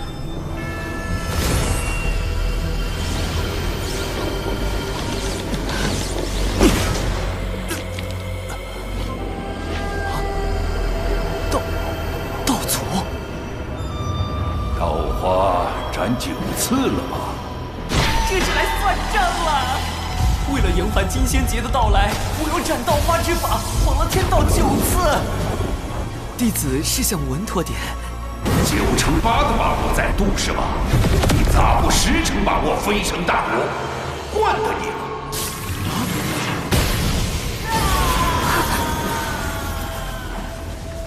都是太文惹的祸。玄都师兄，如何了？天机不可泄露，但有9转金丹在，天罚只能重伤他。这番渡劫，当真不易。陛下，天庭正神的慰劳举措已整理完毕。哦，对了，再添一条，若入天庭为正神，可免1道天罚；金仙劫时，亦可免1重天雷。刚9死1生渡劫成功，天庭就新增了正神渡劫福利，平白多挨了天罚和天雷。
3年悟丹道，12年飞升金仙，15年过去，还好我在小琼峰、海神教和天庭都留了指认，没人发现我失踪。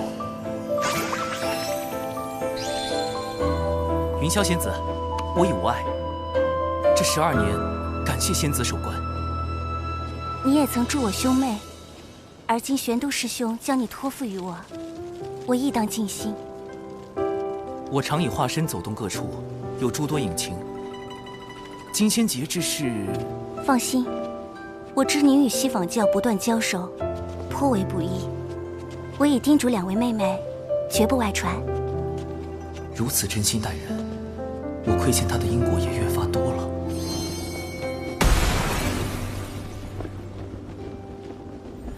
既然我能通过上天庭来跳出封神大劫，或许也能帮助他摆脱入劫的宿命。云霄是因义兄赵公明之死而入劫，若我能帮助赵公明躲过死劫，那他……你无事时也可来三仙岛小坐。玄都师兄对你之才智赞不绝口，我也想与你论道一二，不知是否会有启发。多谢降妖，倘若时机合适，我必会造访。二姐，他们在说什么？一会儿抓起来问问就知道了。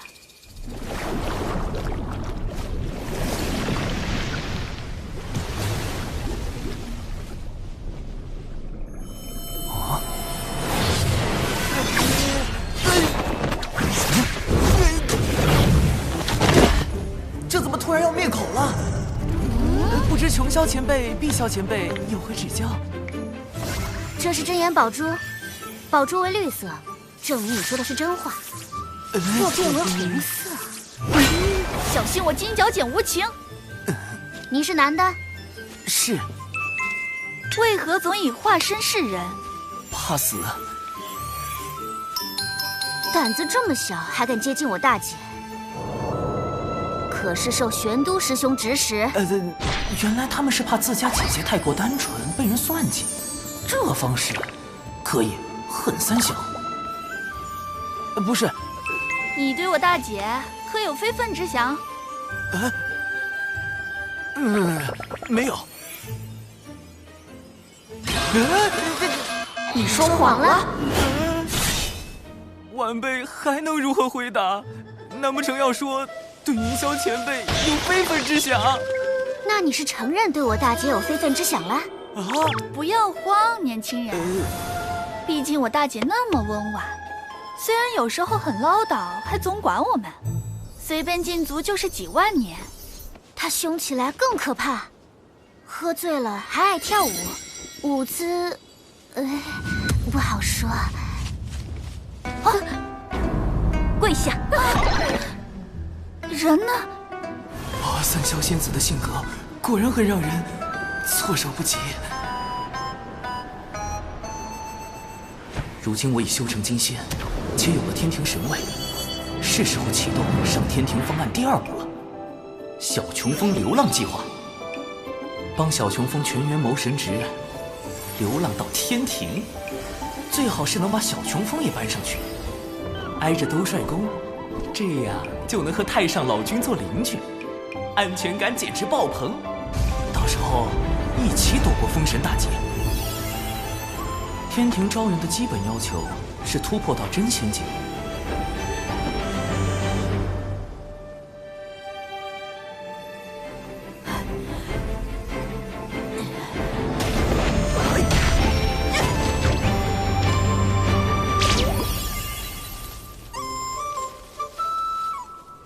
以师妹和熊灵力的天赋倒是不难达到，而师傅要上天庭就比较棘手。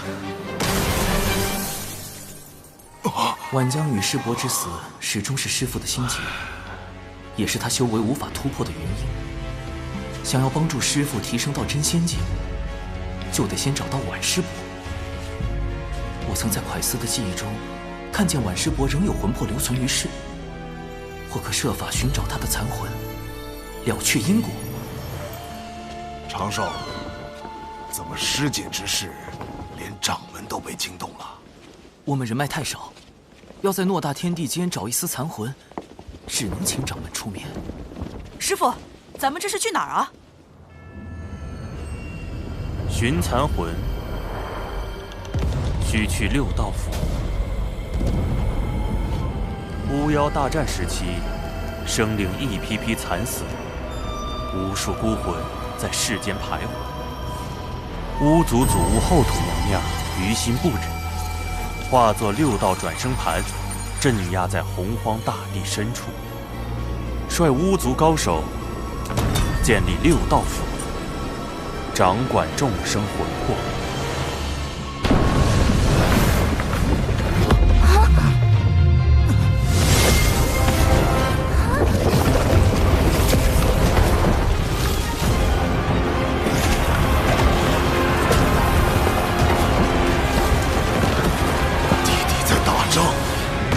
这要怎么去6道府找到师姐的残魂？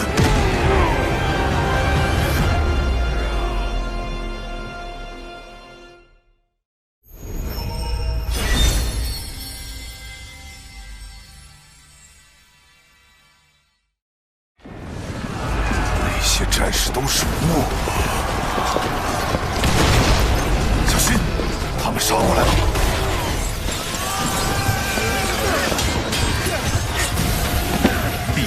快撤！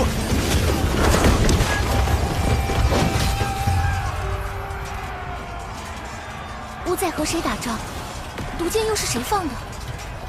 此战涉及地底的2大种族，是2族之争。一是从盘古圣人尸身中诞生的巫族，具有盘古肉身之力，其壮猛远超常人。壮猛，倒是和熊寨的风格有些像。一是由盘古圣人巫血所造化的修罗族，深藏剧毒。刚才那些带有血煞之毒的剑士，便是他们的收获。这2族为争夺地底霸权，已然打了数万年。6道府由巫族执掌，要入府寻晚世伯残魂，就绝不可得罪巫族，更不可卷入2族战事。大家隐藏好气息，紧跟在掌门身后。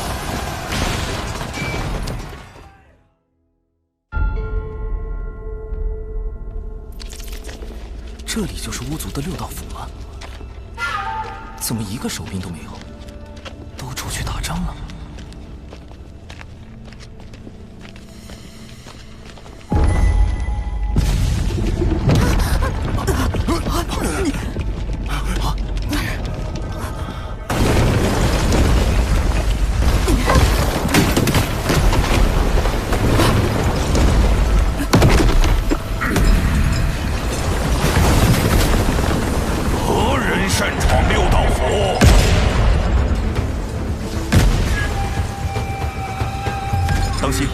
此巫非同寻常，是参与过3次巫妖大战的远古战士巫牛。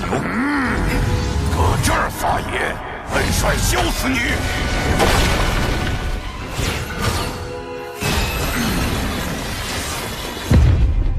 地底有座6道府，铁面判官殿中间，巫牛巫马站身边。大名鼎鼎的勾魂元帅巫牛，就是眼前这个口音很重的家伙。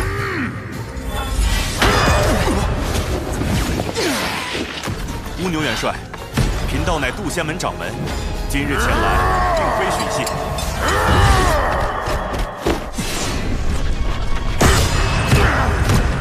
而是想请6道府助我们寻找一缕残魂。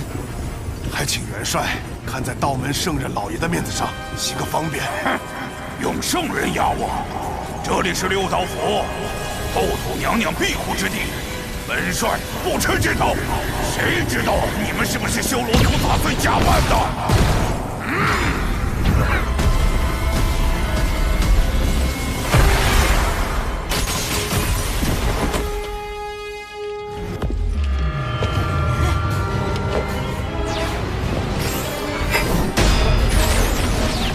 不准欺负我师父！奇怪，他身上怎么有巫的气息？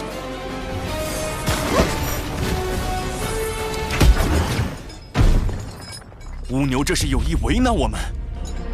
哎呀，完了完了！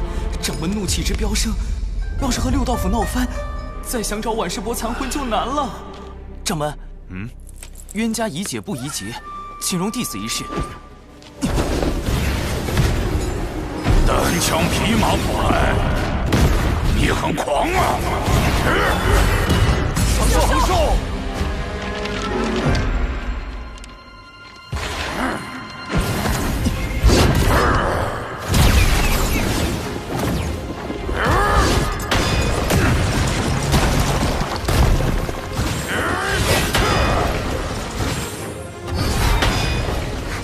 出现了，师兄的地鼠战术。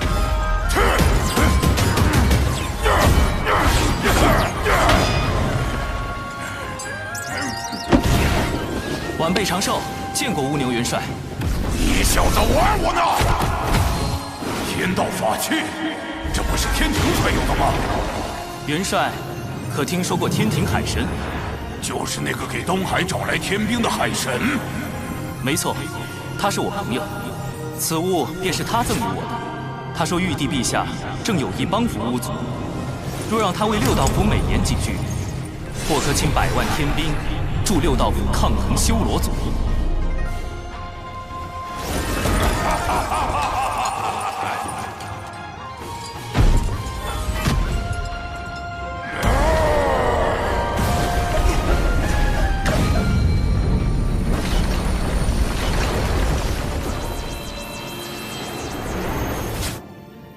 长寿，你可是六道府的贵客，把这儿当自己家。倒也不必。长寿他是怎么做到的？毕竟他可是玄都大法师的私生，是为可造之材的先苗。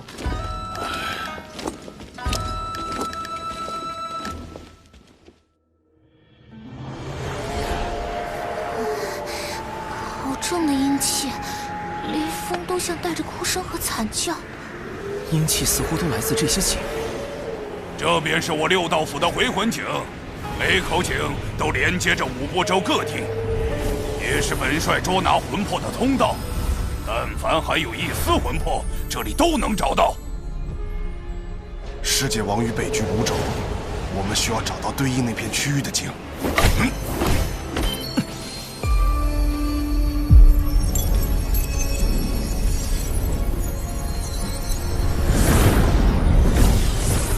万世波的残魂在那儿。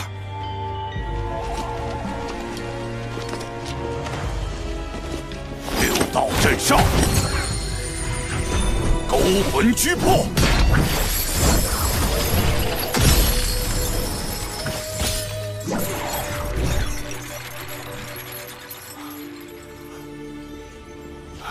虽是残魂，但若用蕴养魂魄的丹药炼化，还能补全。聚集魂魄，就可托乌牛元帅送他转生。只是，这丹药极难炼制。弟子为渡劫筹备了不少丹药，或可一用。好家伙，这么多宝药，难道都是大法师传给他的家体？千毒百金炉，起！正好可以用上太清圣人传授的丹道。6不忘入，3不忘出，先着进去，真气徜徉。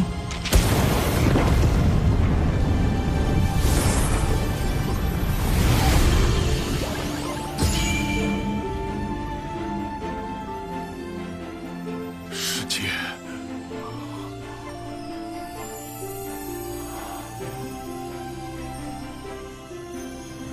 世界。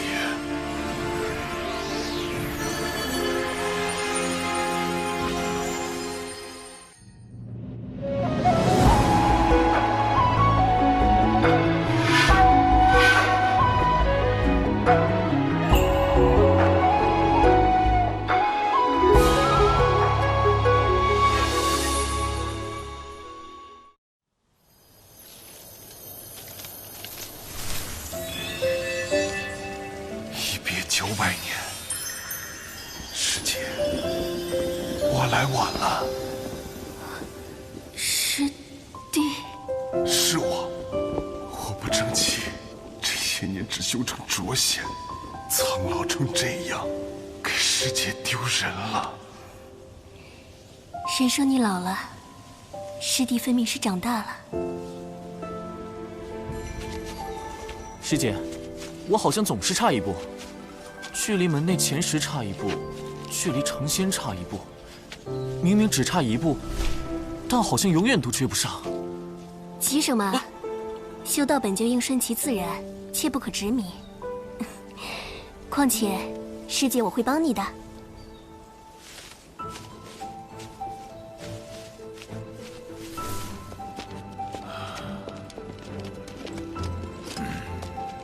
奈桥转生路，一去不回头，再见亦陌路。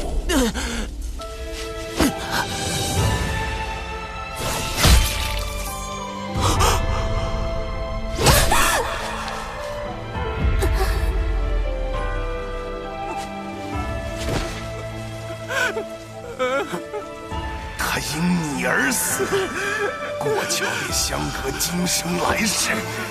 你追不上，永远都追不上。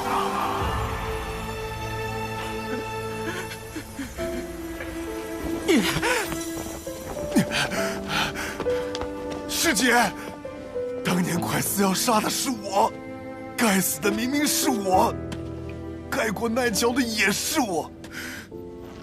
我与你一起。缘起自有缘灭时，此生既过，不必执着。可来生我亦会修仙求道，到那时，师弟该是真仙了吧？漫漫仙途，你我终有重逢之日。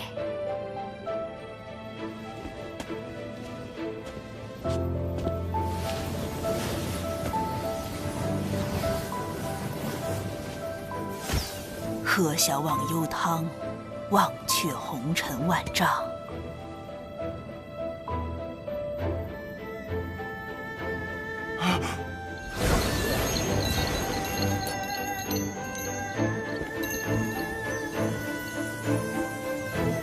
我定会活到与师姐重逢的那时。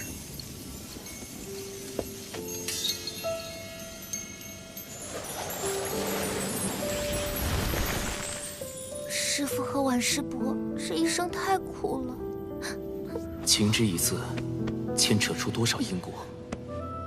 所幸师父总算解开心结，只要突破至真仙，就能进入天庭，避开大劫。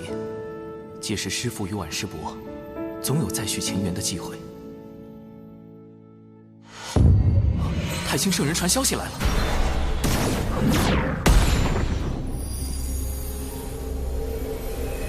那颗珠子又是什么？有人要向海神下手。海神，我家老爷要见你，速速让本体现身。你家老爷是何方神圣？我家老爷，12金仙称师长，道法乾坤大神通，圆觉洞内燃道火，灵鹫山中有明灯。燃灯道人，阐教的副教主，《封神演义》里将玲珑宝塔传给李靖的大能。他与阐教圣人元始天尊亦师亦友，即便是玄都大法师，也要尊称他一声大爷。太清圣人算到我将遇险，难道就是因为他？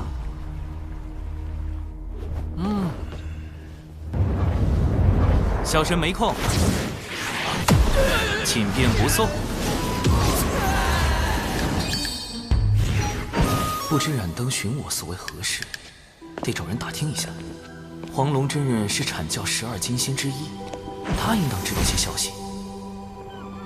副教主受西坊教一位圣人弟子所请，要做担保之人，带你去商谈龙族事宜。他替西坊教担保？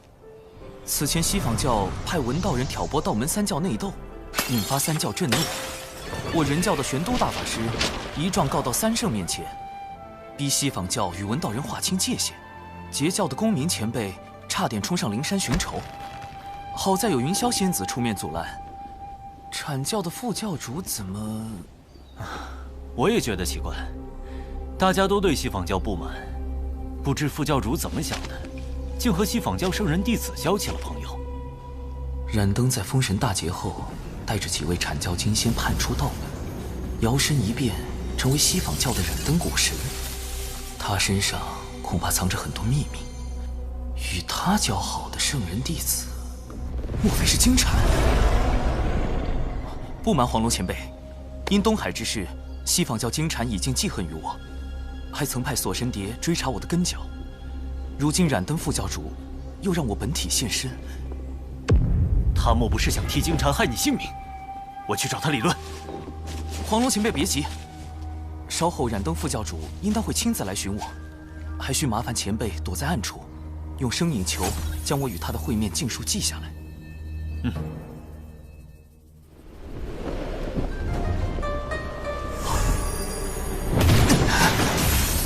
冰冷刺骨的灯光，将我留在纸人体内的神识也冻住。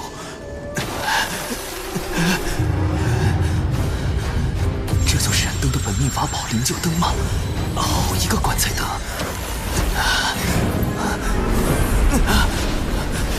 糟糕，我的神识被吸走了。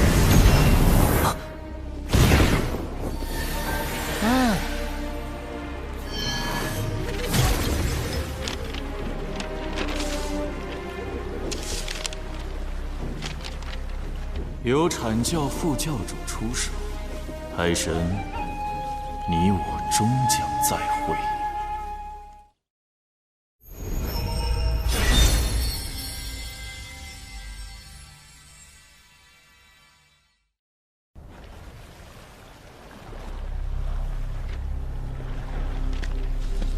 海神神识被灵柩灯吸走，声影球就没法记录他和副教主的谈话内容了，不会出事吧？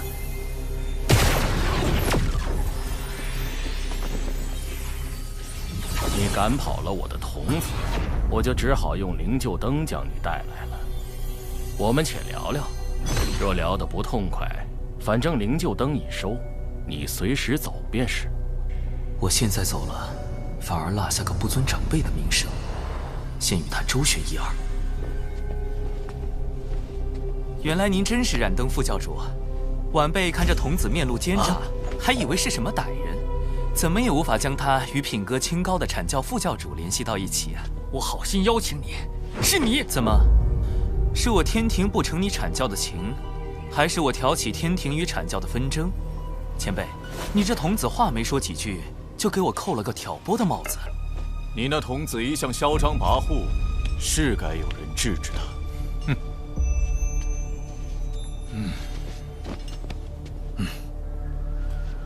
你想与海神聊聊龙族之事，我便答应替你做担保。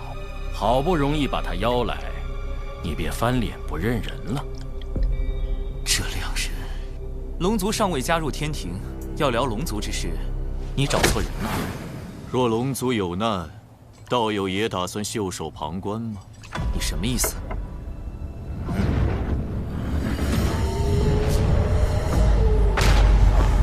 弟媳！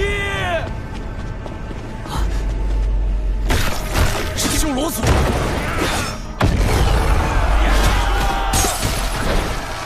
他们不是一直待在地底的血海里吗？怎会突然进攻我龙族？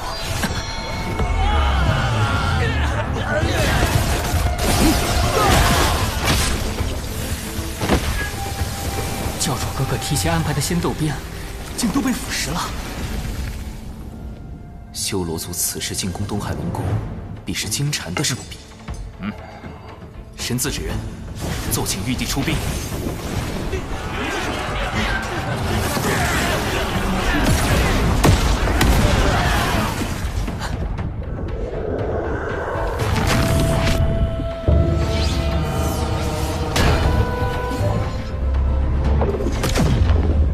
是八臂修罗。传闻修罗族修为高低与臂膀数量有关，臂膀越多，则修为越高，最多可修炼至8臂。这名八臂修罗，少说也已达到了金仙境巅峰。金仙境巅峰，我目前只有真仙境，龙族大半高手又都在守护万龙阵，我难以抽调人手。攻过来了！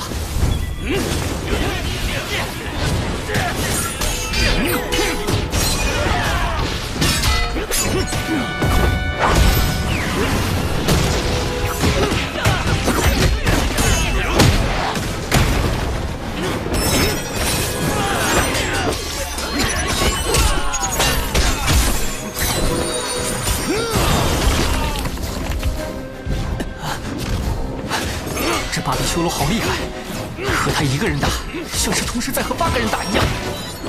护持大阵！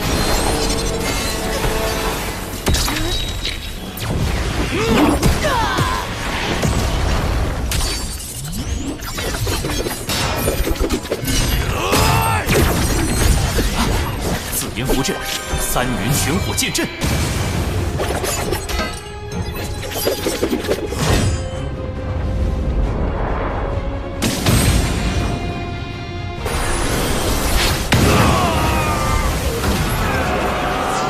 不愧是天庭，一出手就逆转了局势。多谢冉登副教主盛情款待，晚辈先告辞了。战场胜负未分，你怎知我们没有商谈的余地？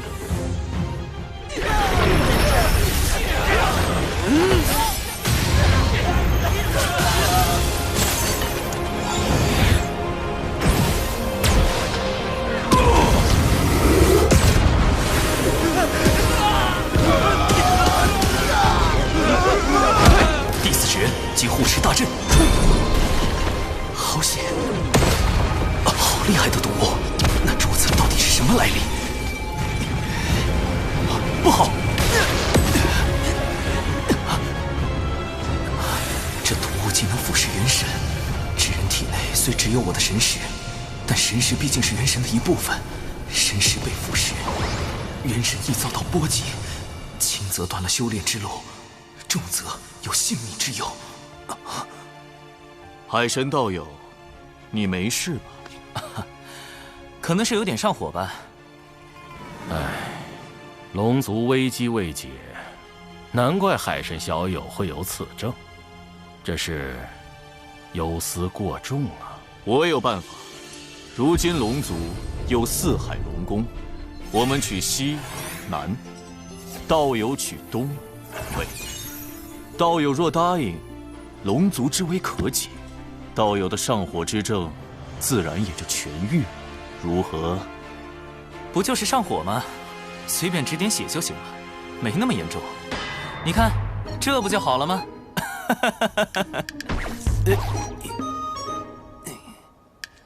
哦，是了，你人脉极广，尤其与那阐教的黄龙真人关系匪浅。若求助于他，这怎么能行？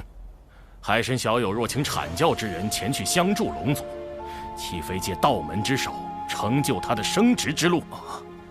我冉登第一个不答应。这就是京产请来冉登的真正目的，他们早就串通好了，来我这儿唱红白脸。先是利用修罗族在正面战场的优势向我施压，再配合冉登逼我和谈。京产此招实在阴毒，怎么办？东海的护持大阵只能拖延一时，修罗族迟早会攻过来。到时有冉登在，我根本无法请动3教好友出手。我自身有元神有损，若不设法修补，连性命都保不住，还谈什么龙族上天？今日当真是死局吗？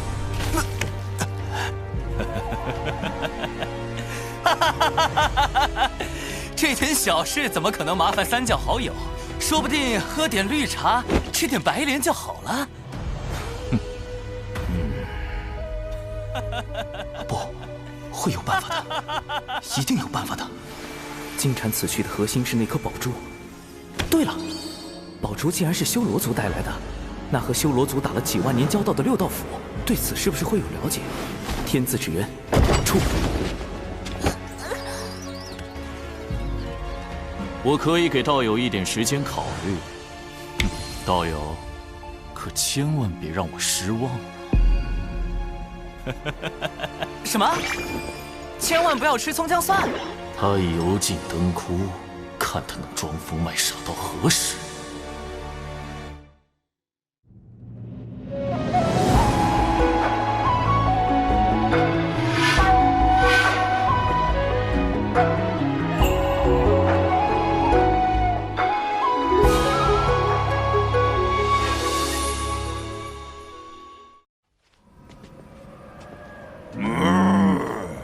放心吧，程少，既是海神的忙，那我们一定帮。那，这是我马哥，嘿嘿，勾魂元帅乌马。上此物乃修罗族瑰宝，名唤血煞宝珠。它上一次出现，还是在数万年前巫族与修罗族的那场战斗中。那一战，巫族后土娘娘与修罗族先祖打得轰天动地，后修罗族先祖败退，修罗族也近乎被全灭。最后，他们发动了血煞宝珠才挽回颓势。修罗族因此苟活至今，血煞宝珠也在那场大战中受损。没想到，如今却忽然现世了。他们这是下了大手笔。何出此言？听闻此珠需修罗族以其全族之力，提炼体内盘古巫血炼成。盘古巫血与血煞之毒的融合，制成了当世顶级的毒珠。若染上此珠之毒，可有对策？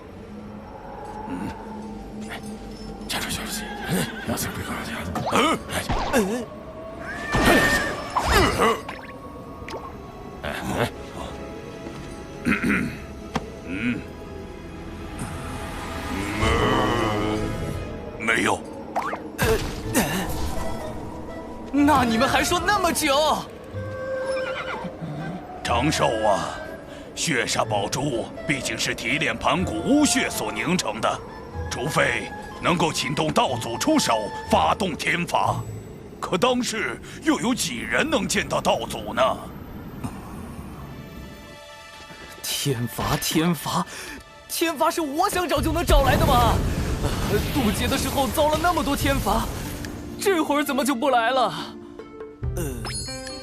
或者把天罚引过来。古籍记载，倘若炼出逆天法宝，天道便会降下天罚将其毁掉。逆天法宝，我如今是金仙境，倘若我将原版的剪纸成人术魔改一番，研制出与我本身相同级别的金仙境纸人，算不算逆天？这是唯一的办法了。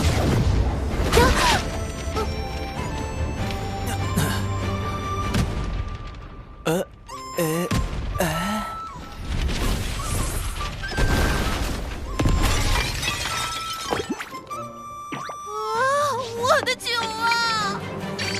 啊！再来。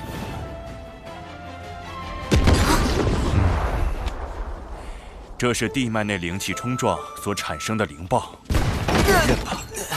长寿，你究竟在修习何种神通？再闹下去，我也难以为你遮掩了。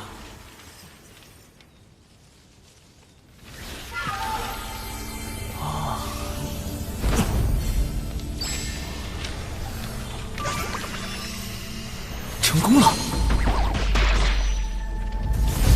天罚果然来了，去吧。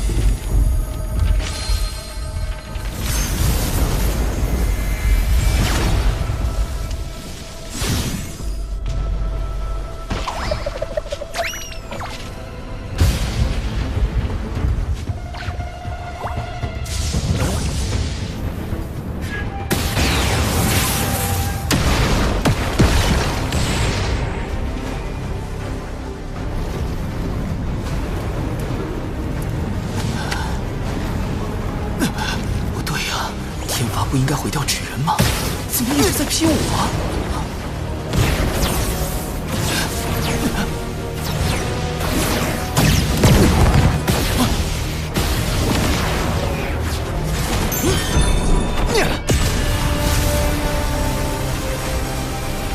不妙啊！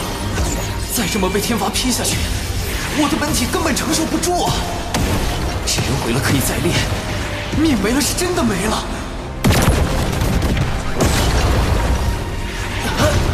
光生存游戏根本没办法重来啊！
是天罚，怎会突然出现在东海？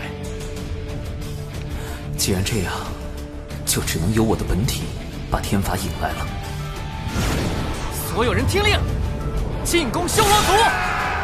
道祖让我代替纸人挨天罚，意味着从此以后，道祖认可了我的金仙境纸人，这波不亏。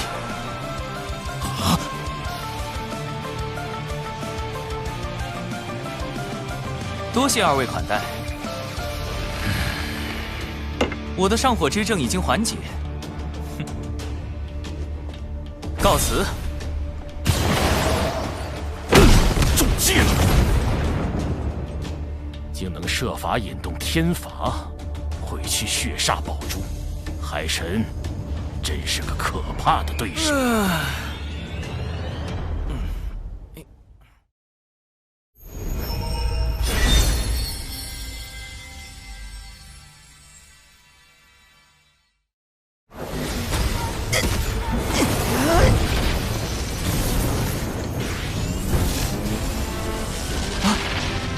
那是，我来啦！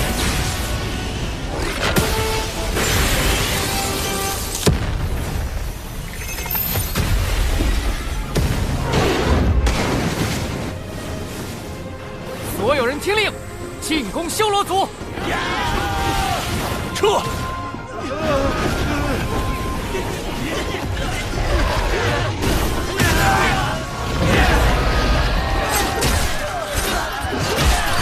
天罚成功击毁血煞宝珠，我的本体也该回去了，剩下的就交给神字之人了。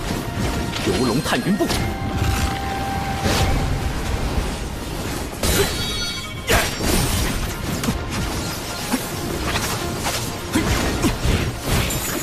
别让他跑了！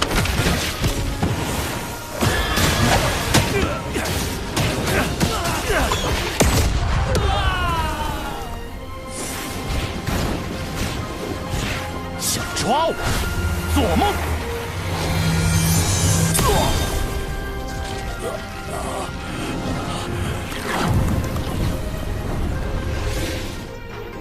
金乌混天将军华傲天，奉玉帝之命，在此恭候多时了。多谢华将军。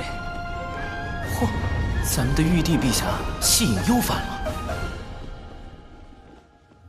血煞宝珠已碎，修罗族又被天庭伏兵清剿。金蝉，你今日设局，想胁迫海神分龙而食，结果却是满盘皆输。我与海神的博弈还没结束，你现在下棋，为时尚早。多谢海神与华将军相助东海龙宫击退修罗族，东海必不忘天庭恩义。龙王客气，这些修罗族我就带回天庭，交由玉帝陛下定罪。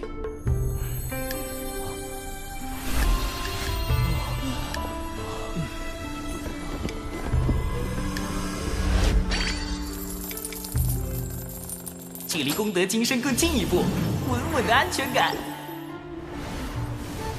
上次派深海妖族偷袭海眼，这次派修罗族进攻龙宫。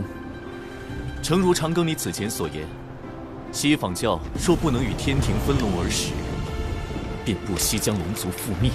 龙族屡遭危难，幸有天庭庇护，东海龙宫之危告一段落。接下来天庭只需秉公处理这批修罗族战犯，应当不会再有变故。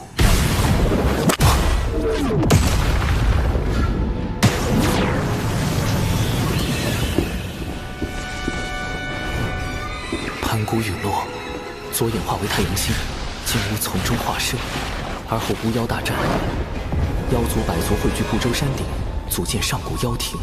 金乌一族被奉为百族之首，可大战后妖庭破碎，金乌族销声匿迹。怎会今日突然出现？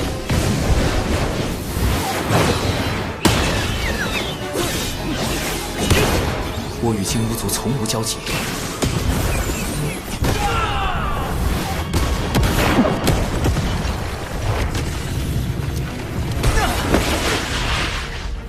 何人在此装神弄鬼？前途深海妖族，后脚修罗族。海神，谁给你的胆子，敢凌驾于我妖庭百族之上？陆牙，妖庭陨落后，那个不知所踪的妖庭太子，他竟然还活着。妖庭太子陆牙，封神大劫中以钉头七剑书诛杀赵公明的陆压道人，他原身竟是三族金乌。是你！哼！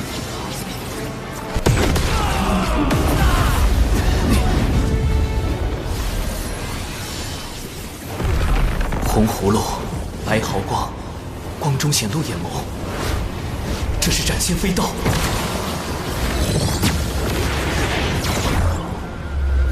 不好，人身法力皆被白光封住了。陆压现身时想置我于死地，现在却转头攻击化后天。景宝被转身，他认出了化后天是玉帝化身。斩仙飞刀能直接斩杀元神，而洪荒普遍的化身之法，皆需在化身上寄托一缕元神。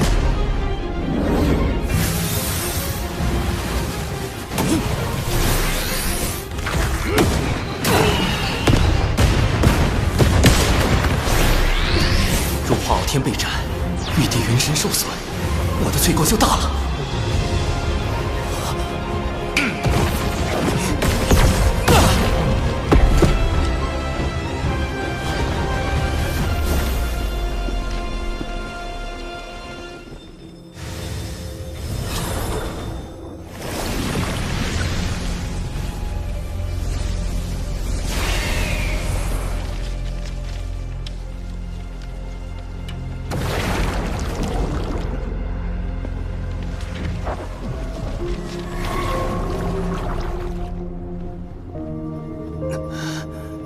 因果循环，自有其道。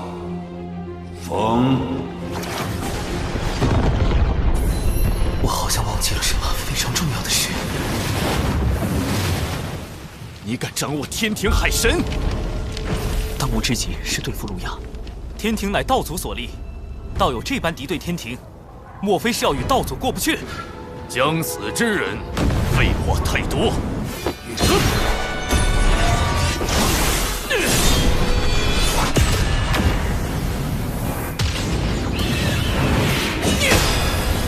传说中，妖庭金乌十太子均为准圣，只差一线奇迹，便能成就圣人。我才成金仙，化后天也未到大罗，实力太过悬殊，不能正面硬抗。冰水溯源，六合困阵。三族金乌属火，我这海神正好与之属性相克。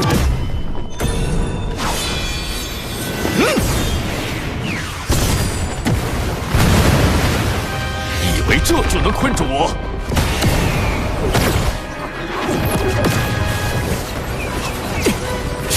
太阳真言，金乌一族的本源神通，连大罗金仙的元神都能烧毁。景宝被转身。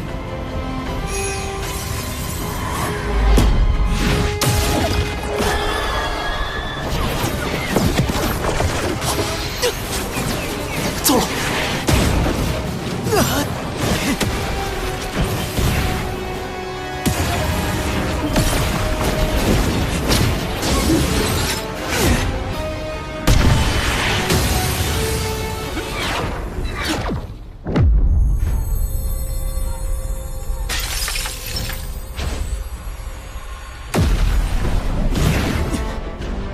世间兴衰，各行其路。陆压，勿要强逆天命。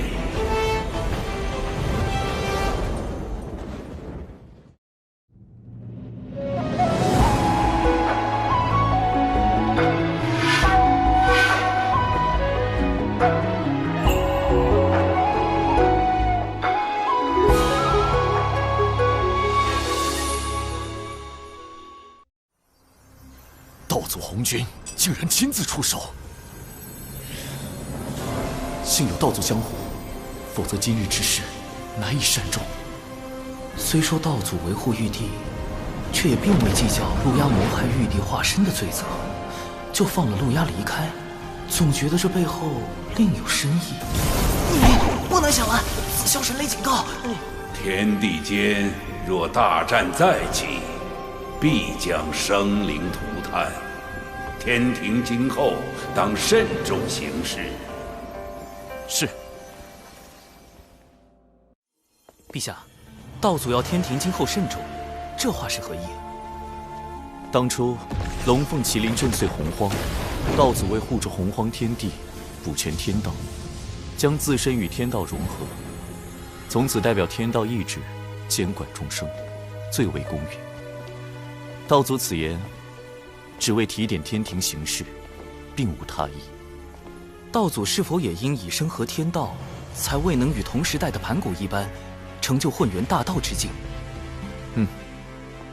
盘古自混沌中开天辟地，天道由此而生。道祖虽失了与盘古比肩修为境界的契机，但代表天道，又为当今六圣之师，自是非凡。六圣皆为道祖弟子，却不尽相同。西方二圣为难天庭，幸而天庭背后有六圣中实力最强的太清圣人庇护。这是何物？此乃思维导图。小神思索事物时，便靠此物整理思绪。爱卿总有这些巧思。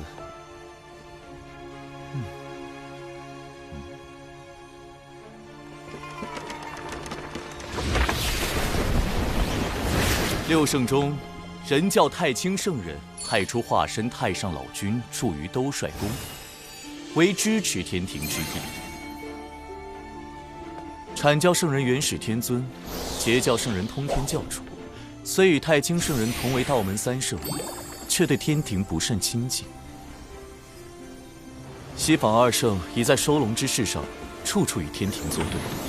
圣母女娲常年闭门圣母宫，立场不明。而阐教副教主冉登，显然是助西方教敌对天庭之人。此次配合金蝉进攻东海龙宫的修罗族，也必然听命于西方教。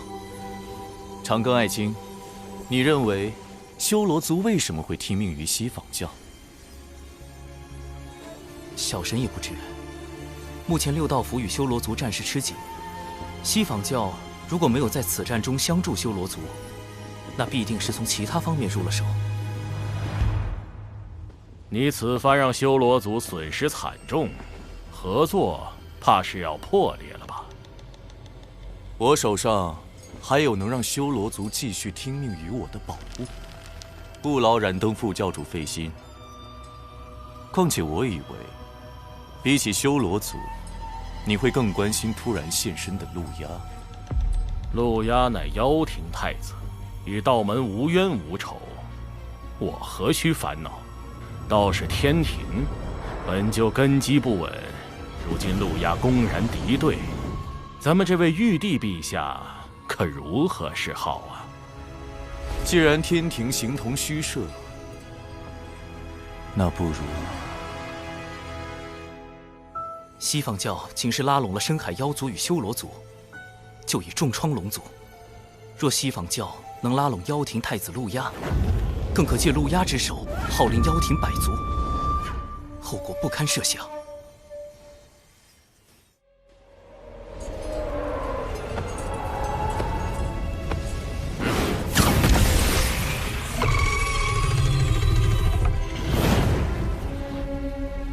果然，我一现身，西方教就迫不及待找我联手。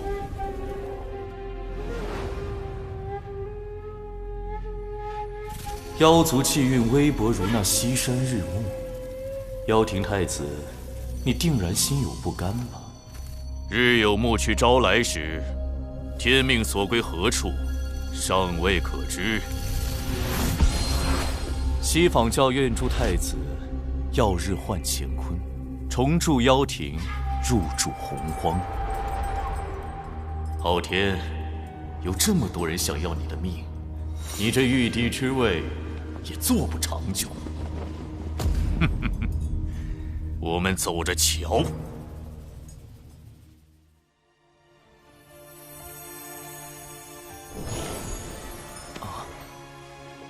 陆压存活一日，妖庭余孽王无天庭之心一日不死，必将掀起无端战火。大能之战，动辄翻天覆地，若战事爆发，小琼峰必受牵连。而今道祖勒令天庭谨慎行事，不可再起争端。杀陆压之重任，唯有交托长庚案情，务必秘密诛灭叛贼，复安社稷。特书此诏父亲，月后即焚。月后即焚？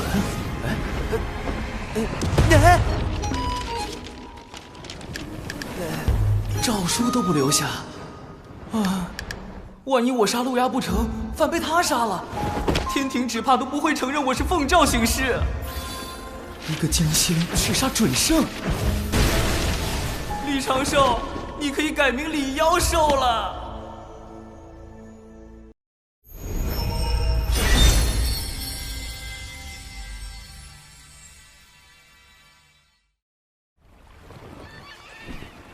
冷静，不慌，要除掉陆压，得先对付他的法宝——斩仙飞刀。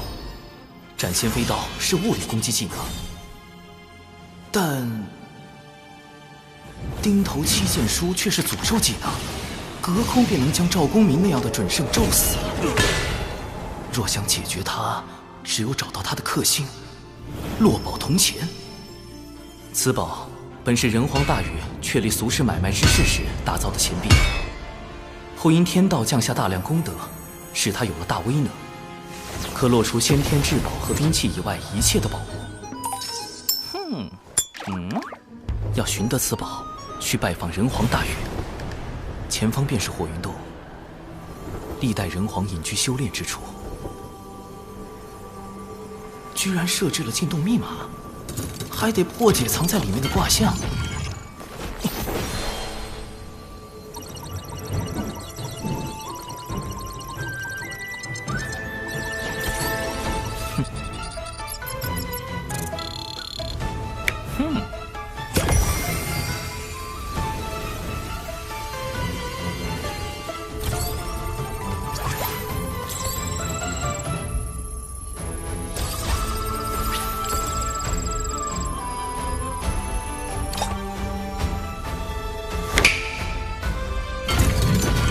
上明下潜，是火在天上之卦。人皇用此卦做密码，似乎暗藏玄机。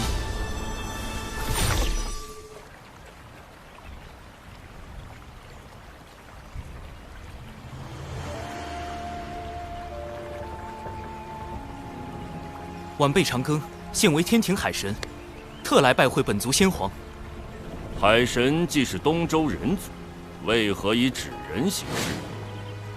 是不信人族，还是不信你身后的天庭？太清圣人为我遮掩根脚，还能被他看穿我来自东周？这人是谁？晚辈实力低微，不敢以真身行走洪荒。你是海神，我这却是湖泽之地，你我并非同路人。他是觉得我被天庭用官职收买，变成出卖人族的奸贼，不配为人。江河聚雨露，百川终归海。做海神，才能更好地为天下百姓服务。我问你3个问题，若答错或撒谎，我亲自去东周取你性命。澎湃的杀意锁定了我。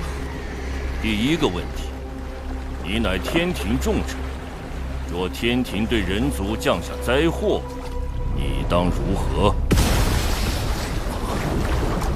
怎么回事？我没有法力了。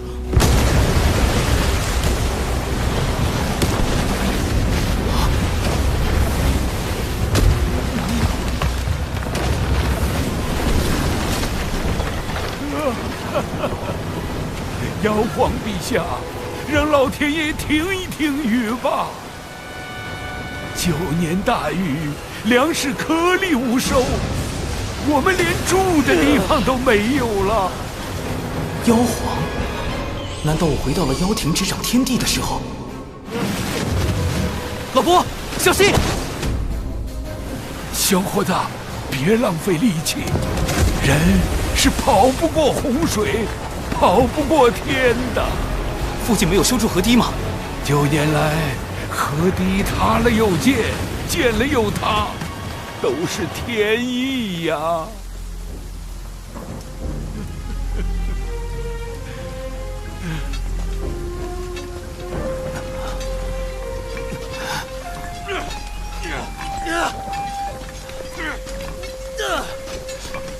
这些人怎么不逃？在挖什么？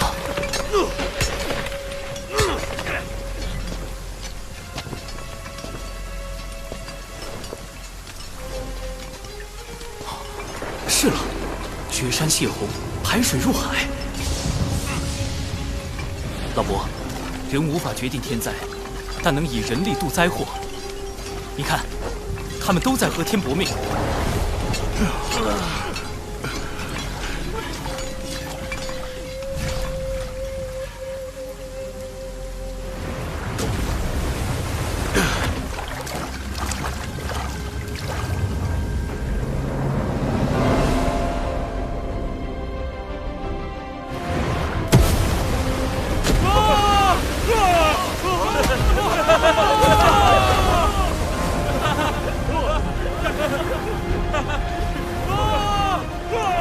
胜天，是我们胜了。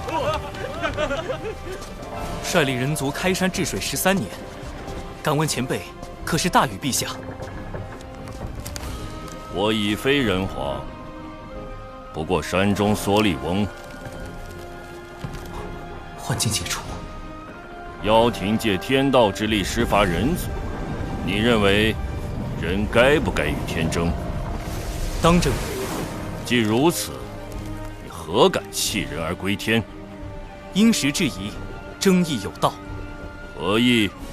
妖庭暴虐，人族要争生路，必得举兵伐之。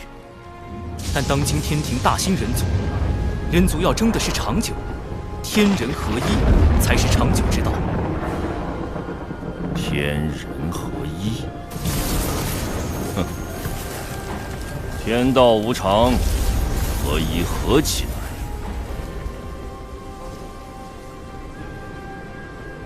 这第一个考验，我好像是通过了。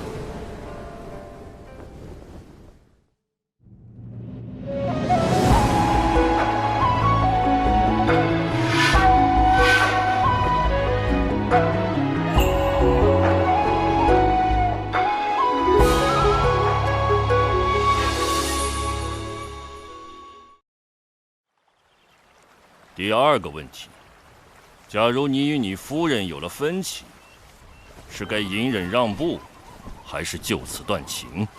夫人，话题跳得这么快吗？啊！人皇大禹的夫人涂山皇后，也是涂山狐族的首领。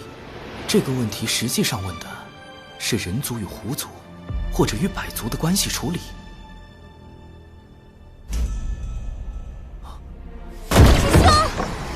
被青丘狐族包围了！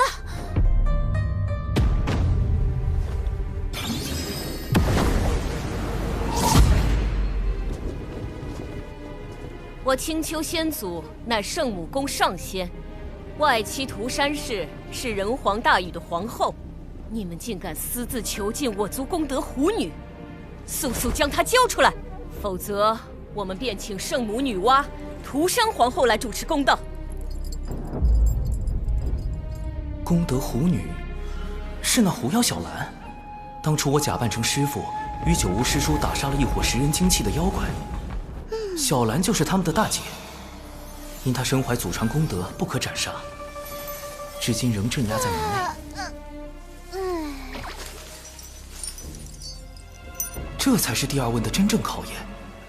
若我加剧人族与狐族的矛盾，只怕要引来圣母娘娘、涂山皇后、人皇大禹的3重围杀。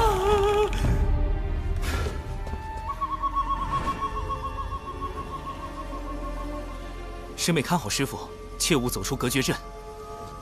射大！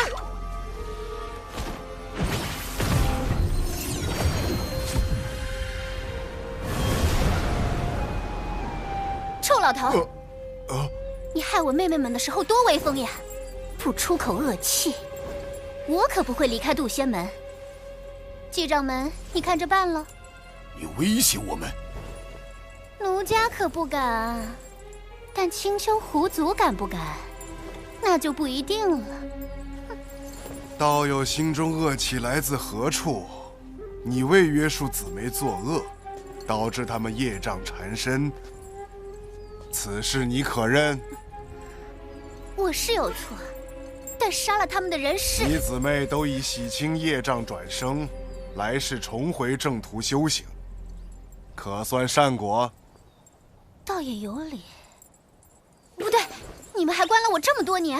闭关思过乃是修行常事，你真正怨恨的是深夜漫漫，你独处其中，没了身旁小妖阿谀奉承，没了世俗繁华之景。道友，可是如此？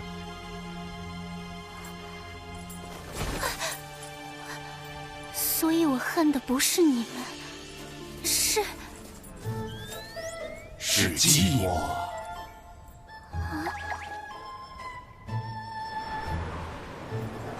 我真的寂寞吗？师兄，我一点也不寂寞。去抄《稳字经》3000遍。和平调解完人狐矛盾，第2个问题也算有了答案。凡事以和为贵，一族不稳，族族不稳。是谈判促和，还是妥协求和？你自当清楚。不妙，这次打得悬了。第3个问题，倘若大劫将至，人族当如何求生？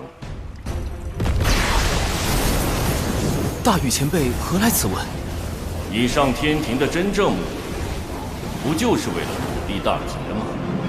你能避劫，天下凡人却不能。你可知大劫到来，人族会如何？自古以来，每次大劫都会毁灭当代最为兴盛的族群。龙凤麒麟大劫，远古3大族几近灭绝；巫妖大劫，巫妖2族一蹶不振。而今人族大兴，若大劫来临，仙人尚且九死一生，那些手无寸铁的凡人，天下人陷于水火，唯你独善其身。长庚，这是你想要的吗？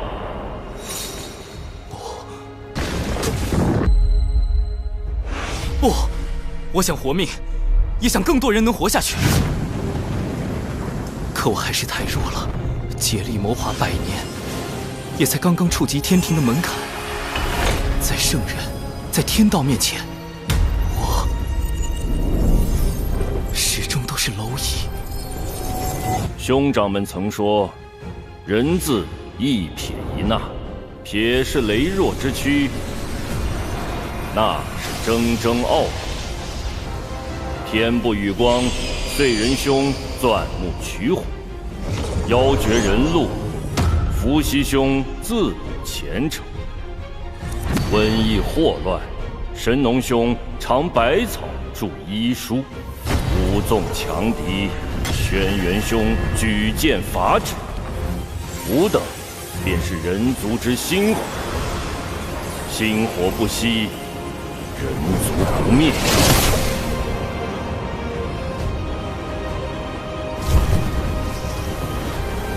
星火以火燎原。若拿到落宝铜钱，除掉陆压，他与封神大劫关联的情节必然会改变。有了变数，就有了生机。晚辈现下正追杀一个足以影响大劫的人，一旦事成，大劫来临时，人族或可出现求生之机。只是要杀此人，晚辈还需寻到一件法宝。这一问，你回答得很好。伏羲兄早已算到你前来之事，你所求法宝尚未出世，他为你卜了一卦，将卦象留在洞口。你可凭此卦寻觅法宝降世之处。人皇伏羲，据说他知天术，明占卜，还是圣母女娲兄长的转生人身。他竟然早就算到我在找落宝铜钱。洞口的卦象，难道就是上离下乾？是我在天上之卦，我势破天，正如落宝铜钱破大劫。大禹前辈的3问，除了判断我这个海神对于人族的立场，更想指引我看清落宝铜钱对于人族的意义。长庚，你在天庭亦是前路艰难，里面是我从前的治水之物，许能助你治理四海。切记，你是人族，亦是星火。晚辈铭记于心，多谢大禹前辈。西坊教利用妖庭百足多次，我凭何信你？一个法宝，一段机缘。二师尊推演出太子的未来将因一个法宝而产生变数。如今此宝将到出世之时。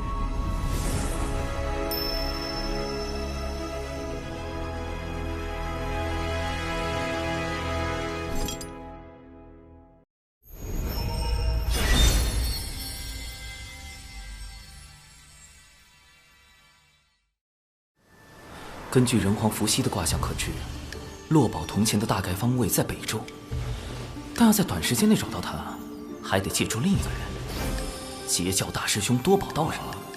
感知宝物是他的天赋，搜集宝物是他的爱好，哪里有宝寻哪里，堪称洪荒专业寻宝户。只要我暗中放出北周有重宝即将现世的消息，他定会忍不住去寻。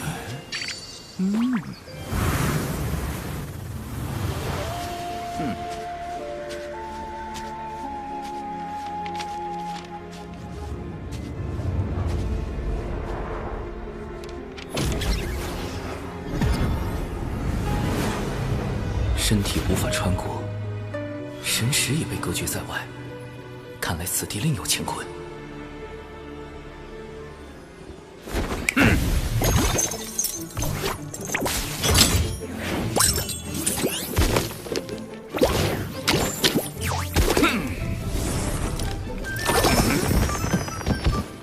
对了，多宝文体乃天地间第一只寻宝鼠。打洞，这是什么神通？竟能越过隔绝大阵？那我不也能借道溜进去？行走在这土洞之中，仿若自己已超出天地间，不存于五行中。隔绝大阵如同虚设，这就是截教大师兄真正的实力吗？这世间除圣人之宝外，我倒不知有何法宝能影响到我的命数。此物取自我教镇教之宝12品功德金莲，可望因果，变吉凶。太子不妨一观。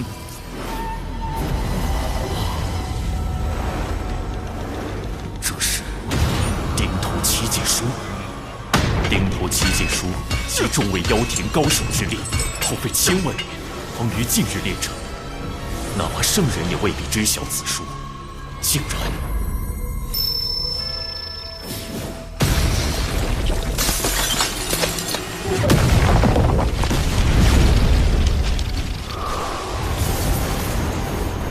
的那一幕，莫非真是我未来的变数？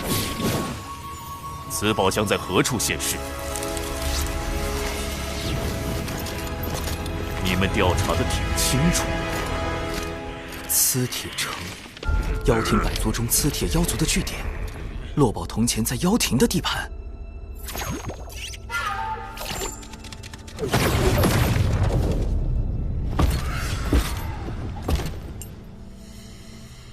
城主，等注意巡查。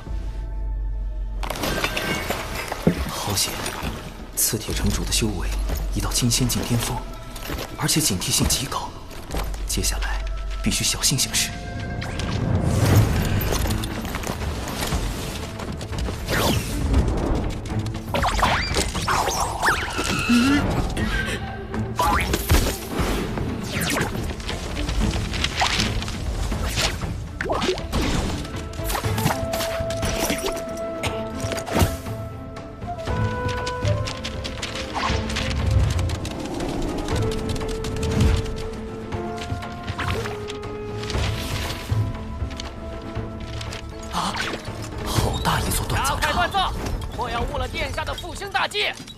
殿下是陆压，如此大规模的大兵器，明显是要折斥妖兵，为反攻天庭做准备。陆压的存在已严重威胁到天庭，他出手刺杀玉帝化身，就是一种明确的恐吓和示威。难怪玉帝会下命令要除掉他。哼！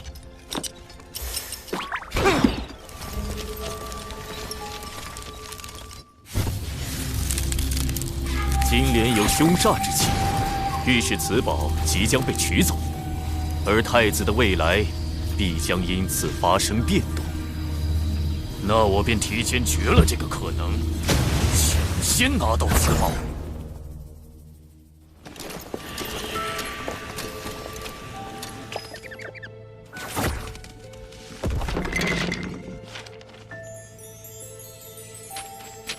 妖庭的底蕴当真丰厚。减脂成人，同属道门，你为何要跟踪贫道？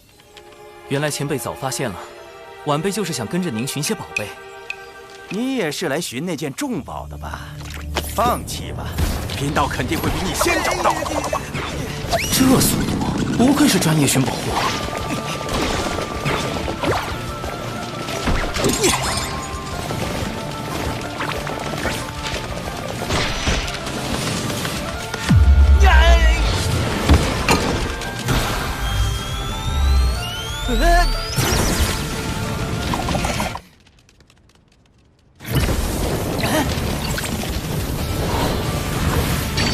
找到了！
海神，原来是你小子！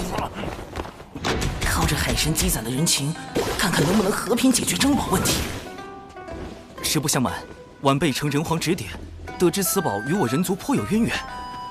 哦，原来是这样啊，老弟。寻宝这事儿，贫道只讲先来后到。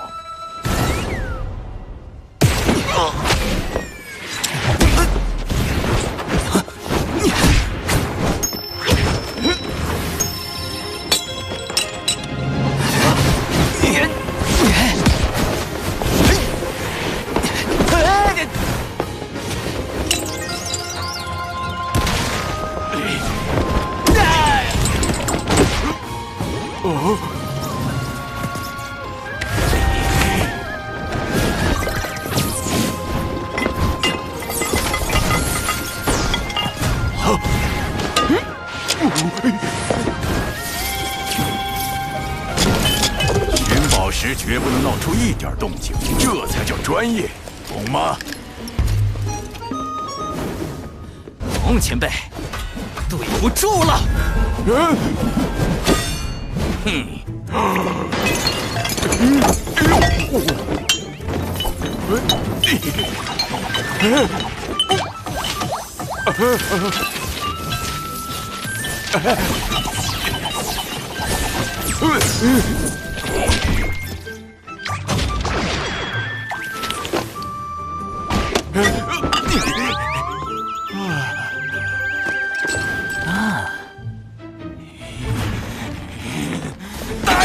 来人呐！有人盗宝啊！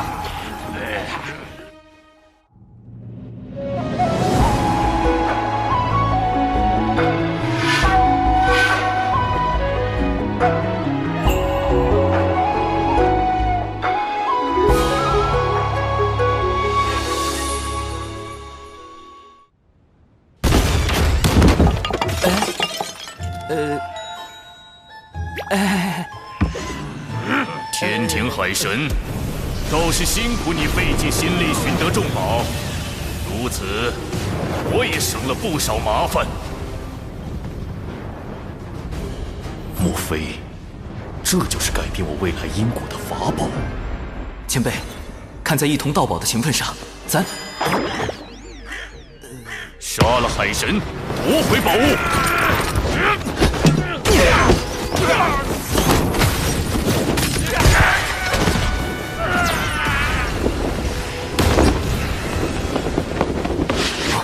竟敢盗我磁铁长枪吧，找死！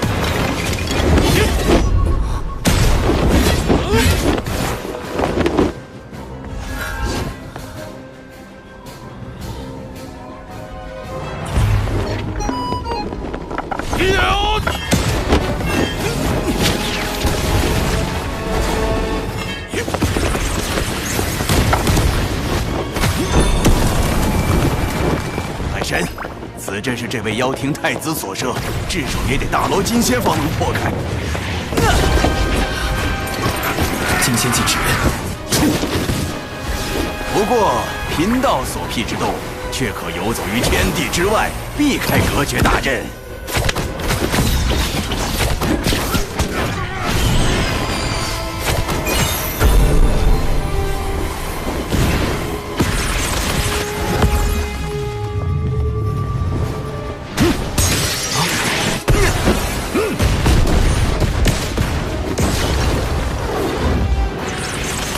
交出法宝，我可以让你死得不那么痛苦。看在同属道门的份上，贫道可以帮你，但法宝得归贫道。大罗，前辈要不要打个赌，赌晚辈能不能破阵？你最多不过金仙境巅峰的修为，别说破阵，能不能活下来还另说。前辈不敢赌啊！哟，还有余力激我？行，贫道跟你赌。若你真能破阵，贫道不仅不要法宝，还助你离开北周，如何？一言为定。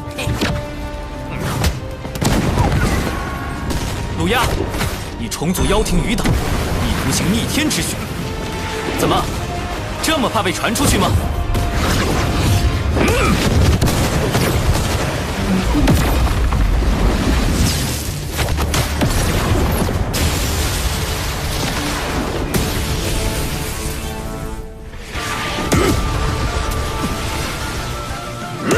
妖庭太子的实力也不过如此，自寻死路。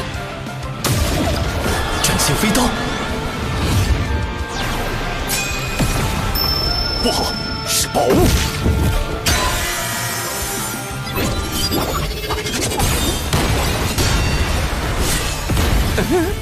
想借力打力，那也得看你能否活下来。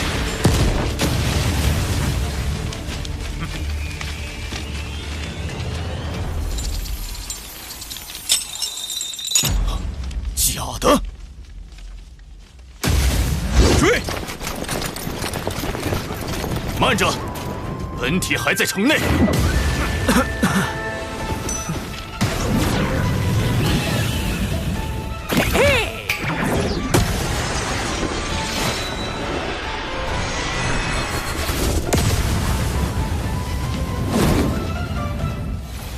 宝鼠没了，兵器法宝全没了。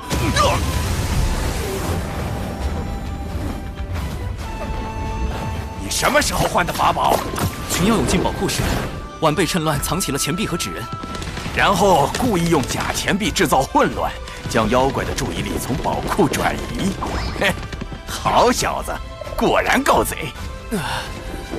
前辈厉害，一下就看穿了晚辈的算计。别恭维了，虽说贫道对妖庭没什么好感，但你直接摸空人家宝库，着实可恨。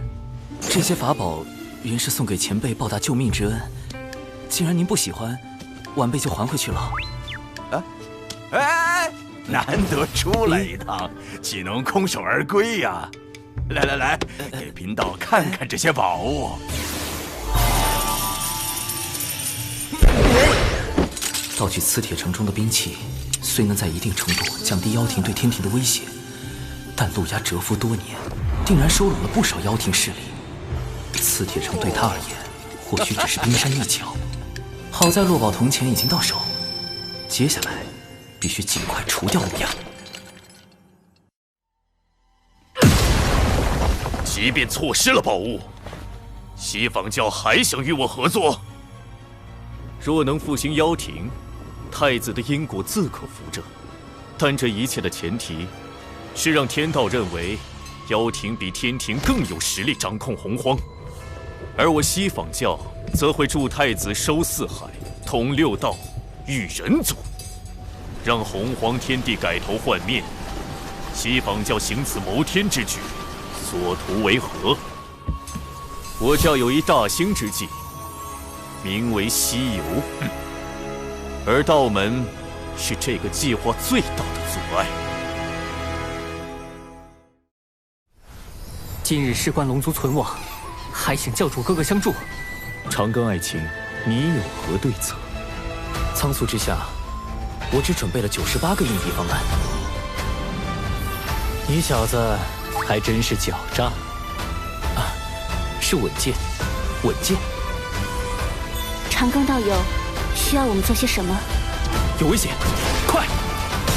吴昊天既为玉帝，愿为苍生故。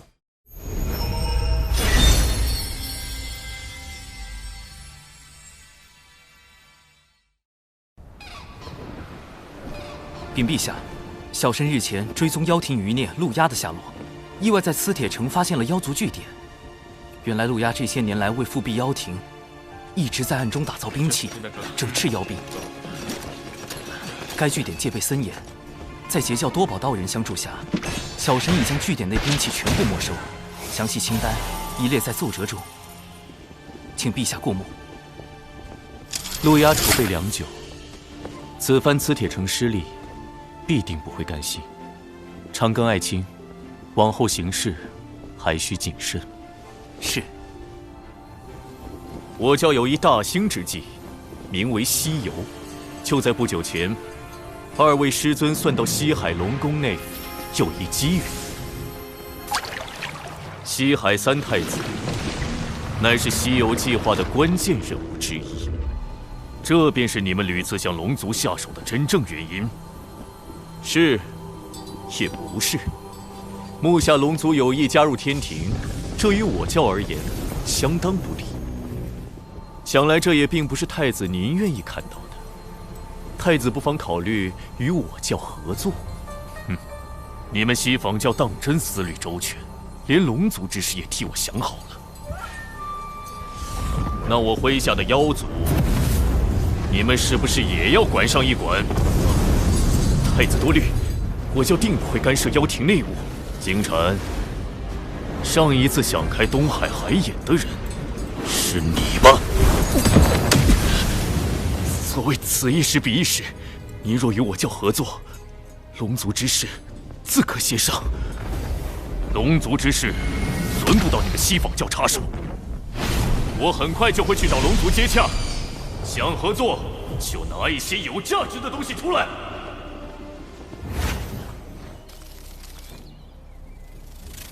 金蝉去见了陆压。是的。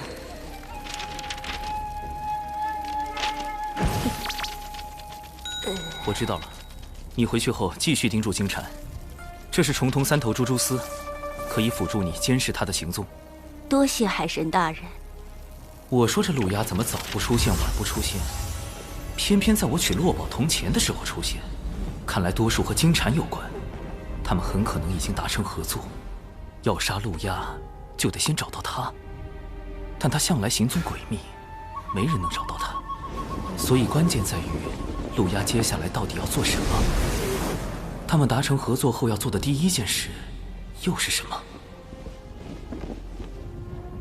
太子殿下高明，通过宣示龙族主权施压西方教，这在我们后续与西方教的合作中将会占据更多优势。我妖庭与西方教拥有共同的敌人，合作是必然的，但那并不意味着我们就要听人摆布。不过金蝉倒是提醒了我，龙族的确是重中之重，即便不能为我所有，也万不能被天庭拿去。长老，以我之名，秘密约见四海龙王。是龙族。西方教此前曾多次阻挠龙族上天，显然这对他们而言是现阶段最重要的事。而龙族作为曾经的妖庭客卿，陆压现身后，也极有可能第一时间拉拢他们。更重要的是，因西方教此前与龙族交恶，他们若有心与龙族走近，刚好可借陆压之手。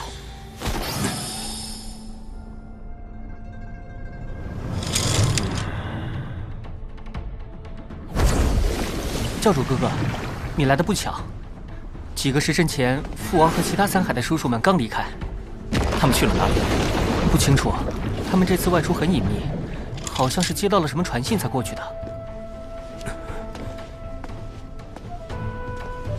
晚了一步，四海龙王极有可能已收到陆压传信，并前往赴会。可是赴会地点在哪儿？在这偌大的洪荒天地，我又该去哪里找他们？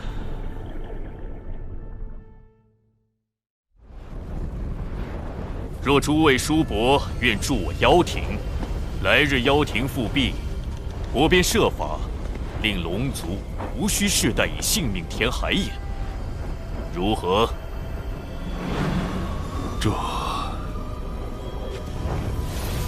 这郊里产自我妖庭，还望叔伯们莫忘我妖庭7年之恩。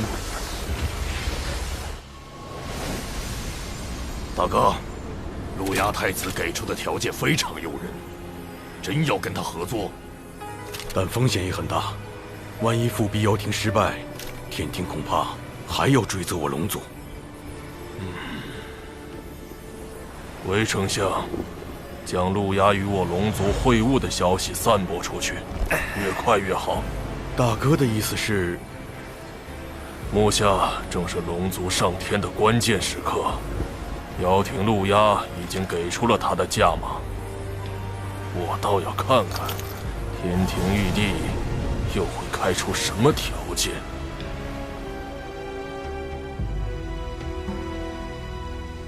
好一个陆压，好一个龙族！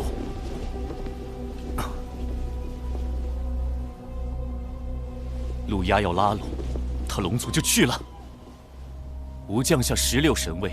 海神册封大典，这些龙王一个都不来，转头就去和陆压勾结，他们到底将我天庭放在何处？陛下息怒，此前小神收到线人消息，陆压与西方教金蝉会晤，二者很可能已达成合作。此次接洽，应是他们二人制定的计划。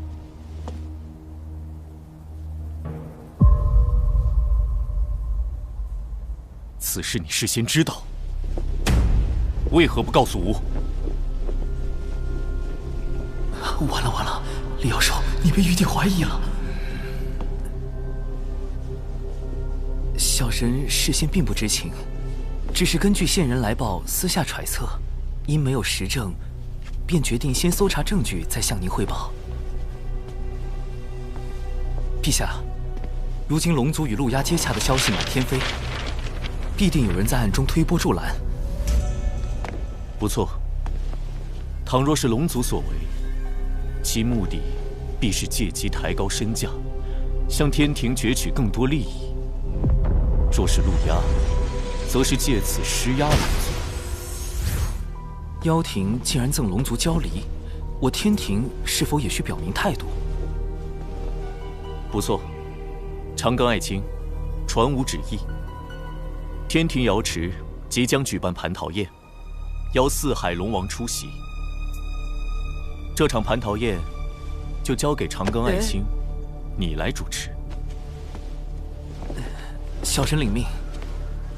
若龙族心甘情愿归顺天庭，吾便不举斩龙之剑；若他们还有异心，不识天命，吾会亲去紫霄宫中，求道祖降下天罚，拿龙族试问。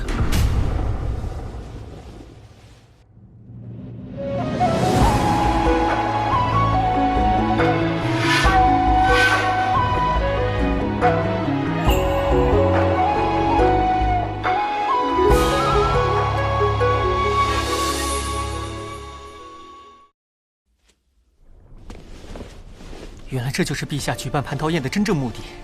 父王真糊涂，怎么能和陆压见面呢？教主哥哥，陛下定会猜疑龙族与妖庭勾结，有逆天谋位之嫌。而今龙族已是在悬崖之上，一步走错，蟠桃宴上怕是会粉身碎骨。还请教主哥哥救我龙族。我有一计，乃是攻心，施以强压，围海惊龙。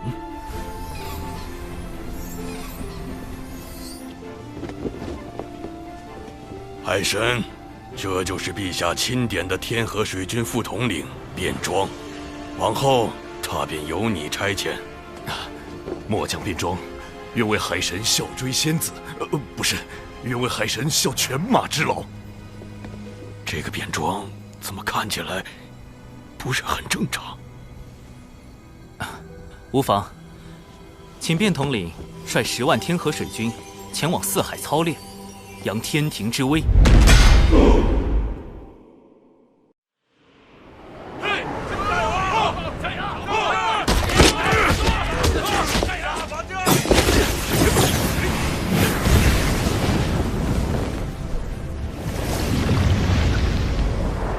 天庭先是下旨召开蟠桃宴，又令天河水军在龙之外操练，好一手恩威并施。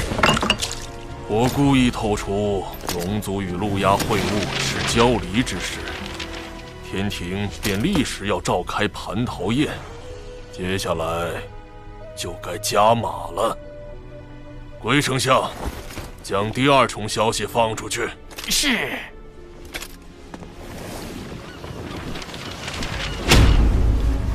长庚爱卿，你有何对策？小神斗胆，此乃人皇大禹赠予的治水图，其上标注着南赡部洲各路江河湖泽。不若将南赡部洲的江河湖泽之神位委以龙族，龙族一旦获封神位，便可洗清自身业障，自然也就摆脱了镇守海眼之责。这样一来，南赡部洲水势皆纳入天庭管辖，亦可补天庭神位之空缺。但这些神位对龙族而言还是太少了。陛下，小神听闻天庭神位历来有轮换一说。吾若将这批龙族神位设为1000年一轮换，便可册封更多龙神。终有一日，龙族将不再需要镇守海眼。哼哼，妖庭开下空头支票，天庭许诺分期付款。这圣旨上已盖上印玺，若写上文字，旨意便可立刻凝成。你立刻将这道空白圣旨带去龙族。陛下，您若在此时给出空白圣旨，万一龙族在蟠桃宴时进一步抬价，或是妖庭又有变故。的确，长庚爱卿真是深谋远虑。这样吧，你将这大禹治水图带去龙族，告诉他们，此图上江河湖泽，皆可分封神位。小神领命。总算成功引导玉帝分封神位，不但天庭藏有底牌，龙族那边还获得更多神位，对峙妖庭也更有把握。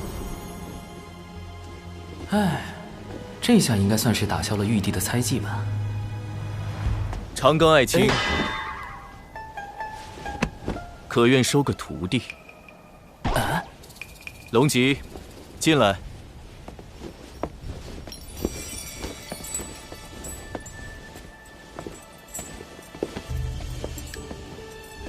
龙吉拜见父皇，拜见海神老师。龙吉，不就是死后上封神榜的红鸾星君？她不是玉帝和王母的女儿吗？堂堂公主跑来当我的徒弟？等等，莫非她是玉帝派来的督军？玉帝根本没有打消对我的怀疑。承蒙陛下厚爱，那小神就厚着面皮接下这份差事。以后龙吉就跟着老师混啦。老师出门做任何事的时候，记得带上龙吉哦。果然是督军没错，往后行事还是要更加稳健，避免引起玉帝猜忌。南州有多少江河湖泽，我龙族便有多少神位，还能轮换。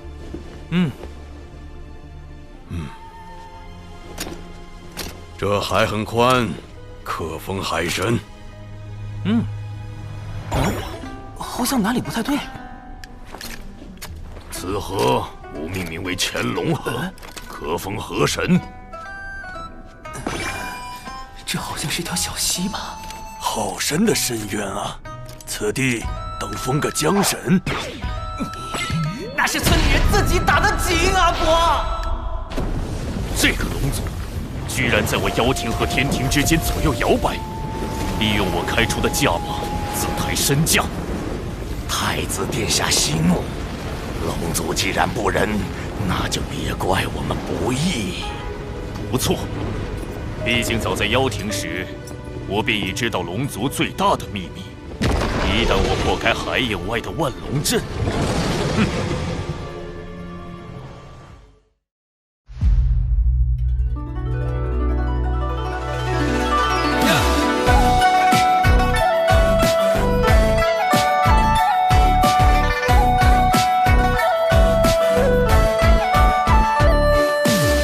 是谁撩拨起玉帘，一点一点粉红的脸，西湖荡漾转圈圈，春风似缠绵。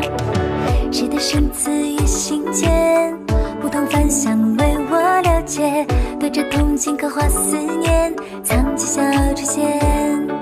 轩门里初见鹦鹉的眉眼，朝夕的华年，谁在谁旁边？喜欢的情节，偶尔望着眼，小琼佛心心缱绻。师兄好特别，特别求个安全，粉饰上好几道保险。忽然又不见，原来遁入心间，突然了惊鸿一瞥。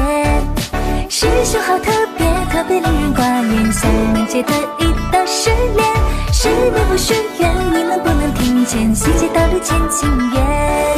师兄好特别，特别求个安全，粉饰上好几道保险。忽然又不见，原来遁入心间，偷来了惊鸿一瞥。